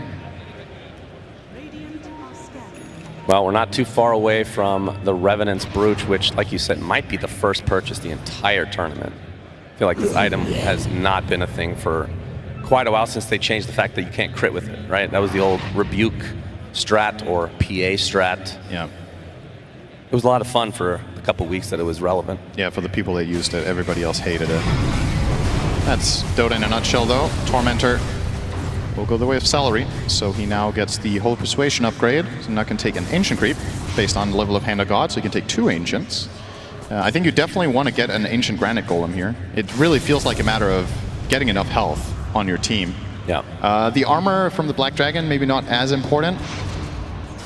Given that the Duraccio, or excuse me, Mickey is completing the Brooch. Wonder if they think he is, though. They've only seen the Sacred Relic, so they might not even think he's going this path. Yeah, true. Could just as well have been a Nullifier buildup, or Radiance if this was 10,000 MMR lower than it is, or maybe 12,000 lower. Yeah, got to get used to that. Now high MMR is actually 15K from what I've been told. Wow. So just keeps going. So there it is, Revenant's Brooch. We'll see how effective it is. Needs to remember to toggle it. This is one of those things where, you know, you haven't really used this item very much, probably, as a player in the last bit of time. Gotta keep that. It's like an extra mental note you need to keep in check, and these fights are very fast and very chaotic. Nisha pushing out the wave. He has Aegis, so risk reward here. Okay. Oh, they're actually going to try to jump Quinn, but he finds the distance. Although 33 going in really deep against the Doom and the Sonic Wave onto this Dragon Knight. Quinn is dead. Does not have the buyback whatsoever, as Mickey taking a decent brunt of the damage, but Ace, he's taken out in his own base as Mickey! well. Oh, the last Mickey tower eventually shot! falls. 80 seconds of no winner. That's actually so big. If he doesn't die there, they could probably continue this push. I don't know if they can now. Yeah. Maybe they still can. I mean, Nisha has 2 lives, and he is the strongest hero in the game, arguably. Yeah, a minute and a half on this Aegis. But no DK, no Underlord. pretty huge for your defense here if you're Gaimin. As Nisha's going to jump in. Look at the damage onto the Chen, but the arrow is going to connect. Again, there's 2 lives on this Quap. Terrorize comes out as Nisha wants to finish the job. Godlike for him. Deletes Celery. The buildings, though, not going down quite as fast, Cinderin. Yeah, their lineup is not good at pushing, just flat out. Even if Mickey, I mean, if Mickey's alive, they're obviously much better, but doesn't have focus fire, of course. So they get the tier 3, and will reposition. Another minute on this Aegis. This might be all they get, but it's, I say that. It's still big. It's a lot. They got a lot out of that. This does open the avenue for Gaimin Gladiators of potentially focusing Nisha in the next fight, but he has just shown such incredible resilience in the fights. He's a really tough kill. He's got 3,400 health, about 50 armor when he gets... He has 50 armor on Quap when he gets living armored. I had to do a double take on that. I can't believe I'm saying that out loud, that Quap has that much armor. That's so what you're saying is Clinks needs a Revenant's Brooch as well. I think the Daedalus is probably the right choice that he's going for. Yeah, this is just not what you're used to seeing in the past from Queen of Pain, right? He's just so stupidly tanky when he gets that living armor put on him. He will swap out his Craggy Coat for Ascetic's Cap, so he's losing some armor now, but still, he is ridiculously tanky, and you better 100 to 0 him, because you know if you don't, he's going to heal up. Yeah. With that spell lifesteal from the Dagon, from the Ags, from the Sonic Wave. It's a ton of healing, which effectively turns your damage to dust, so gotta make sure. And that's a problem here, right? Do Gaimin actually even have that amount of damage to begin with? Right. Oh boy. Nisha finds Shivas. Quinn. Power shot gives a little bit of vision. 33 and company will find Quinn in the trees. Sonic Wave expended just to make sure that he dies. It's a 25-second cooldown. He can use this for anything he wants on Nisha. So Quinn does have buyback, but we'll have to sit things out for 70 seconds if he doesn't want to use it. And of course, the Aegis, like you said, is already expired, so from Liquid's perspective, Cinderin, wait for the next Roche or some other plan? I think so. I don't think you're under any sort of pressure at this point to, you know, you should probably feel comfortable that you have this one if this keeps on going for another 10 to 15 minutes. It's the enemy team that has to make the moves. So as long as you map control, push out the waves, control the right areas, and prepare for that Roche, I think everything is going just according to plan. So we're hearing more and more Let's Go Liquids and more cheers. There are fans in the crowd here that have been waiting for this for 3 years for Liquid to finally beat Gaimin Gladiators in a singular game. And this might just be the one. Yep, they've definitely been better against them this year, and they're showing it this game too. Yep, they certainly have done their homework. Another tier 3 dead. The McKay and company going to focus on the racks now. Quinn up in 10 seconds. Gaimin desperately needing to hold this. Might have to give up this melee though. It's going to refresh the fortification though. Yeah, no reason. And with that, Liquid will back away. Yep. And nice we won't know about Roche for another minute and a half, but yeah, this is getting very scary for Gaimin. That's a great grab. Yeah, absolutely. Time to, as you said, we will know in a minute and 15. The teams obviously will not, so the potential respawn is over the course of the next 4 minutes, and as long as you cover the map well and keep pushing out, it feels like Gaimin are approaching the type of late game where it's like, all right, now they are the ones who have to go for what every team faces against them. It seemingly is that last Hail Mary fight when you're starting to be in a really crippling position. But I do feel like they want to wait for the last item on Duracho. I feel like if he can get this Daedalus, that's when they want to go all in. So despite actually being in a spot on the map and having okay-ish waves to go for a smoke, I think they'll decide against it specifically to get that one item up in him. Tofu is so low smoked. Oh, it's Ninja Gear. Okay, never mind. Yep, best neutral in the game still, 2024. Yeah, it's been tier 1 for as long as Gaimin Gladiators have, it seems like. Yeah, it's connected, I'm sure. Nah, most of their games are over before it can drop. That's true, actually, yeah. Not this one. Trickster Cloak picked up by Celery, so a little more defensive line for him. The Ancient Guardian on Duracho could become important because, oh, hang on, he gets dusted. Can they reach? 33 trying to go for him. Oh, the BKB comes out from Duracho. Pit him Alice to prevent any further pursuit. Well, although Nisha wants to continue, Sonic Wave applied to only 2.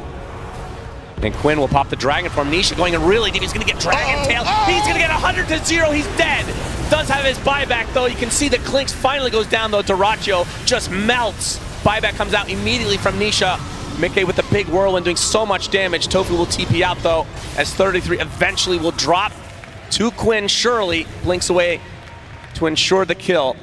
So it's a 3 for 2, I believe, with a buyback coming out from Nisha. Nisha knows that if he were to get killed there, they have to drop absolutely everything on him, and he can buyback TP, so he will rejoin that fight. But honestly, I still think that was okay-ish for Gaimin Gladiators. Yeah, they lose 2 cores of their own, but they find a big kill. Duracho now has enough gold for his item. I don't think this is going to turn into a potential Rax push. Maybe if you have to buy back the Underlord, then I guess it looks even better for Liquid. But they're not going to buy back their own Doom, I think. Yep, Quinn, Gale Force being really annoying. They're not glyphing yet. All right, finally comes but out. there's the banner. So the glyph not going to do anything. That's right. And they are not buying back their Underlord. They're going to concede the tower. Duracho has completed his concede item. more than this if they're not careful. Focus now onto the melee. Underlord up in 15, Clinks in 25. Like you said, the buyback is still there for Ace, but they will give up another barracks. So 2 melees dead. The range actually goes down in the top lane right now to the creeps alone.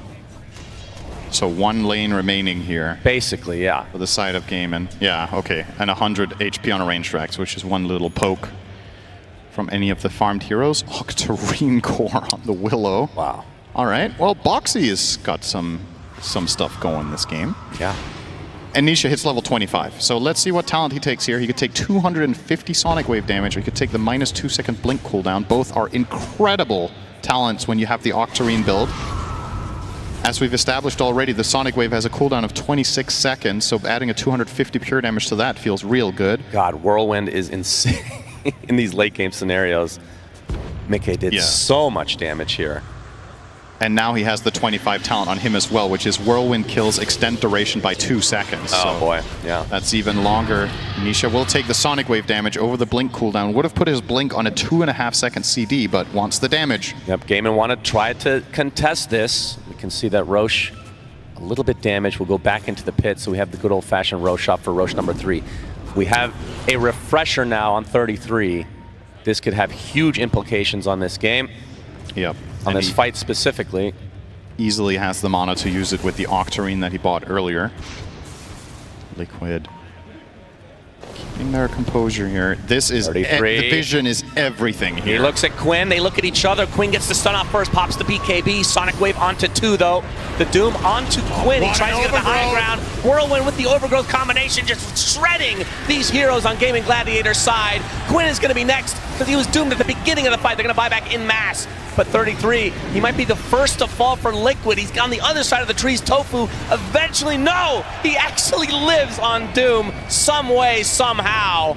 And only 1 member of Gaimin alive, and it's the Underlord. And this is a Roche for Liquid. That was completely clean. They offer up the Doom, and as Dragon Knight tries to blink Dragon Tail him, he doesn't manage to chain it before they get the BKB off, and 33 gets the Doom off on DK.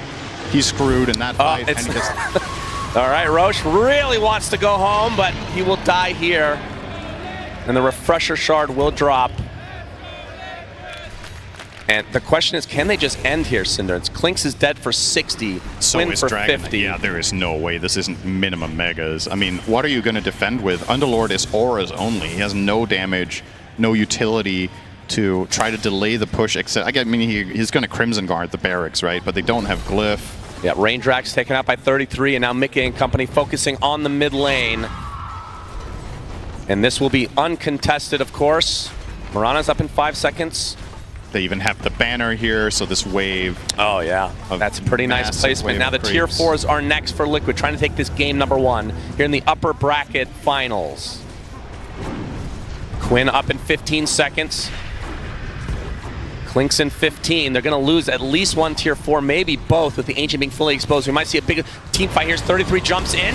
You can see the Whirlwind. Mickey is just shredding everybody. The Doom applied to Ace as well. He's dead. No buyback. Celery's next. And now, again, it's going to be 3 versus 5. Just 2 different heroes dead this time around for Gaimin Gladiators. Quinn jumping in with 1 last-ditch effort will pop the BKB. Duracho doing a lot of damage to Nisha, but he's just going to shrug it off because he has that second life in the Aegis. Oh, big damage here. Burning Barrage doing quite a bit. Aegis. Aegis still intact. 33, not able to get the hooks up of the Overgrowth onto 2. Do they have the damage to finish these heroes off? Looks like the Mirana is dead. GG is called.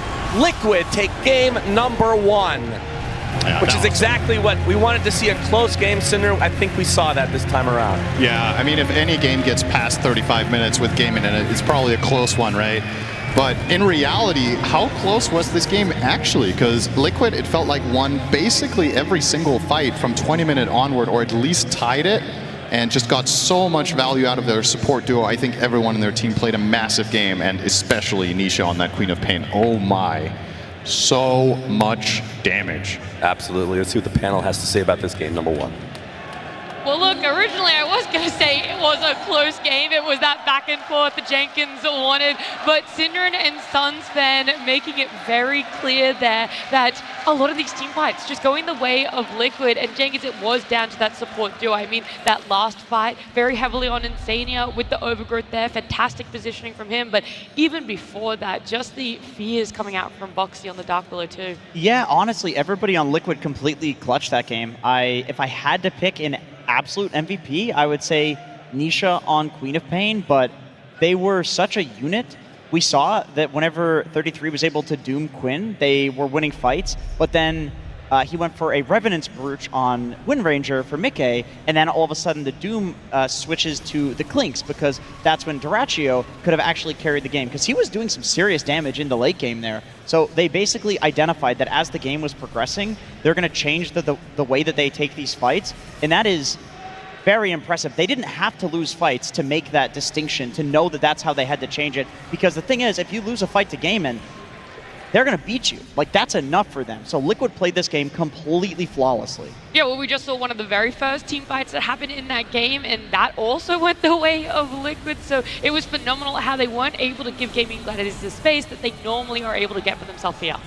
Yeah, I mean, overall, their just game plan was really good. I liked a lot what 33 was doing in this particular game, still showing how his Doom is super strong, making a lot of space in these team fights as well. And the Treant, this is something that we've talked about a lot, but the Living Armor was the one thing that made this game very difficult for Clinks to play into, with the Crimson Guard on top of it. One thing not so specific to this game, though, but every game that has gone over 40 minutes for Gaming Gladiators has resulted in a loss for Gaming Gladiators. And Liquid, they've played in a lot of games past 40 minutes here, so I feel like if Liquid can drag these games out and just survive that early aggression from GG, they're in a really good spot. I mean, that Treant, we've gone on tangents time and time again. Winter for multiple minutes. Winter, you have 3 minutes to talk about Treant Protector. No, not at all. We're not going to make everyone in the arena be subject to that. But Phil was right with that, and I think that's down to the Living Armor, just how different that aspect of his toolkit is now used in fights rather than on towers. The Living Armor is definitely like very, very useful in the game, but I would like to highlight the Crimson Guard, right? Like he got it like around minute 13 when they were like chasing and ganking him, and I felt like his item build and his understanding of the hero was the key tool that actually allowed Liquid to survive that phase. Right? He went for a phase boost, and he actually kept the mana burn creep on Doom, which gave him the mana aura because he didn't go for any mana items on the hero. So when you go Pipe plus Crimson without a mana item, usually you have mana problems, but with that creep, it kind of solves that problem, and it gives him a lot of value in the game by rushing the armor items. It kind of nullifies the Clink's physical damage in the early game. Yeah. With these replays coming out here, Jenkins, we're seeing Gaming Gladiators get the jump an even number of times for Liquid. Did they have to force these team fights? Is that what they felt was their way back in? Or could you have tried to avoid Liquid on the fight, draw it out, avoid Liquid on the map, draw it out a little bit longer until you felt you were in that better position to fight? It's kind of hard to do that at that point in the game that we just saw, because Gaimin, they commit. But even earlier? They maybe earlier, but at this point they commit to this like death ball strategy. You're playing into a Doom with Refresher. That's 2 heroes that are going to die in the fight, guaranteed, right? And 2 of the heroes, Underlord and Dragon Knight, they heal a lot. That's how they're tanky. Doom completely nullifies that. Nisha on Queen of Pain was pretty much immortal. And then Mickey on Wind Ranger. This Revenant's Brooch build, I think it's really great against the Crimson Guard, and it's really great against all the physical armor that was coming out of Dragon Knight, for example.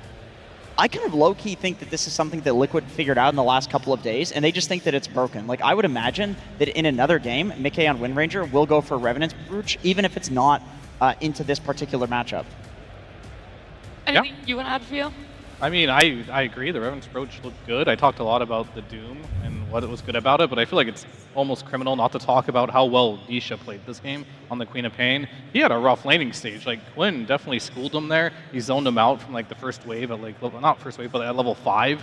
And he got 6 beforehand. It was really difficult, but he has been coming back in really bad lane matchups. I feel like this entire tournament. He's been playing like Puck versus Snipers, losing the lane hard, coming back, still going beyond Godlike. He played Puck versus Viper. Now he's playing a Queen of Plane versus like this DK, and he's just still finding ways with bad laning stage to make things happen. But I did want to talk about this as well. This fight, 33, picks up the Crimson at the perfect moment, right off the courier, just dropped it off there. And that allows him to not only live here by picking up the Crimson at that moment, but it buys time. They get a double kill in that bottom lane, and he gets to TP out scot-free here. So this is a really huge pickup. Him rushing this item with that living armor you see from the Treant Protector. These two items work hand in hand together, like the spell of Treant, giving him extra armor, then popping the Crimson. It makes hero like Clinks, where you do rely a lot on your skeletons to do damage. They don't do anything. They just like tickle you. And Duracho even went all in on the physical damage build with going the Desolator instead of the Maelstrom, that it made it even more effective. I think Liquid just really understood they needed to just survive that timing in the early game with the Crimson. You know, I think without that item being rushed, like if he were to just slow it down by a little bit, maybe get some other smaller items or be greedy, get a Midas before he get the Crimson. We've seen a lot of players do that, and that would have actually been a pretty big deal, you know, in the game if he actually didn't have the Crimson early enough. I did want to highlight this fight in particular because, Nat, I think you noticed it, that Nisha actually fed his courier to get vision of where Gaimin were, and then he jumps onto the cliff. He just willingly gets arrowed to give his team vision of this fight, because 33, they knew that if they doom Quinn on DK, they win the fight. If they doom anybody else, they lose the fight, because DK is the only one that's going to output enough damage. DK is the one that's going to survive. If they don't doom him, he's too tanky. And all of this was achievable because Nisha was just blinking in head first. And they were blinking onto a Gaimin Gladiator's ward. Like, fighting into a ward is one of the biggest like death sentences you can do in Dota. So you need to have somebody that can jump onto the high ground like that, and he needs to also have the items in the backup of his team and the trust in order to do that. Yeah, I mean, they were so quick to also join in on that, and the Doom was so tough to take down here throughout that whole fight, and many, even if it's the Doom that goes down, you got Mika just sitting there pumping out the damage. Same with Nisha. So they're honing in on what they think is the issue, and meanwhile, everyone else is off to the side on the side of Liquid and just doing everything they possibly can, using every single ability. Yeah, I mean, they definitely had damage issues this game. Like, the Clinks did not really have the damage, and unfortunately, as well, DK doesn't do high damage. Well, look, this crowd has been amazing so far. It's only been game number 1 for our upper bracket, but you guys have been so loud, and I do know 2 other people that like to get loud with you guys. It's Slax and Tsunami.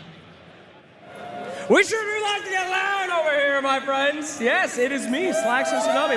What's going on, friends? They are getting loud. Wonderful. Now, we had a fantastic game of Doom in that last series, and we thought we'd come up with a little game, my friend. Tsunami, would you like to explain the game? Now, we're seeing a lot of heroes over and over again, but there have been a lot of unpicked heroes. And seeing as how all of you are at the International, I'm assuming you're all authorities on Dota. So we're going to go through all these random crowd people, and I just need you to name one unpicked hero at the road to TI and TI. I know you're all thinking the same one. You're going to have to think of another one. We're going in order, so those guys in the back, you are screwed. So we're going to start off. If you get it right, you get an iconic Doom hat. No whispering here. No cheating. All right, we're going to go quick, so I'm going to put the microphone in front of you. If you get it right, our Game Master Tsunami will tell you, and you get a Doom hat. Are you ready to play? Of course. All right, what is a hero that has not been doomed so far at this TI? Go! Techies. That is correct. That's a Doom hat. Next!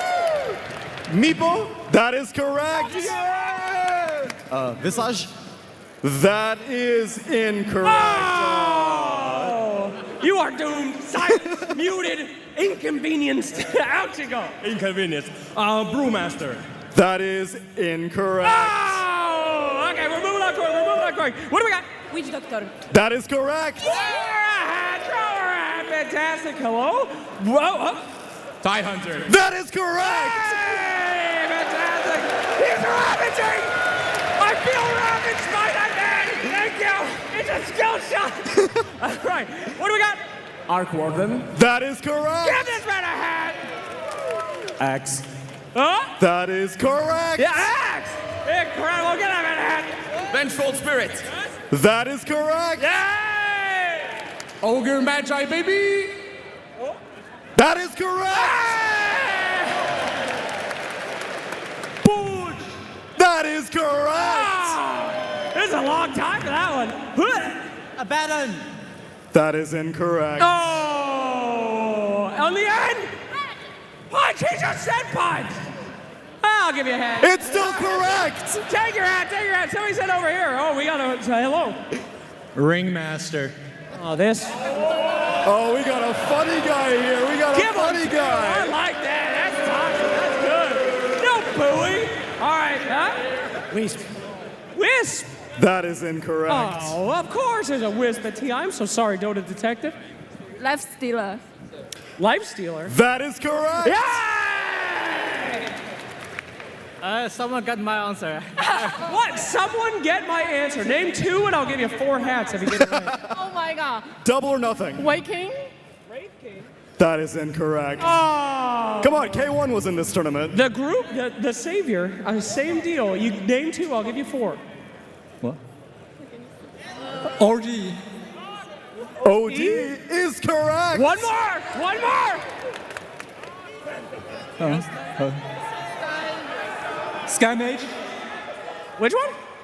Skywrath Mage. Skywrath Mage is incorrect. Oh, you're so close. Crowd, I think these people need some help. Okay, hold on. We got one more. We're gonna do the double or nothing. I will shower you in this box of hats, and you can take over this bit. If you get this right, I want 2 heroes. There's only 2 remaining. Spirit Breaker and Huskar.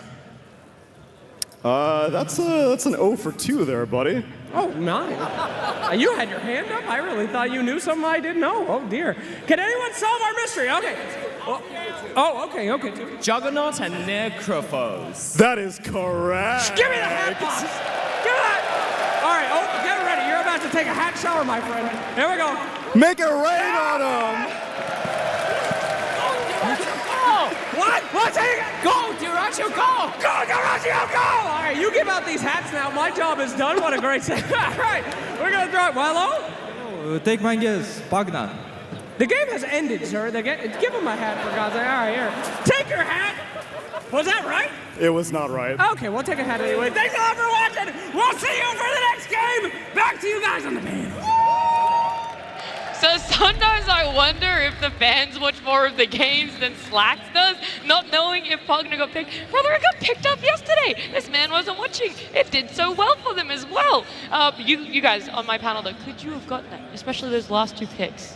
Yeah, I have a phone, too. Oh, well, you can't Google it, Fia. Come on, man. That destroys the spirit. I would definitely want to got the last 2. That was a difficult one. Like, there's a lot of heroes that have been picked. Yeah. And when it comes down to the last 2 that haven't been picked, that's difficult to guess. So, Necro was one of my first guesses. He sucks. Dawn Mummy, he's Dawnbreaker awful. would have been mine. Dawnbreaker, yeah. She would have been my first guess. Oh, yeah, Dawnbreaker. How could you guys have forgotten about her? I would love to see her. But we also had a Gaming Gladiators fan right at the end there. He wanted Duracio to be able to come back stronger. And that's what we're all hoping as well if we want to game at number 3, because Liquid in this upper bracket finals has been able to claim game at number 1. So let's have a little bit of a theory craft, Jenkins. I know you're a big fan of those theories. What's going on backstage? What's the pep talk coming out from either one of the players or the coach CY on Gaming Gladiators to get the ball rolling again? Get back on the wagon. I think there's, Dota, we're a game of recency bias. Everybody talks about the last TI winner. Everybody talks about the last series winner. Everybody talks about the last game winner. But you know what? This is Gaming Gladiators we're talking about. These guys are not going to go down easy. I think they're going to be angry. I think we're going to see a performance out of Quinn like none other. And we've seen Duracio. We had a fan in the crowd say, "Go Duracio, go." Well, you know what? This guy will go from feeding on Lone Druid, 3 times in a row in the most ridiculous way possible to executing a literally flawless Alchemist game. So this guy, he's a bit volatile, but when he needs to turn it on, he'll turn it on. Yeah. Do you think that's Duracio that's going to be able to come out in game number 2 here, Wintel? I think he's always ready. He's just going to gulp down a Red Bull, no sugar, and he's going to be ready for the next game. He's going to be able to get it going there. I did see one buff that was missing for Gaming Gladiators is the Quinn chewing gum. You're very familiar with that one, Jenkins. Did he not have the gum? No, did you not see on the It's camera? getting to him. The flame is getting to Quinn. He needs to chew the gum. You going to run down there, give him a whole pack again? I don't think I can make it in time. Probably he'll just throw gum at him as he walks out. Well, look at teams will be coming out very soon. Let's also talk on the flip side. Liquid being able to get a Game 1 win for themselves. The last time that happened was almost 5 months ago. Okay, they ended up going 2-0 in that series. It was in that playoffs that you talked about as well, Fear, where it is the one part of the tournament where Liquid have that one-up on Gaimin Gladiators when it comes to series head-to-head. Yeah, they do. They don't feel the pressure yet. I really do believe it's a thing where when you get put in the exact same scenario multiple times and the results that you had previously keeps happening, it's going to be in your head, right? And I think that's what they have in the grand finals. But in the playoffs, they're not affected by that. They still play really well. And I think right now 33 is really stepping it up as a player. It's like, what are you going to give this guy? Doom, he's undefeated. His Sand King is incredible. The Visage just looks OP. It's like his hero pool right now looks so incredibly scary. They tried to pick the Clinks, which is a hero that's pretty dead. Nobody's really playing it. In theory, should be good versus Doom. That didn't work out. So now you're in a situation, your strategy that you had prepared for this Doom doesn't work. You don't want to give him Sand King. He's becoming a target that is very difficult to answer. I will say that is potentially the biggest difference between these two coming into this series is what we saw Liquid be able to draft for themselves in Game 1 is stuff that they had found success for themselves in groups. Whereas on the side of Gaimin Gladiators, they're picking up new heroes. They're picking up different types of strategies. And is it something that's just a Game 1 in a best of 3? You roll the dice. If it works, then that's all Liquid have to think about. If it doesn't work, hey, we still remember what works for ourselves. I mean, it's not even that crazy of a thing. I feel like the Clinks have run the Clinks before. It's more like about what they want to deal with the Doom, you know, because they're going to be letting something through at some point. I think in this game, they might actually just totally change it up, let something different through, maybe let the Naga through. I know Liquid have played one game. They've shown that they were able to play it because in the previous series, they've always been banning the Naga, even if they are on the first phase pick, you know. I think that could happen. And Doom seems to me like to be a hero where it's not that easy to crack when the player truly understands the hero. It's very difficult to play around it, and if Liquid somehow gets Doom again and the game goes into the phase where it's going to be about them trying to survive the first 15-20 minutes of the game, Doom is just a hero that would hold everything together.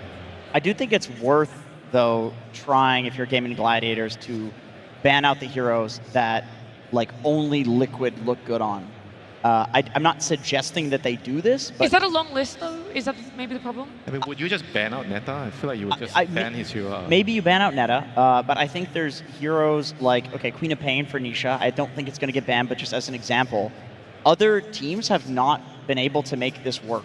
It looks like a bad hero. We even questioned it when the pick came out. We were like, okay, this is interesting, which is a polite way of saying, like, we think this is a bad pick. He had a terrible laning phase, but he understands the mid-game and the late game so well that it's worth having a rough early game. So maybe Gaimin, their thought process here is ban out the like hyper specialty heroes of Liquid and try to get them to play on their terms, try to get them to play more normal Dota. And I think the 33 Doom definitely fits into this category. Probably so does the Visage. But if you can get 33 on a more non-33 offlaner, then I think you're looking better. This was a talk, 2 TIs ago when this man won it. Is the list too long to be able to ban it out, though? Because even though...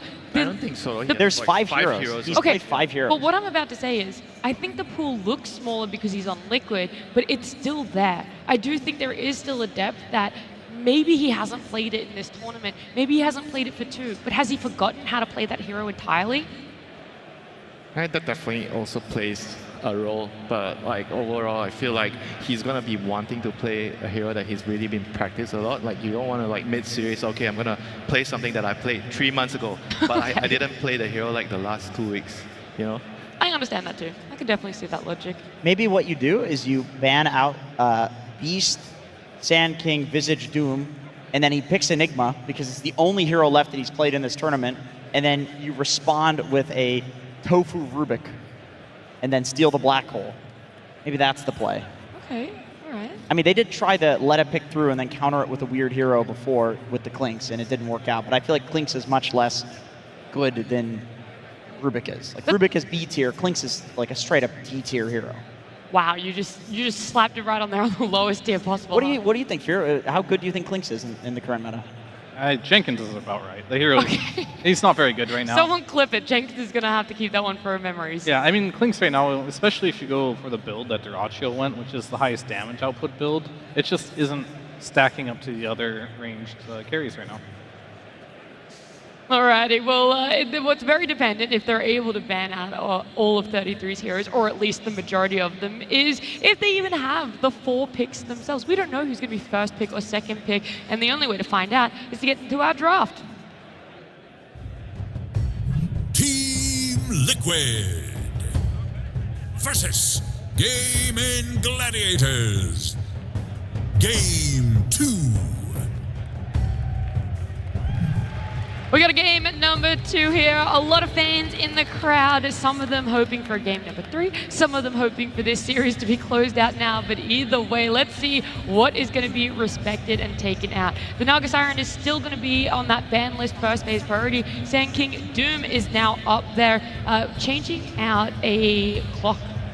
That's what was there in game number 1, and Doom has replaced it as a must ban for the side of Gaimin Gladiators. Yeah, I just wanted to say like how disrespectful it would have been just to ban all of 33's heroes thinking that he just couldn't play anything else. And then let Naga through. And just let all the other like S-tier heroes into the game. Like, sure, I think right now the 2 heroes you have to ban for 33 is Sand King, is Doom, because those are just easy overall first picks of the game. His other heroes are more specialty. Like, you don't want to first pick a Visage, you're not going to first pick a Beast, you're not going to first pick an Enigma either. So, like, in that situation, you don't have enough bans in the second phase either. And that's kind of like why a lot of these teams look like they have small hero pools, because you don't have many bans in that second phase there. And there's just too many good heroes in Dota right now. Just, you have to ban and not let into the game in that first, like, 7 bans. Yeah, I agree. You don't have to, he doesn't have to play much else. And this lets the SD through, banning out all these specialty heroes. You know, Lone Druid, Alchemist, these are also very targeted at Gaimin Gladiators. Duraccio's heroes, of course. Even the Broodmother is a Duraccio hero, depending on which point in Dota you're looking at. But the SD is the most played hero at this tournament, actually. The Broodmother is.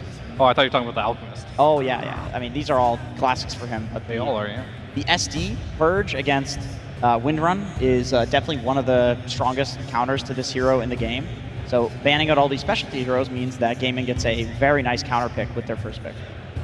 I will say the Shadow Demon as well could go on the 4 or the 5. It's not locked into, hey, it's definitely going to be, it's lane pairing if they want to show a core as their next support. There is a lot more to still be unveiled here, but the Wind Ranger, more locked in here, Winter.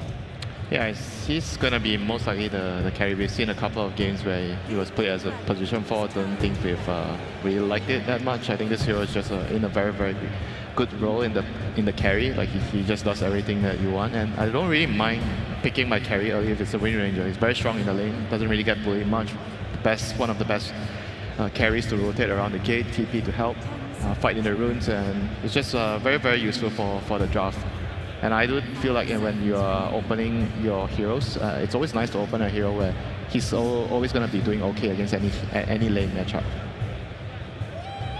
Yeah, I mean, I think that was proven last game as well. Like, the Crimson, the Aura from the Underlord, it looks good, but he's in every single team fight, just destroying everyone, going different item builds. The Brooch was one of them. So, yeah, this hero is just good in every single game, and it's just, Liquid has proven time and time again, they don't want to counterpick you 1-to-1. They just want to pick the heroes that they think are good and fits their playstyle. And Wind Ranger on Mickey has been that hero staple. Okay, 33 officially has 2 more heroes that he has played in this tournament. No. It is Visage and Enigma. You think he'll pick one? I'm not sure.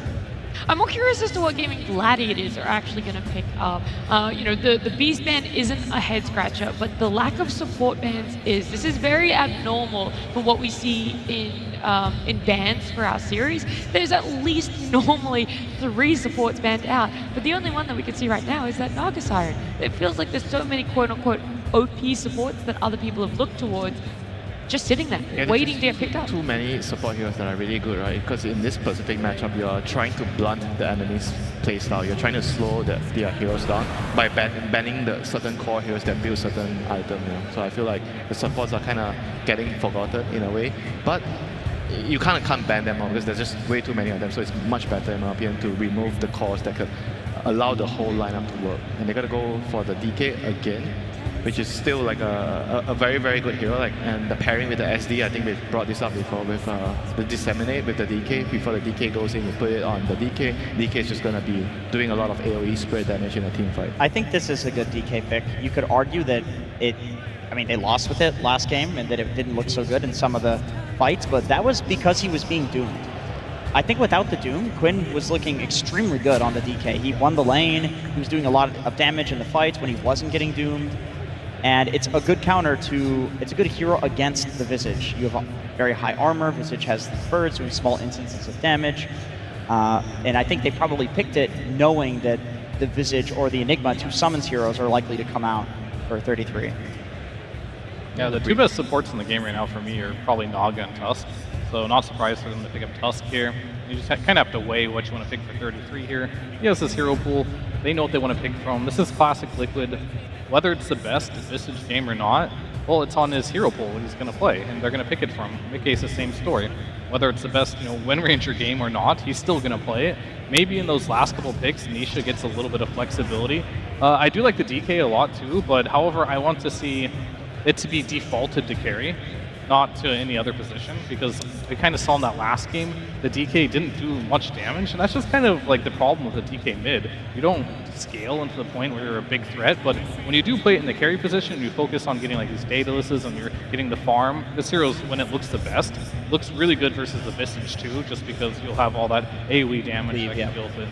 But in the previous game, I also kind of felt like his build was also not really allowing him to do damage. Right after the Mage Slayer, he went like Hurricane Pike. He didn't really go for any like direct DPS items like we normally see in a carry DK, and like go Armlet into SNY. It's not a typical build from the mid DK, that's why. I never see the mid DK go for the Armlet first. They always go for the Blink Dagger, and last game he went for the Mage Slayer just to deal Katrina Pain's damage. So just completely different here, but it is open. I feel like it could have worked last game. It did do well in the mid lane. He made some good rotations on the Dragonite as well. And now this DK will either be the carry or the mid, because Primal is almost always on Ace, if not always on Ace. So that's a pretty decent pickup for him as well. Buys a Blade Mill, it can interrupt the Wind Ranger when she presses BKB and goes in with the Whirlwind. Clockwork is the secondary support they're going to pick up. Very similar to what Tusk does, so they're both their side laners. They're going to do that range plus melee combination. I mean, the clock is, I think, mostly a response to the Primal. One of the better counters against Primal. You can block him when he's charging in with the cogs. You can stop the Pulverize with hookshot. It's just a very, very useful hero against Primal throughout the game.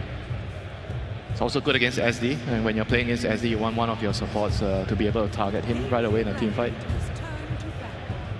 The Bristleban I agree with. I think that would have been a very cheese pick for Gaimin to group up and deathball around, but also I can't think of a hero in Dota that's better against Visage. The birds legitimately just die in the team fight against the Bristle Quills. It's one of the hardest matchups in the game. No, I agree. It's really good.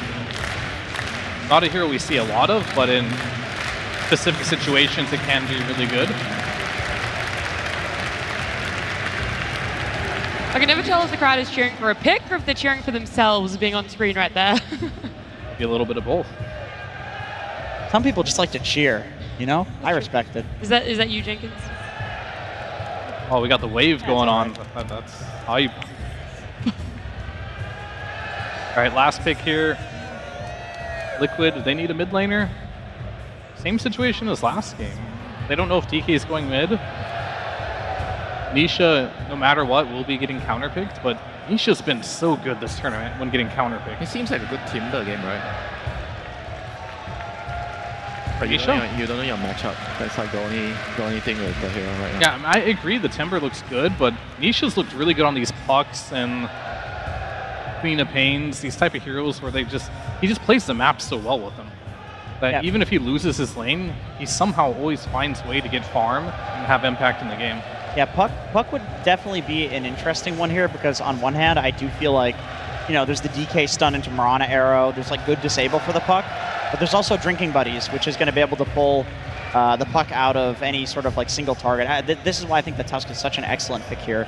Gaimin has a lot of like easy to execute stun combos, but Drinking Buddies will disrupt a lot of that. I think if you go Puck, They're going Puck. They're going Puck. I mean, if you go Puck, the DK just goes mid, right? And you pick another carry. But I don't think they care. Like, Nisha's lost this lane like every single game in this tournament, and he just owns. Somehow he just gets owned in lane and just goes beyond godlike by the end of the game. And like, at this point, I'm not even using my brain anymore to be like, what's the best possible pick? I'm thinking, what's the best possible pick just for Nisha, regardless of anything else? Because he's proven that even if he gets owned in lane, he'll find his way back into the game and deliver. Yeah, this time around, Liquid has a very, very fast draft, with the Visage, Puck. And those heroes don't really need a lot of items. They just need a couple of levels. And Wind Ranger is the one that also doesn't really mind, joining the early fights. Even if Wind Ranger is not ready with her items, if Visage and Puck are strong, she can come to the fights. And looking at what Gaimin has, they kind of don't really have much to fight in the early game outside this primal. So they need something that can actually hold their whole draft together right now. Something that can maybe deal with the early aggression from Liquid here. I mean, if they put the DK mid, it means they're going to try to win the lanes, and hopefully by winning the lanes, slow down Liquid. Because this Puck is going to be very, very annoying to deal with SD and Mirana. You don't really have the right tools to kind of lock the Puck down. I'm noticing that Monkey King is still in the pool. I see the reserve time is ticking down, so we are going to get our answer very soon as to where they want to put it. Okay, mid DK then. Yeah, they're going to make that shift for themselves. Is it exactly what you were just talking about, Winter, enough to starve off Liquid's early game? I'm not so sure though, because Muerta is a very, very, very slow hero, and with this switch up, they are kind of gambling on the fact that the DK would win the lane hard enough that would buy enough time for the Muerta to come online. And I'm not so sure if I like that after seeing, like Fia mentioned, Nisha always loses his lane, but he still is going to be able to find a way to come back into the game and be very useful with the lineup. They have a very scary timing with the Puck, Visage, landing their spells and destroying everyone. And if you don't have time to farm his Muerta, you can never come to the fight. Fear, as a Muerta enjoyer, you said she's your favorite hero the other day. How is the Wind Ranger Muerta matchup in DOTA right now? I mean, I think Muerta does well versus Wind Ranger because you can deal with that, but at the same time, you also don't like playing versus Wind Ranger because you can't really hit the Wind Ranger. They both evade. Yeah, they do, but I will say, like, this draft that Gaming Gladiators has concocted looks like a 40-plus minute draft to me to come online for the Muerta to get strong. Gaimin haven't won a game past 40 minutes yet this tournament here, so they're really shifting their style. This isn't the Aura type of strategy we usually see them play to dominate and play for the mid-game timing. They're playing more for late game here. I'm worried that Liquid has them a little shook. Okay, well, it feels like 2 for the side of Liquid. Jenkins, do you want to give some hope to the gaming fans for this draft? They do have hard heroes to run into, I will say. DK, Primal, there isn't a Doom to kill these heroes in the game. If they can have these solid lanes and transition it to a good early game, then they're going to be fine. They'll go to late game. Okay, we'll see if Gaming Gladiators are able to go to late game. But first, we're going to head on the downstage to Tsunami. Thank you very much. I'm joined by CY of the Gaimin Gladiators, where you guys always make these deep runs in brackets, but I feel that oftentimes people don't see how difficult your early journeys are. I'll talk to Tofu, or I'll talk to Quinn. Day one of group stage, they're like, oh my god, we're so bad right now. It's so garbage. And then you end up getting grand finals every single time. So what are you most proud about for your team from day one of Road to TI to here? Altså, jeg er mest stolt af, at vi altid formår at tage os sammen, når det virkelig gælder. Vi spiller altid dårligt i starten af turneringen, og så senere så tager vi os egentlig sammen, og så jeg tror måske, der er en spiller på vores hold, der er svært at tage det seriøst nogle gange, især i scrims. Så når vi endelig tager os sammen, så spiller vi rent faktisk godt. Scrims, yes, of course. I totally agree. And now how about this final matchup? Because you guys were taking down the reserve time, Muerta versus Wind Ranger. What are your thoughts? Altså, Muerta burde være rimelig decent, fordi at, hun har sin ult på, og så kan hun jo ikke rigtig whirlwind hende eller noget. Så det tænker jeg er rimelig nice for hende. Altså, de interagerer ikke så meget med hinanden, for hun har også windrun, så det er svært at skyde hende. Men altså, det er bare 2 turret range carries, som er rimelig stærke lige nu i den her meta. Så. I couldn't have said it better myself. Tak, CUI, best of luck in this game number 2. Thank you so much, Tsunami and Royal Arena. Y'all look beautiful out there doing the wave earlier. Lyrical here, subbing in for Sunsface, a little bit under the weather. But I do have somebody with me as well that can translate everything that was just said. Cinderant, what did that interview say? Yeah, it's interesting to get a second job that you weren't hired for out of nowhere. Well, effectively, he said that the Muerta versus Windranger matchup is interesting because Muerta can, you know, avoid Windranger's Whirlwind when she's using it because you turn into the ghost form with your Pierce the Veil. And then before that, he said, well, the reason our starts to the tournaments early on can go a little bit poorly is that maybe we have a player. He didn't name any names specifically, but he was like, we have one player who sometimes struggles to take scrims seriously, but then when it really counts, we really pull it together and bring our A game. So maybe that's why some of the earlier stages of tournaments aren't going so well. But yeah, I mean, this is a clutch team, right? When it's crunch time, they just get it done most of the time. And well, now it really is crunch time because you're down 0-1. Your first game did not go according to plan. And as the panel pointed out, this is a rather unusual Gaimin Gladiators approach to a draft in this tournament. So I think it will be really inspiring to see if they start playing slower and win a late game. Right. Dare I say. But Liquid have some of their absolute ace heroes here. 33 on the Visage. They've got the Windranger again. Nisha's Puck has been ridiculous this tournament as well. As the crowd appreciating your voice line yet again, hearing that one coming out. No, I agree with you. The Nisha Puck has looked so good, and that is going to be the interesting thing to watch. Has it been a situation where now Gaimin are willing to take up and change their style a little bit, or have they been fully pressured into it? We're just going to wait for the outcome, and then we'll, you know, draw deductions from there, because that's how that works. But regardless, you can't be wrong if you let things happen first and then say, that's what I was saying. Yeah, that's what I meant all along, absolutely. Yeah, but we'll keep our eyes across all of these various different lanes, and that's the thing too, is like everybody, when they think of Gaimin Gladiators, they're thinking about all of these big aura heroes making moves around the map. Ace playing on this Primal Beast, I'm curious to see what he goes for on this one, because he oftentimes is that engine that this entire rest of the draft just sort of plays around. How do you think he's going to play this game? First of all, I want to say, make no mistake, this is one of his best heroes. We just haven't seen Gaimin play that style very much. But there have been games earlier I want to say earlier this year, and especially last year, where he was totally carrying on Primal Beast. And it wasn't necessarily taking an aura approach. It was the traditional BKB Ags, be in the middle of fights, do tons of damage, and tank the whole world with a Shiva. Could be what they're angling for here, that they feel like, all right, well, our aura strategy didn't really work against Liquid, so now instead we're going to pick heroes that team fight better, and then we're going to itemize around it in a different fashion with probably more focus on BKBs rather than the other auras. But let's see how the early laning stage goes first and what luxury you have the options of buying. I mean, so far so good, especially in mid. Quinn absolutely handing it to Nisha here, 12-7 against the 5-2 on Puck. So this, dare I say, is going worse for Nisha than it did against Sniper the other day, very early on.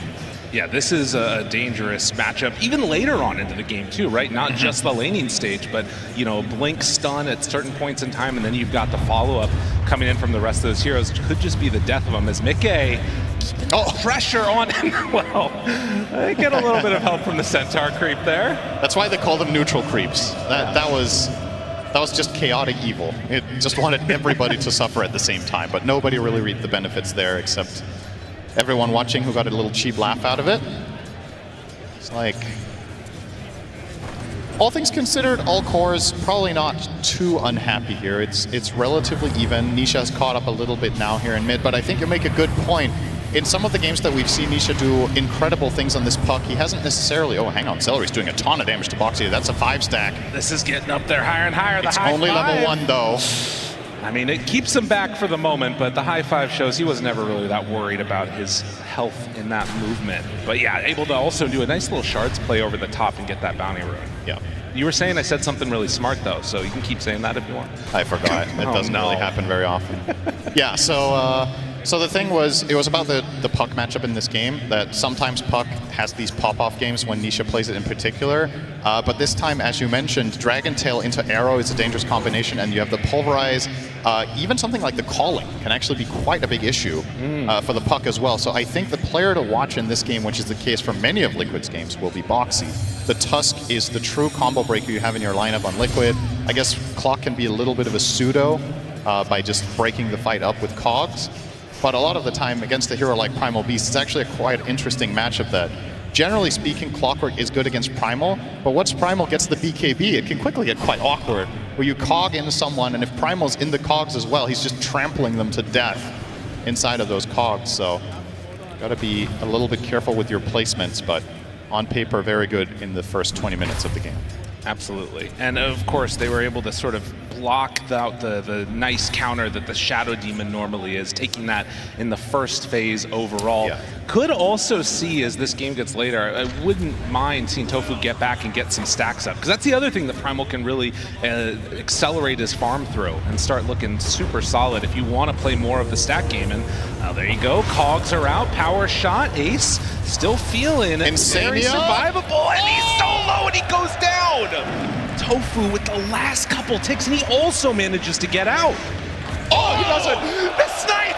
Oh, I have never cast or cursed somebody as quickly. That was actually impressive. You almost willed that kill into existence. Definitely getting out. Sorry, buddy.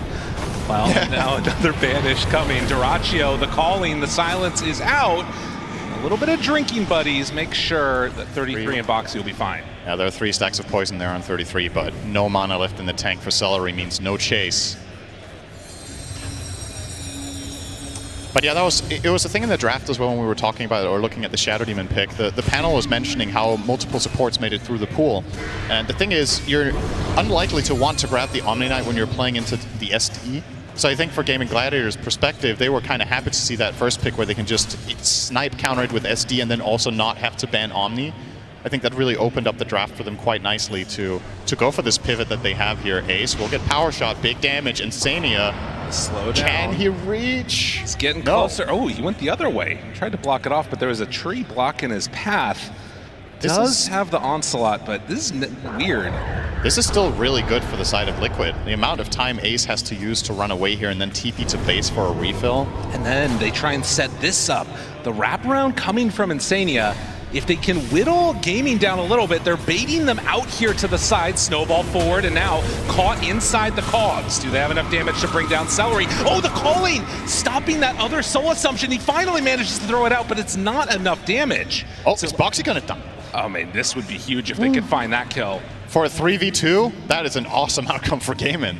They didn't lose anyone and they almost killed someone off. Insania has to use his healing salve. Boxy's really low and probably has to go back to base. And if both supports are out of the play for a little bit, 33, Visage is very vulnerable when it's playing 1v2. This is a hero that, you know, people will generally remember the phases of Visage just being invincible, but the first few levels on Visage, it is not a tanky hero whatsoever. He will manage to pull these couple of creeps under tower for some safety, but once this wave dies, with no supporting cast to cover him, he has to be careful. An Ace with the turnaround up on that top lane. They thought they could do something there, but no luck at all. They managed to bring down that Clockwork. Also worth noting, because they saw those supports, Liquid feel comfortable leaving this Wisdom Room for 33. So they're gonna leave him alone, and then Boxy's gonna TP back out, trying to just get 33 back on the right track. Yep, going for that Wisdom Rune is gonna cost him 3 creeps in the tower though. Yeah. So. And not only that, now the wave is still back on the enemy side of the lane. So once again, Visage will have to find his way down here alone. Good kill from Liquid. A little bit too greedy from Ace. Yeah, probably wasn't expecting that rotation from the Tusk. One leap charge, and Insania coming in, but not going to be able to force Tofu all the way away. Does secure at least a rune up on the top side. It's going to spawn, and Nisha should be able to get that one. It's a little bit close. Quinn's quick, but no. 33, he gets banished. They probably can't chase this. Chase Tofu though. Right. And Tofu in trouble. Now the turn, Boxy! Bit off more than he could chew. Nisha's trying to get out with the Ace rotation. It looks like they're going to turn their sights onto Insania. 33 actually TP's into this. And now they're making the move onto Quinn, keeping him out of tower range. The TP is coming in from Shadow Demon. This is not going to be an easy kill. And in fact, after baiting the TP, now Liquid are going to be the ones that back on out. 33, another round of Soul Assumption, can take down Celery. Yes, it is enough damage. So they lose both of those supports, and now they're bringing even more in. Mickey shows up. Now they take down Ace. Liquid bringing so many numbers, and the one hero that didn't end up making the swell move. Oh, the arrow! Arrow, it comes in! Never mind, Nisha's dead too! Bro, what's happening? Yeah, why are there like 9 heroes mid? Yeah, this is pretty crazy. So this is actually kind of a cascading effect of 33 having to leave bottom. The reason this turns out this way is 33 gave up. The wave was in such a bad placement down bottom against the SD Muerta, and he had no supporting cast there, so he had to leave. So he just started going mid to find some sort of impact, and it turned into this huge fight. Now he's going to die for it too. Another move underneath the tower. Gaimin Gladiators not used to being down 1-0 in a series, but they're fighting back good in this one. This is easily the worst start 33 has had on this hero in this tournament. I think that is the biggest concern for Liquid right now. The score doesn't look too bad, the gold doesn't look too bad. Visage has 21 CS and he's level 5. And that's after taking the Wisdom Room. Right. He's still not 6-minute 10 on a core. So really unheard of here for Liquid. He's now finally going to get his 10 by TPing down here and getting that flag bearer last hit. So he will be online. But if they manage to find him again here, that would be a total travesty. Gladiators are thinking about it, but will decide it's not worth it unless, all right, there's a haste. Quinn. Now ready to make that move around, and eyes already towards the direction where he's going to be. Smoked up, ready to head back, 33. I mean, he's playing as safe as you can possibly be. They got to know about this rotation. This is but such a good read. Will it stop it from happening? Quinn's still ready to run in, yes. 33, very wise movements. Yeah. Excellent map awareness there. And as much as we talk about him struggling on the Visage, it's not like Ace is having a great game either. To be fair, both offlaners are really suffering in this individual game. And it's kind of interesting to see in a tournament where offlaners, for the most part, has been doing quite good for themselves in the early game. So we'll see who manages to find the better recovery. Visage, net worth might be a little bit, I don't want to call it inflated, but you know, he will benefit from his facet. If it weren't for that, I think they would be neck and neck on the Visage as well as the Primal. Well, and of course, that other issue that you run into as this game goes on is going to be, you know, Visage accelerating not just off of the kills, but then also you have better tower taking potential than the Primal does.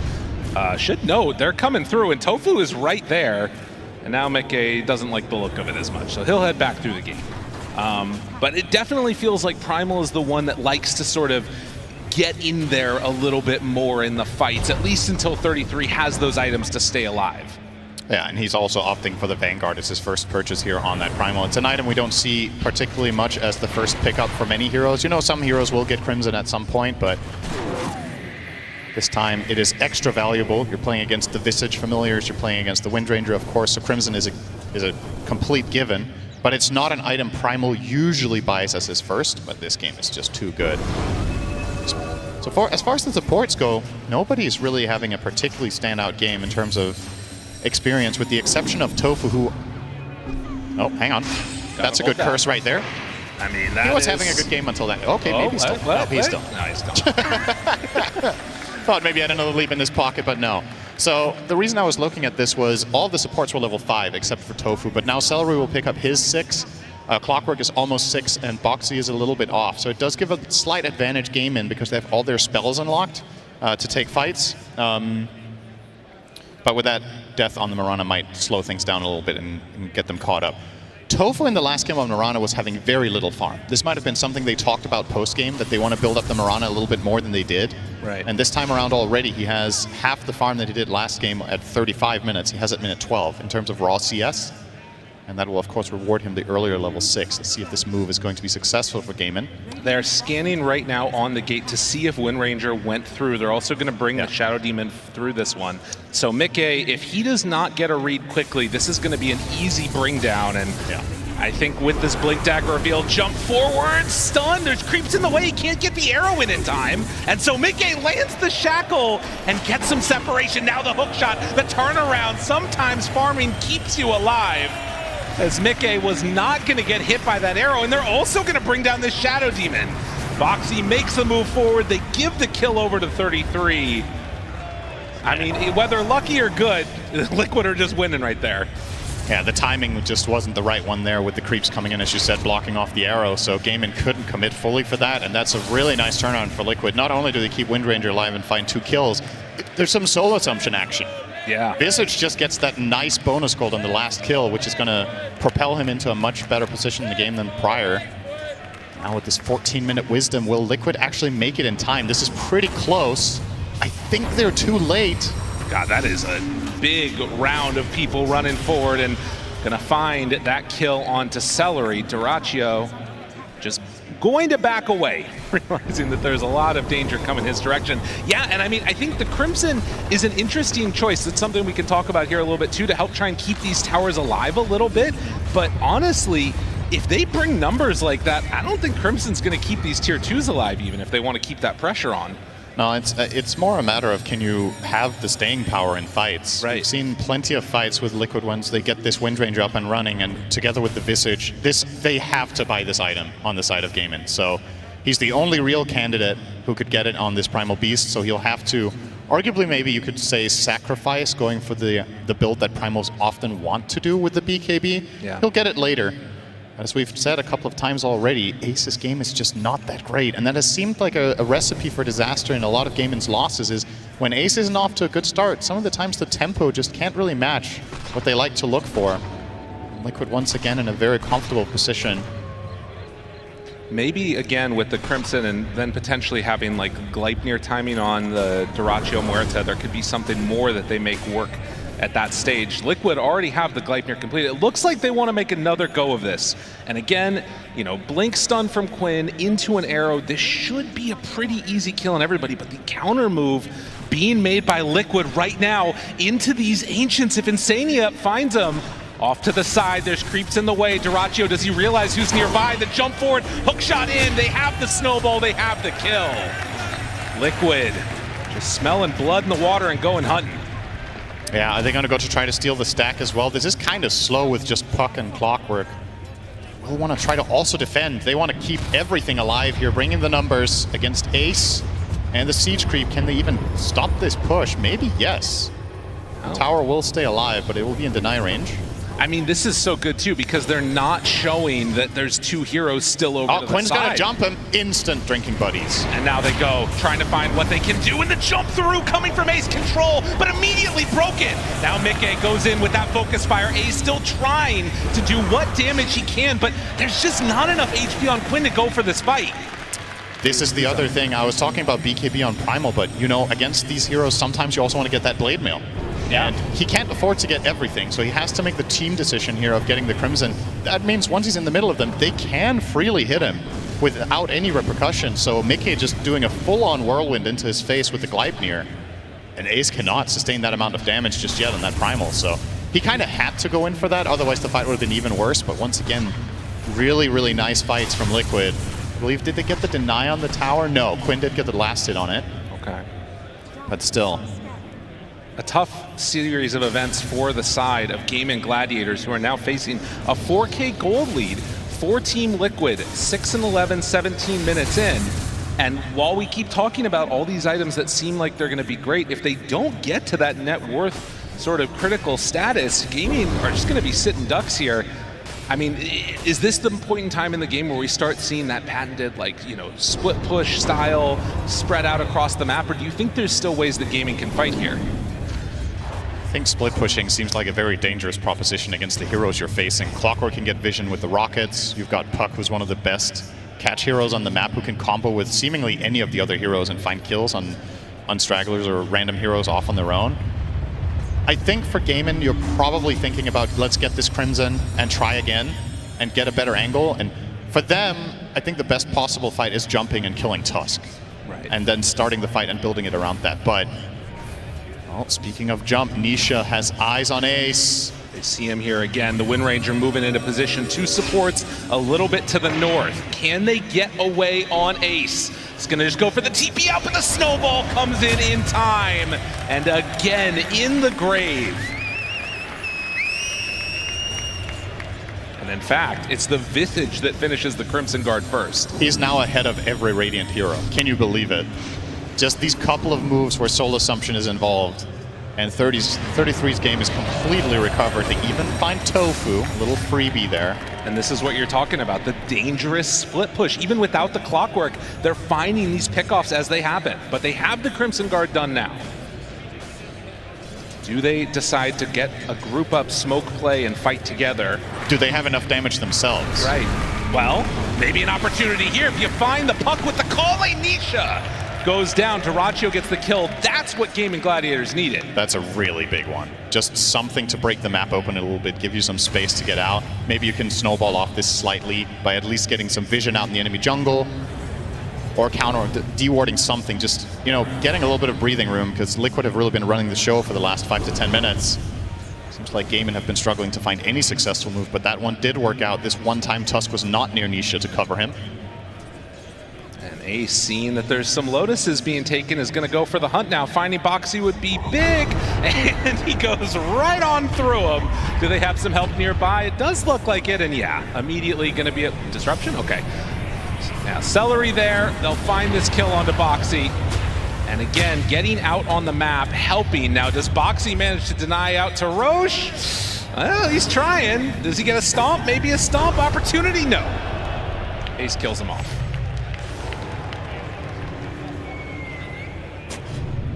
Couple of kills found for Gaimin now. Mickey is still farming up an absolute storm on this Windranger. Level 16, almost has BKB. Another Dragon Tail. And this is a tough one. Not gonna happen. No chance, and Nisha now shows back up. They're moving in. Power shot, not quite enough. Disruption, Ace moves forward. Crimson Guard mitigating a lot of this damage. Trying to find anybody to jump onto. Dyrachyo trying to stand tall here too, but the magic damage coming through is just a little bit too much, and the hit forward. Quinn not able to save, and now he might be in further trouble as well. And Sadia comes all the way out of nowhere, and the Cogs push back 4 dead. Liquid, they're just looking too good in this series. Yeah, I mean, in reality, how close has this series really been? This is the upper bracket finals. This is for a grand final slot, and Liquid just seems flat out better today so far in both games. The first game might have looked a little bit closer on gold, but that was against a lineup that was meant to win early. This game, Gaimin Gladiators are meant to play a little bit slower and get towards a close mid game, but because they don't have that early game aggression that they've been successful with in so many of their games this time around, Liquid are kind of just running the show, and they're the ones taking most of the initiative and making successful moves. So now they are Gaimin, essentially. And what is their backup plan on their side? There's nothing in sight for me that really inspires a lot of confidence that, all right, this item timing for Gaimin is the one to turn things around. Ace is working on a pipe, which is extremely far off. Mirana fell off a cliff after a decent start. Dragon Knight's working on a pike. I feel like a concern for Gaimin is damage once again, similar to the last game. Do you have what it takes to fight through this now extremely tanky Visage and the team around it? What is your damage really coming from? It's mainly the Muerta, and she needs multiple items before she can reliably stand her ground. We saw her just getting obliterated in previous fights a couple times. Wow, you can see that win probability right now very much into the favor of Team Liquid, and I think it speaks to just the way that this game has not gone how Gaimin saw it, right? You look at this draft, you think about a DK stun to start the fight, and then the Primal's there this entire time Muerta's hitting, but the reality of the situation has been, it's been a lot of sort of awkward little engagements where they haven't been able to have that damage you're talking about of the Muerta because there's no bulk in front of her. But a tough situation, and Liquid wanted to put the screws to them, start pressuring this tier 2 tower while Gaimin just try and get their items. Oh, they see Quinn when he would blink away. Hook shot! Now he does have a Hurricane Pike. Can he get out of here in time? Yeah. Looks like he's going to be able to escape before any Quail comes out. They do force 2 TPs though, and they still get the tower, so this is still a great victory for Liquid. Now that Gaimin port down there, they're losing some efficiency out on the map. Some of the farm that they could have got while just sacking that tower, they feel like they have to help out Quinn. And of course, an opening here if they want to go for it. Roshan, very much available. We see again now, Mickey going for the same item as last game, that Revenant's Brooch, which I believe you told me just before this game. Kevin, so. All right, so Purge told you, who told me, that, so the downside to Revenant's Brooch is that whenever it's activated, you lose 50 mana per attack, but Focus Fire, or excuse me, Whirlwind, doesn't work that way. Right. It doesn't count as attacks in the same fashion, so effectively you're firing out all of these shots with your Revenant's Brooch at 0 mana cost. Pretty disgusting. And of course, with an Aegis in hand on Nisha, able to set that stuff up all the more easily. Now there is going to be a pipe, like we talked about, which will be a nice pickup for Gaimin. But the question is, are they going to be in too big of a hole to make it work at that point in time? I mean, the classic answer to this is like, oh, they're not going to be able to go high ground against us. But nobody goes high ground anyways now. So maybe they will end up doing that right now in Liquid, though. It is. It is a real possibility that they just try to get it done here and now. I think it's kind of difficult for Gaimin to overwhelmingly win a fight. Maybe they can tie it or, you know, slow them down. But if you're the one taking initiative here, okay, wait a second. Quinn, onto Insania. Find one. Nisha's there too. And you can see they don't even feel confident going for it. Clockwork never an easy kill, but particularly. The not tower when is there's gone. nearby. Wait, what? He got the tower. Drinking buddies Visage. Okay, that's a thing. That's that's a problem. They drinking buddies Visage, and the tower died. Oh my god. Well, it does have 44 health left on it. Time to deny? Maybe? No? I don't know. Very uncomfortable position here for the side of Gaimin. They really want to get this Muerta's BKB so that they can finally just stand in the fight and deliver, but it's still 3,000 gold to go here for the side of Gaimin on Duracho, and how do you get that space on the map? I think Liquid are just going to keep shoving in bottom really aggressively, and if you don't keep sending heroes back to defend, you lose barracks. If you do send heroes back to defend, it's hard to find farm. So if they just keep this aggression up, maybe one hero from Gaimin can try to find something out on the map, but if you put multiple out there, the lane is just over. So, dude, they're gonna do it again. Look at this bird, how much damage it does. This is insane. This is like the Invoker Brewmaster stuff all over again. Yep. Wow, as if it wasn't already strong enough. Now taking, I mean, they're gonna have a Crimson Guard here, but it's basically a full melee rack's done. Unreal. I don't really have familiars on my list of personal drinking buddies, but apparently they're great when you want to have a party. You just bring these birds and get the job done. All right, melee Rex down, no defense from the side of Gaimin. And once again, I'm looking toward Duracho to somehow salvage this game for Gaimin if they want to have any hope. The pipe from Ace is up somewhat soon, and that is a big deal for mitigating a lot of that damage coming out from the Liquid side. Puck as well as Windranger, largely magic damage. I mean, that is going to be the question, right? Like, if you're able to mitigate the damage, will Muerta be able to survive long enough to do what they need? Nisha just jumps in and immediately starts to get brought down. He jumped in, he can't get the snowball off. Oh, the calling. Perfect answer to stop that Tusk from saving the puck. Now thinking about going for more. Can they chase down Nisha? Nice This is Gleipnir. a huge gift if Gaimin can find any more heroes at this point. After burning through the ages, they needed something. Ace really wanted to pulverize there onto Nisha, but not possible. The cast time is too long. Puck, obviously, extremely short cast times. Will get out. They do keep... I mean, under these circumstances, this is already a really good result. Because that was a situation where Liquid, with one more good fight, probably just end the game. So they buy themselves some time, and this effectively will buy them at least one item. The pipe will be completed for the next fight. Mirana's BKB will be completed for the next fight. The Muerta BKB is a possibility for the next fight. He's only 1,500 off it now. So that one mistake, if you want to call it that, from Liquid, opens the door a little bit. They're still in a very, very good position, make no mistake, but it does feel like the types of fights that they've handily won the last 10 minutes are not going to be as guaranteed. Right. When a couple of items come out on Gaimin, obviously they're still extremely favored, as you can see on the win probability, but a lot of the time that 10% really comes down to, do you have the right items to take the 10% fight or not? And those items are becoming available very soon for Gaimin, so potentially they could stall it out. Right, and as you know, the panel talked about, as we've said multiple times during this as well, this is a lineup from Liquid that wants to be hitting hard right now. Gaimin, we're always trying to buy more time, so anytime you can do that, you're sort of playing into their strategy a little bit more. The question is, are they in too big of a hole at this point where they're no longer able to dig themselves out of it? And we'll have to wait and see. The pipe is done. Also did see a BKB completed on Mirana. Yep. So more ways to keep these heroes alive. And she does deal quite a lot of damage. It's not insignificant how much damage a 4 Mirana deals with just the BKB. You pop the Solar Flare, you get 120 attack speed and damage, and then you just leap in and start killing people. The counterplay that Liquid have isn't 100% reliable against the BKB Mirana, so she will probably be able to output quite a bit more than she has so far in this game. On the side of Liquid, though, what big items do we have coming their way? So the brooch was completed. Puck almost has a Parasma. Unless he wants to complete the Lincolns instead. He's got a little bit of everything, it seems like, right now on Nisha. Yeah, a bunch of different stuff. That's what is happening, actually, with his inventory. Is he going Lincolns? Yeah, but he doesn't have it in his quick buy. So he bought 2 components for Lincolns, but doesn't have it in quick buy. Now he is going Parasma. Okay. This is a little bit odd. It's almost like he changed his mind twice. Just bought the wrong recipe. It's fine. It happens. Didn't read the patch notes.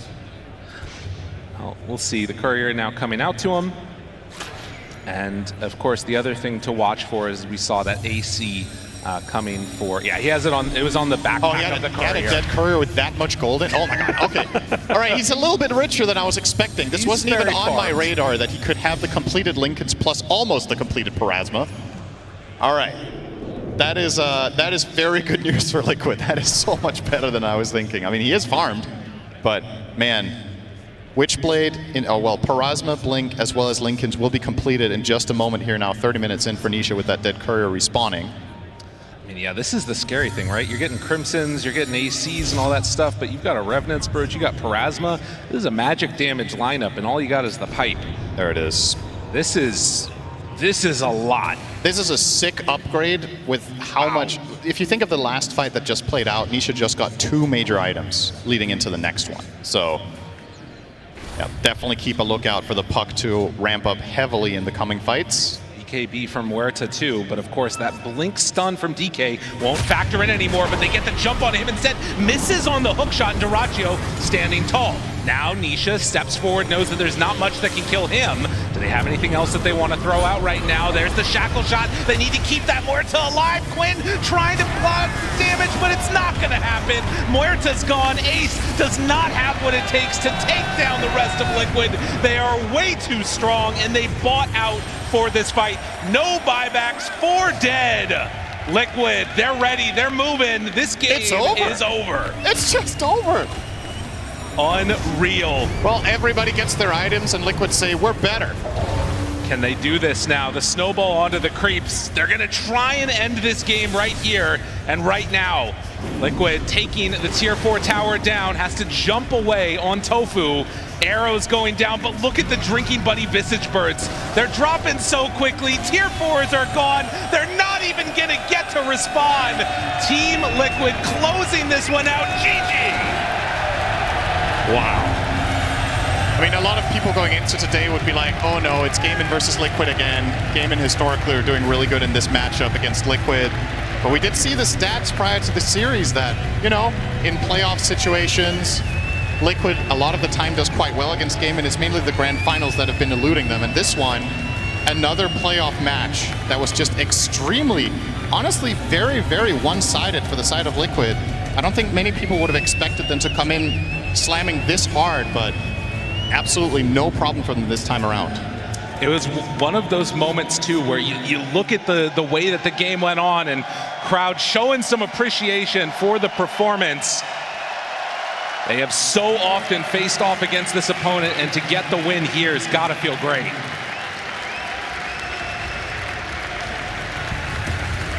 As you can see again, still a lot of smiles, teams that respect each other a whole heck of a lot.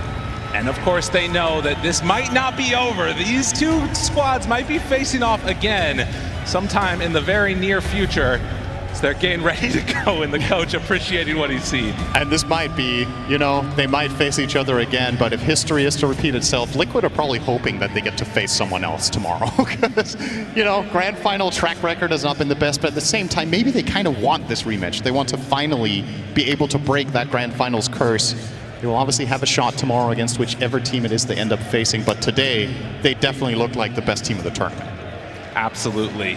Undeniable. This team, having come to TI 3 times in a row, put together a solid squad, and finally on the verge of being crowned champions if they can just win one more best of 5.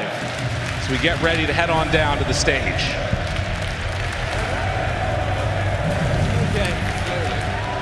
Hello, Copenhagen!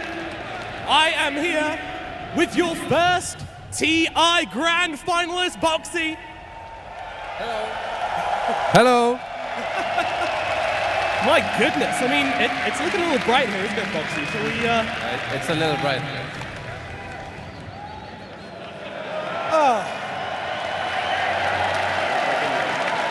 That's a little bit better. How does this feel, beating your longtime rivals in a 2-0 to secure your first TI Grand Finals? How's that for you? Feels really good. I think these matches were super fun to play, and both teams put up like a good fight. So I'm really happy to play some good DOTA. I would say so. Good Dota indeed. And of course, you showed us a lot this game as well. Like even now at this point, you're still showing us new things. The Visage Familiars with the drinking buddies. You know, we also had the Wind Ranger with the Revenant's Brooch. I mean, have you got more in your toolkit to show us? Probably. I mean, Dota is like a game when there's a million different strategies and small details. And I think when you play it a lot, you pick up on this like not broken, but like really nice interactions. And I think that it just kind of comes naturally while playing. It's not like some hidden strategy. It's just like, oh, this is really cool, and this is really cool. And you discover new things every day while playing. Absolutely, and that comes across in your gameplay as well. And does that come away from the way you guys kind of talk to each other outside of the game as well? You know, when you're practicing and stuff, you know, how much are you talking about Dota over these past few days? We're just coworkers. When we're done with scrimming, I go back to my room and I don't know. Those many coaches you guys have available coming into use. Alrighty, well, I mean, I'm imagining you've got a ton of confidence coming into those grand finals now. Is there any worry about overconfidence from you guys at all? So far, overconfidence has not been a problem for us in the grand finals. Obviously, our track record is a little bit so-and-so, but I would also like to mention that we always come from the losers bracket, and this is our first upper bracket grand finals. So, you know, something new. Something new, who knows what could happen there. And lastly, are you hoping that Gaimin are going to come up through the lower bracket so you can fight them again now that you know how to beat them? Or are you hoping for a new opponent considering your track record with Gaimin in the past? I mean, to be honest, I think it would be fun to play a new team in the grand finals, different than Gaimin. I think they're really good, and there's a high chance they will make it there. And it's not because I'm scared of them, because we just beat them. Maybe a little bit this morning, just a little bit. But I think that, for example, Tundra, or some team that we've barely played this season, to have a grand final and have like a completely new experience and a new show for the fans would be cool. Well, either way, I'm sure you're going to put on a hell of a show for us, Boxy. Thank you so much, crowd. Let's hear it one more time for Boxy and Team Liquid. I'm all send it back to the panel. I'm glad you didn't forget about us there, Nomad. But Boxy, it is so great to hear from him. I mean, he talked about it after their scrims. They're just co-workers. But I know for a fact, there's so many Liquid fans out there. They have their family, their friends as well. I'm sure that's been a great support for them. And going in through the upper bracket, Jenkins, this defies the rules of Liquid. That upper bracket is for bitches.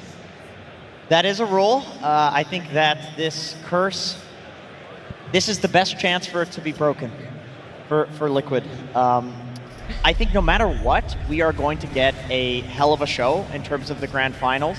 I think if it's Gaimin, Tundra, whoever, it doesn't matter. Falcons. There's literally only one other team left in the tournament. Whatever. Everybody forgets the Falcons. Yeah, everybody forgets, of course, Howie 2000 for different reasons here or there. He is Canadian after all. But I think that they're going to be a hell of a show because, like Nomad was saying, they have this tech that they discovered, this Revenant's Brooch Windrunner. We've not seen this before. And it begs the question, like, why the hell haven't we? This looks amazing. This looks like it. You were saying that you think that this is the reason they're not valuing Luna as much. Yes. Because the Wind Ranger, if you go for this build, is that mixed damage carry that Luna represents, except on steroids. Yeah, well, you get a better laning phase in my eyes. Mickey did not come out of that. And mind you, in the draft, this Wind Ranger was first pick. We haven't seen Luna be able to get to that level yet. But this Wind Ranger, she's able to be first pick and absolutely no answer for Impia.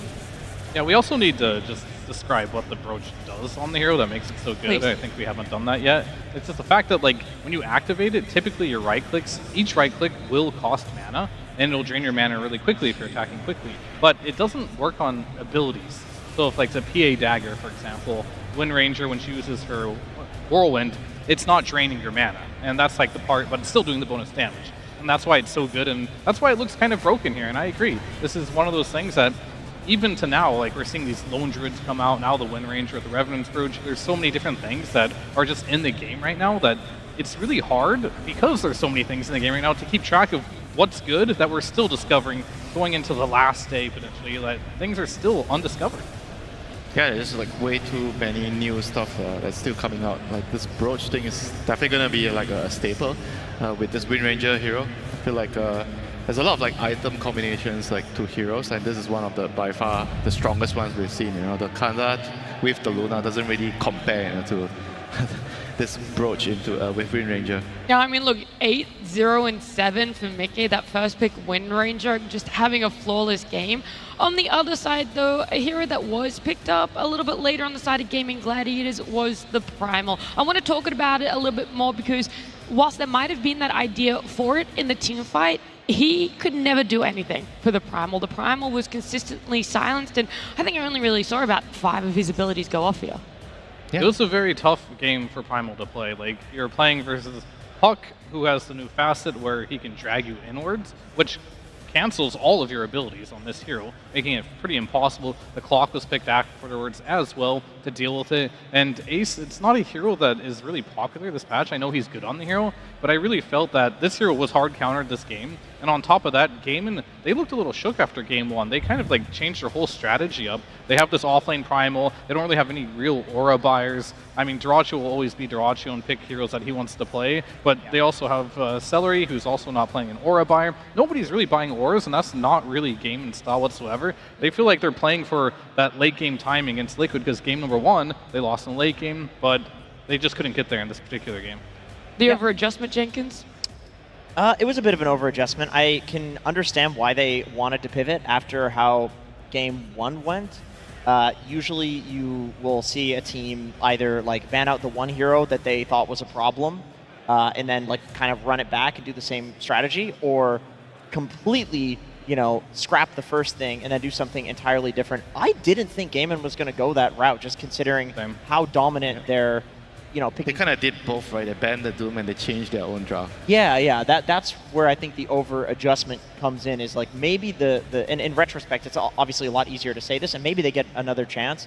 But maybe the strat is to just ban the Doom. Okay, that countered us. That was a problem, and then run it back. Go with the Underlord again. Go with the auras. They've looked so dominant doing that. It lets them play the early game. This is what they're good at. Lets them snowball. That's what they're good at. Run it back. Yeah. Well, look, we do have a fifth person that we want to bring into the conversation because he's been doing a little bit of diving around, going to give us some more information and a new perspective. It's Purge. Thanks, Nat. Yeah, I wanted to look at how the laning stage went and how that transitioned in this very pivotal game number 2. Now, the Visage strategy that Liquid has been running, they've been playing it in the group stage as well, and it's consistently beating teams because Visage gets a bunch of kills in the lane with the new facet, gets a ton of extra gold, and that influx generates items that generate pressure on the map. But what they did against is they lane 2 ranged heroes.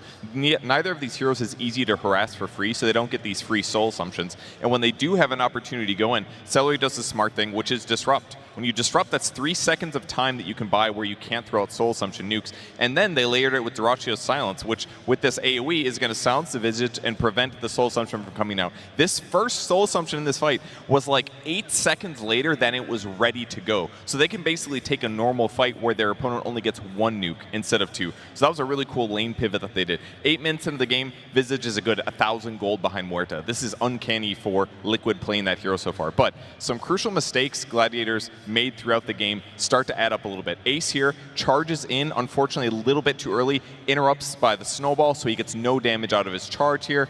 Tofu ends up going down, but they're looking to trade heroes, which is looking decent for them. They didn't get full TP rotations from the Gladiator side.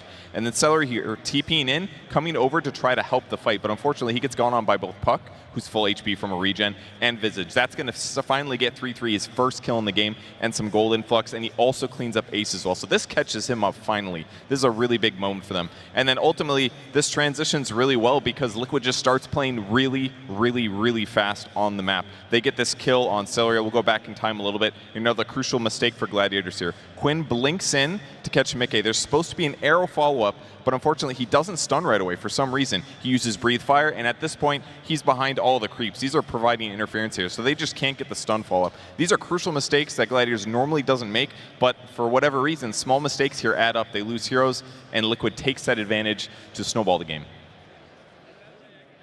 Thank you so much, Purge, breaking down all those intricate details there, how just a slight misusage of a spell, just charging in a little bit too early, unfortunately, undoes all of that hard work Gaimin Gladiators had in that laning phase. And they were a team that we coined as someone that was strong in their lanes, and they knew how to transition out of them into the snowball. And now it felt like Liquid are the team that we have to describe that way, Winter.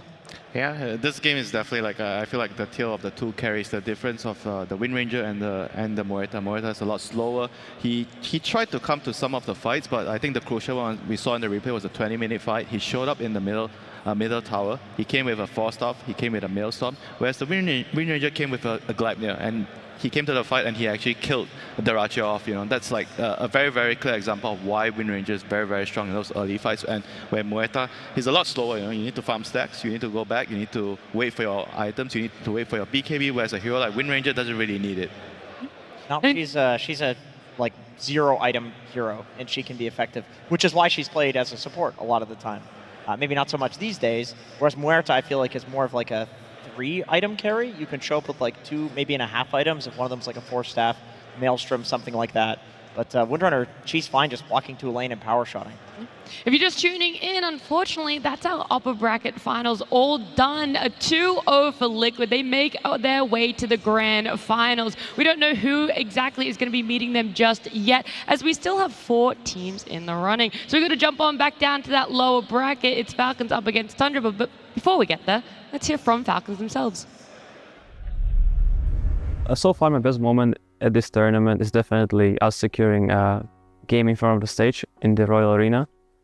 And this time around, it's also hometown for Crit, so it meant a lot to us, but also for him. To play in front of the fans, I think it's a very special feeling. I think I can't really tell yet how I'm going to react to it. I think it'll just be when I get on the stage and I see everyone, it'll be very special. Worst moment of the tournament, I'd say getting beat by Tundra twice, and especially second game, that we had so many moments we could have won, but yeah, sometimes, you know, you just throw the game, you just mess up.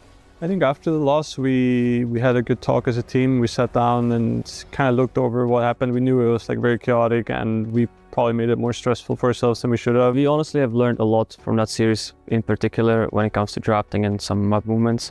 I think that series might also, I mean, if we go far into this tournament, that's going to be a key moment for us, where we kind of flip the switch and, you know, learned a lot.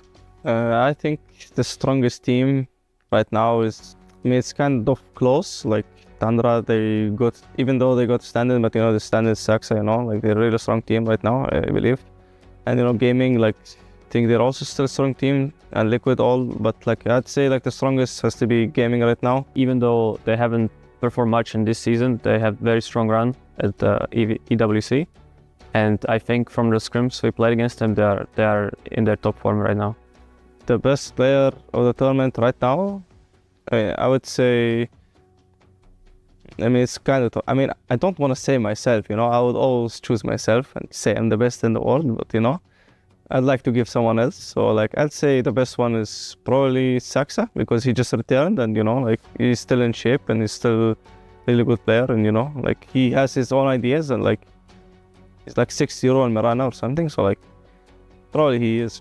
Or like a standout play for me would definitely be Mallorin. This is his first TI, and I think so far he has been handling it pretty nicely, and he's learning and improving. Either Pure or Quinn, I think those are the top performers right now. They've done really well. Playing in front of crowd is a big part of the reason why I play this. I mean, obviously the money is nice and all, but feeling all the energy from people that are fan of the game, maybe fan of you as a player or the team you're representing, is amazing, because for most of my life, I've been playing the game alone in my room, right? And suddenly, like, people with a common interest are all around you cheering for the same thing that you are playing for. It's incredible feeling. Do I think my team is gonna win the international? What's the point of me playing here if I did not think my team will have a chance to win the international? I try to be humble, but I definitely feel like we can win this international. We showed it a lot of times this season that we are capable of winning tournaments, and we're gonna try to show that again.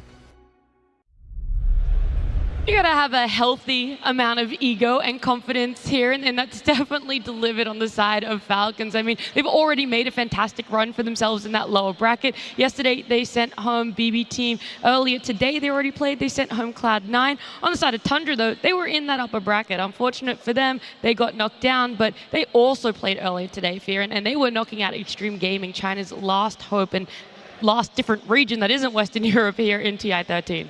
Goes to show you that just the playstyle right now of Western Europe seems to be the best playstyle right now in this current patch. And I feel like Tundra's done a really good job like figuring that out as they go. They did get knocked down recently as well. They're being a bit more greedy. Tundra was playing like the Alchemist mid, didn't really work out for them. Now they're picking up the pace. They're picking these lone druid carries for Pure. Looked absolutely amazing against Extreme Gaming. So they're catching on to what's really good here. They're becoming the next contender, I want to say, as well as Falcons. They look really good as playing that style that Liquid and Gaimin are both bringing to the table.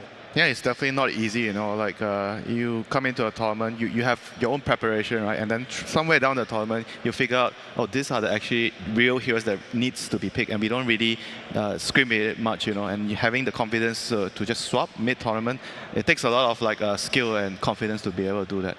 Yeah. What I'm curious about is, were these respectable gentlemen watching the previous series, did they see the tech that Liquid brought out, and how willing are they to pull it out in this one? Both of these teams, well, mostly Tundra will play the Wind Ranger, and with this Revenant's Brooch, maybe the hero is worth considering as a first phase ban if it wasn't already. Yeah, I feel like that's a little bit of a skewed stat because Falcons in the tournament previous to this one, the online, that's where their bread and butter was. It was in the Wind Ranger. That's what they were picking up for themselves, and Skeeter was going that Whirlwind facet even before the road to the international started. So predominantly it is really banned against them. I also know earlier in the tournament they had a very high priority on the Doom. That one they've also kind of shifted away from. I'm not sure where Tundra is going to sit with that, if that is even a crossover in which they want to look at, or if the playstyles are just very different. Tundra have adapted fantastic from their beatdown yesterday compared to the beatdown they were able to deliver this morning. Yep, that's true. And Falcons also is the first team that we saw try to counter the Windrunner. It was the Kunkka Sand King opening, and they were playing these Blade Mail heroes essentially against Windrunner. Also, they were one of the first teams to play the Centaur and just like kite out the Whirlwind. So I wonder if they're if it's going to be testing strategy against strategy here. Is this really beatable? Is the Luna better? Skeeter has been playing the Luna. Mm-hmm. He's been playing the Weaver as well. Yeah.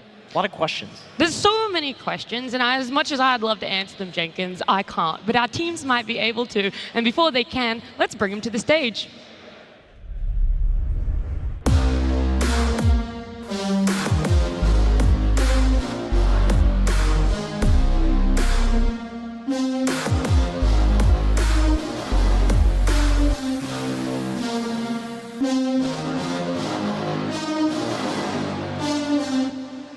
Welcome on stage, Falcons. A lower bracket run, not where a lot of people expected them to be, but something else interesting about this group of 5 is that Malrine is the last remaining first-time TI appearance. I'm sure they want to go far, they want to make it to top 3. The only thing standing between them is this best of 3 and their opponents, who also have to come to the stage.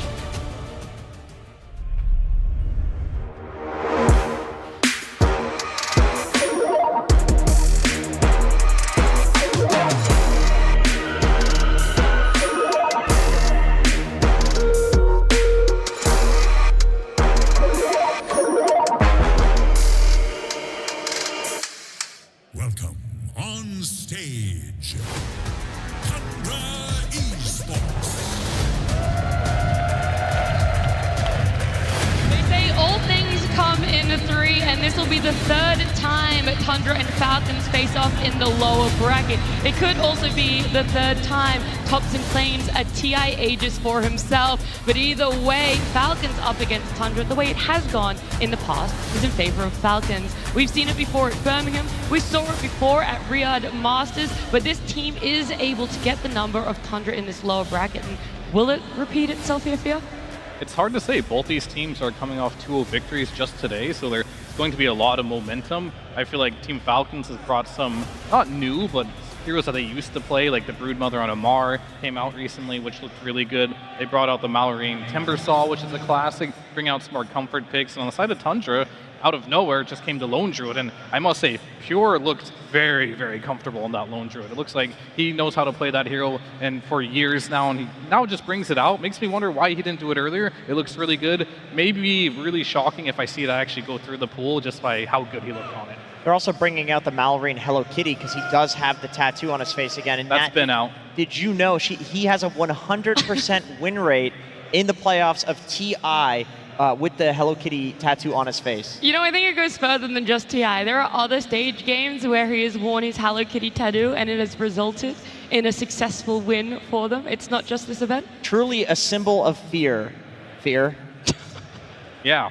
Yeah, you really good one there, Jenkins. Good one. A real knee slapper. Yeah, well played, Jenkins.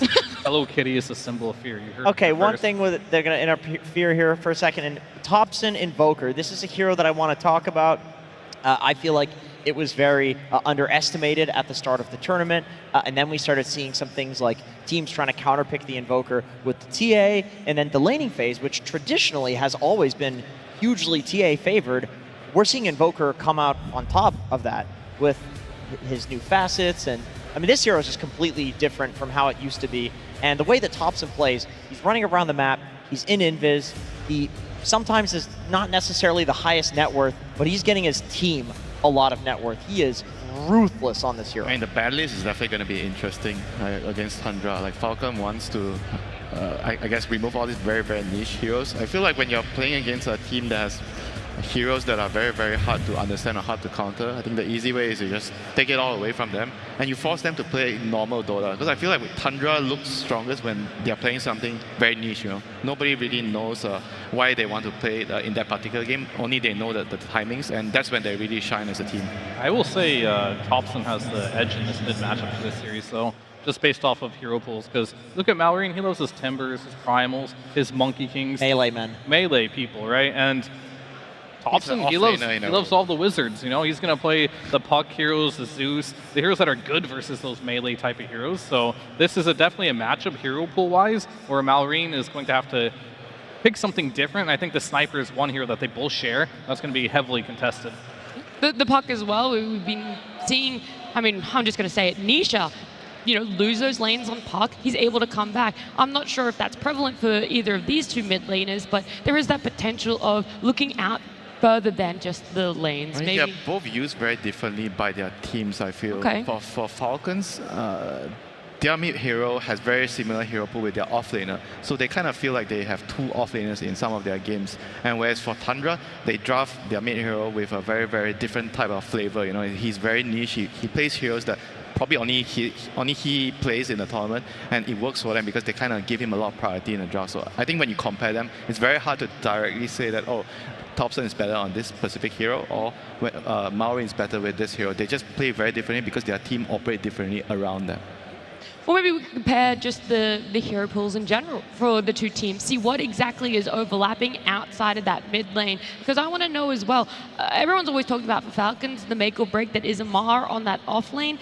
Now it feels like for Tundra, it's very heavily make or break on Pure. A lot of people are rating him as one of the best players, if not one of the best carries here, and they're going to be going up against each other. And how you do in the lane, how you transition to that mid part of the game, it's going to be pretty detrimental. So are you willing to blind pick into this? Where exactly do you place the priority of those lane matchups rather than core matchups? I mean, I think, go ahead. I think with Pure, the interesting thing about his story is, like, I know he swapped to offlane for a while for BB team, and then he came back to play carry.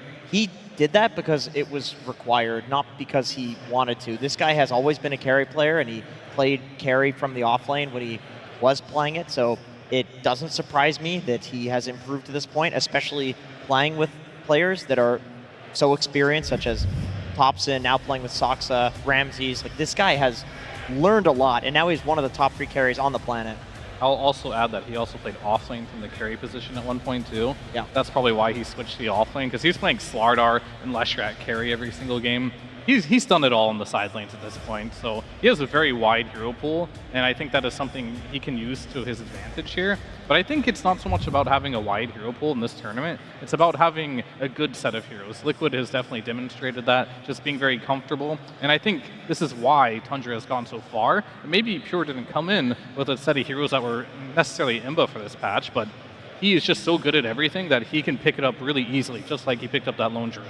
Yeah, I mean, first it was the Lunar. He was able to pick that one up seamlessly. Now it's the Lone Druid. They saw it work on stage yesterday. Pure goes, hey, I could definitely play that Moon. Sub it in for me, coach. And I am wondering where the game plan has fallen for Moon. They fell down from that low upper bracket yesterday, but then the win earlier today, it feels like this mixed bags of emotions winter where it should have worked in the upper bracket, it didn't. Now it's working in the lower bracket. What exactly is our core beliefs and our core identity? I do feel like the previous loss, they had a worse matchup. And I think here against Falcons play a little bit slower. I feel like it's more catered to their play style. I think Tundra is going to be much more comfortable here because they're also not like the fastest team. You know, they sometimes draft heroes that are a little bit slower. They take some time, but when they hit their timings, they hit a very, very good stride in the game. They're able to move very well, make very good decisions. And I think that's going to be much better for them in this particular series against Falcons. Jenkins, now I love your opinion, and that might have come off sarcastically, but I genuinely mean it. Give me some opinions of these two coaches, though. Compare them for me and give me some pros and cons. They're both Canadian. Okay. Wow. So I didn't ask for similarities. So Canada does have some representation here. I will say that the way that Aoi thinks about the game is incredibly unique. I have always said to him, if he wasn't a pro Dota player, the guy would be a brilliant engineer. He is always very capable of solving problems. Like if there's a problem hero in a game, he'll come up with some crazy strategy to try to deal with it. You know, Tundra winning the TI that they won, that was based on, you know, partly Aoi's idea of like letting the Leshrac through and then countering it. And so he's really an ideas guy. With Moon, I think he's very into the fundamentals of Dota. If you ever hear him break down a game that they lost after the game, it's usually something along the lines of like, oh, you know, we tried banning out too many of X players' heroes. It didn't work out. We didn't go for the runes. So that's the difference. Aoi's the ideas and he's the creative, and Moon is more of a fundamentals type guy.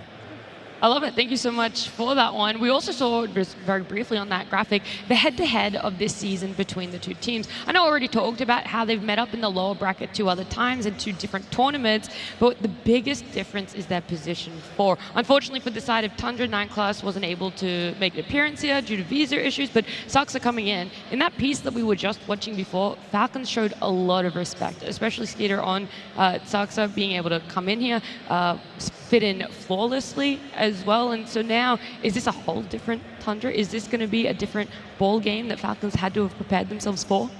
I mean, they've had a lot of time, you know what I mean? These Soxa have been playing since the beginning here. I just think this Tundra in particular with Soxa looks really scary. And I know Soxa did say before his TI he's looking to come back to competitive, so that might be a little bit scary if you're sitting at home watching this as a spectator. But either way, like Soxa, he's looking really good right now, and there's a lot of respect from him. His hero pool is incredibly good here. He's playing against Crid. They do love his Mirana. This has been incredibly meta right now. He also plays like the more supportish forwards if he needs to as well, like the Enchantress. I say supportish, but he ended up with Moonshard and Pike in that game, ended up carrying the game as well. This guy can do it all. He's a veteran. He's won a TI, so he knows what he's doing. I think he has a very different role compared to Crit. I think Crit is more like he's playing to enable his team, whereas Soxa, he's kind of playing more for the skill. Like late game, whenever they have this Mars off lane, they kind of need a support to kind of also do damage in the team fight later on. That's why they have a very, very good bunch of heroes together, you know, with Soxa plus Ramses.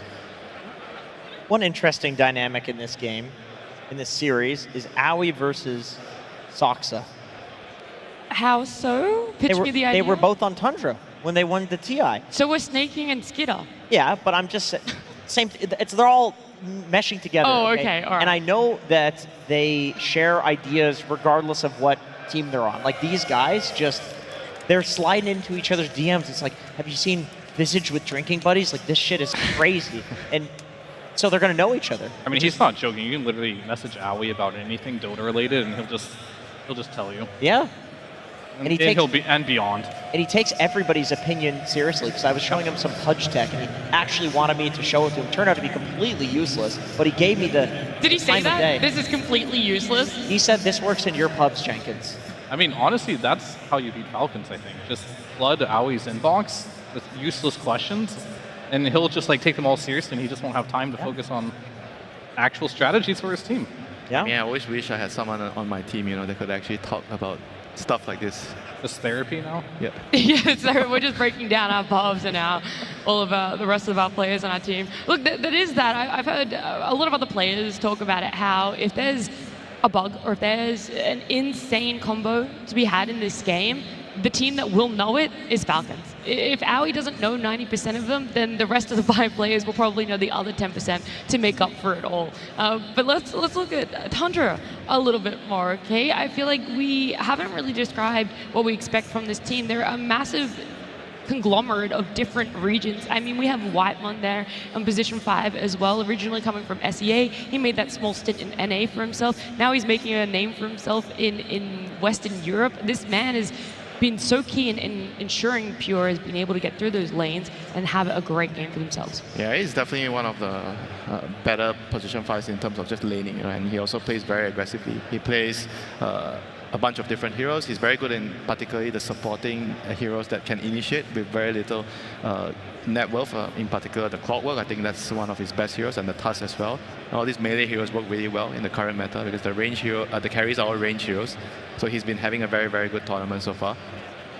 Yeah, I agree. I think that for Tundra, there is not a position 5. Whitemon is a position 6. And I think that Ramses is probably position 4. And these two are making so much space and making sacrifices for Thompson, Saksa, and Pure. These are the 3 greedy players. These are the players that are going to scale in the game. Ramses plays the initiators. Whitemon plays the I'm going to run in and die and give vision to my team. But they are so integral in allowing the other 3 to do what they do and carry the game. Yeah, I think it's interesting as well. We had the talk about 33 and his hero pool. We can have that same exact talk about Ramses, right, and his hero pool. And it's completely different as well. Like, he loves his Mars, he loves the Sand King, he loves his Kunkka. That's it. That's the list. And he's been getting those heroes every single game. So what do you do against that? Like, do you ban it out? Everyone's just still giving him Mars and Sand King. They're not respecting it. And going into the series, there's got to be a point where you eventually respect it and either ban it out or take it. I think the Sand King is a fantastic hero that you've brought up here, because that was something Falcons love to open with. It's gained them a lot of success. I mean, that's one of the reasons why we're seeing them as far as they have. But they also let it through in their series earlier today, and they were able to win against it. It wasn't the cleanest game, it wasn't the most dominating game, but they found answers to it. And now's the question, are you still favoring it very highly for yourself that it's first pick? Are you going to show that respect instead and go, because we don't want it, we still don't want to give it to Ramses with how successful it is? I think it could go either way. Of course, I mean, it's either going to... Mallory is also really good at Sand King as well, and they won a lot of tournaments like based on his performance on that hero from the mid lane, so the flex is very important there. What I am curious about is, are they going to let Ramses get Mars? We just saw the win rate on this hero, and I think Lone Druid's going to get banned. That's the only hero that seems to be a decent counter in the laning phase. He just looks so much better on this hero than on everything else that I think just don't let it through. Yeah, I mean, people aren't respecting it because he's the only guy playing it. And you look at Mar, like, this guy's so good on Mars, but even he isn't playing it that much, right? So maybe he will play at this tournament. This is he picked it up earlier today, and he Yeah. went the Bloodstone build on it, which feels like it falls in the same realm of Wind Ranger picking up Revenant's Bridge. We're discovering more things, and this is the penultimate day of TI13. Either way, it's going to be our final series for today here on this Saturday. Let's jump on into game number 1. Falcons versus Tundra Esports. Game 1. Falcons up against Tundra. Fantastic storylines on each side. You have Suxa. The last time he was on a TI stage, he won it. Thompson going for that 3-time repeat. And then on the side of Falcons, you got Crit. This is his hometown here. And Malrine, the first time he's making a TI appearance. Right now, they're sitting at top 4. I know both these teams will want to make it to top 3. And so this best of 3, it's got a lot of pressure on them. It's going to start off with that Naga Siren ban. The Sand King as well on the side of Tundra. And right now, Falcons paying big respect to the Invoker Thompson.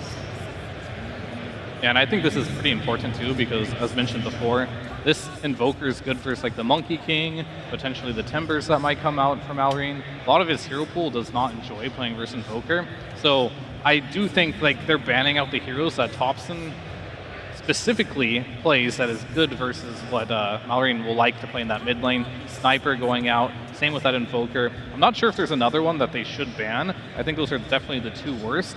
There's only Monkey King remaining, I guess. Yeah, but like I don't think they're going to ban that because he also plays those heroes too. We'll have to see. But I think those 2 have to go because those are just heroes that Thompson plays really well that they probably don't want to pick that early on. And they know Tundra is willing to pick it early. And especially because they flex the Sniper too. We see Suxa play it as well, but it has been favored in the mid lane more likely. And it's just probably something that Malrine just doesn't want to play against. Yeah, I mean, I definitely agree with these bans because if I'm a mid laner, I'm probably much more comfortable playing into something like a Puck.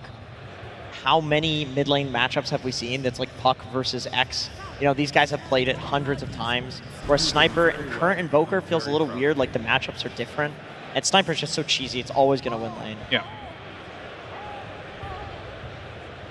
Well, the Dragon Knight first pick, that is what is on the cards for them. I mean, we talked about that Conker still being in the pool, what Ramses enjoys for himself, the Mars, none of them having that priority right there, and Falcons having a very different opening to what has gotten them so far through the lower bracket. I mean, this hero is definitely like one of the heroes that it's very interesting. You know, every team views this DK very differently, and now Tundra has the Lone Druid. But I feel like DK is kind of like a good hero against Lone Druid in theory, with your Breathe Fire and you have a lot of armor. And I feel like as long as you don't get crushed in the early game, this hero is going to be a very, very good matchup against a Lone Druid in the mid-late game. Is it good enough, though? I mean, surely Falcons was expecting this, right? Lone Druid has been the hero of the last 2 days. For this entire tournament, we've seen these like flavor of the past couple of days heroes. Luna was another one of them. You know, Doom fell off, Sniper fell off from being a 4, and now is played as like a mid-position hero. This Lone Druid seems like one of the most broken things in Dota. I hear people talking about it as if it's completely busted in the interviews, so I'm curious to see what Falcons picks, what they consider to be a counter to the hero. I don't think DK is quite enough. I think it's good against it, but maybe this facet on Lone Druid is so broken that good is not good enough. What facet is he going? He's going the one that gives him 3 inventory slots, and then the stats that he gets from those items are 60% more effective. And of course, you still have 6 slots on the bear, so this lets you play like a hybrid build where the main hero is right-clicking and doing a lot of damage, and also, by the way, having 5,000 HP, but then eventually you're scaling the bear as well. And we see some really cool item swaps between the bear and the hero, where people are going for BKB. We saw Pure do that, where he would have the BKB on the bear, swap it to his hero, use the BKB, then swap a stat item back into the main hero, because it doesn't put it on cooldown. I mean, is Tinker a good hero against Lone Druid, like in theory? Because Lone Druid kind of wants to like play fast, like he's very aggressive early. Like, can you actually just try to use that hero and slow it down? And the barrier seems pretty useful against Lone Druid. The laser is quite good against Lone Druid. Could that hero actually be kind of a soft answer to deal with the Lone Druid in the early game, and you have an answer in the mid-late game in the DK? I'm not sure. I don't think either of these teams really want to play Tinker, period. I feel like Suxa, given any chance, will try to scale into the game, which Tinker somewhat does, but I think he wants to be more of like that Enchantress, Rana, damage type dealer. So we'll have to see on that one. I really think just in general right now, like Lone Druid versus DK, it means pretty much nothing to me. These heroes barely interact with each other. They're both just strong carries. I specifically say DK is a strong carry because I think as a mid, it's much weaker. And I'm hoping we don't see it in that lane again, even if it is a quote-unquote good mid DK game. So yeah, it can do, they both farm fast, they both lane well, they do similar things. They both right-click each other. They do damage. It really just comes down to who has more farm. And I do think right now with the Ring Bearer Facet, I think it's called, that you are just incredibly strong on Lone Druid for the first probably 25 to 30 minutes. And then you start slowly tapering off because you only have 3 items left, right? Huh. This is a Lone Druid counter. I figured they were cooking something. Is it good enough? I mean, Bristle, any hero that is stacking something on a very tanky hero is good against that tanky hero. The more you hit them, the more stacks you get. Bristle, similar thing to like the Slark and the Ursa. But they're all weak against Viper right now. Like DK and Bristol, they are extremely weak towards the break mechanic. That's a good point. And you pick both of them on the same lineup, you know, so I think it's a pretty risky move here. But Lone Druid doesn't buy break, so there's that. Like, you're not going to buy Silver Edge on Lone Druid. Yeah, but I mean, I guess they're really banking on the fact that Tundra doesn't want to pick Viper. Tundra doesn't want to pick Viper because Thompson doesn't want to be bored. He does not like being bored. No, that man asks for a hero, he gets it. And it's not Viper. No, that's a boring one. What's the fun one? Zeus. Rubik? Yeah. It's not really good this game. What do you steal? I mean... It is fun, though, but it's only fun if you steal fun spells. I do... Timber is pretty fun. Hobson Timber. Yeah, but I guess he doesn't play Timber. Not so much. particularly. I mean, maybe some sort of diffusal hero. You drain the mana of these, the Dragon Knight and the Bristle. Is this a Thompson mid Snapfire? Is that what we're going to see? No, but There's a lot of things you can predict from Tundra, but Thompson is the only one Yeah. who's not. Maybe we You'll never be able to predict a I mean, Thompson hero. the Snapfire is just, I think, really good against DK in the early game because you need a hero that can deal magic damage to kill DK or even like a Bristol, like all these tanky heroes, and Snapfire kind of provides that for you. And it works really well with the Lone Druid too. Like when you're going to push the tower, you have the Shredder, you're going to go for Roshan, you have the Shredder. You know what it works well with too? Mars. Yeah? Yeah. What on earth? It's not banned. It's not. Pretty decent. We talk about how it can turn the Bristle as well, which to me is kind of like... And you can catch the Hoodwink in the trees. I mean, it's a Kappa mechanic, to be honest, too, because the spear only lasts like 1 second. It's not really that good, but it is good with the damage that you can put into the arena with the Snapfire. Lone Druid as well can do it. That little bit amount of time you can turn them, whatever. But I think more than anything, it's Ramses. He plays Mars. It's in the pool. Just pick a Mars. Okay, well now, you know, I beg the question. They probably expected this. They have picked Mars every opportunity they could have gotten in the last week. It's a perfect Mars game, so what's the counter? Is Lone Bristle- Druid. Yeah, they have the Lone Druid is the concern from my end here. Second Lone Druid. What is a Lone Druid supplement or replacement here? I mean, normally when you think about Mars, you typically think of heroes that have illusions or extra units that can deal with it. And now we have... all right, so I guess we're not entirely sure where this Bristle's going. Is Amar going to play it or is Skeeter going to play it? No, I guess Amar has to play the Underlord. So is either Mallory going to play the DK or the Bristle? Probably the DK, right? I would imagine. Yeah. I've seen some mid-Bristles here and there, but it looks like it's going to be the choice. I like the Underlord. It's damage reduction against the Lone Druid and the Bear as well, and Lone Druid has a ton of HP. Underlord has percentage damage, and also the root. I feel like Lone Druid's kind of slow, like he can be rerouted a couple of times. Yeah, it's with annoying. just a little bit of disable. Yeah, but they're all kind of like the same type of hero. They're all also weak against this like Timber, Viper type of hero. And now they ban out Rubik, which is understandable. They have Underlord. But I feel like Tundra still has a lot of really good options against this like 3 tanky heroes right now. Do they though? Like, what is it? Because his other heroes outside of Zeus don't do a lot of percentage-based damage. He doesn't like playing Viper. We've already talked about that one. Could be a really good Viper game, but he's not really interested in that. He does have last pick, it looks like, so he does get to go for the counter pick. But this is where you kind of go back to those Sniper and Invoker bans. Those look really good now, but they're not in the pool. Yeah, he needs to play something different, for sure. Thompson has been playing a lot of Silencer in his pubs. That's spicy. Silencer against very tanky heroes. I mean, he does get stacking glaives every time he hits them. I mean, these heroes like to get hit a lot. Silencer likes to hit people a lot. It's good. They have good front line for him in the Mars. I like how we're just like not even discussing Timbersaw at all versus Underlord, Bristleback, and DK. It was just no It's Thompson. Thompson. Won't play it. He's not going to play it. Just honorable mention, we know it's there, but I don't think he just plays it, and I think Falcons is under the same assumption. Yeah, but if you have Just doesn't play. nothing else to ban, just why not just remove it out of the equation? And Monkey King, oh, that's the last one. That has to be a good ban here. Unless, I was going to say, they're looking at the Monkey King for Falcons, and I realized you've already shown 3 cores. Yeah. One of them going towards support would be pretty weird. Although... Well, we have seen a Bristle 5 in the tournament. Yeah, I was about to say, and Tundra are banning Lunar and Razor. So is there something in scrims? Because I do know these two did scrim each other in the break between playoffs and main event that we aren't privy to. Do we have to expand our minds here? I think we have to with that Luna and Razor ban. That went over my head just a little bit, but they clearly think one of those 4 heroes outside of Hoodwink is a support. Underlord, Bristleback, or DK. Out of those, it has to be DK or Bristleback that they're thinking about as a support. And I have no idea which one's better or worse as I feel like support. Bristleback seems like the more higher percentage one. Just because of recency of seeing that. Yeah. And he's Just one time, sample size 1. Which also didn't work. Which lost, by the way. I mean, it's more And it was useful in the Falcons lane, that- you know? If you that beat compare it. those heroes, like what's DK gonna do if he's a support in the lane, you know? I think Bristleback can Yeah. secure your course early game, he can stack, he can maybe But try to do... It has to be a some snaking commenter. hero too. I just don't see it. I think they're Bristleback is a farming hero. You told me snaking needs to be on the hero. that Yeah, can that's I was thinking the same thing. Oh, they took the monkey. All right, so they took the monkey. They do take the Monkey King. All right, Good so call. it has to be a Bristleback 5. I think Snaking's playing Bristleback.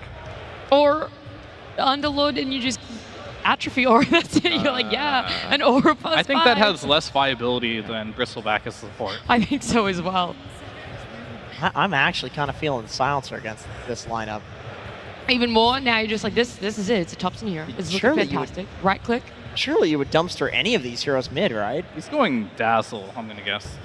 Dazzle is very good as well. Yeah, it's a Thompson classic. Yeah, he likes the hero. Less risky. It has a lot of heal to sustain versus the Bristle Dazzle Underlord. is a very, very good choice. Got lots of heal. You do good damage against all these heroes in the front line. You win your lane. Is that what you're throwing in as well, Winter? You just want to +1 the Dazzle? Yeah, they can't even swap their lanes. I don't know who can they actually send into the mid lane if it's a Dazzle. All their calls are actually pretty terrible against Dazzle. You kind of have to like cut the wave, don't play the lane, drag the creeps everywhere. Oh, he plays it. Oh my god! Even better, but I didn't think he would do it. The ultimate Thompson 360. I mean, this hero I told you you can never predict a Thompson hero. Yeah, this hero was already good, like so many picks before, but I guess Falcons did the same thought process as us. Like they felt like he's not gonna play it. He doesn't play the hero. He doesn't want to play it, so they totally ignored the hero, and now he's back. Yeah. I mean, I didn't even try to predict it. I tried to predict what he wasn't going to pick, and then he picked it. That's how unpredictable he is. We should not bother trying to figure out. Let's just yeah, not. I'm actually going to ban Thompson from the vetoing conversation Thompson next time. conversation. Well, look, now you've seen it. It's a perfect Viper. I mean, based on draft, Tundra's gonna have such a good game with this Viper. The Viper literally counters every single hero they have. Yeah. You feel like it's just null and void, this Bristleback, even moving it to a +5. There isn't much advantage to be gained on the side of Falcons. Wait. Sorry. Yes? Okay, I know we vetoed Thompson conversation. Oh my goodness. Hold on a second. Okay. It's Thompson on a normal hero. I'm in. What's his build? Oh, so you're going to 180 again? The build is going to be something insane. He's going Gleipnir because he loves that item. It doesn't matter what he's building. Viper is the pick for this game, and he's gonna do well. Okay. Well, look, I wish we could get a little bit more insight into what Falcons are doing, but instead, we're going to head on down to the stage, and we're going to get Moon, the coach of Tundra, with Slacks. Copenhagen, hello! I am here with the one and only Moon. And, good to see you yet again, my friend. Quite an interesting draft, quite a pub-destroying draft. I believe that is a +5 Bristle. I believe that is a mid-Viper yet again. Can you tell me about this? Are you guys just looking to destroy pubs for the rest of the year, or what's up? I mean, I'm just looking to give Falcons a taste of their own medicine. Ooh, I like that. Now, I gotta ask, man, you're a very, spicy guy. You like to take some risks and all that jazz. You're gonna open up with Lone Druid. Have you no shame? What do you think about this hero? I mean, this guy's busted, especially in your hands. I mean, Pure is like Lone Druid specialist, so free win. Okay, that is what I like to hear. Now, I would trust no one else with this out of all the coaches, but I'm going to do the most forbidden thing in the world. I'm going to give you my microphone. I'm going to let you talk to these fans out here, fool you, and tell them what they can do in this series. Tell them how to cheer from you. Let's go ahead and give it to you, man. This is yours. Take your moment, bud. Guys, every time Thompson gets a kill, I want you guys to scream at the top of your lungs. We're going to see a lot of action. We're about to see this game. Thank you so much, brother. Let's get into it with our casters. Thank you so much, Slacks and Royal Arena. Feeling mighty rowdy tonight. You all ready for the final series of the night? Now, Royal Arena, I do have to ask a couple more questions here as we're getting ready to pop into this one. Do you think these teams have what it takes to go to the full 3-game series? And Royal Arena, one more question. Do you think Darkseer should get buffed? Yeah, that's right. No, we did it. All right, well done. Ice Frog, you heard it from the people. It must be done. Lyrical doing his own savage agenda here. Listen, on the I gotta main stage. do whatever I possibly can as we get ready to go into this, the final series of the night. I can't wait. It's wild because you think about it, Thompson, the king of crazy heroes. He ends up picking the Viper last, the most normal one possible. And in the meantime, it's a great game for it. There's so many different heroes that just get wrecked by this one. Yes, there was an old discussion of if you just pick too many heroes to be doomed, then Doom can't be good. I feel like they've done the same thing here, right? Like that all of these passives are just so important that he can only break one of us now with the way Viper's been changed. Absolutely. That's going to be, I mean, if I remember right, that wasn't a great strategy. No, I really don't like that strategy, and yet we talked about it all the time for years. Well, nonetheless, it does seem like that is what is going to end up happening as the smoke out happens. The pause is about to be undone, and we're getting into this game number 1, Tundra facing off against Falcons. We saw in that interview at the start of this as well. Falcons talked about that earlier series that they had against Tundra and how things were going, and they felt like if they were able to go deep in the tournament, that was going to be the pivotal turning point for them. We'll see if they've learned some more lessons since then. Yeah, and of course, coming in here with quite a bit of pressure, I would say, on Falcons with how they've performed throughout the year. Definitely some expectations here at this event. And then Tundra, you kind of have the opposite here, where you're coming in, you have a stand-in playing for you, even though it is the glorious Soxa, kind of takes a little bit of the pressure off, just be like, oh, well, we'll see how we can do. And then you knock Falcons down here, but eventually you have to come and join them here in the lower bracket. See how the matchup goes this time. So you can take a look at all those various facets. I don't believe there are any that are super unexpected. The big changeup, of course, is going to be this Bristleback position 5. We're talking about all those weird heroes. Going to take the Snot Rocket. What do you think they saw in this pick that made them want to go for it? Is this just like a lone druid counter, or is there something else that Snake King's working on here? It's interesting because you would hope that the idea is that you pick the bristle early and they're sort of forced to address it, right? Yeah. And then like have to do something in their draft and then to be like, now you can't play core bristle.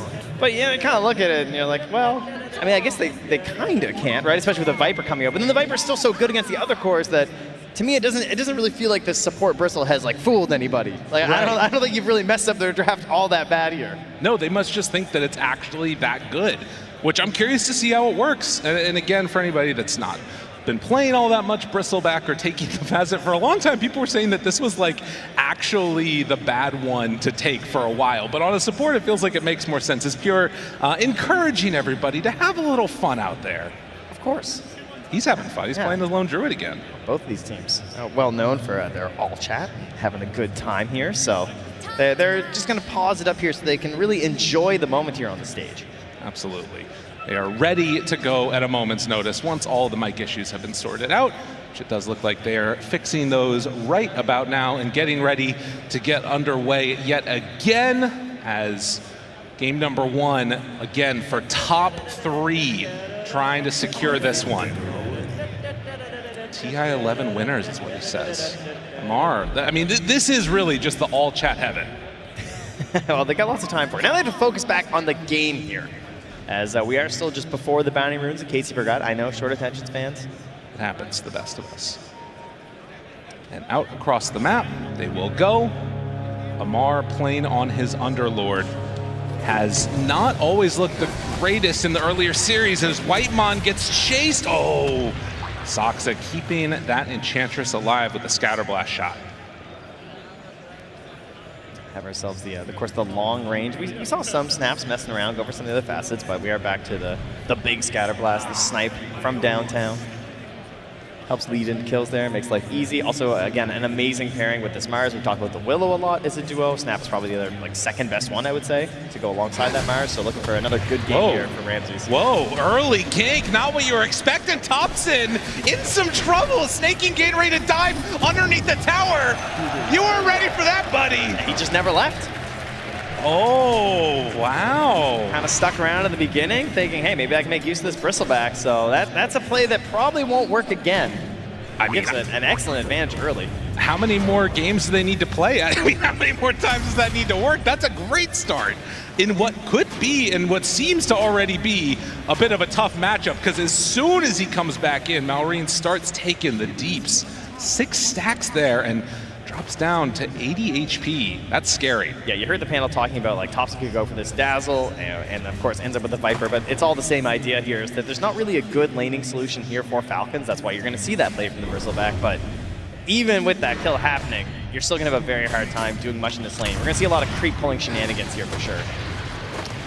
Good option, and you can see already Snake King is somewhat low on resources, going to need to heal back up with that salve to make sure it does not get broken by the Snapfire, as Ramsey's also taking a bit of a beating. And in the meantime, Malrine just can go in for a Boundless Strike, but will get a good chunk of these creeps tonight out, most likely. That's another big hit.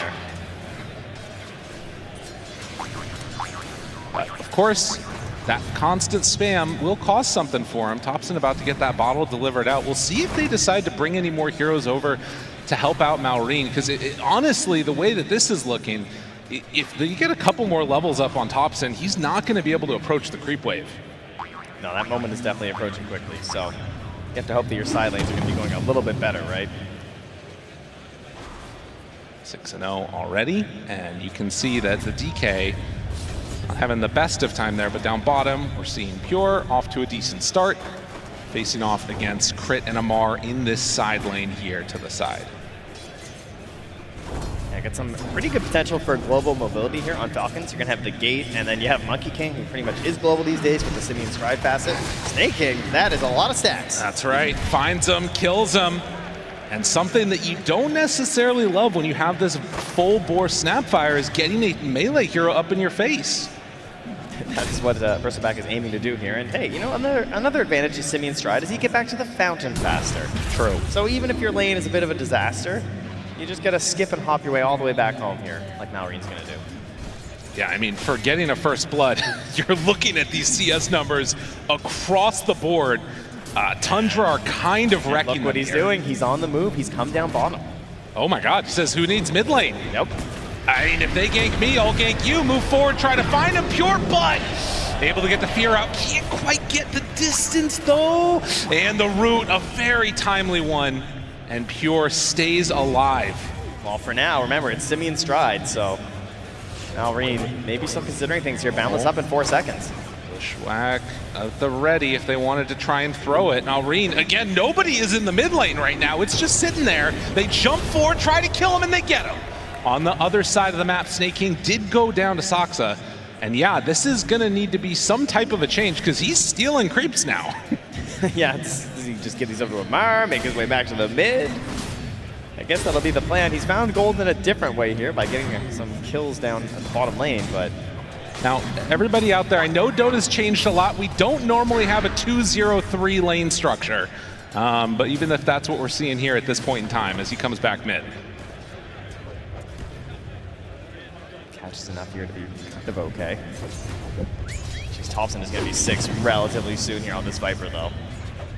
And that's when you truly will not be able to come back here. It's even going to be difficult to try and make a gank, some sort of rotation or play. He is just going to be a very stable Viper, and I'll be curious to see what he goes for. Does Thompson want to go for that typical style that he has of just playing really aggressive? Will he go for something like the Glype here that the panel was talking about, or will he be a little bit more just, I am the turret in the tower, and rely on this catch from his team, because he does have some here. Right. I mean, it's, unfortunate cookie there. Not quite what they were looking for. But yeah, there's a lot of freedom in this game because he's not laning against anybody. It's PvE at this point for the Viper. And so the question is, how does he take this like early lead that he's built up and translate that into the rest of his team doing well? Just seeing this monkey jump all the way back. No TPs this time. And one range creep comes through. God. Glorious. It's like just a little bit of water in the desert of farm that has been this Monkey King's lane. Just a drop. And Thompson will take the high ground again immediately there. Now with the level 6, Malrine is out of there. Yeah. Gotta go find something else to do. Yeah, you got nothing. So it's quick jumps down the bottom lane though, and you do have this Hoodwink. Crit still saving a point here between the Bushwhack and the Acorn Shot. Let's see what they can do. Pure right on top of him. The chase, a couple more hits. He doesn't even really feel confident to go for this right now. Whitemon made the move over. There's 4 heroes down here overall. I mean, Snake King now turned upon. Fear comes out. Second round hits, and Snake King is dead. Malrine wants to get this kill and appears so badly. Crit moving into position. Amar tries to take him down, and the Bushwhack connects. They find 2. They needed that one. He's going back. Can they get another? The blood grenade is out, and Saksa also going to be in trouble. A double for Amar. Bold one there. Notices that there's not a lot of resources left in that snap anyway, so he can kind of risk it a bit there at low HP on Malrine because he needs all the farm he can get. It's an interesting version of lane bleed here. Typically it's because one lane's going so well that the mid shows up other places. It's not often that his lane is so terrible that he's forced to make these rotations, and it almost looks bad, right? Like it kind of looked like Snake King was gonna go down, then Malrine's kind of low, they don't get the finishes there, but that Bushwhack from Crit saving things. Well, and again, like this Viper is so slow moving around the map, even with boots, that like these types of rotations, if you're not finding kills, it's actually kind of bad. Pure will not have a bear and is just sitting off to the side in the mid lane. Will need to back out. Can Thompson find anybody to connect onto? Okay, they have him for the moment. Good damage out, the stun. Skitter in trouble. The Mud Golems will break a TV, so they will manage to find a kill. Thompson makes the move. Okay, there we go.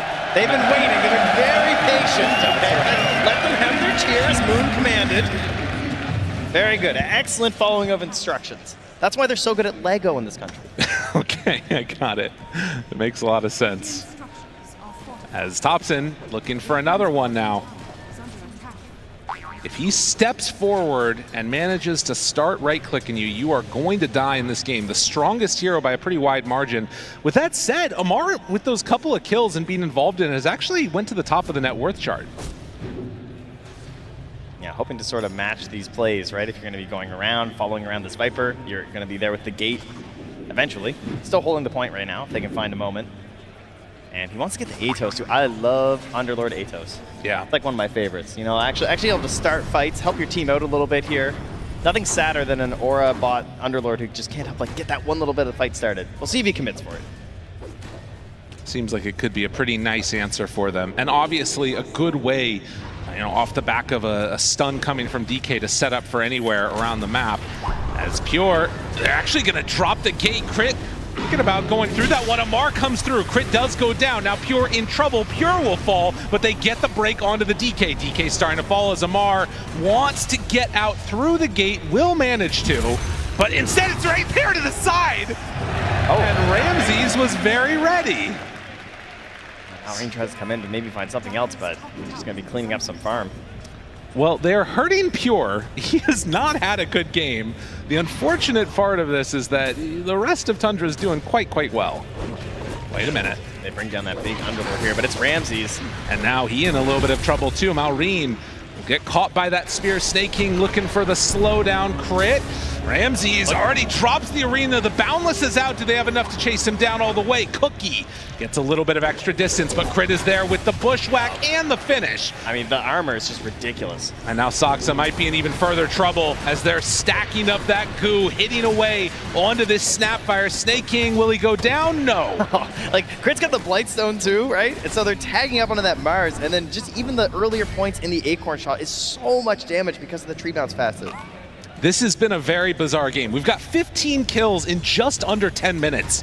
And it doesn't really feel like it's going to slow down. It's this battle of, you know, the moving turret of the Viper versus this, like, continual blast coming from the Monkey King all over the map, setting things up. Pretty unique game.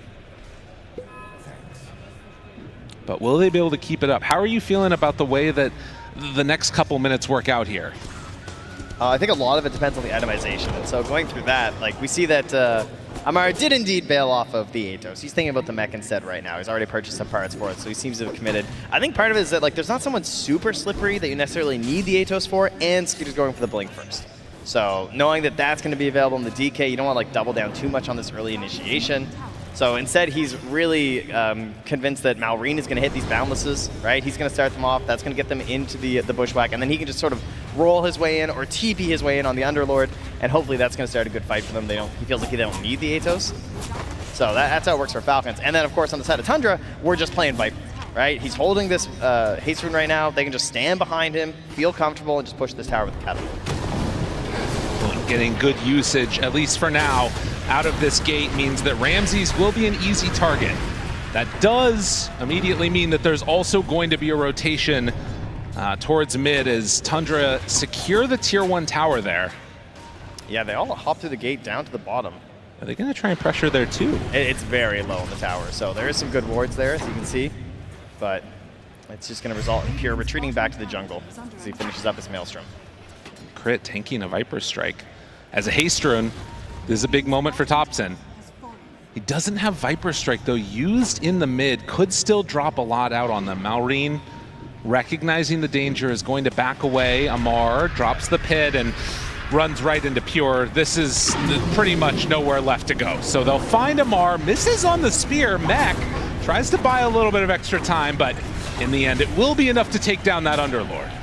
Yeah, they weren't able to chase down Snake King since they didn't have the Viper Strike, but they got a much more important kill there onto Amar. So Tundra keeping things pretty even here. 10-7, gold, very much equal at the moment.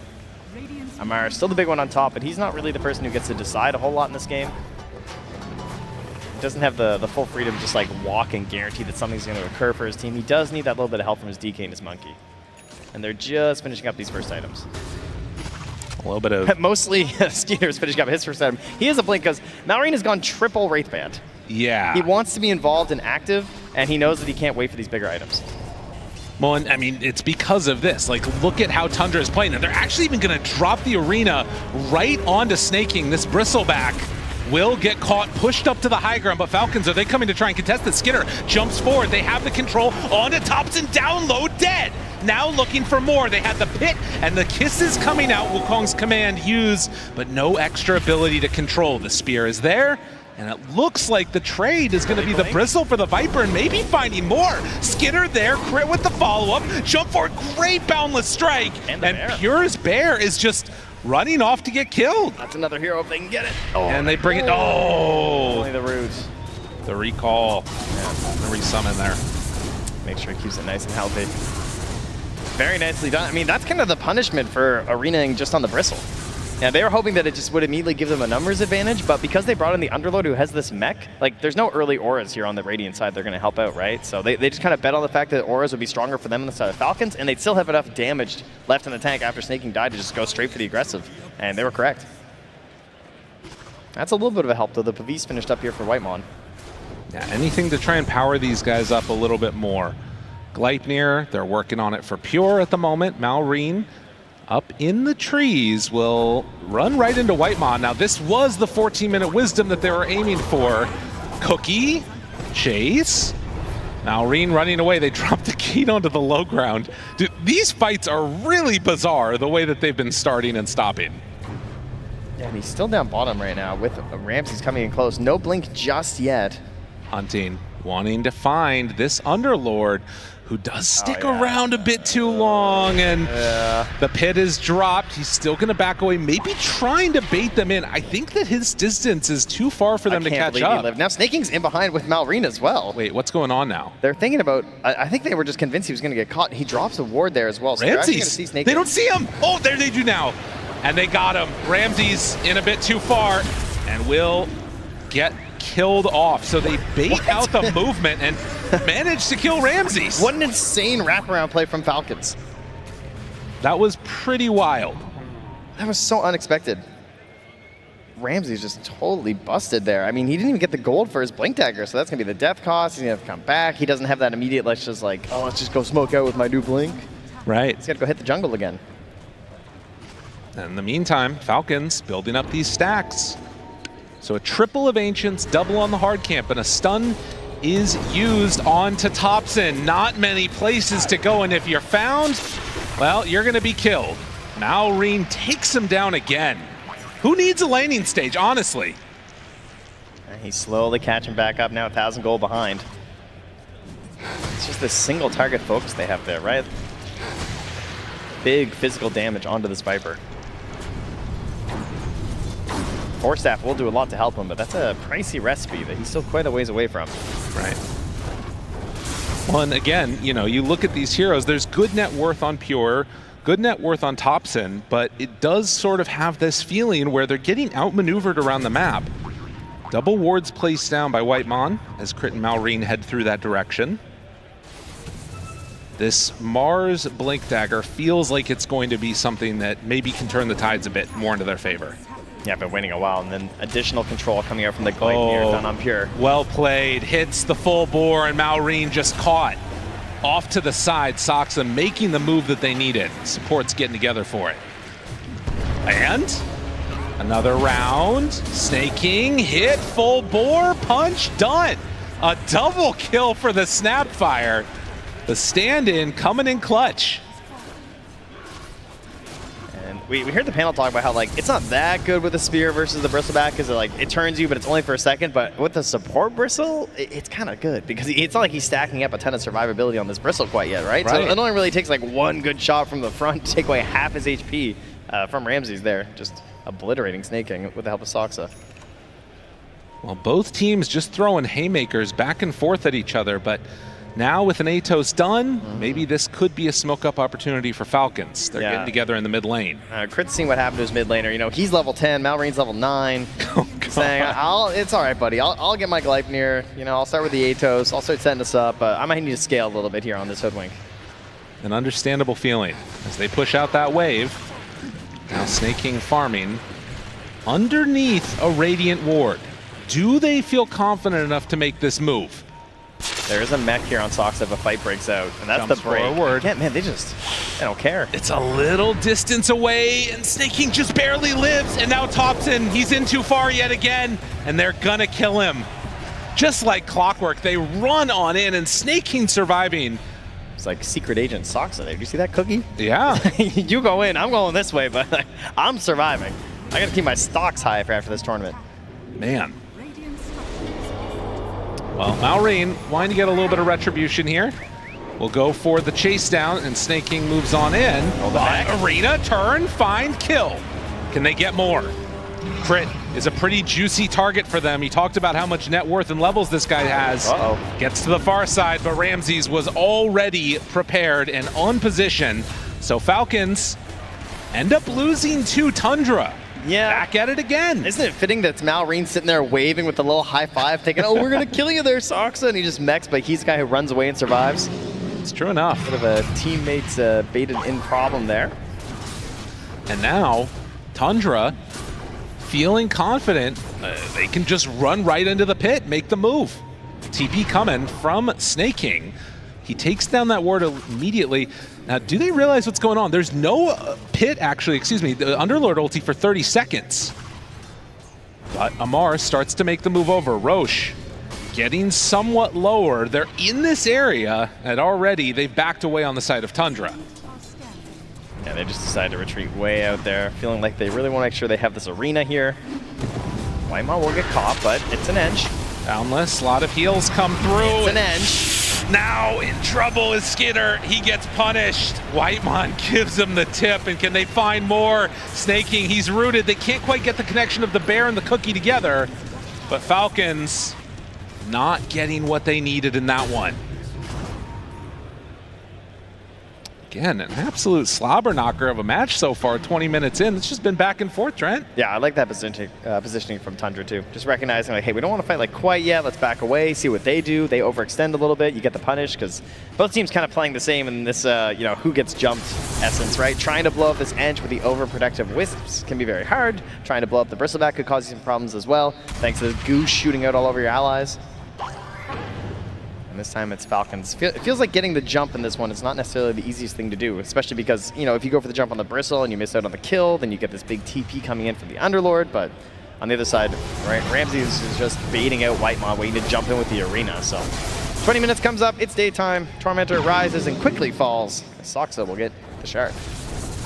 And then immediately back to farming, Pure. He has been just hitting creeps all game. Every time I look at him, he is just farming up a storm right now. Well, and it's interesting too, because you don't normally see lone druids with this many deaths. He really got a lot of pressure on him early, but has definitely recovered and is feeling good at this point in time.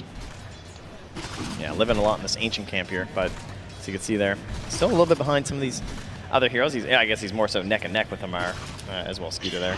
We're also quite farmed right now. And that's just going to give us a little bit of pause here. Everybody just hanging out, getting themselves a bit of gold. Now going back to their Tormentor. This was another thing that we saw with the Bristleback players. Yeah. Just opting, I mean, with the core, they just go for the goo into the shotgun Aghanims.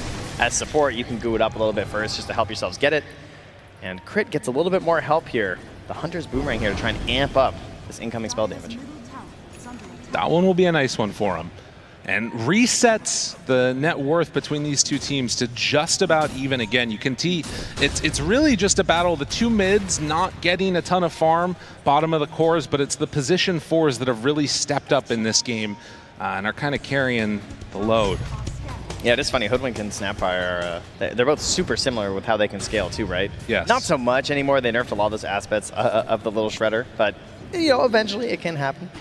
But Hoodwink, you can get into that Gleipnir, feel pretty good about it. Smoke up from Falcons. They're not really in a position on the side of Tundra to get caught by this.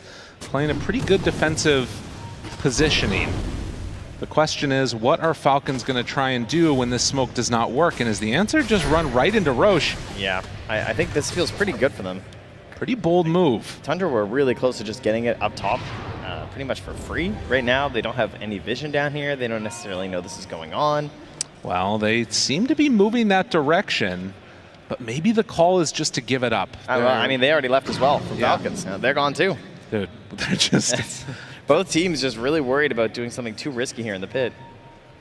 I mean, it is fair. The fights have tended to go the favor of whoever ends up and there's a in fresh that first jump. Just delivered to Crit. He's going to lay it down here. This is big. Now again, they don't want to jump this edge and then get punished for it. That's why Whitemon runs in first. Steps forward, smoke breaks, immediately takes out that ward. They just can't jump him. Yeah, and now they walked into the pit, but look at this, Pure sending in that bear. All right, this is terrifying. The Invis Room, he sees everything. Pure is seeing absolutely everything on this map, right on top of Crit. Are they going to be able to get the initiation that they want? Jump forward, arena down, catches onto 2, the fear comes out immediately afterwards. That bear Invis Rune was exactly what they needed, as they're going to take down Skinner to boot. They do lose the Snapfire, but look at that jump. What a performance. Tundra getting the perfect rune. Yeah, taking their time, right? Getting through the river, grabbing that, and Falcons, they're worried. They're trying to make sure they're in good positioning. First, they send in Whitemon, remove 1 ward. That's going to reduce your idea about what's going on already from the side of Falcons. And then an Invis Rune Bear. Like, hard to play around that. Didn't have enough detection down to try and find something like that. And that's going to give this Roshan right over to Tundra. Oh, as we see this replay. Just Ramsey's, I mean, you can't ask for anything better, right? Oh, yeah. They do it perfectly in sync. And the fear. Oh. Imagine if he had the shard on the Mars. I know. We're going to have the double shish kebab there. Not the play that Falcons were hoping to see in that one. Amar barely gets out, considering there's Nether Toxin beating into him as well. That was so close to, just being another death that would have completely fallen apart. So Tundra manage now to get themselves a 2K gold lead and finding Snaking. Malrine is nearby. Ramsey's making a pretty bold move stepping forward, but with Thompson nearby, they feel confident in this play. Snaking dropping lower and lower. Crit is in the area and just going to boundless and walk away. Still chasing here. They're going to find Amar.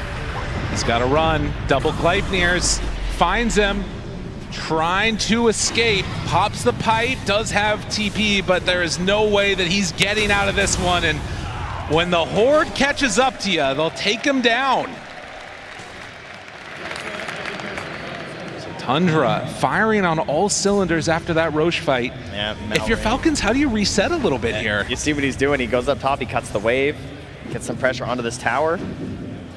24 minutes, he's gonna come down, see what's going on. Maybe even finish off this tower. Look at Ramsey's getting set up and prepared just in case, and yeah, you can see he's not gonna go for it. In the meantime, this is what's barreling down your tier 2s. Yor starts to hit away at it with the bear. They take that tier 2. Still a tier 1 alive on that bottom side of the map. Yeah, but just happy to take all of the space, all of this farm. And does not feel good jumping into this. And the problem is that if you want to wait this out for another 3 minutes, Thompson's going to have that Aghanim stuff by then. And then we're going to be nosediving. Yeah. Which, I mean, just seems like something he would have to buy to make this hero more interesting. That's true. It's like he found a way to play Viper. The only mobility thing. It's kind of a bizarre one, but of course the upgraded corrosive skin as well can be kind of nice for them, as we're going to get a quick pause here. Ready to voice line as per usual. Thank you. Thank you very much, Brad. Glad that ensuring that Cinder gets his voice line out there. Available now, in-game. Nailed it. 16-16 with the 4K gold lead, Aegis in hand for the Viper, and Tundra. Not that much that they're afraid of at this point, but there is still a couple things, like if they can get a good initiation off, you know, Skitter finding somebody, who is like the ideal target that they open up on?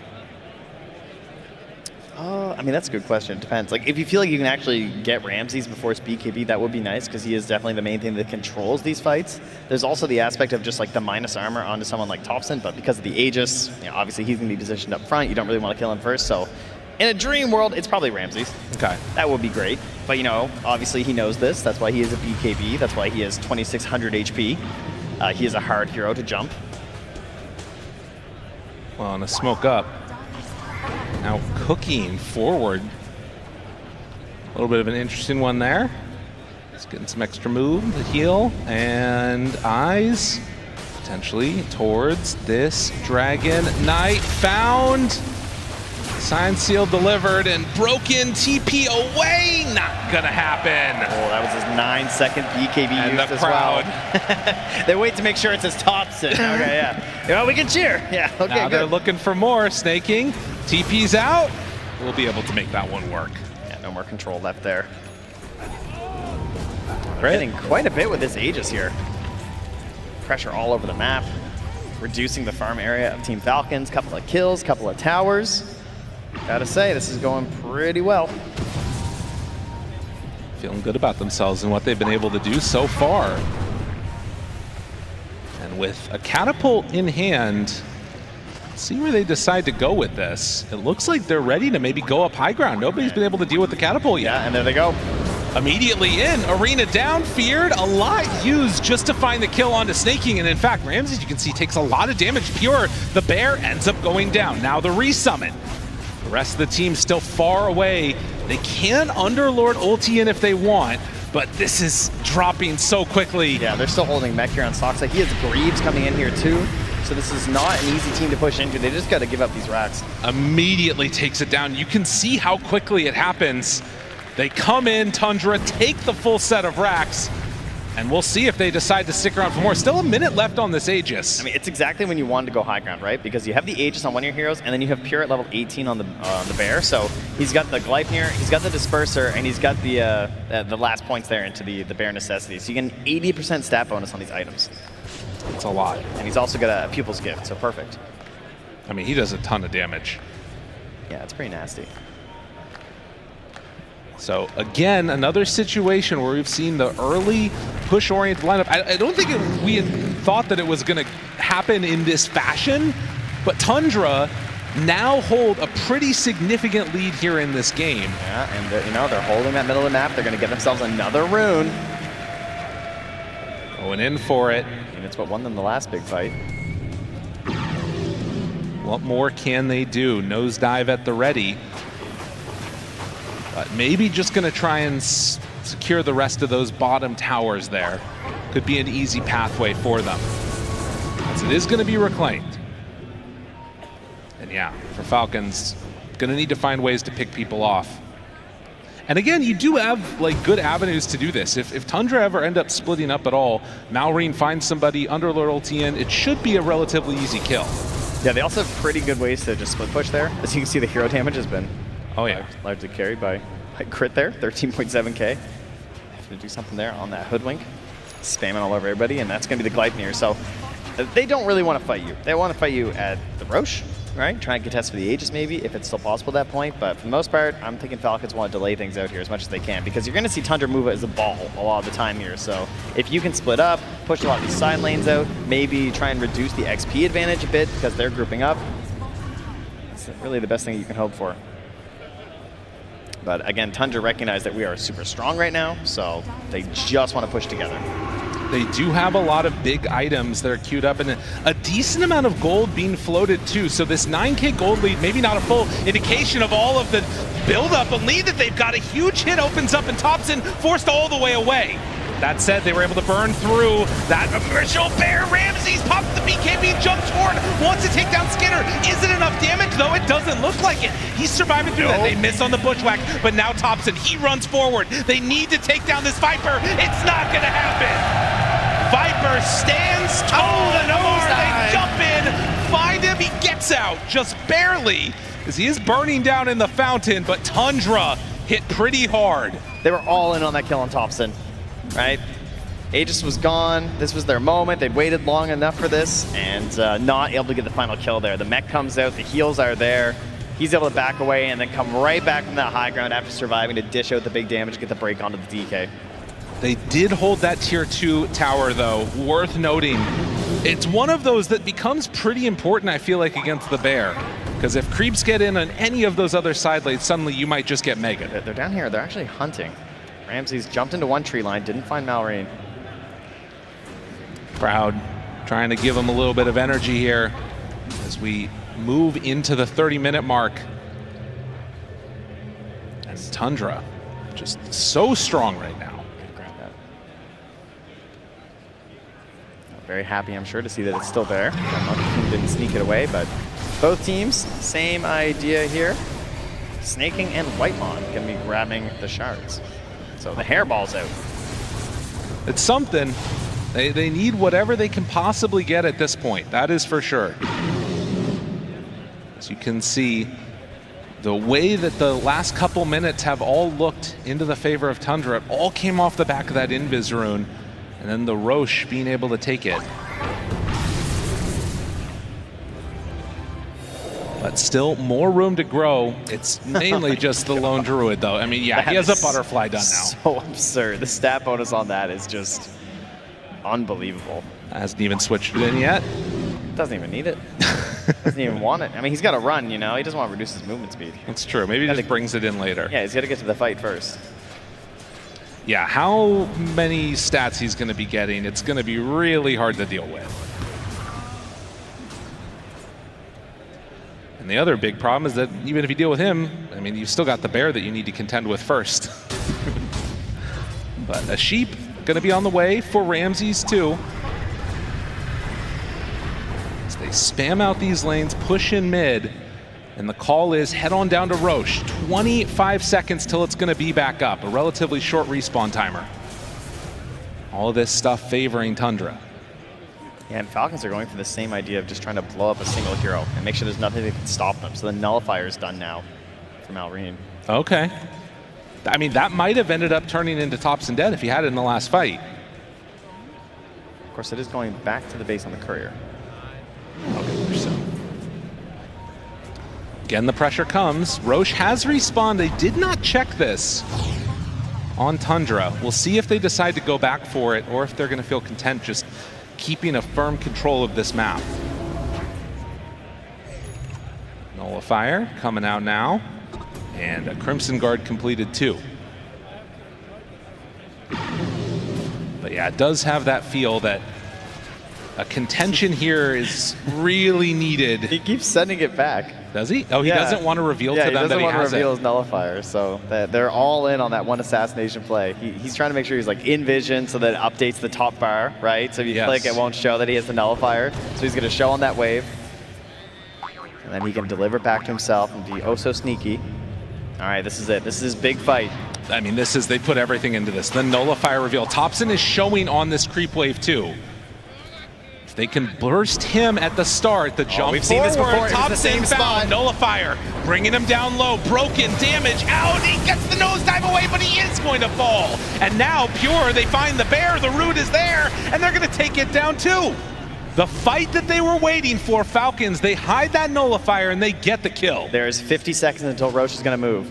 What is the plan here from Falcons? They're running to this pit as fast as they can right now. Do you take control? Do you wait for it to go through? Do you think you can finish it before 35 minutes? Because they're going to smoke up inside of Tundra, and they're coming in right now. This is a big fight if they can do it, and there's no way that they can get here with the Viper, so this is a fight with 4. Amar is standing the ground. Look at the positioning, wrapping around on top. They've already used the pit. They got to be careful. Crit, he breaks the smoke. Now they back away. Whiteman off to the side. They find him with the Gleipnir. Ramses, Arena down. That's not what they needed, but still enough damage. They're taking him down. This is 4v5, and they're winning. There's an extra hero, it's the bear!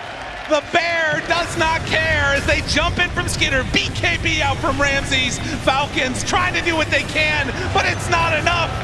Even without the TI winner, they do it. Malreen's just gonna TP out, he knows there's no hope. Roche gonna run up top, but they will follow on Tundra. Trying to take that one down, looking to secure this game number 1. Tundra in a great spot. 2 fights around that bottom Roche pit. I gotta say, again and again, it just feels like the same story of just Whitemon is just going in and giggling at them. Oh, just spronking along, right? And just, it feels like there's nothing he can do. And even though Ramses jumps in with the arena, it doesn't necessarily catch anyone, but it splits the fight. Malreen gets stuck on the bottom side. Crit also gets kind of stuck down here. And that's why Amar is just abandoned here. Speared north, so it doesn't matter if he's in the arena or not. It's just so much damage out from Pure if they get it. And you can see how strong this Snot Rocket Fasten is. Pure's just like standing there doing nothing. The problem is they keep running right into the bear, so it doesn't matter if he's slowed, they still have the damage. 15,000 gold lead now and ready to walk towards high ground. Tundra on a warpath here in the lower bracket. See if anything can dissuade them here. I can't think much will. Oh, they're going to keep this pressure mounted. Keep running in. And while Moon did call that there was going to be a Viper in this game looking good, it's been all Pure.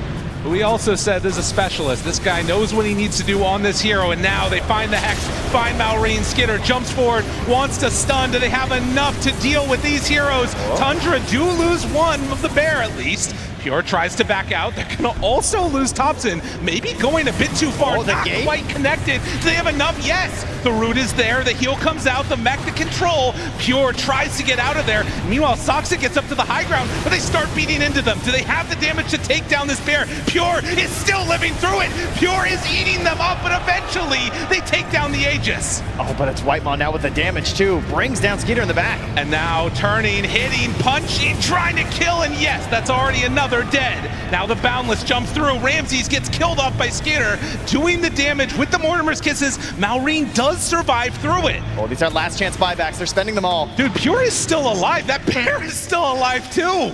Even if they killed him once, they couldn't do it again. Somehow Falcons are holding this, but Tundra just show how hard it is to kill these heroes. Yeah, in the end, it's going to be kind of even, right? A couple buybacks on both sides here, but some pretty expensive and scary ones, especially Skeeter there on that DK. But look at that XP, 4,854 there, as a ton of damage starts to come out. This is classic Ench, right? Like all in the early, a bit of the earlier mid game. You're just running in, you're just this body who can kind of get ignored, but you're so good at scouting. But then, later on, the damage starts coming out with the impetus. It's a serious big play, and you can see how much win probability has swung. Another Hex. As they find him, this Malreen cannot afford to die. He goes down. Does have buyback. Man, we're so close to coming back. What a great time to jump from Ramses.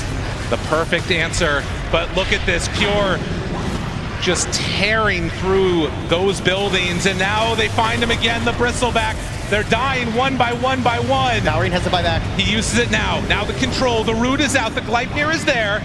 Can they find and control and kill these heroes? It's so hard to bring them all down. The dispels. Look at the buffs and debuffs. There's so many of them on every single one of these heroes. They will kill that bear, but it doesn't feel like enough for the buyback. It holds at least from them getting mega.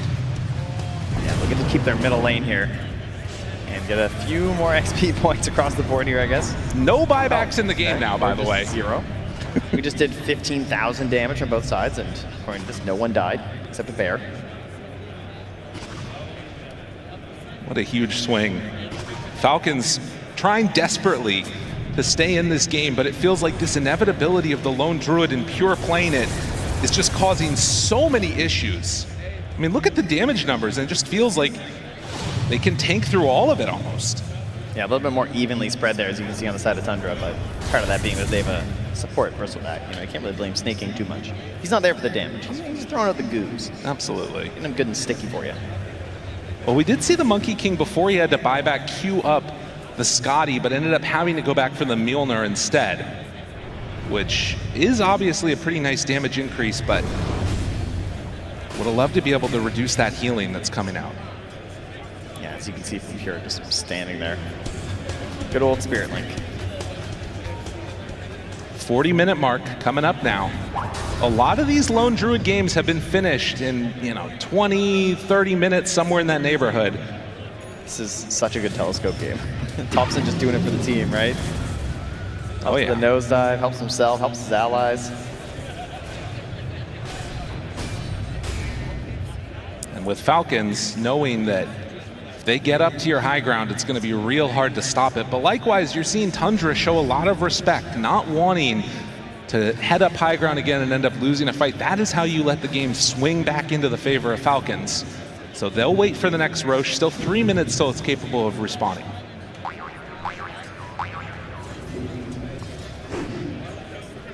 Oh, or they're just going to go. Well, I mean, there is a bit of worry about potential just pick off, right? And they obviously have that in the heroes inside of Falcons. So I think you've already shown that you have the Blink Hex, that you can stay together. You see how strong Pure is. I wouldn't be too worried. You don't have to overcommit, But, Falcons, if they could just dangle a hero out here, throw a little chum in the water, maybe they can start a good fight for themselves. Again, the buyback status, it's only Amar that has it right now. So if you pick off one hero, this all falls apart, except for Amar, who is going to show. Could think about a Hurricane play here. Send the bear in. The bear goes forward. They try and deal with it. Rooted.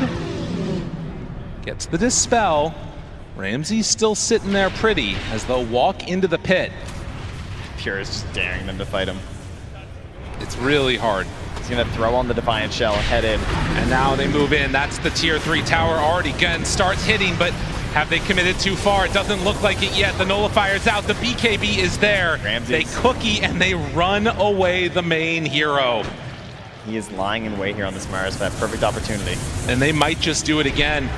I mean, if you're Falcons, you're thinking about having to go up against Mega Crimson. Ramses jumps. A great arena catches onto 3. Meanwhile, Malrine, though, jumps in with Skitter off to the side. Nobody's died in that arena.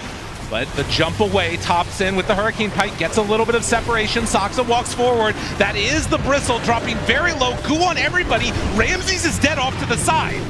Still the Raptor standing out. Great boundless strike. The jump in finds Thompson. He's dead. Damage out from Whitemon. This Enchantress is hitting very hard. The buyback comes, but there's no buyback for Malrine.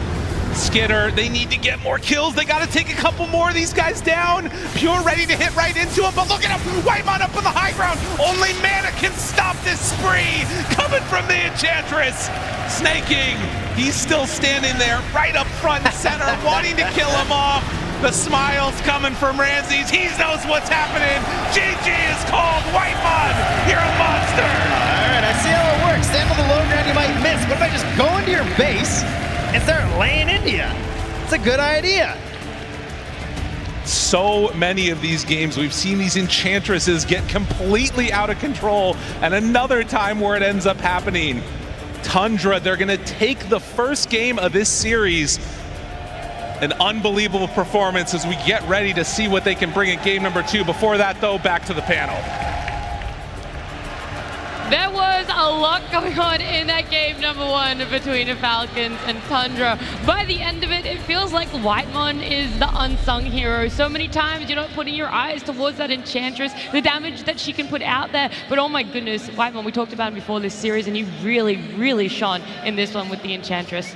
Yeah, usually he doesn't do that. I like to say that he's a non-main character. He's the highest MMR non-main character Dota player, where like he will give his team such a good game. He will be the vengeful spirit with 1,000 net worth, position 6 at like 20 minutes, and he's fine, and he will have such a high impact. But it's really nice to see with how much farm he got, how much he was doing in those fights. It's not that he can't play like this, it's that his team is so greedy that a lot of the time he has to play like this. But when he's given the farm, he's good. He's a good carry player. He can do it. 100%. I would say that it goes back to potentially laning phase as well, but it didn't really feel like there was much of a laning phase. This early game was all over the map here. I mean, we didn't even really have a mid lane. Yeah, I mean, that was the one person all over the map. It was Malrine. This mid lane matchup, it's not good for Monkey King by any means. And at level 3, we already saw he just tried griefing Pure's game by going bot lane over and over again, which gave Topson a lane to be in. Top lane as well, this support Bristleback didn't seem like it was doing a whole lot to help this Dragonite have a good lane on the top lane as well. And so they decided to get a little bit crazy in this game for Falcons. They were all over the place. It was actually working for some time. I was like, okay, this is actually working. They're getting kills everywhere on the map. Even Skeeter, as your carry, is playing like an offlaner. He's going Blink Dagger. He's buying a Mage Slayer. None of these players are playing to play carry. They're playing to trying to make this game very chaotic and make it happen in the early game. It begs the question, why? You know, going into this game, like, they don't really need to play this type of style necessarily. Maybe they didn't expect Topson to play Viper. That really threw them off here. I could understand that part, but this was like Falcons just feeling like they were pretty desperate on their mid lane and their carry to make things happen in the map. And the moment one or two of those things did not happen, it just felt like it was unrecoverable. Yeah, it definitely started from the draft, you know. I'm not sure if trying to build a strategy around your opponents not being able to play that a single hero is like a good way to go. You know, this game just felt like from the draft they needed to make a lot of adjustment. The Monkey King needed to move because he can't play the lane. They even started at level 1 and Bristleback just went behind and got a kill for him and he got first, but he still couldn't play the lane. And the game just felt like a complete chaotic match, you know. It wasn't even particularly near any of the recent games that we've watched on the main stage. It was just chaos over chaos. Nobody knew what was going on, and at the end of the day, Tundra with the lone druid, you know, with even the overall Elastic Viper didn't feel like he did as much as the lone druid. Honestly, if I had to predict what Aoi was going to say to his boys backstage, I would say that one of the two, Skeeter or Malrine, should have gone for a carry style build. I think they probably are okay with how the early game went, given that they gave Topson a literally perfect Viper game, expecting it not to come out. I think all that chaos really played into what Falcons probably wanted, and maybe if Skeeter just goes armlet and he farms and gets a huge amount of net worth while all that chaos is going on, then the game looks a lot better. Or vice versa, like Malrine had no points in Jingu at level 9. He was a support, but then his DK carry is an offlaner. Amar's going Greaves Pipe. Did I say any of these heroes are carries? Because I feel like I didn't. Nobody carried the game. Pure, on the other hand, I also don't think that you give him Lone Druid again. He's only silver tier, which a lot of the time means that people are just okay at it, good enough. But he's not just good enough. That was a flawless Lone Druid performance. I will say, though, that the Lone Druid was struggling a little bit in the early, and one of the key parts to pushing them into a better position on the side of Tundra was Ramses on this Mars. So many times we saw a clutch Blink, Arena, Spear. It doesn't matter if you're not the one that has the damage. You just got to put your team in a position to be able to get a pickoff, to get a great initiation, and that's exactly what Ramses did. That was what I felt was the start of everything for Tundra, to be able to turn this chaotic early game into something more structured. Yeah, and I think just Tundra played their Dota. They played Tundra Dota here. Everyone played the hero that they wanted to play in this particular game. And things got crazy just because Falcons made it crazy. by all accounts. Like, this level 3 Monkey King is bottom lane tri-laning, right? He's level 3. They're tri-laning bottom. Mid Monkey King, by the way, not a position 4 Monkey King. And then your carry is rushing Blink Dagger too. It's like Falcons made this game very chaotic. I'm just curious as why they're playing. They feel like they have to do this. Are they pressured by Tundra because they lost earlier, that they have to adjust their strategies? I hope not. Hopefully that was just a one-off. Yeah, it could be, but also maybe the trend of 2-0s is going to continue. Either way, though, we don't have our game 2 ready just yet, but I do see this arena filling up. There is quite a large crowd out there, so let's jump on down there with you guys and Tsunami. Thank you very much, everybody. I am loving the energy right now because this is 2024. It's TI13. A lot of memories have led up to this point, and I was wondering if I could maybe ask some of the people in the crowd what their oldest Dota memory was. What was it that encouraged them and made me think, yo, I gotta go to a TI one day? And for you, it may have just been location convenience. But other than that, what got you into Dota, and what was your earliest Dota memory? Well, actually, I'm a League player myself. All right, next question, we're going on. How about you? Could you introduce yourself and tell me what your earliest Dota memory is? Oh, hi, I'm Div, or Andrea. Oldest Dota memory. Could be anything from the esports, from your own playing experiences. No, I know. It's TI3 Grand Finals. After that, I decided to quit my job and join the esports world. So yeah, it's besides the 3 million Dream Coil, I have that memory of me resigning my job. That's incredible! What an experience! I'm so glad you're able to join us here in Copenhagen. How about you, my friend? Earliest Dota memory? It was TI1. Oh, wow, you go way back. All right, what do you remember from TI1? There was no live stream. You need to refresh like a Dota website on the items that's updating. So it was Mineski that time that took down the Chinese team. It was a great moment for C Dota. Yo, any Mineski fans in the house right now? Vintage Southeast Asian Dota. How about you, my friend? Oldest Dota memory. Go back into the archives for me.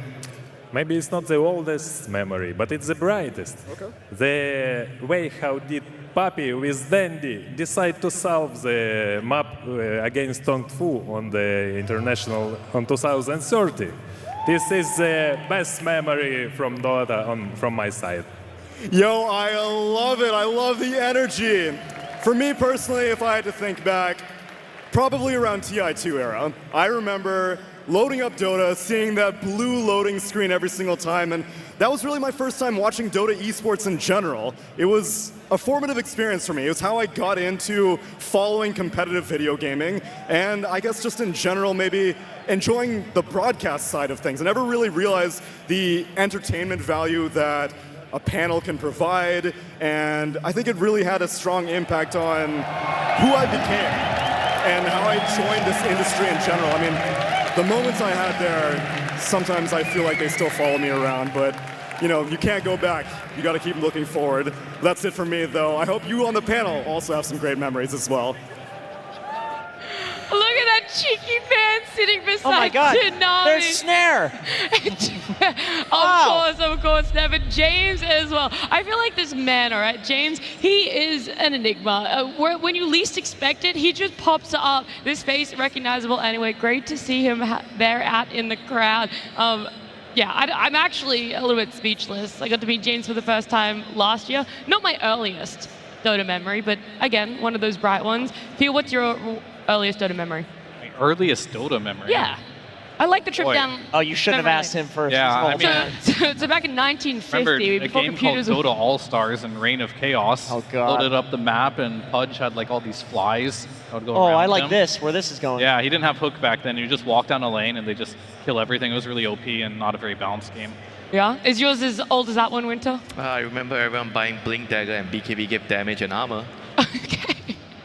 A big cool one. And Jenkins, of course. What is I remember running around the map hooking people as Pudge, and I was just feeling like I'm a killer guy, and then everybody else is the victims, including my own team as well. Yeah, I actually vaguely remember trying to learn Crystal Maiden and constantly getting hooked by Pudge, but I'm sure that there's no correlation whatsoever. No, I don't think so. No, yeah. No, I think mine actually was Monkey King coming into the game. That is genuinely my oldest Dota memory. So I'm a bit more of a recency. Yeah, a freshman in the Dota scene, as some would call it. But this Falcons and Tundra game, none of them are freshmen. Well, except for Mallory when it does come to TI appearances. But the rest of them, they've been around the block a number of times. Names that we've heard, names that we've seen on multiple organizations before. But right now, only one of them is going to be able to make it to top 3, make it to that final day for themselves. And Tundra, they are in a fantastic position to do that. The game 1 up.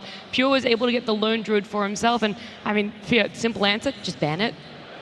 That is pretty simple. I think that is what you should go for. I feel like they just got surprised by Thompson's hero pool as well. So it's like, okay, maybe he can't play the Viper.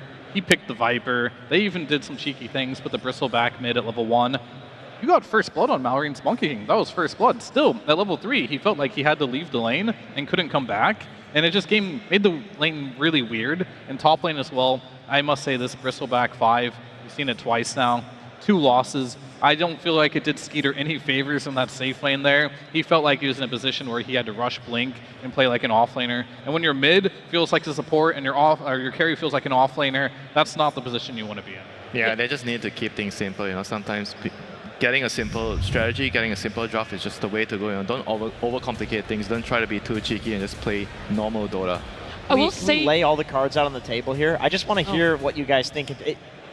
It sounds like Falcons just did some weird stuff. It was for the fans. What?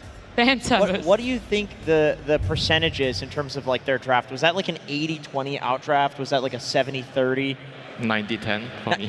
90-10? Whoa. Serious? I mean, the Viper was just like the perfect hero there. Like, sure, Thompson, he didn't play the hero like his Invoker. He's not very comfortable with the hero, but he still did enough to win them the game. And they won the early game so much, and he made a couple of mistakes later, but he still could have won the game because the hero just had so much impact in the game. Yeah, I'll say it's 95-5. I feel like Falcons did way better than they should have with the draft they had. I was actually impressed in how they came back into that game, given the state of the lanes, because it was ugly. And even with an ugly draft, as they're kind of showing why they're such a good team, there was a point where wow, they kind of came back from this deficit of laning stage where this Monkey had no lane, all of a sudden this DK has no lane. They were very creative on how they were moving on the map, especially the Monkey King. I think the Blink Dagger was the right choice. You can't really go for anything else. There would be no space on the map. So they played a complete outdraft pretty well, but unfortunately, if you make a couple mistakes given the situation they're in, you just lose, and that's just unfortunate for them.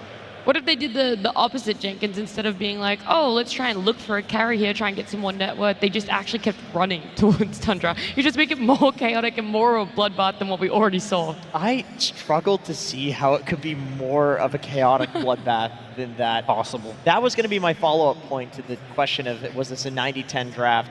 Maybe if you're Falcons, you're actually kind of okay with how that game went. Okay. Where you're like, okay, this is just one of those instances where even though we have some of the best drafters in the world, you're going to get outdrafted. I mean, they also have some of the best drafters in the world and best minds in the world. So 90-10 drafts do happen in Dota, and it's like, okay, shit happens. We did our best. Go next. If this was a 60-40 draft, hell, if this was a 70-30 draft, we would have won with how we played.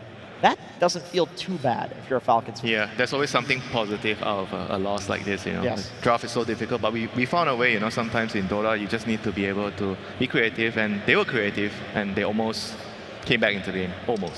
Almost. Almost isn't quite enough though. They weren't able to close it out, but they got another chance in game number 2. By the way that we're talking about it, more stereotypical position 5 is what we're hoping for Falcons. Make it straightforward, make sure that there's actually some laning phase going on for you.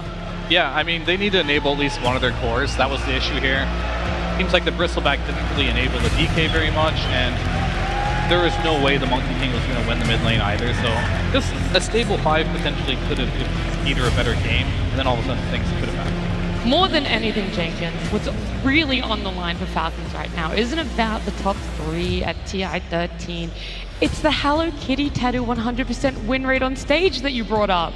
That's what's on the line. Well, they still have the chance at having a 100% win rate in series. So I think if they would like to maintain that, I think that you can go back to this draft and consider letting Pure play Lone Druid a blunder. He is too good at this hero. The tech is too new. People don't know how to solve it clearly. And maybe if Pure was one of these good enough players that we talk about, then it would be fine. It's worth trying to solve, but not after what we've seen from him. This guy is way too good at it. Yeah. The last time Falcons and Tundra faced off in that upper bracket, that's what secured Tundra to be able to make the main stage, and it knocked Falcons down into the lower bracket. It was another gotcha pick, all right? They had the last pick, Night Stalker, in game number 1 in their best of 3 over there. And I think Tundra just have more of that in them. I think there will always be more of that. We look towards the Lone Druid that you take out. What quote-unquote meta are you letting back in? What else could they have in that back pocket of theirs that could be another answer that we weren't looking at, that has been a massive oversight to other teams? I think Tundra definitely have to look at this game, even though they won the game, but they have to go back and consider why were we in this position, this Viper pick, They kind of were running out of top-some heroes. I think Falcons definitely targeted his hero pool. They banned out most of his comfort pick, and what do they do next game? If the same situation arises, do they pick his hero early, or do they have to just wait later and just try to find a better hero? And hopefully, like the Viper game, he plays good enough for them to win. That's also something they need to take from the first game. I just don't think anything that is first picked, it feels like it goes unanswered, should really be let in there again. This is it, the Lone Druid for Pure, 11, 3, and 16 is what he had. Wow, look how farmed he was. He had 3 items. No, he had two neutral items, actually, Fear. Oh, I see. 5 items. That's crazy. Good counting, Andrew. Thank you.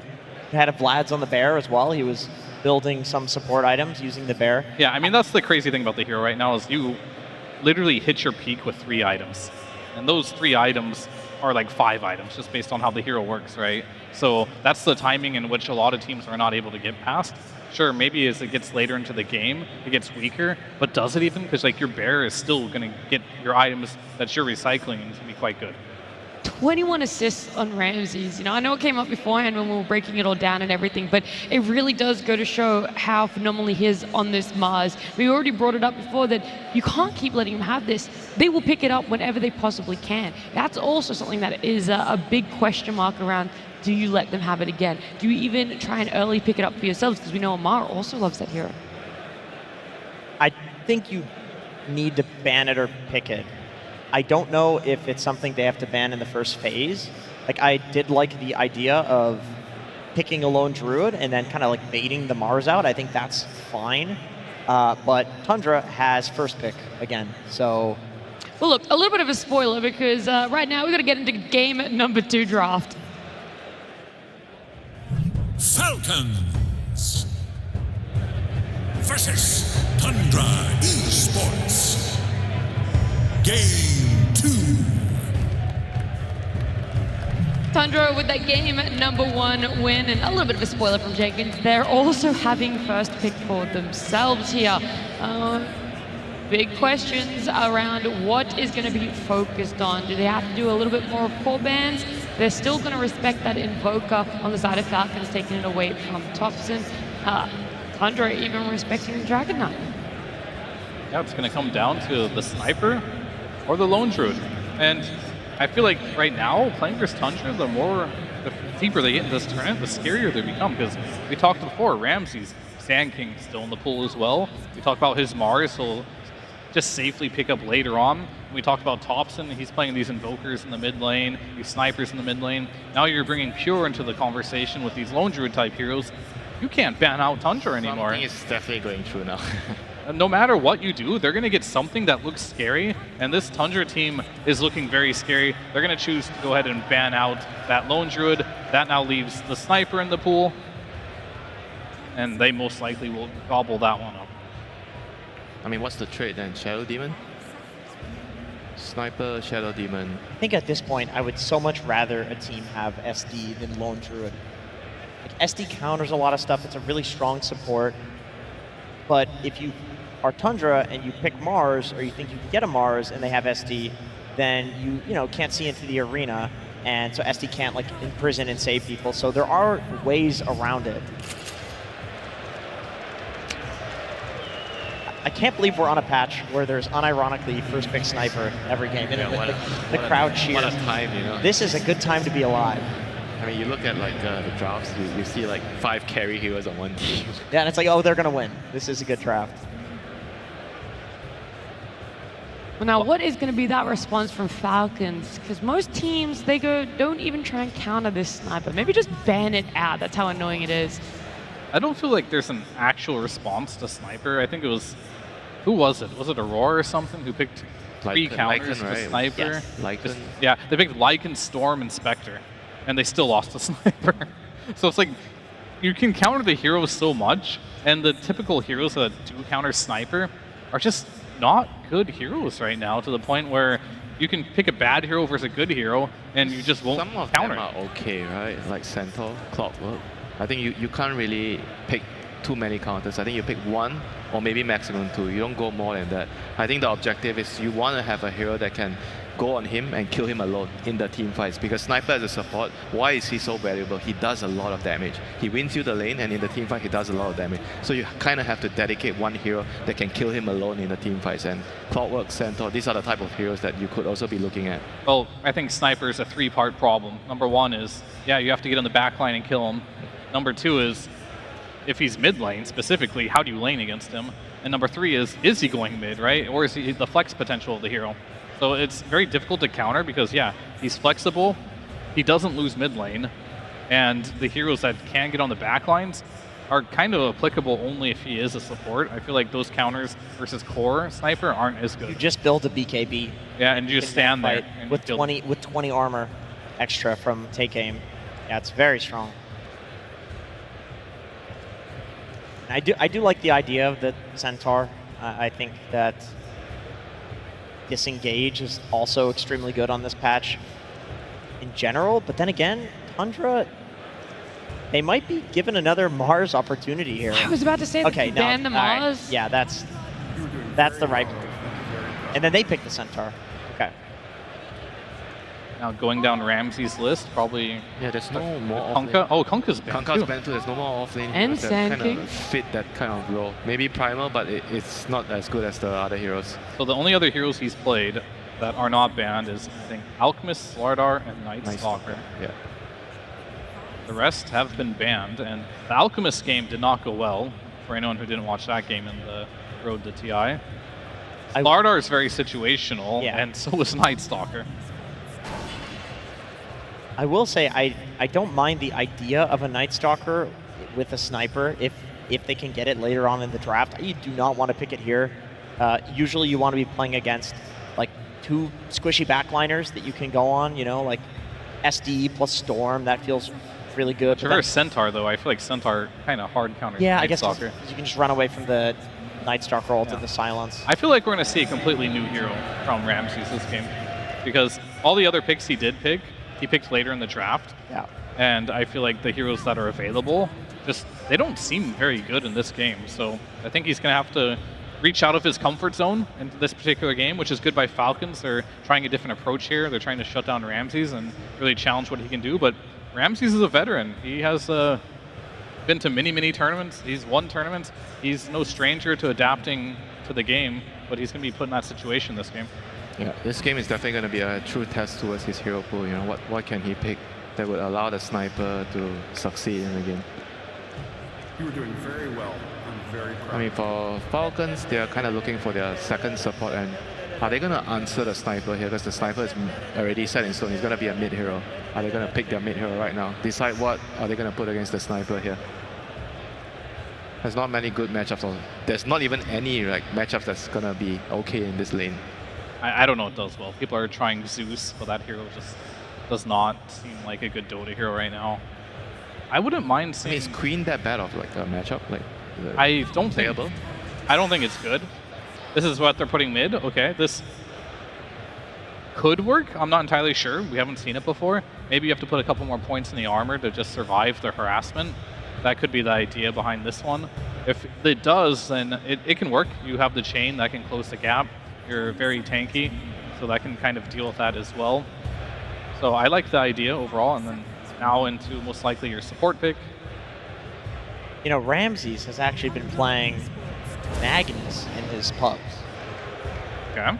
Now Magnus with Sniper is extremely bad because he's a ranged hero. But new Mag. Well, thanks for telling us, Andrew. Wow, Most that's awesome, people, bro. most people are playing Mag not around the Empower. They're playing it around the Skewer bats. So maybe it's still fine. You are playing against Timbersaw, Bat Rider. He's a universal hero now. It's not as bad as it once was. Still not great. It's not great. You don't also do I'm anything digging to deep. Timber. Ramsey's heroes are all bad or banned out here, so We'll see what they do. They either give him last pick or they try to pull something out right now. I mean, there's plenty some heroes like Underlord that could still be good, with their lineup, but we just don't know whether he can play. Underlord with Sniper is, I think, very, very good together. Underlord provides protection for the Sniper in the team fights. Yep. You kind of set up with your pit. So I think they are very, very good together. They're thinking about it too. it's pretty good at kiting both the Bat and the Timber too, actually. Like, I understand Underlord is a strength hero, and Timber loves playing against strength heroes with the percentage damage, but you do not like playing into the pit, and also Underlord has percentage damage himself. All right, Doom it is. Oh, Okay. I forgot this hero was in the pool. Yeah, but Doom. Because we were talking about Ramses, right? Yeah, that's true. But this could fit his playstyle. He likes, I mean, it's a little different from what they're used to. I think at Ramses, obviously he played carry most of his career. He knows how to farm. He knows how to get items. It's more about how Tundra functions as a team. Sniper most likely going mid on Thompson. You have a Doom off lane. There's a Timber in the game. I think Pure now has to play something a bit more active because your mid and off laner are just going to be hitting creeps. He's definitely going to need to fight in the early game to allow the Doom and the Sniper to kind of get their items and get their timings. The other thing you guys have mentioned when we've seen this Doom is normally you see a vision for it, right? A target, some reason as to why they've picked up this Doom. Does that already exist on Falcons? Yeah, that's the Timber. I mean, especially when it's a mid-Timber. He's a regen-based hero who you can't kill because he out-regens the damage you do. Doom can doom him, nullify that completely. And a mid-Timber is going to be doing a ton of damage in spellcasting and fights. So worst case, it's worth silencing him. But they pick Doom into Centaur, where you can ult away from the Doom target, or SD, who you can imprison the Doom target. So it's not exactly a free Doom game. And we've also talked about how Tundra looks when Ramses is not on the hero that's running around and making first contact, and he's actually farming. They look like a different team. So this will be a different sort of style than what we're used to seeing them when they're winning. I don't think I like this style, of Tundra when Ramses is on the hero that he needs to or he wants to farm more. I mean, he didn't have a choice this game, I think, just how the bans went. I think right now, if you're banning for Falcons, Weaver is probably your absolute best ban here, because this is a hero that can play very fast. Buy that Gleipnir. Yeah, okay. I think they had to do that because Pure has to play a hero that most likely is ranged, buys Gleipnir, and can get active really early on in the game. And Morph and Weaver were probably the two best heroes. So, yet again, it's not a simple situation to be in here. What else potentially is left? Well, Tundra themselves took out the Luna. Right. That would have been... I mean, is Elk actually too greedy? Like, can you just fight the Elk, secure the lane with either Ench or Cloudwork, and you get your Radiance Dagger maybe and you come to the fights? I mean, it could work, but it's very risky. I don't think that's what there's nothing else where I don't know if there's anything else better than that. Because he needs to be able to, I feel like, buy Dagger and go and kill heroes on the map. Either that, be a ranged hero and get a Gleipnir. I think he needs some type of tempo for sure. There is one last overlapping carry between the two teams, and that's Lina. That's that range. Not Lina with Tundra. It's been a while. I mean, it has been. I'm just saying, he has picked it up. I just don't like Lina versus Bat very much. That's the only reason I haven't mentioned it. I figured there was a reason. But they ban it themselves, so they're thinking about something. Because I'm imagining they most likely want to put Doom with the Inch. Soxa has played it as well. And pick more of a ranged here with the Clockwork. This troll or something at this point, but I feel like that's too slow. SF, they've played SF, but yeah, probably not a good idea here. Not enough lockdown? It has to be a Gleipnir hero or have a stun, in my opinion. Otherwise, this draft is really contingent on them just winning all 3 lanes. And still, it is possible to do that. It's just not something that I feel like puts you at a draft advantage. They go for the Alchemist, so he does have a stun. Into Timber bad. That's interesting. It's more about like I think fixing their own draft. You know, they need a hero that could do something in the game. You know, and Elk kind of fits the criteria. He kind of can run around, kill heroes, and give some space to the sniper. And his front line is good with sniper as well. And now Falcons, they need to find a solution for this. Do they want to match the pace or play even faster here? I mean, we're pretty much out of those Gleipnir carries. Most all of them feels like maybe some melee hero also. This would be Skeeter's first melee hero if you maybe. I mean, Dragon Knight I consider a ranged hero. He plays ranged most all the fights. If they want to play really fast, there's like But Ursa, Chaos Knight? Razor, Nature's Prophet. Razor, yeah, Razor's good against Doom. Yeah, you can't Nature's Prophet against Doom Edge. That's kind of psycho. But the Razor seems pretty good. Good against Doom in lane. Great against Alk in the game if you can run around and get Wraith on top. King? Oh god, the second time today. All right. I mean, there's a reason why Duracho picked it up in the last series. This hero is very good versus Doom, conceptually. They probably are also maybe considering Inch being down there, which can deal with the Inch creeps as well. You have the extra attack speed to kill Inch too. You can get in the back lines, kill the sniper. I do like the pick. It's a good last pick Link scheme. Yeah, me too. I think Tundra has a very greedy draft. It will be difficult to execute. It's possible with the Clock and Enchantress to secure their early game, but at the same time, you know, I feel like every time Tundra goes greedy with their offlaner, Ramses is playing a hero that needs to farm a lot more. They tend to struggle.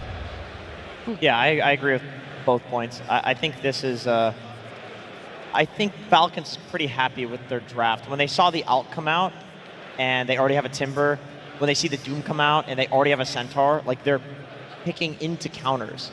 And then Klinks owns the Enchantress. The only issue for Falcons draft is Klinks is bad as a hero, but it's a very good game for the Klinks. I thought you were going to say the sniper, because in game 1, we didn't even get to really see a mid lane, right? That Monkey King was forced out by the Viper. He was anywhere but in the mid lane. Now we're seeing Topson on that sniper hero that a lot of people haven't yet found that answer for, and we're actually going to be seeing them lane against each other here, finally. I mean, we'll have to see. This game is going to be very, very interesting to me. A lot is going to happen in this particular game for it to go one way or another. I definitely think that Tundra, I do like their draft in so many ways, but I can see so many ways it not working too. So I'm going to have to go with Falcons on this one. I think they just have a very stable draft, and they're just going to play much differently than game 1. Something else that you wanted, Jenkins, was the back and forth. You love a good old game of Dota. The first one team's winning, in the next minute you don't even know what's happened. All of a sudden someone else has the net worth lead. I'm down for a game 3 here. I think that's what I'll say. I think Tundra got outdrafted in this one. All right, so you really want a game number 3, but so far everything that's happening on the main stage has been a 2-0. So we're going to see if Falcons, this game number 2 draft is enough to get them over that line, and let's hear a little bit more from their coach. Absolutely. Thank you, everybody. Welcome back, my friends. It is time to talk yet again. I'm sorry, Copenhagen, are we still awake? Am I right? Copenhagen, are we still here? There we are. We are here with the legend himself, Owie 2000, Owie 3000 if you win this event. As I've been saying for several years, you refuse to change your name. Sir, it's getting a little serious. Now, usually when I talk to you, you guys are a game up. You haven't played yet. It's the first time I talk to you since you're a game down. How's it feels in the booth right now? Honestly, it's completely fine. We understand Lone Druid sort of Unreal broken, so what can you do? We're just going to go game 2, and I think we're feeling pretty confident as always. Absolutely. Now, in this other squad here, you know, you kind of had some pseudo-targeted bans. We got rid of Lone Druid. We got rid of a lot of different kind of momentum heroes. Was that on purpose, or are you guys still playing more to your squad and picking your solid heroes? Actually, I think the person we targeted banned is probably Ramses, because I think he does a lot for this team. So the other bans, like, this team has a lot of good, like, unique heroes. So honestly, they're hard to draft against. So it's just like whatever we think gives us the best chance of winning. There's nothing specific. Absolutely, playing your game. All right, well, I'm sorry to do this to you, but this might be the last time you get to address these guys. We have not had a game 3 yet. Will we be having a game 3 here today? Of course. All right, and will you call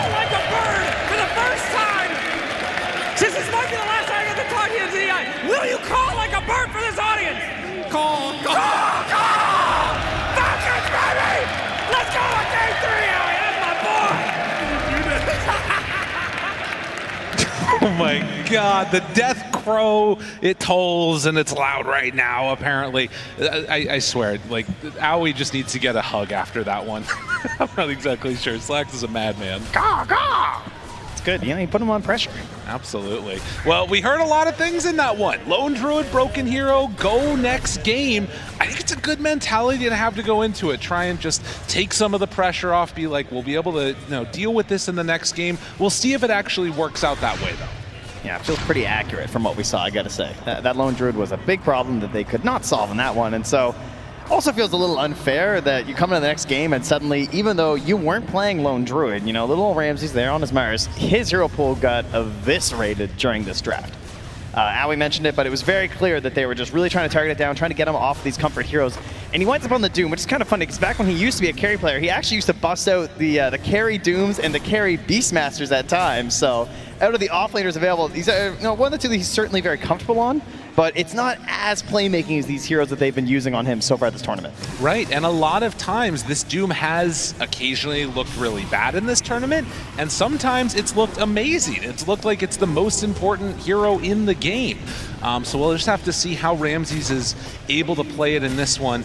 But of course, the other big switch up, which you talked about already, is going to be pure playing on the Alchemist. The timing that this hero hits, becoming the most farmed hero in the game, and then just ending it, that's what Tundra are going to try and do in this one. Yeah, I think it was a good pick for a lot of reasons there too. Like not only just the timing it's going to hit, but this ability to give a little bit of space to the sniper in these fights. Yeah, you look at it, like you had the clock and the Edge, the support duo, and the Edge we've seen Whitemon sort of get in and scout, but it's at some point like you kind of get ignored a little bit in the fights, and you're not this like meaty body in the middle. And the Alk and the Doom and the clock are going to be this nice little trio that can really give the space here.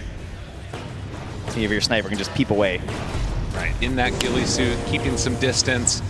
It's taking a lot of damage there. Needs to back away before the sticky napalm stacks up too much on him, but not going to be brought down in that first blood. Yeah, it's going to be a unique match, I think, in a lot of ways, too, because, like we talked about, Falcons not used to being down in the series, needing to face off here against Tundra. Of course, the last ones that brought him down below earlier in this tournament. And I think also the Clinks. Yeah. It's a hero that you had talked about at the beginning of the tournament as well, thinking that we might end up seeing it eventually, but as the panel said, not necessarily the greatest hero in the world, but could be good here.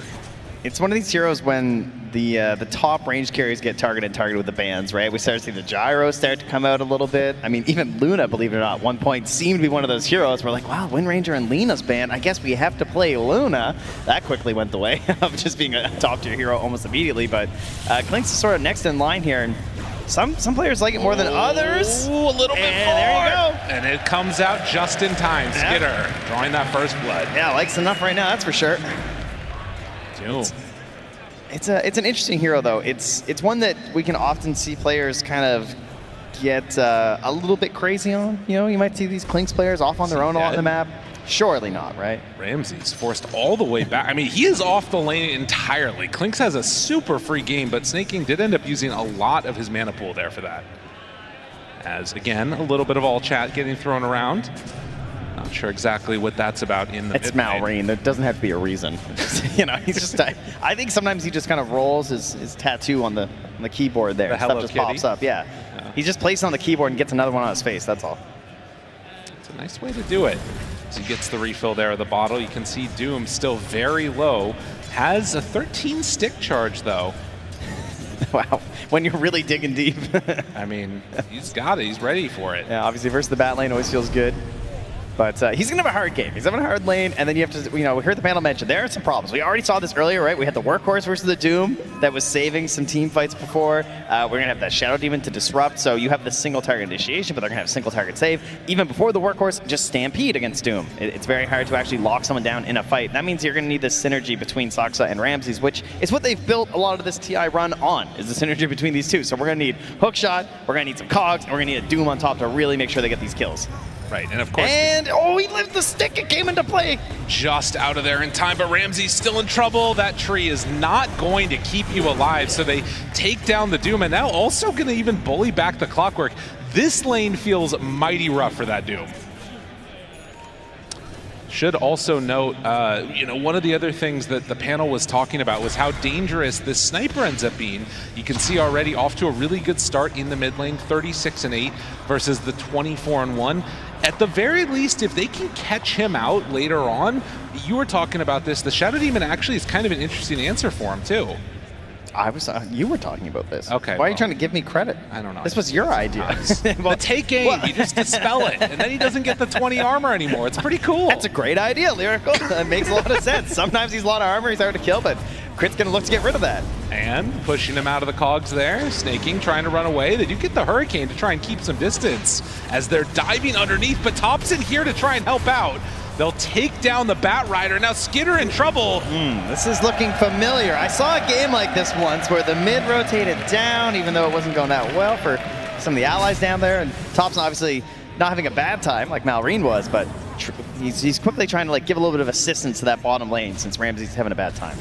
Right, and while that was happening, we saw off screen some stacks starting to be built, something that they can return back to if they need to for Malrine on this Timber Saw. But in the moment, you can see Soxa again catching now onto Snake King. Whitemon is here. They did not leave. Coming back into the lane. Skinner steps forward, wants to be a bodyguard, and now starts to go for the punches. So the mid rotates down towards bottom, but not quite able to get in range. Now they do. So they take down the clock, but the other two able to escape.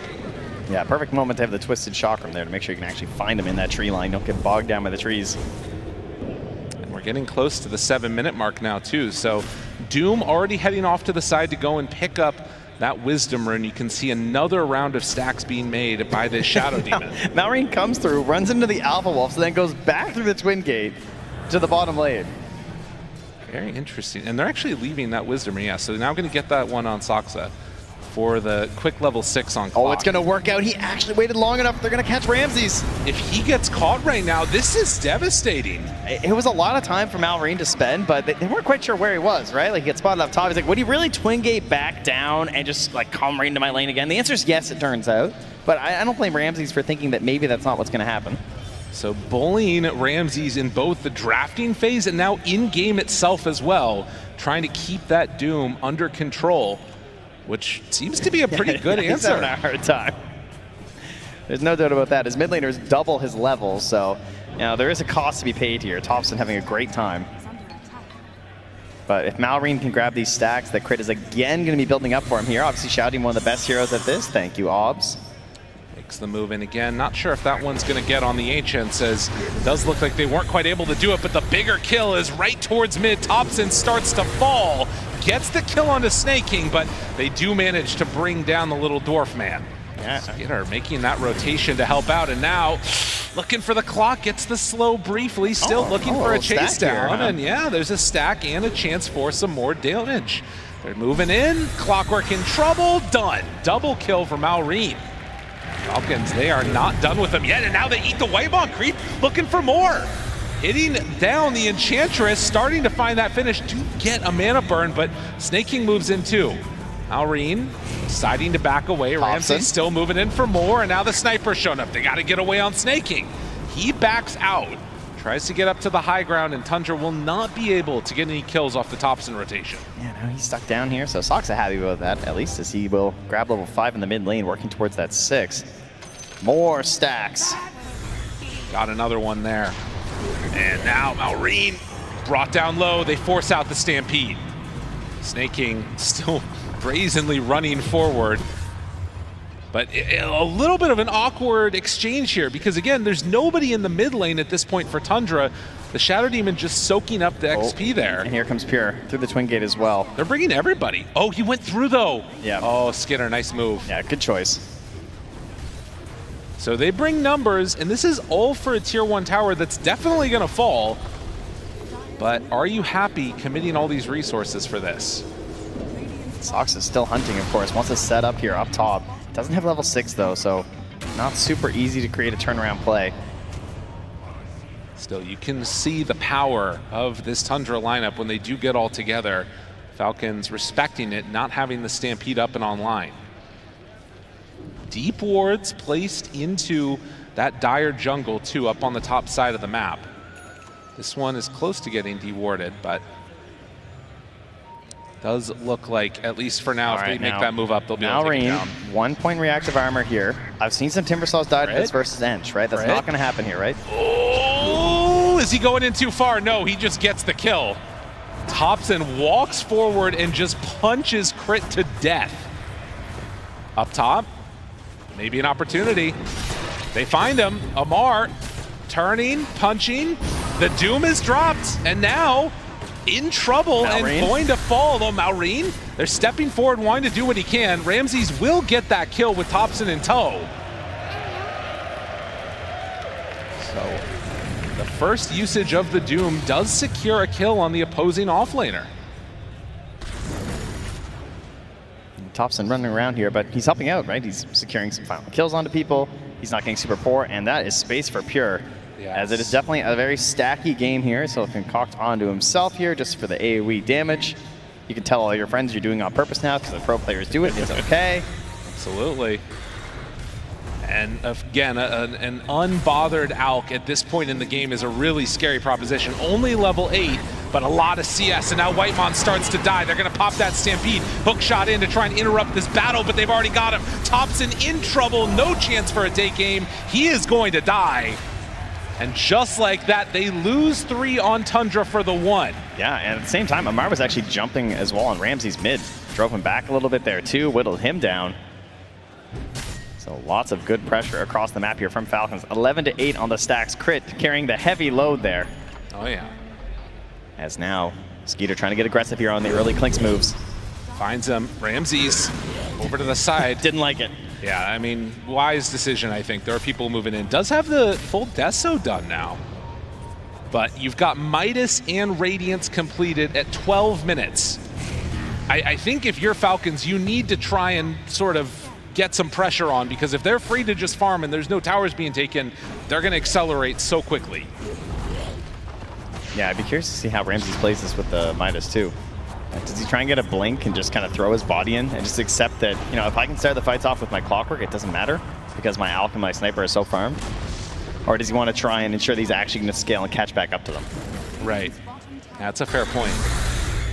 Could be one of those sell of the Midases that we end up seeing here. Time will tell. But at least at this point, you can see Falcons willing to start to pressure a little bit more quickly. That is a Diffusal Blade Sniper. I mean, we all remember the Gyrocopter Diffusal Blade. And yep. If you think about the heroes that are in this game, losing all that mana is going to be a real problem. It really is. You know, Clinks is kind of one out. It's not one you think of, but there's a reason you buy Arcane Boost, right? Like, you're spamming quite a bit. It's pretty low in terms of a mana pool for him. Timbersaw's obviously desperate for it, and Centaur is just, he's just not the brightest guy. No. 483, that's like nothing. They've got really good spells on Falcons, but if no mana, you can't use it. That's how the game works. Not enough for it to do my power. Shout out to everybody that remembers that one. As a smoke up comes now, Timber and the Shadow Demon. If you find somebody at this point with this SD ulti, it should be a kill. Oh, that's the one they want, the Obsword spot. That's a really good one to get right on top of Thompson, in some trouble, and already going to be found, going to drop. Don't even watch them while they do it. Just take him down here. Whitemon going for a solo sneak here, and yeah, he's good. This is going to go to him. They'll be getting both Wisdom Runes here on Tundra. A nice pickup after losing your mid. Yeah, that is some nice little benefit. Whitemon and Game 2. We saw how strong he was earlier. Falcons wanting to break the curse of the 2-0s so far. See if they can force this to a Game 3. Well, they pop the dust. Hear the charge up, jump forward, find him. Blade Mail already out. Maybe a little bit too afraid to go on to Amar. Twisted Chakram, Whitemon starting to fall, and Maureen takes it. If you can kill an Enchantress like that, that is a problem for Tundra. Yeah, I mean, Sox is thinking about it, right? He's here smoked up. He has the hook shot. They want to go. And a Blink Dagger just bought for the Centaur. If they're not careful, now the problem is Skitter. Jump right onto a hook shot, hits onto the Ancients, but it's still not going to matter. More than enough. Crit, they want to come in and steal these. This is a really big get if they can get it. Tundra, though, if you stick around too long, maybe you end up dying to all of this here. They have this ward covering them. It's really hard to get in as Falcons. Moving in, crit, they manage to come on forward, and he does take away a few of those Ancients, but still, Tundra, a great play as they take down that Clinks and steal the stacks. Yeah, great use of that ward. It's probably going to get dewarded, but you gained a lot off of it, right? So, in fact, Pure maybe even thinking about trying to grab somebody nearby if they come and go for it. Always an aggressive player. That would be a pretty bold move if he ends up going for it. He's still just standing there. Yeah. They're waiting because they know that somebody would come and try and take it away, but you can see Falcons respecting that type of a play too. They're not going straight for the D-ward. Yeah, well, Amar has his Blink Dagger now on the center War Runner. Malreen's coming to join up. Forstaff as well on crit, and they have a smoke, so probably clear this wave up. Yeah. Use the death pack, grab the catapult. Oh, the hook shot. They have the Forstaff right away. save. They want to take him down, but the disruption's already been used. Now Chakram's out. Pure jumps in, wants the stun, tries to find it, gets the kill. Now Amar in, but taking so much damage. Still Pure super low. They're going to use the lasso onto the Doom. So Pure, he actually manages to survive through it. Oh, and the jump forward from Thompson, going in aggressively, trusting in the Amplify Damage rune. You gotta be careful. Pure still just playing on a knife's edge right here to the side. Oh, Amar! And he hits it just when they need it. Amar with the stun, now looking for more. Can he manage to get out of there? They don't quite have enough damage. Ramses is low, Malreen completely out of mana. And just like that, the end of the fight. Salvaging what could have been a really bad go for Falcons. Oh, this is why you always stay around a low HP, folks. Great play from Amar there to punish Thompson. I mean, to jump in aggressively like that with the concussion grenade, very much a Thompson play. Yes. But not paying off in the Thompson way. 13-8, and they get their man. The Clinks goes down, but we're able to get a little bit of retribution there. The big problem I'm seeing is this ALK still feels to be completely untouched in a lot of ways. 1-0-1, 177 last hits at 17 minutes. Yeah, just a lot of freedom. I mean, it looks a lot like last game on the Lone Druid, right? I mean, how often was he just on this mirrored equivalent on the Radiant side, just hitting Ancients on Lone Druid, right? It felt like the safest place in the map. Felt like there was never some concern. Look at that scan even from Ramses, just thinking like, hey, are they around here? Like, I'm just gonna check before I move in. They really want to make sure there's always a wall between Falcons and Pure. But we have seen also how much Malreen on this Timbersaw can really shred through that ALK. And Ramses. This is a nice get. Ramses will be pushed back in. The stomp does connect. That's just going to mean that they save the lasso. Yeah. All right. And now Skeeter hunting forward, wants to see if they can catch something else. Pure TP's out. Wise decision. They go for the Stampede. He TP'd to mid. Snake King drops down a ward back behind. He has Blink Lasso if they want to use it. Thinking maybe they can find a kill into Pure without using it. Skitter caught for the moment. Now the disruption. Good hook shot onto both of them. Saksa playing interrupt for the moment, but he will eventually get brought down. Pure jumps forward, stunned onto Clinks. Do they have enough? Can they get him out of dive? No, they're not going to be able to. Whitemon, so often the answer in that game one, does it again. And now the Doom down finds Malreen. No answers. Tundra feeling themselves, and Ramses gives them the smile. You're allowed to, after getting targeted that hard at the start of the game and during the draft and feeling you're just having a miserable time. I'm surprised he can still smile at this point. Takes a fight like that from the team to get you back there. Falcons just going so deep right there for that engagement. You know, they drop a ward in behind, they're feeling kind of good about it, but not able to really figure a way out of that one. Just too deep and not enough damage on the targets they needed. Right, and it sounds good in theory to, find this kill onto Alchemist, but if Thompson is allowed to just free hit, you're gonna have a bad time. Yeah, it was really awkward too, because Thompson's just like plinking away on Amar, so now he can't really get back in and do anything. He's just kind of stuck off to the side. So the one hand you're thinking, all right, well, Thompson's busy. Maybe we can clean up the rest of this fight, right? But they still just manage to stun up on Skeeter. They can't get the saves. You force him away, dies the impetus, and now there's no like re-goose potential, right? Once you lose the Clinks, there's no damage left in the fight, especially once there's a Doom onto the Timber. Right, and of course that BKB timing coming out for Pure just then ends up destroying everything basically. And now you've got a pretty sizable lead. Again, it is an ALK draft, so you sort of anticipate being ahead like this a little bit. But outdrafts often end the game early. If you're not careful, you could just lose the whole map. And right now, there's no vision here for the side of Falcons. And you're trying to move in with a Bat Rider draft. You don't have any forward vision, and it's you who's getting caught in the river. Soxa again, right on point. They find both of them, try to force tap, try and get out. Not going to happen. They will come close to losing the clockwork, but ends up getting pulled all the way to the side. Stampede to try and get out. Skinner just hoping to escape. Will he be able to? Yes. Now to the side. Ramses must run, and Skinner gets stunned. The assassinate out. He's done.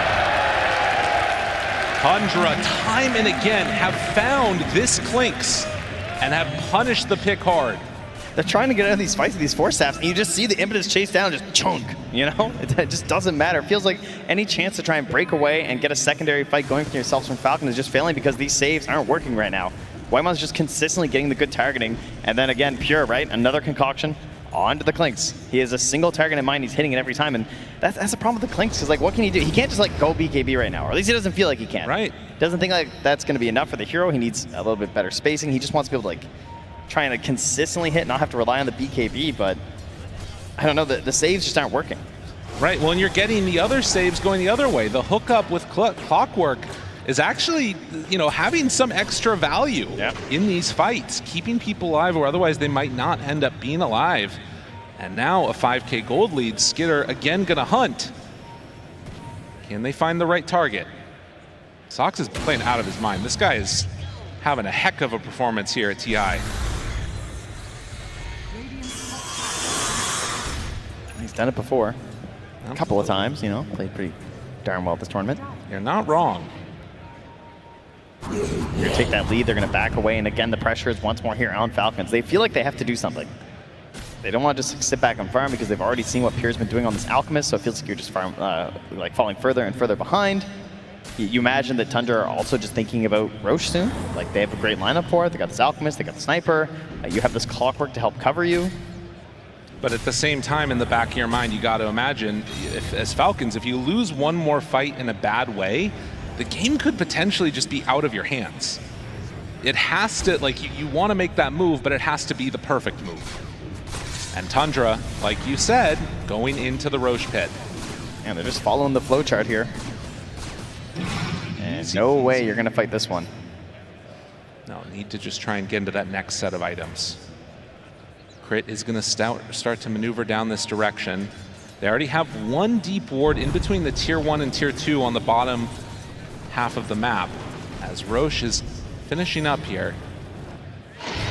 That is now 20 armor, by the way, if you get hit by the hookshot as an ally.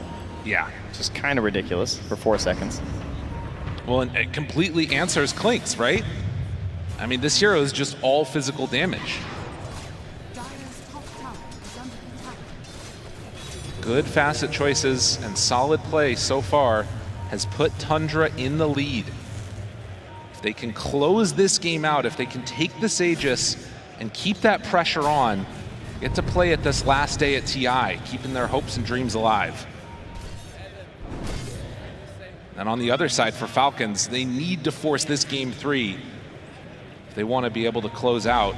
Coming into this tournament as one of the favorites, and Snake King gets found for a moment, will back away. Amar also blinking out, but ooh, just barely able to get some separation there. Snake King from the Clockwork.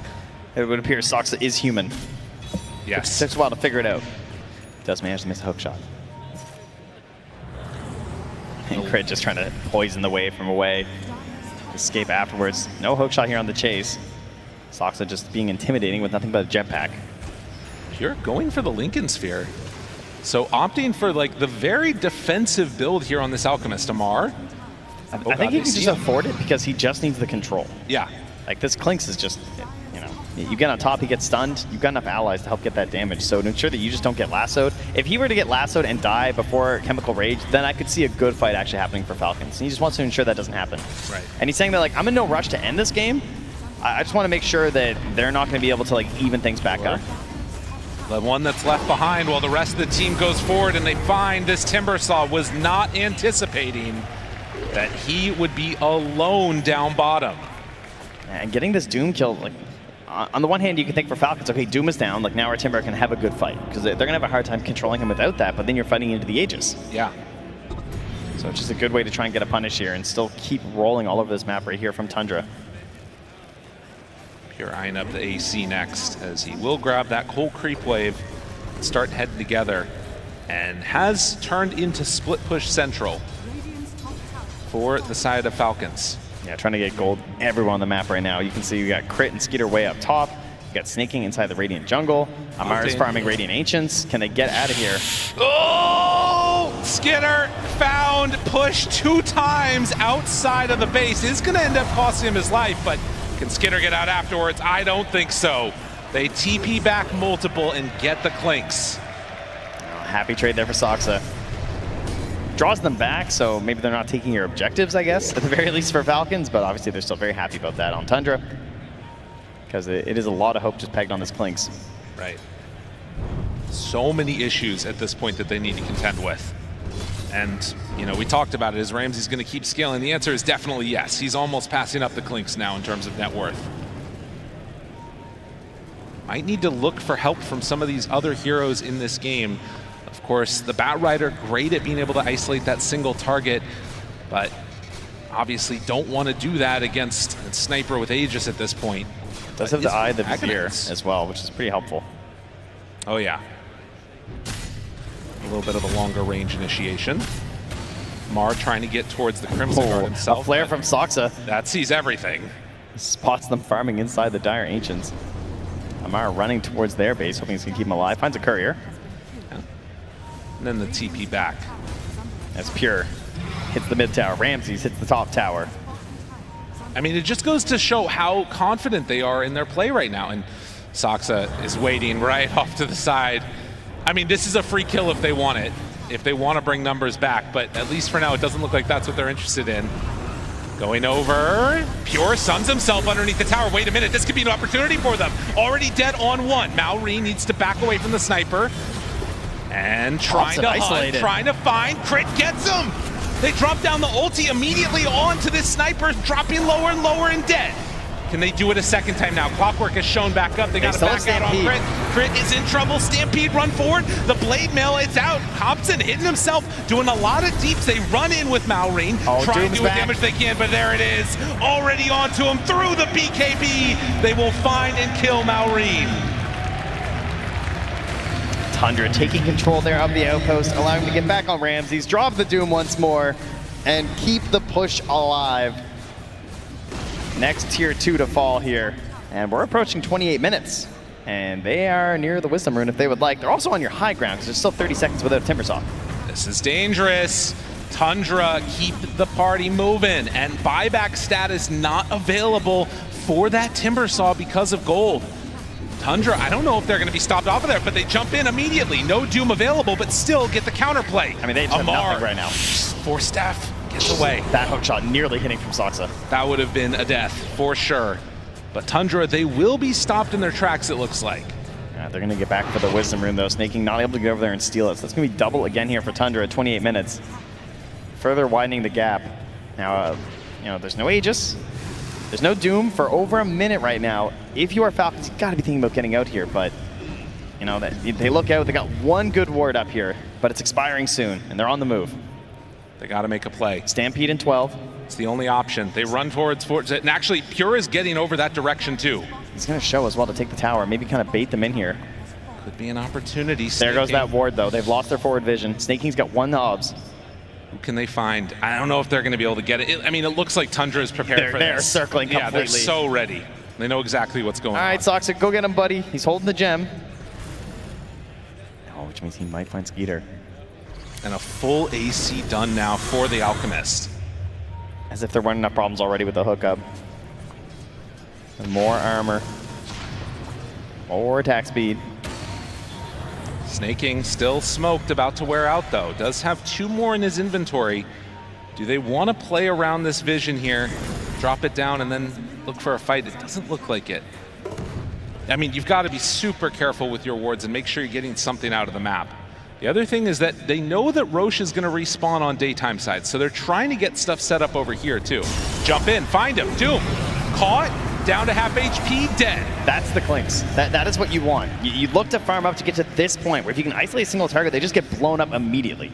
and he's dead for 70. That was a dieback. They know that too. Yep. Had his little vengeful play there onto Malrine, but find him afterwards. I mean, I feel like as Falcons, you got to do something here. There needs to be a play made while Doom is dead, whether that's just trying to secure vision around the map or whatever else. But you're not going to get a better opportunity with Doom dead for another 50 seconds. Yeah, it feels like just farming would feel great, right? Because they know they're not going to group up on the side of Tundra and go for anything right now. Feels like Doom is pretty pivotal for how they want to play these engagements, because one less body in the front means the fight is just harder and harder for Topson. So it just feels like an unnecessary risk to try and push something here. And if you can just farm as many camps as possible right now to get these next items, that's a win in itself. I mean, you just got the Shiva's Guard finish up on Malrine. That's very helpful, not just for obviously the benefits of the item, but in terms of like damage and slows us up with the vision, right? Trying to find these annoying heroes. And they're going to end up getting some pressure on this tier 2 mid. Roche time is a little bit less than a minute, as Falcons gonna take down this tier 2 tower. They could, in theory, start a fight here. Pure jumps in, stun, Amar, force staff away. Pure feels very strong with that Linken's in tow, and they're not gonna get a free tower, but a Linken Sphere for the Clinks now also. Okay, and it's 30 seconds until Roche. Radiant side. See how they want to try and move towards this one. I imagine they're going to stay pretty tight here on the side of Falcons. The saves have been improved. There's now a Blink Dagger on crit since the last engagement, so we can really get in there for the grab and the save. That in combination with just like Stampede, and then of course just helping out with Snake King with the Blink and the Force Staff there. Like you might see crit like Blink and Force Staff that again or something to create an even further isolation onto the target they're going for. But it is Tundra who have the flare available here, so they can move down towards the Roche pit, keep sending out these flares, and spawning these heroes. He saw where Crit was moving inside the Radiant Ancients. They know that they're playing far away from Roche right now. And that's going to send them into the pit. They're going to begin it very slowly here with Pure on Soxa. It's going to drop pretty quick, though, if they can get there. I mean, Skitter, they're heading the that roar. direction. Now they know. And it looks like they'll take the tier 2, and then are they going to come they're making and their way fight here, this? Lyrical. It's not going to be in time, but they can maybe take the fight right after the... Do they want to take the fight after? I don't know. I mean, Doom's they're moving available. this direction. Now seeing what could happen. Snake King walking forward. They're flaring right on top of them. Still holding their ground is Tundra. And Falcons... I think that's a wise decision. Yeah, they're not going to go for it. Doesn't feel like going into this one is going to do you many favors. What a tense game. I mean, again, this is playing for everything here. Playing the last day of TI, looking for top 3 at the very least. And you can see it's not a clear victory here for Tundra. You gotta also imagine at this point in time in the game, if you're Tundra, you feel like you've got a win under your belt. If you lose this one, how do you recover for a game 3 if it ends up happening? They got him. But they get him again. Long range. Shots are right on top of him. Forced down to the low ground. Does he have a way to get out? TP trying to escape, but no. The jetpack and the battery assault is there. The magic little man in a metal suit does it again. Just no hope for them on this one. Whitemon even chasing a little bit further here, trying to find somebody. He's going to see Snake King going for the midway. Snake King's holding a gem right now. If you lose this one. But he blinks away. They can't get him. Out. Amplified damage. The slow is there. You can see pretty good accuracy, but it's in these clutch moments he's been showing up. It's funny too, because Clockwork is probably the smallest hero in this game, and Sox is not the smallest person. He is a big guy. I don't think he would fit in the suit. Not quite. Gotta have it specially made. 19 to 18, 8,000 gold lead. Oh, we got the rally troops down here. They're ready to move. Oh yeah, raise those dead. Pure, again, ready to jump. How ambitious is he feeling? I'm just willing to stun himself. But a smoke up. They want to defend this if they can. You obviously have to wait for Clinks. It's a flare that does connect on the Snake King, so no jump. To be ready for this one, and you can see they're still respecting this. As Clinks respawns, they back away on Tundra. Closing in on a couple big pickups here. Almost a level 20 there, onto the sniper. Get some of our larger talents coming. I mean, Pure's up to level 22 right now, by the way. Oh yeah. Beast in this game. Another Linken Sphere picked up here. Rams is going to grab one on the Doom, making life even harder for Snake King. And Snake King has been the one that's been finding these clutch moments here. Does have a force staff, so you can play your way through it if you need to. They're also queuing up more Lincoln Spheres on more heroes. Yep. I mean, that is the goal, I think. Yeah. If you can mitigate the Doom, maybe there's an opportunity there. But in towards the Tormentor they will go. Wisdom Runes picked up for Skitter as well as Thompson. Getting that level 20 now. 30% shrapnel damage. Just lay that up top on the ground while you're going in. God, and Alk is just so huge. 10K above the next highest on the enemy team. And not looking back at all. I mean, there is a point in time in this game when eventually you start to fall off on an Alk a little bit when you get, you know, fully slotted. But, like, I mean, I'm really grasping at straws there to, like, think about how things could go poorly here. My inventory's full. My hero's so bad. You can buy people's Ags, too, and start getting that for himself if he needs to. Yeah, there's a little bit more room to grow here. But for Falcons, it's looking towards this Clinks. Yes. Right? Like, Skeeter, he knows the goal. He's going for the Daedalus next. He knows he's that big damage if they can get the control. But, man, it is so hard to lock them down. Strafe attack speed talent at that 20. And as of yet, still no racks have been taken. Yeah, that is a big reason why this game is still pretty close as well, because there's no big like economy damage to Falcons, because all the creeps are still worth a good amount of gold for them. And that makes life pretty good. And while they're sort of stuck in their base, you're still getting some farm out there on the map. Amar trying to do what what pretty he sneaky can. ward out here. It's actually looking right at Whitemon right now. Do they dare? They drop down. I mean, Skeeter's right there. The banner.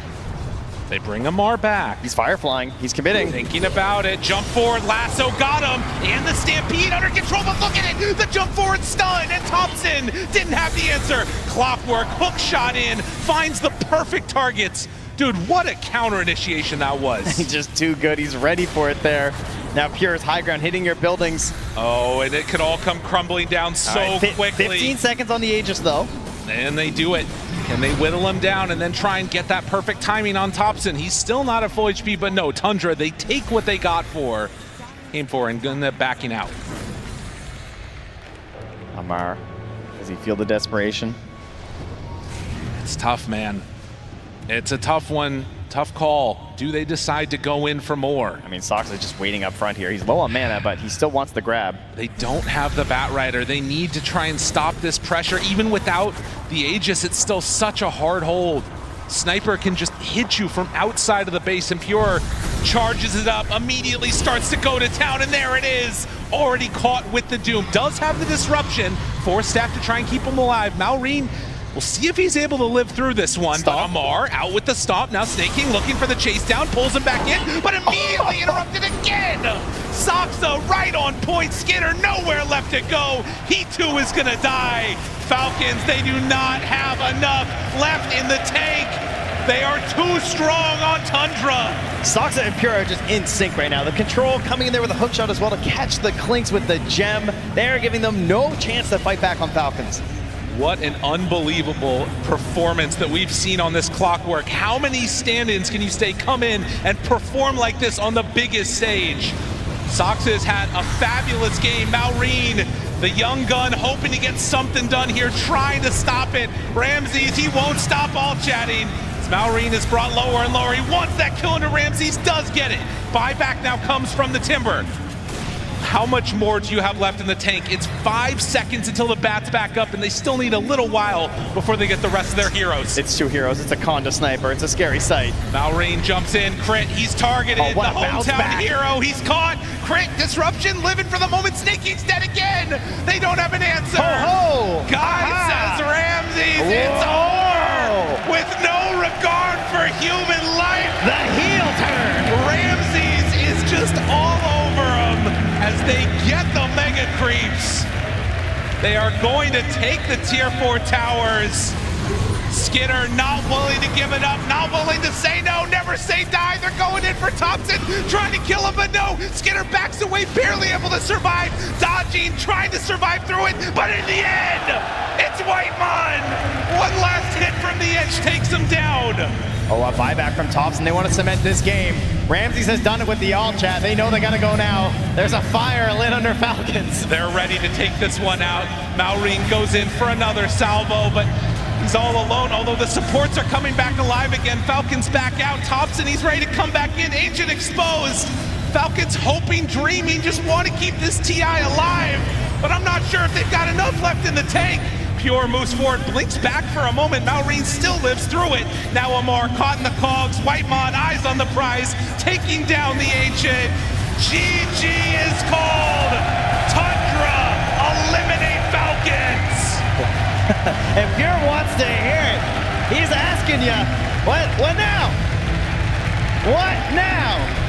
I mean, when you're a team who all chats a lot throughout the year, it does eventually come back right at you.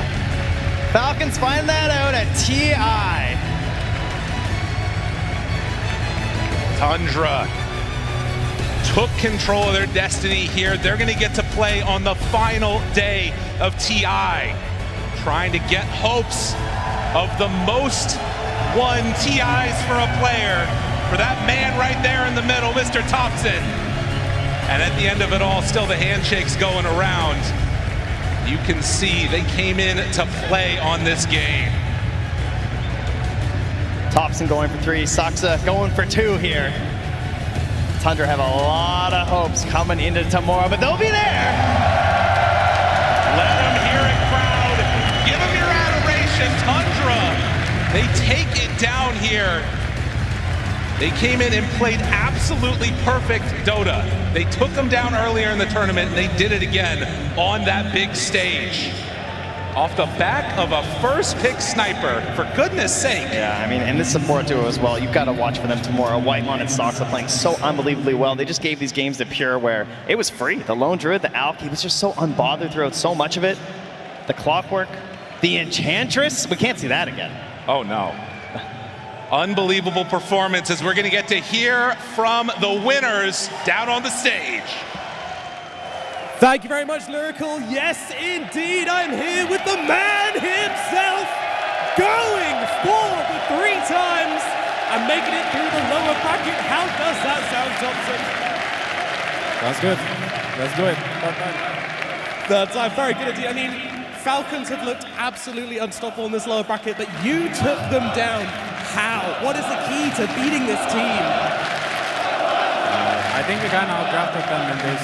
Like the first game, we ended up playing second pick, and they kind of ruined the draft, I would say, for themselves. And then the second game, it's first pick for us, so it's like kind of easy for us to draft. And yeah, easy games.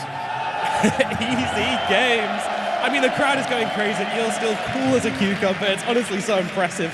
I do want to ask about the draft, though, because in game number 1, we got the Thompson Viper. You know, not that's really a Thompson hero I would expect. Is that something you wanted to play, or, you know, did you kind of take it on the chin on that one? I mean, sometimes you kind of have to pick. I play the toxic heroes, like especially against Falcons. They end up playing these tanky heroes, and like so Viper was like kind of perfect pick, so I had to play it. It certainly was, and it paid off massively. And of course, now we move on. You get to play against Gaimin Gladiators next. Now, this is a team that knocked you down to the lower bracket initially. Are you ready for some vengeance? We'll see. We have to go through the drafts and see what we come up with, but we're confident. You're confident. It certainly sounds like it. The crowd are absolutely loving this right now. Any plans you can share with us? You know, anything you've got in mind for taking down Gaimin and making it to those grand finals? Maybe. I don't really want to say anything, but I mean, obviously we want to slow the games down a little bit, you know. Don't let them play their Chen, Lone, good lineups, you know. Absolutely, you know what you're doing. All right, one final question from me then. Are you going to make it, Thompson? Are you going to get 3 times international champion? Maybe. Slight chance, maybe. Slight chance, maybe. All right, crowd, give it up for Thompson and Tundra, who are making it through to the final day at the International. And we'll give it back to the panel. A fan favorite right there in Thompson. Tundra able to make it into the top 3 for themselves. And let's have a look at this game number 2. Unfortunately, we weren't gifted with that game 3 here on our second day. Not a single series going that way. But this game number 2, it was just as chaotic. It felt like whilst the drafts should have been more clear-cut here, the execution just wasn't. Yeah, I mean, the lineup themselves, like, it was better this time for Falcons. It wasn't as crazy, but it was still very scrappy right now. I think we go back to, like, the hero pool that Tundra is running right now. What can you do with the sniper? The sniper seems to win its lane no matter what you pick. It doesn't feel like it has a counter right now, but that's not the only hero Tundra plays that is uncounterable. So there's quite the enigma here on how to deal with this team right now, because they just have too many good heroes. Hey, on Falcons side, you can kind of only be a little bit disappointed if you're a Falcons fan. You know, when they pick up these Klings and they didn't really, I feel like they didn't really utilize this hero to its fullest potential. I mean, it's not the best hero in the meta, but it definitely has a lot of room for improvement. The way they played around the hero, there were a lot of like pick-offs on the Klings that were, kind of felt like it shouldn't be happening with their lineup. They can't really afford those type of deaths on the Klings when you're playing against an Alchemist. You know, he's going to snowball out of control every single death that you have in the game. I also think that that Soxa is not going to struggle to find a team next season. That's all I wanted to say. I think this guy looks absolutely amazing. It would be incredible if a stand-in could win a TI. And it actually looks like it's in the cards, which is even insane to say. Yeah, it's possible they get knocked down to the lower bracket. It feels like it doesn't change anything for themselves. Unfortunately, though, for Falcons, they're not able to finish it out here for themselves. It has been a fantastic lower bracket run. In fact, it was all the way back from round number 2 of playoffs that they fell down to this lower bracket. And along that journey, they've been able to knock out 4 other teams. Unfortunately, on the penultimate day of TI, it does result in the elimination for themselves here. But everything else that they were doing, I guess there were just some weird picks in game number 1 and game number 2, and that's bittersweet. It's great we got to see a lot of different action winter, but unfortunately, like you were saying, for the side of the Falcons fans, it just wasn't really there. Yeah, I mean, you can't win everything. You know, overall, they had a really, really good year. Coming to 2024, they won a lot of tournaments, and I mean, this is one of those that you can only say that it's unlucky that some of their heroes that they were really good throughout the year got nerfed and the meta shifted, and they kind of couldn't really adapt. They still did a really good job considering everything, but you can't win everything. I did like the strategy Jenkins they had. I mean, we talked about it on panel. Aoi also talked about it there. They thought Ramses was the key playmaker in the team. That's what they drafted around. And I guess outside of the sniper pick, they were able to do exactly what they wanted to do. Yeah, I think that Fear, you said it during the first game that they kind of screwed up the draft a little bit, and I think the second game the emotions were in play. But we are going to go to an exit interview with Team Tundra. Not Tundra, Falcons.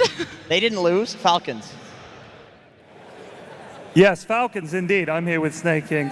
Snake, first of all, I know you're very disappointed with the result here, but the crowd are still giving you guys a cheer. So I spoke to a lot of your players a few days ago, and they all said that one of the things that really mattered about this TI was making sure that Crit got to the main stage. You managed that. I know you're disappointed, but just try and put into words for me how you guys are feeling right now.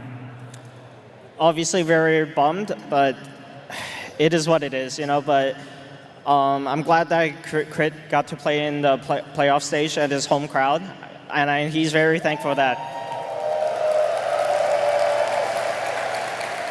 With that said, obviously our expectations are high coming into TI. This was actually our worst performance of the year so far. As sad as that sounds, it's still 4th place. You know, we'll be sad for a little bit, and we'll come back and be stronger. Fantastic. Yeah, we look forward to that next season. Talking of next season, your plans presumably are to continue another dominant run, because as you said, this was a fantastic year for you, so you can't be too glum, surely. I mean, definitely we can't be too bummed. We are very fortunate to have won a lot throughout this year, but life is short, you know, you gotta win as much as you can while you still can. Okay, well, I know you guys have a ton of fans in this arena alone. If you've got any words for them, now's the time. I want to thank you guys for the amazing crowd, and you guys are really amazing. You guys make Dota what it is. Thank you, Snake King, and thank you, everybody. Back to the panel. Thank you guys. Thank you both of you guys right there. Look, I mean, Snaking said it perfectly as well. This crowd has been amazing. A lot of them sticking around, cheering. I feel like just cheering for good Dota, not necessarily a good team, but the fantastic plays that came out, not just in this final series, but all 4 series that we had over the day. It was just an outstanding time here. But look, we're going to see some replays here. It was off to a great start for Falcons, but we've already talked about this early game time and time, Jenkins, how important it is to bring the numbers, to make those rotations. Yeah, Tundra did a really good job at not just necessarily making some rotation with tops into the bot lane, but at the same time, they would also rotate like Whitemon through the portal, or sorry, Soxa through the portal, and to do these like triple pronged attacks is historically one of the hardest things to do in Dota, but we are seeing the best teams consistently do it. The level of play here in this final couple of days of TI looks amazing. We did see 2 2-0s in the evening of today, but they were some of the highest skilled Dota that I've ever seen. Yeah, it's a really tough narrative to drive here because we're always seeing very different heroes, different play styles, and yet they're really dominant in this series, Winter. The games might not always be as clear-cut of who's going to win, but that really comes down to that execution and how you're going to control your emotions and clutch it up when it matters most. Yeah, just really fortunate to be part of the competition, being able to watch those games. Unfortunately, somebody has to lose today, but moving forward, I think we're gonna see very, very good, even higher level of Dota. Hopefully, we're gonna see even more exciting drafts. Outside the new heroes that we've been seeing today and yesterday, the Lone Druid, the Klings, and looking forward to it tomorrow. Yeah, I mean, it's been very hit or miss when it comes to like these new strategies. The Lone Druid came out, looked really good, it stuck.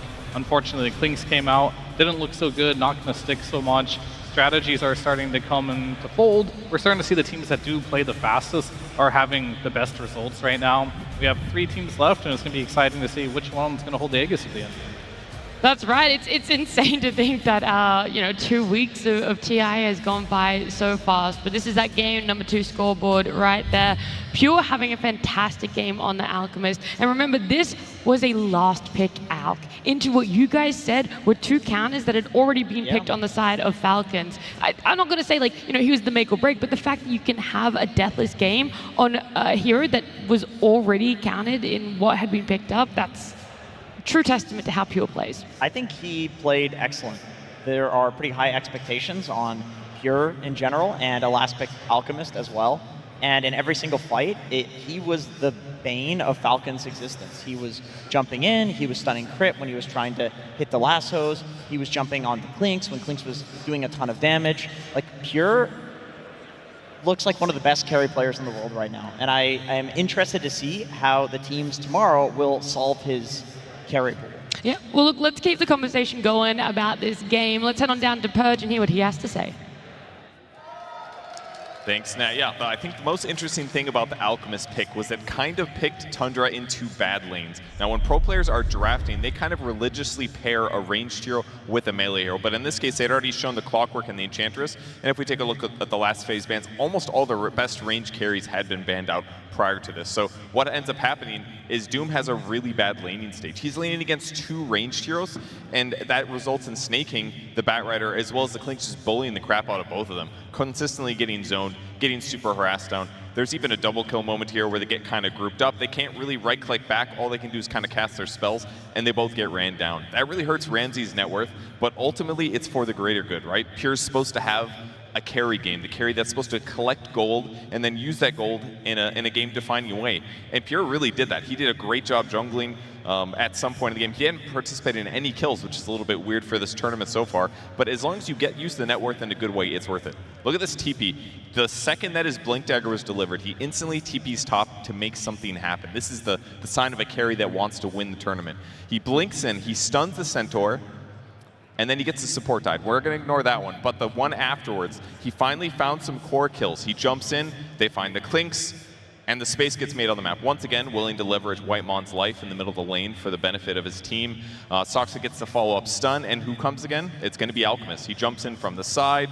He's going to land a nice stun. He's just pressuring the Klinks because he knows that he needs to offset that advantage that he got and make sure that everything goes well for his team. He's not afraid to tank in this game, and that is so important, because if he doesn't take the damage, somebody like Sniper does instead, their damage goes down, completely different game outcome. So incredible game by Pure. The fact that he died 0 times in that game length against one of the best, arguably the best team of the year, was an incredible performance, and he just might win TI.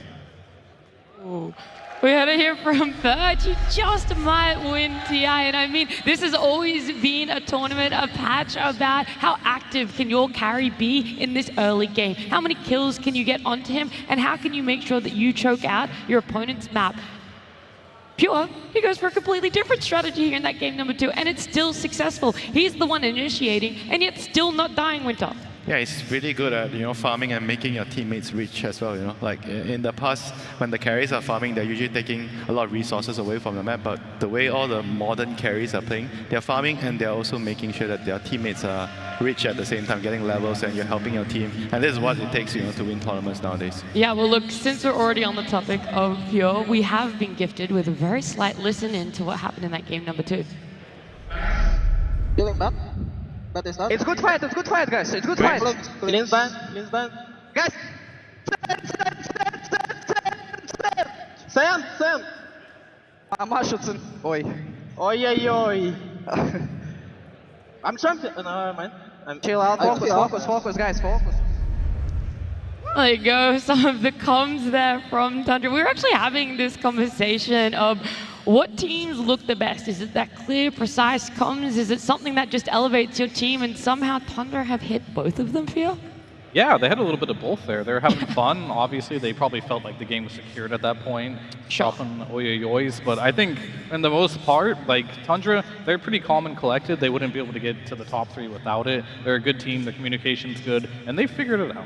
Well, let's have a look at our bracket. We're going to see exactly the journey that our top 3 remaining teams have taken here. I mean, all the way back to that lower bracket round 2. That's where we saw Falcons, who unfortunately just got eliminated in our final series here. But with Tundra having lost that upper bracket yesterday to Gaimin Gladiators, they were able to knock out Extreme Gaming earlier today, Falcons just then, and now they got to look at themselves a rematch against Gaimin Gladiators, who fell to Team Liquid just before. And I guess on the flip side of that is a big congrats to Team Liquid for making it to the grand finals, and as Boxy said, the first time ever winter from the upper bracket. Yeah, it's first time in the upper bracket, and hopefully, first time as well for them, to win TI here.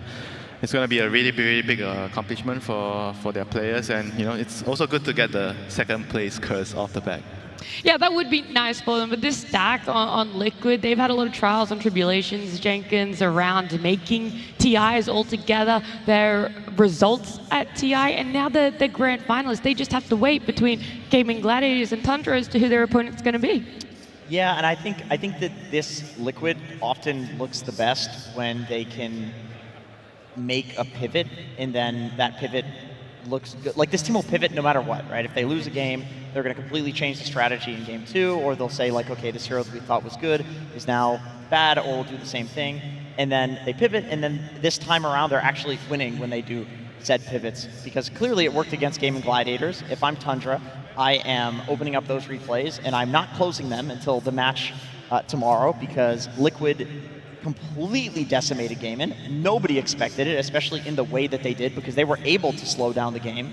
And that is exactly what Thompson said that they wanted to do. We want to slow down the game. So that's their study material for tonight. Well, look, there's a lot of hours between now and when you're saying they have to close those replays. Let's have a look at what our schedule is tomorrow, so you know exactly when Jenkins is expecting them to close those replays. And that's 10 a.m., okay? They're going to be walking out on stage just slightly before that, so hopefully they're going to be ready for it. The winner, of course, will then have a bit of a break, and at approximately 1 p.m. is when we will be seeing either Gaimin Gladiators or Tundra take on Team Liquid in the TI13 Grand Finals here, Fia.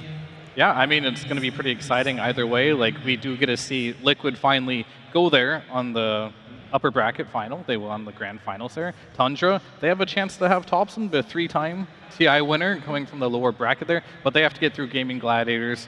Even if Gaimin does manage to get through Tundra, who Tundra looks really good, I think this is definitely the year for Liquid where they're looking the best. Well, any other thoughts from you, Winter, as we've had 4 series today, all of them, unfortunately, going in that 0-2 or 2-0 fashion? Still, like, I don't think I can ask for more, you know. Like, the games have been of really high quality. I enjoyed myself. Even it's 2-0, but a lot of the 2-0s, they were not really straightforward. You know, the games were exciting, the games were fun to watch, and I thoroughly enjoyed myself. And last but not least, Jenkins, before we close out the show. I agree. I think we're pretty much guaranteed to get some more of that tomorrow. And I think a lot of that boils down to this facets patch that came out. There's just so much in Dota that people are still discovering. There's so many permutations of things that you can do in this game. And we have arguably the 3 best teams in the world at figuring out new and interesting tech.